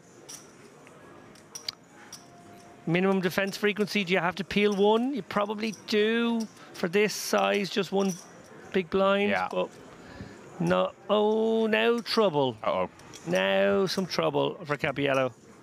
Yeah, he's going to face a big bet, I suspect, and he's going to have to call a big bet. 1.7 to 2.5. Yeah, nowhere to go but flat here for Cappiello, who is drawing very, very thin indeed.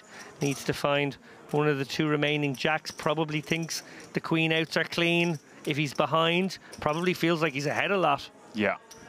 I mean, I thought we might be having the flop. It's going to feel like he's certainly ahead of some very potential bluffs here. Namely, the turn diamond combo is probably the most likely. Stack to pot ratio of about 1.2 to 1. River card is the 8 of clubs. What a dreamy card that is for Sahafi to see. Yeah, brickiest of bricks. Doesn't touch the board. Throw it on the floor. No one's got that. Maybe wondering what exactly he's targeting here, and I'm not quite sure what my target hand would be. Do I go for all of it against another king? Obviously, combinatorically, not very likely. Wow, he's just gone for the Zagarin style. That many. Throws in all his green chips. 5.5 million. So pot-sized bet. And this one's tough. I guess the ace-5, the ace-4, the 4-5, the 5-6, maybe some backdoor diamond combos. Yeah, and I love the size as well, specifically when we've got this hand, because, you know, we're no longer saying we've got one pair. We're declaring two pair. And, you know, the Jack Deuce, Jack 3, 8 Deuce, 8-3 ever in here? Probably not. Like, wouldn't King Jack and King Queen have raised pre? Right, it's the two pair combos are like King Deuce, King 3, King Jack, King 8, right? But King Jack, like you say, might have just jammed it in pre, might have done something. Like I say, I think the Jack Deuce, Jack 3 offsuit combos would have just folded pre-flop.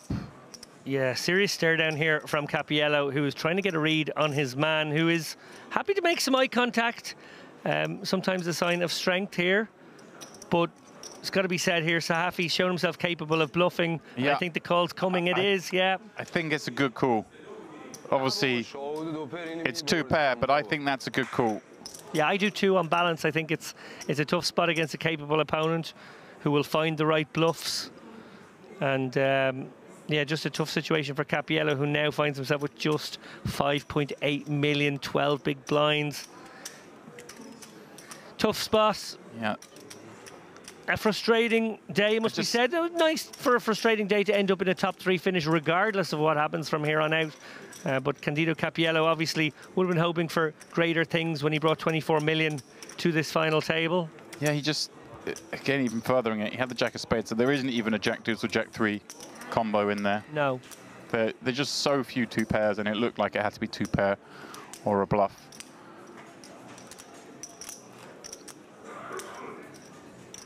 well done by Sahafi. Getting the max, and now Cappiello down to, what, just 10 or 11 blinds himself.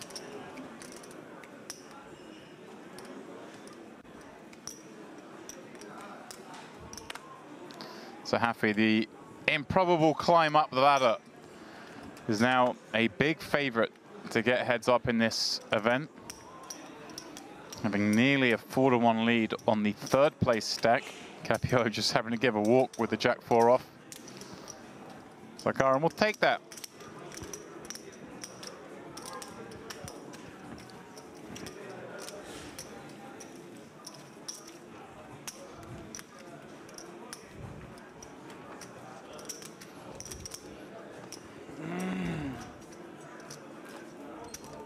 Yeah.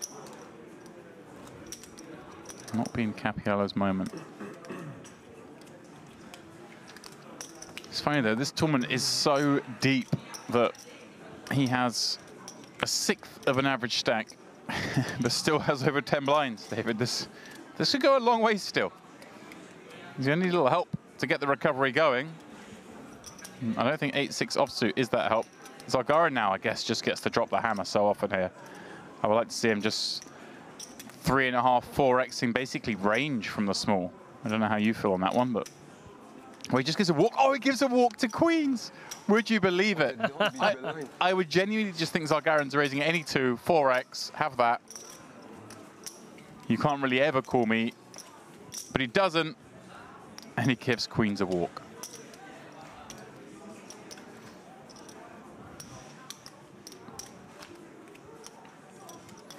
Cappiello just franking himself lucky they didn't find anything to jam 10 blinds with on the button. High percentage of his range would have been jams there.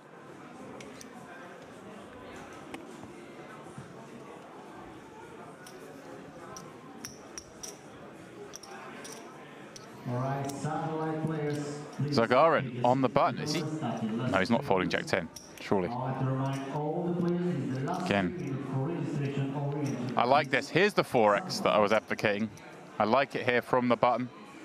Making Sahafi just to have to fold super tight, dissuading the speculative peel from Cappiello in the big, and obviously happy to go with it if he needs to. Cappiello 7 deuce off.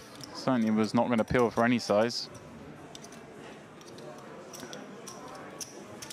Very, very nicely done. I like the adjustment for Zagarin. I would have done it a hand earlier myself, and I would have lost 4 blinds. 3 blind? Yeah. You got tired. Huh? Yeah.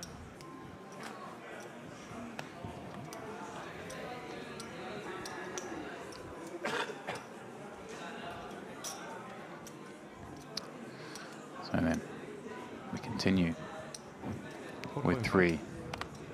So Sahafi in the holding pattern, 8-4 off. He's happy to fold that one. Cappiello 9-7-0 in the small. He's just gonna run his equity. And plenty of hands will make the call here. Right, but also plenty will fold as well. Zagarin doesn't hate this scenario where he's got the super short stack in and the 40 big blind stack that just... So true. We often mention kind of handcuffed, ICM gel, all that, but this is a really extreme example of it. And so often when we see it, it's someone's on, you know, 17 blinds, 16 blinds, and someone's on 3 or 4. But this is actually like the deep stacked version of it. Sure. So you get kind of even more leverage in this spot. Although you have to do it a lot more times to gain the same volume of chips.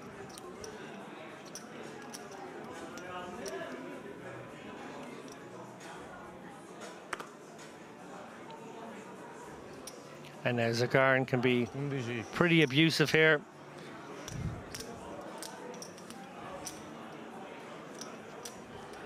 Mi sa che è quasi finito. And here he goes again. This is what I like to see. Again, Obviously, it is an exploit going a little small here, but I just think 4xing every hand from the small here will be a print. Does Sahafi even want to call with this? I mean, he does, but I guess it's going to get tough. I guess we're still, what, over 30 blinds deep. And like ace-8 probably is too strong to fold. But it's not an enjoyable situation playing this one out.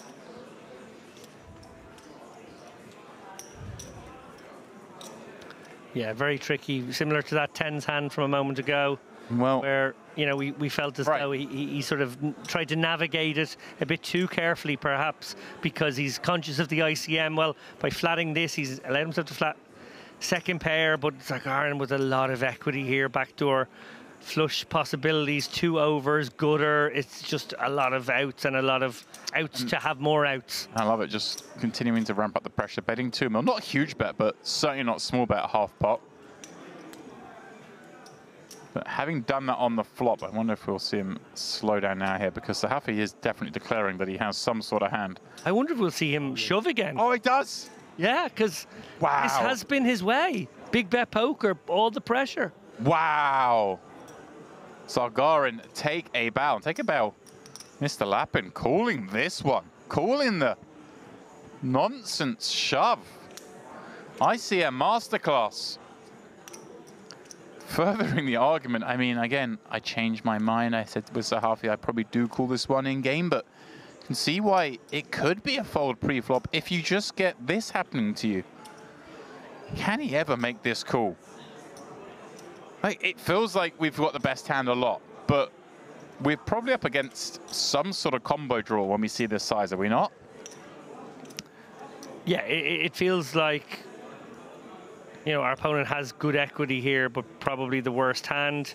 It feels like, why would he do this with a hand that's better than mine? Right. Why wouldn't he just massage the pot and try and, you know, get my 8x to call?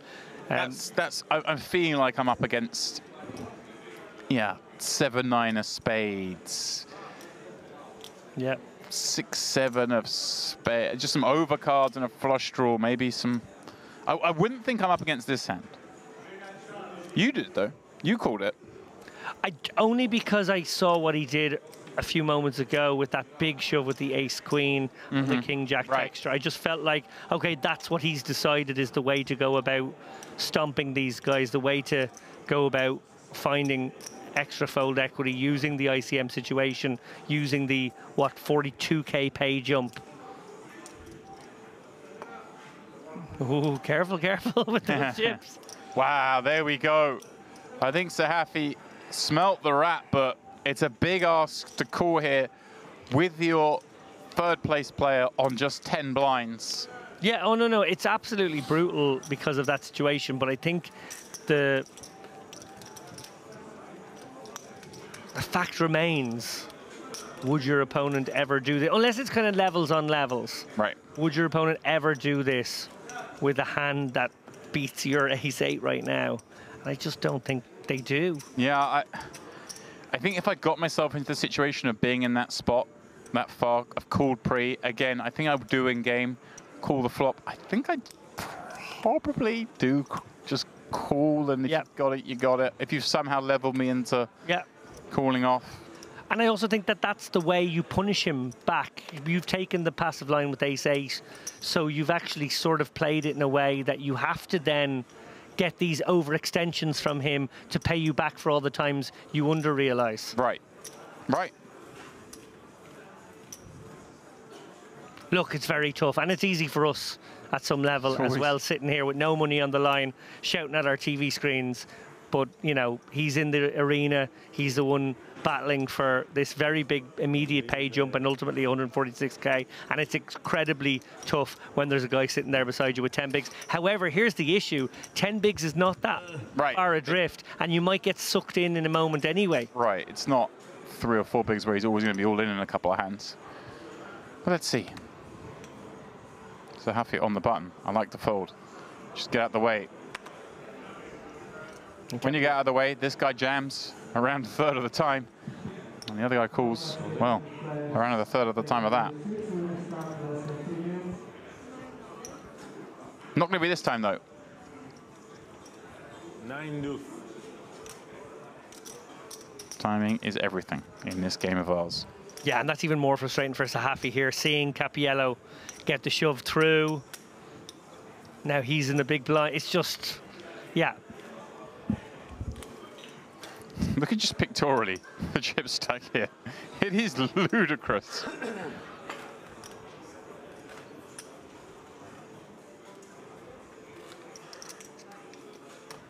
It's like the old days of individual antes. That stack. There are 180 blinds in play, but we're playing, what, 27?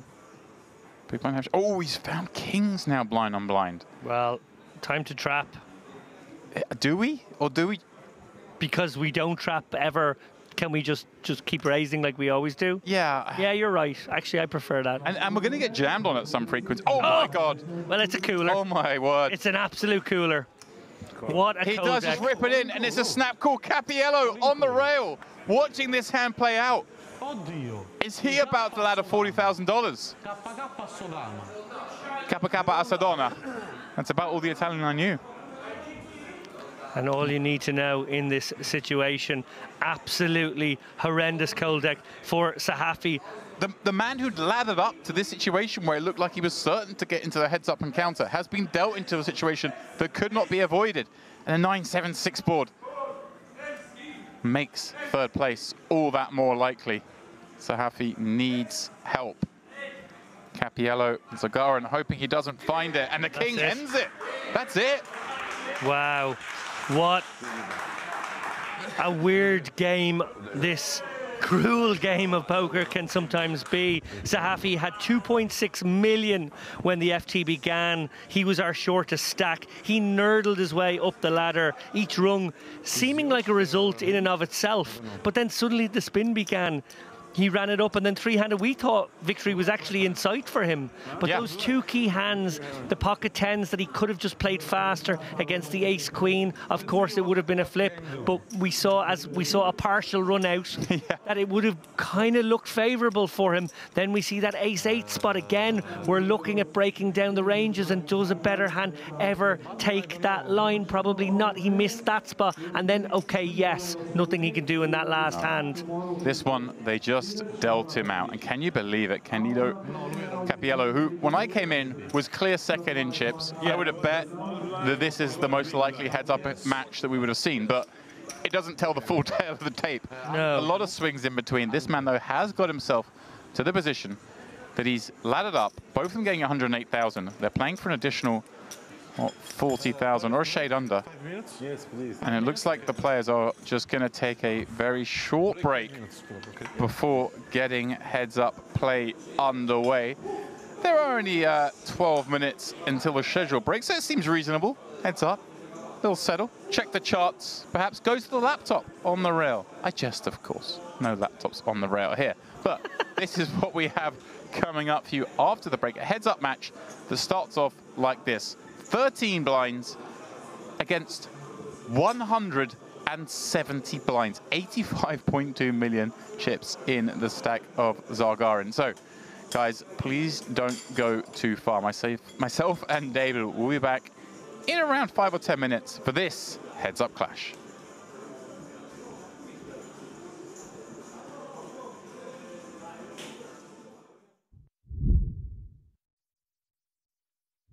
Congratulations on your win. Thank you so much. Thank you very much. How do you feel? Amazing. I feel amazing. This is my merit. This is my first win Kabak trophy. I'm feeling very good, but I'm very tired because I play all day from 12 o'clock. We play 1,000 IPO, then half an hour only break and play this mystery. So I get a lot of lucky and not good. I'm feeling good. Any interesting spot worth mentioning? Ace King versus Kings. I win like, only 3 outs, yeah. That's it. And the last hand, 7-8, Jack 9, flop Jack 8, Jack 7, turn 8, and that's it, finish. I get lucky. What do you like about mystery bounty tournaments? How do you prepare? First day I busted about around 12, so I tried the second day, play very careful and go to the day 2 in the money. So just waiting my hands and my lucky and like this. Do you adjust strategy for this format? I play semi-aggressive and semi-tired.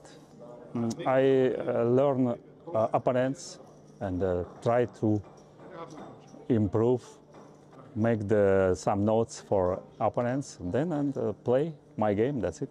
Thank you very much. Thank you. Thank you.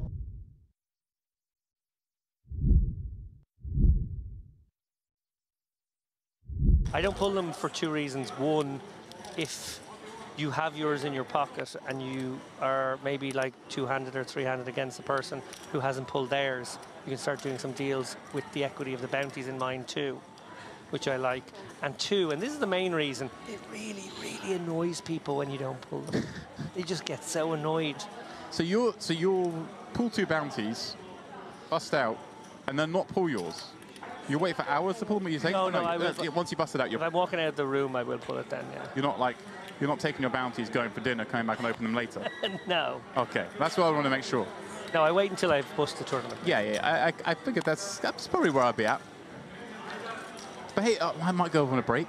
If I've got one burning a hole in my pocket, 10-minute break. Well, a very good counterpoint to this is one made to me by Jen Shahade about a year ago when we were playing the one in, I think it was in Barcelona. How much? She said, I would pull it because there was really big ones on the line. Like, okay, this is very nice, but I think maybe in that one there was a 100k bounty or something very nice. She's like, I want to know my net worth. Ooh, here we go. So we'll come back to that. Sambavati jamming his sub-10 big blind stack, and Kolotiuk, rightly so, springing on it with this dominated Jack-10 suited, trying to go for that bounty. And obviously covers Hassan behind, which is a big part of why he can do this as well, right? Yeah, no, look, we see that he is dominated, but I love this isolation shove by Kolotiuk. This is exactly the kind of spots you need to be taking all day, frankly. Sambavati gets a really good outcome here where he will double up in most worlds, but Kolotiuk, you know, bounty hunting. Yeah. Looks like the kind of man who's scalped a few. Jackson suited's come from far further behind this in time. 61, right?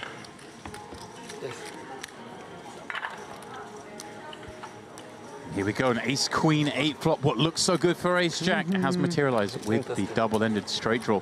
10 is no good anymore. For Kolotiuk. No longer looking for 10, but look at that, the kings and 9s, and they're all live. Showing folded cards, David. He is, all his outs are still in the deck. Just one card to pull them. Sambavati will be back in a position where he can start bounty hunting. Oh, there it is. Yes, there it is. The king on the river. Kolotiuk, the second player at this table to pick up a bounty.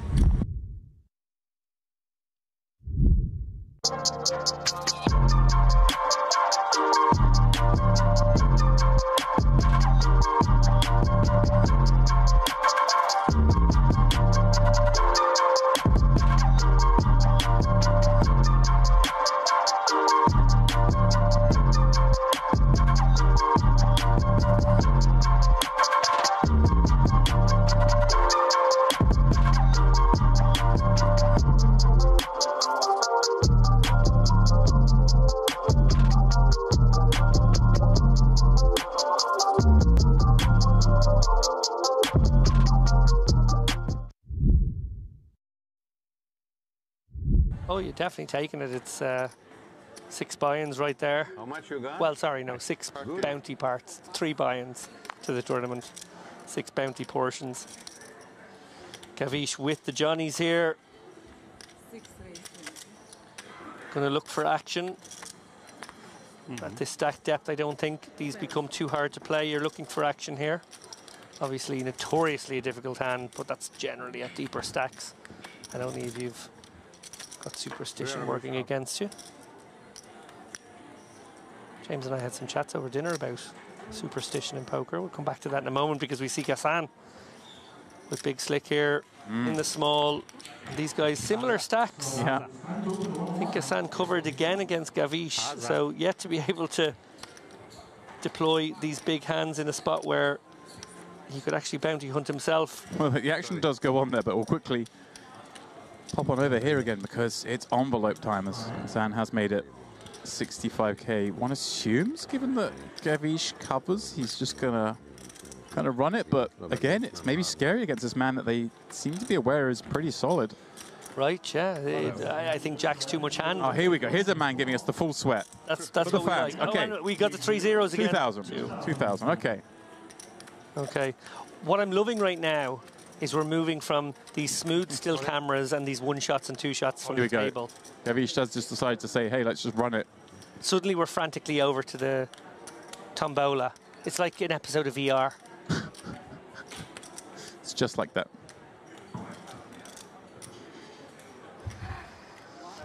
Shrug call from Gassan here, who knows he's at risk, and Gavish is bounty hunting here with the best hand right now.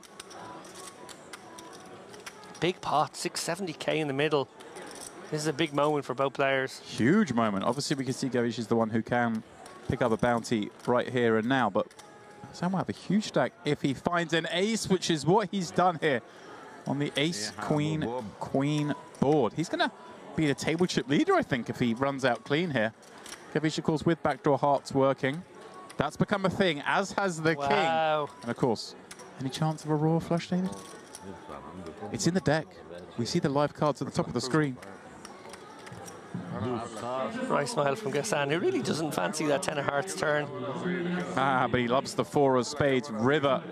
Gavish down to just 4.5 blinds.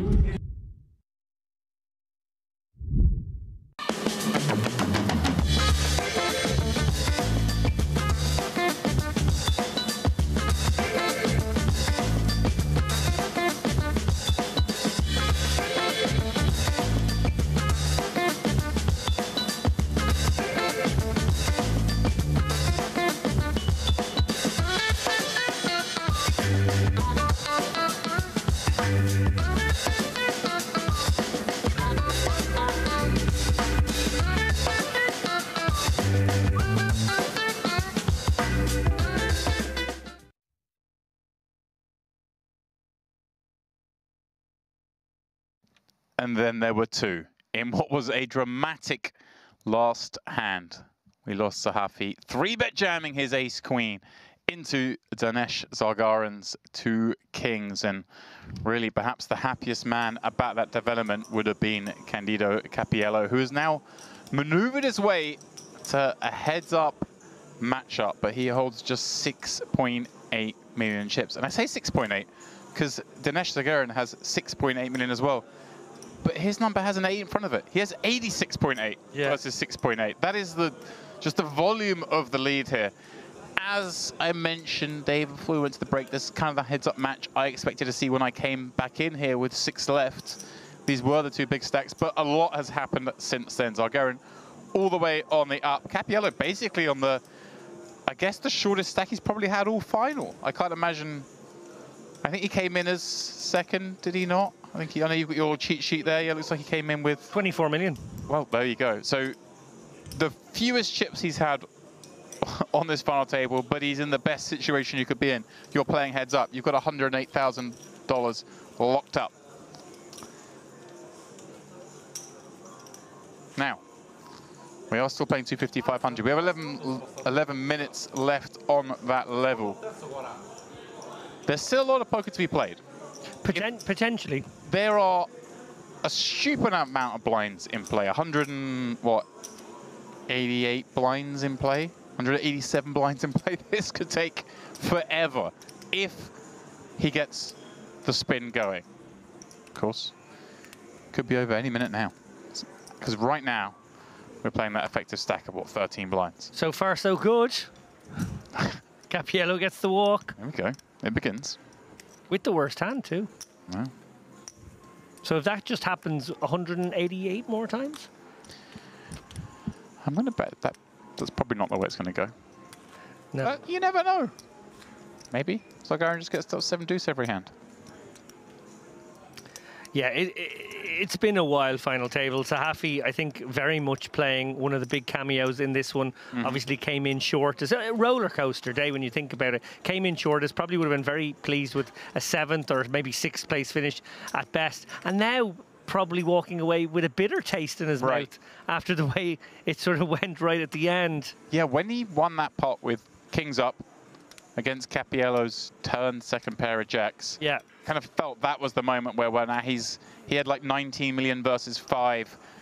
Zargarin, of course, had all the other chips, and that was the moment where it looked like, well, now you're destined to get second. It's just a matter of time. And yeah, it probably will feel very unfortunate that he didn't get there. And what's happened here? Cappiello with the limp, Zargarin with the jam. Suited connectors, or one gappers at least. Makes sense. You'd already given me the sign. Yeah. In. The one-hand shove. Well, I feel like James, you're talking, but I want to say something. No, I just feel it's simpatico with this man now. I'm sort of on his wavelength. I think I know how he proceeds. I think I understand the way he goes after it now. And, why not? Am I his coach? I was about to say, you his Scaramucci to a Trump. My Scaramucci. That means I only have about 6 more hours of employment. Well, there is that, but just the man who claims he,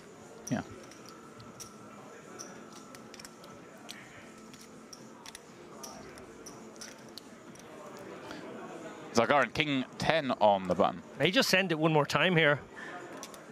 Keep applying the pressure. Oh, a limp trap, I feel. Oh, yeah, it must be, right? 11 bigs effective here. Cappiello probably with a good one to knuckle back. Middling cards always seem to sort of do well in these spots, don't they? Check back, take a flop. And, well, find nothing on ace king 10. But do we perhaps ever elicit a bet? Nice, checked it back, going super trappy. So I got kind of makes sense, right? It's very hard for Cappiello to have. Wow, he's checked again. Does this not look suspicious that he's not bet this flop? Yeah, I think when you've been such a relentless machine as Zargarin has, it almost feels more frightening when he slows down. Right. This flop was supposed to bet, isn't it? Oh my God, hasn't used to bet. There we go. Wow, just everything going right, and now all of it. Oh, I love it. The fast-moving crane that this man operates. Also, really on point.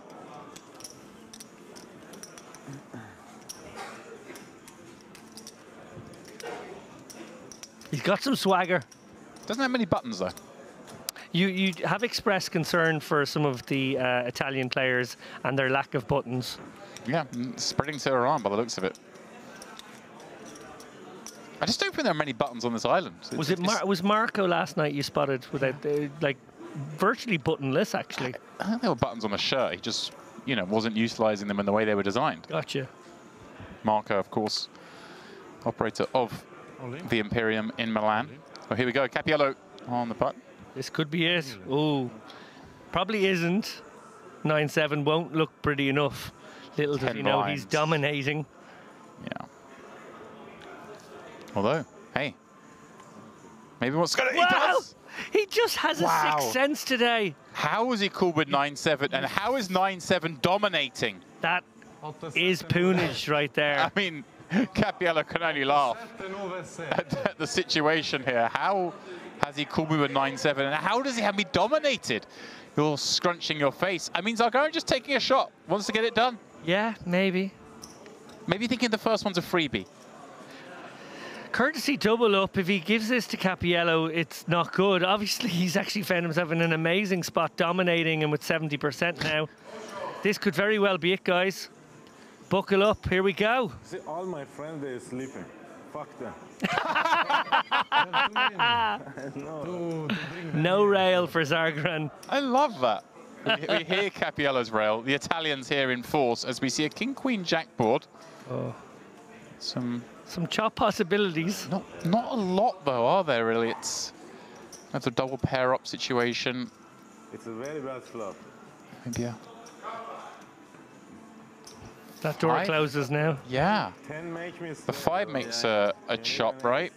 And then just the 7 as a chop as well. There we go. An 8 would win it for Cappiello. But Zargarin, 88% to finish it here on the first all-in of heads-up play.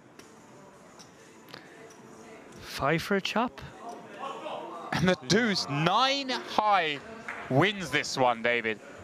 Somewhat of a fitting hand to this final table. Extraordinary final table, it's got to be said. Cappiello, you know, let's take a moment to give some respect to that man. He oozes class. He's a player who is putting together an impressive resume, it must be said, in this room and beyond. He's had a tough seat at this particular final table, out of position to the one guy who covered him, you know, that probably meant for a somewhat restrained performance. On the other hand, Zargarin, wily, tricky, relentless. Yes, he probably had the best hands, more than his fair share of good hands, certainly, but nonetheless played them with aggression and a hint of unorthodoxy. Hang on a second, how fancy is this? We got fireworks going off. We got Dinesh on the big screen. He's admiring the situation. This is top level stuff.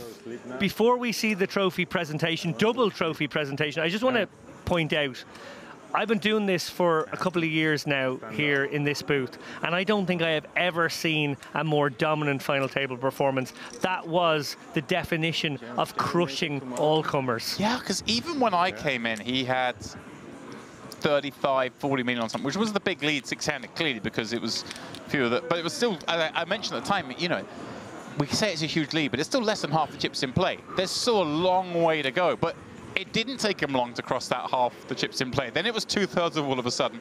3/4, all the way up, never looked back, never lost a significant pot. No, never did, actually, and that's what's key. There was no hiccups. It was just relentless winning of pots. That man, well deserved of his lead, of his win, of his trophy, of his title, of all that money. Well, we do have, in just a minute's time coming up, interviews with both our winner and our runner-up. But for now, David, I guess it gives us time to wrap up the stream and advise everyone that we are going to be back tomorrow night, are we not? Yeah, back tomorrow night for the ladies' final table. Maybe the entire tournament we're going to cover. I think we're picking up at the first break or something of that. Excellent stuff. Well, delighted to see that. Obviously, those guys are going to be treating us to what I imagine is going to be another excellent final table. Again, pointing out that, you know, normally at this venue, we cover the warm-up and the main event and the high roller. But, you know, at this particular festival, Dolce Vita, we're going to give the ladies some love. We gave the mystery bounty hunters some love, and yeah, very much looking forward to watching that stream tomorrow. Well, with that in mind, myself, David, and Andrew will head off to bed, and we'll leave you with the words of this man, Dinesh Zargarin, our winner.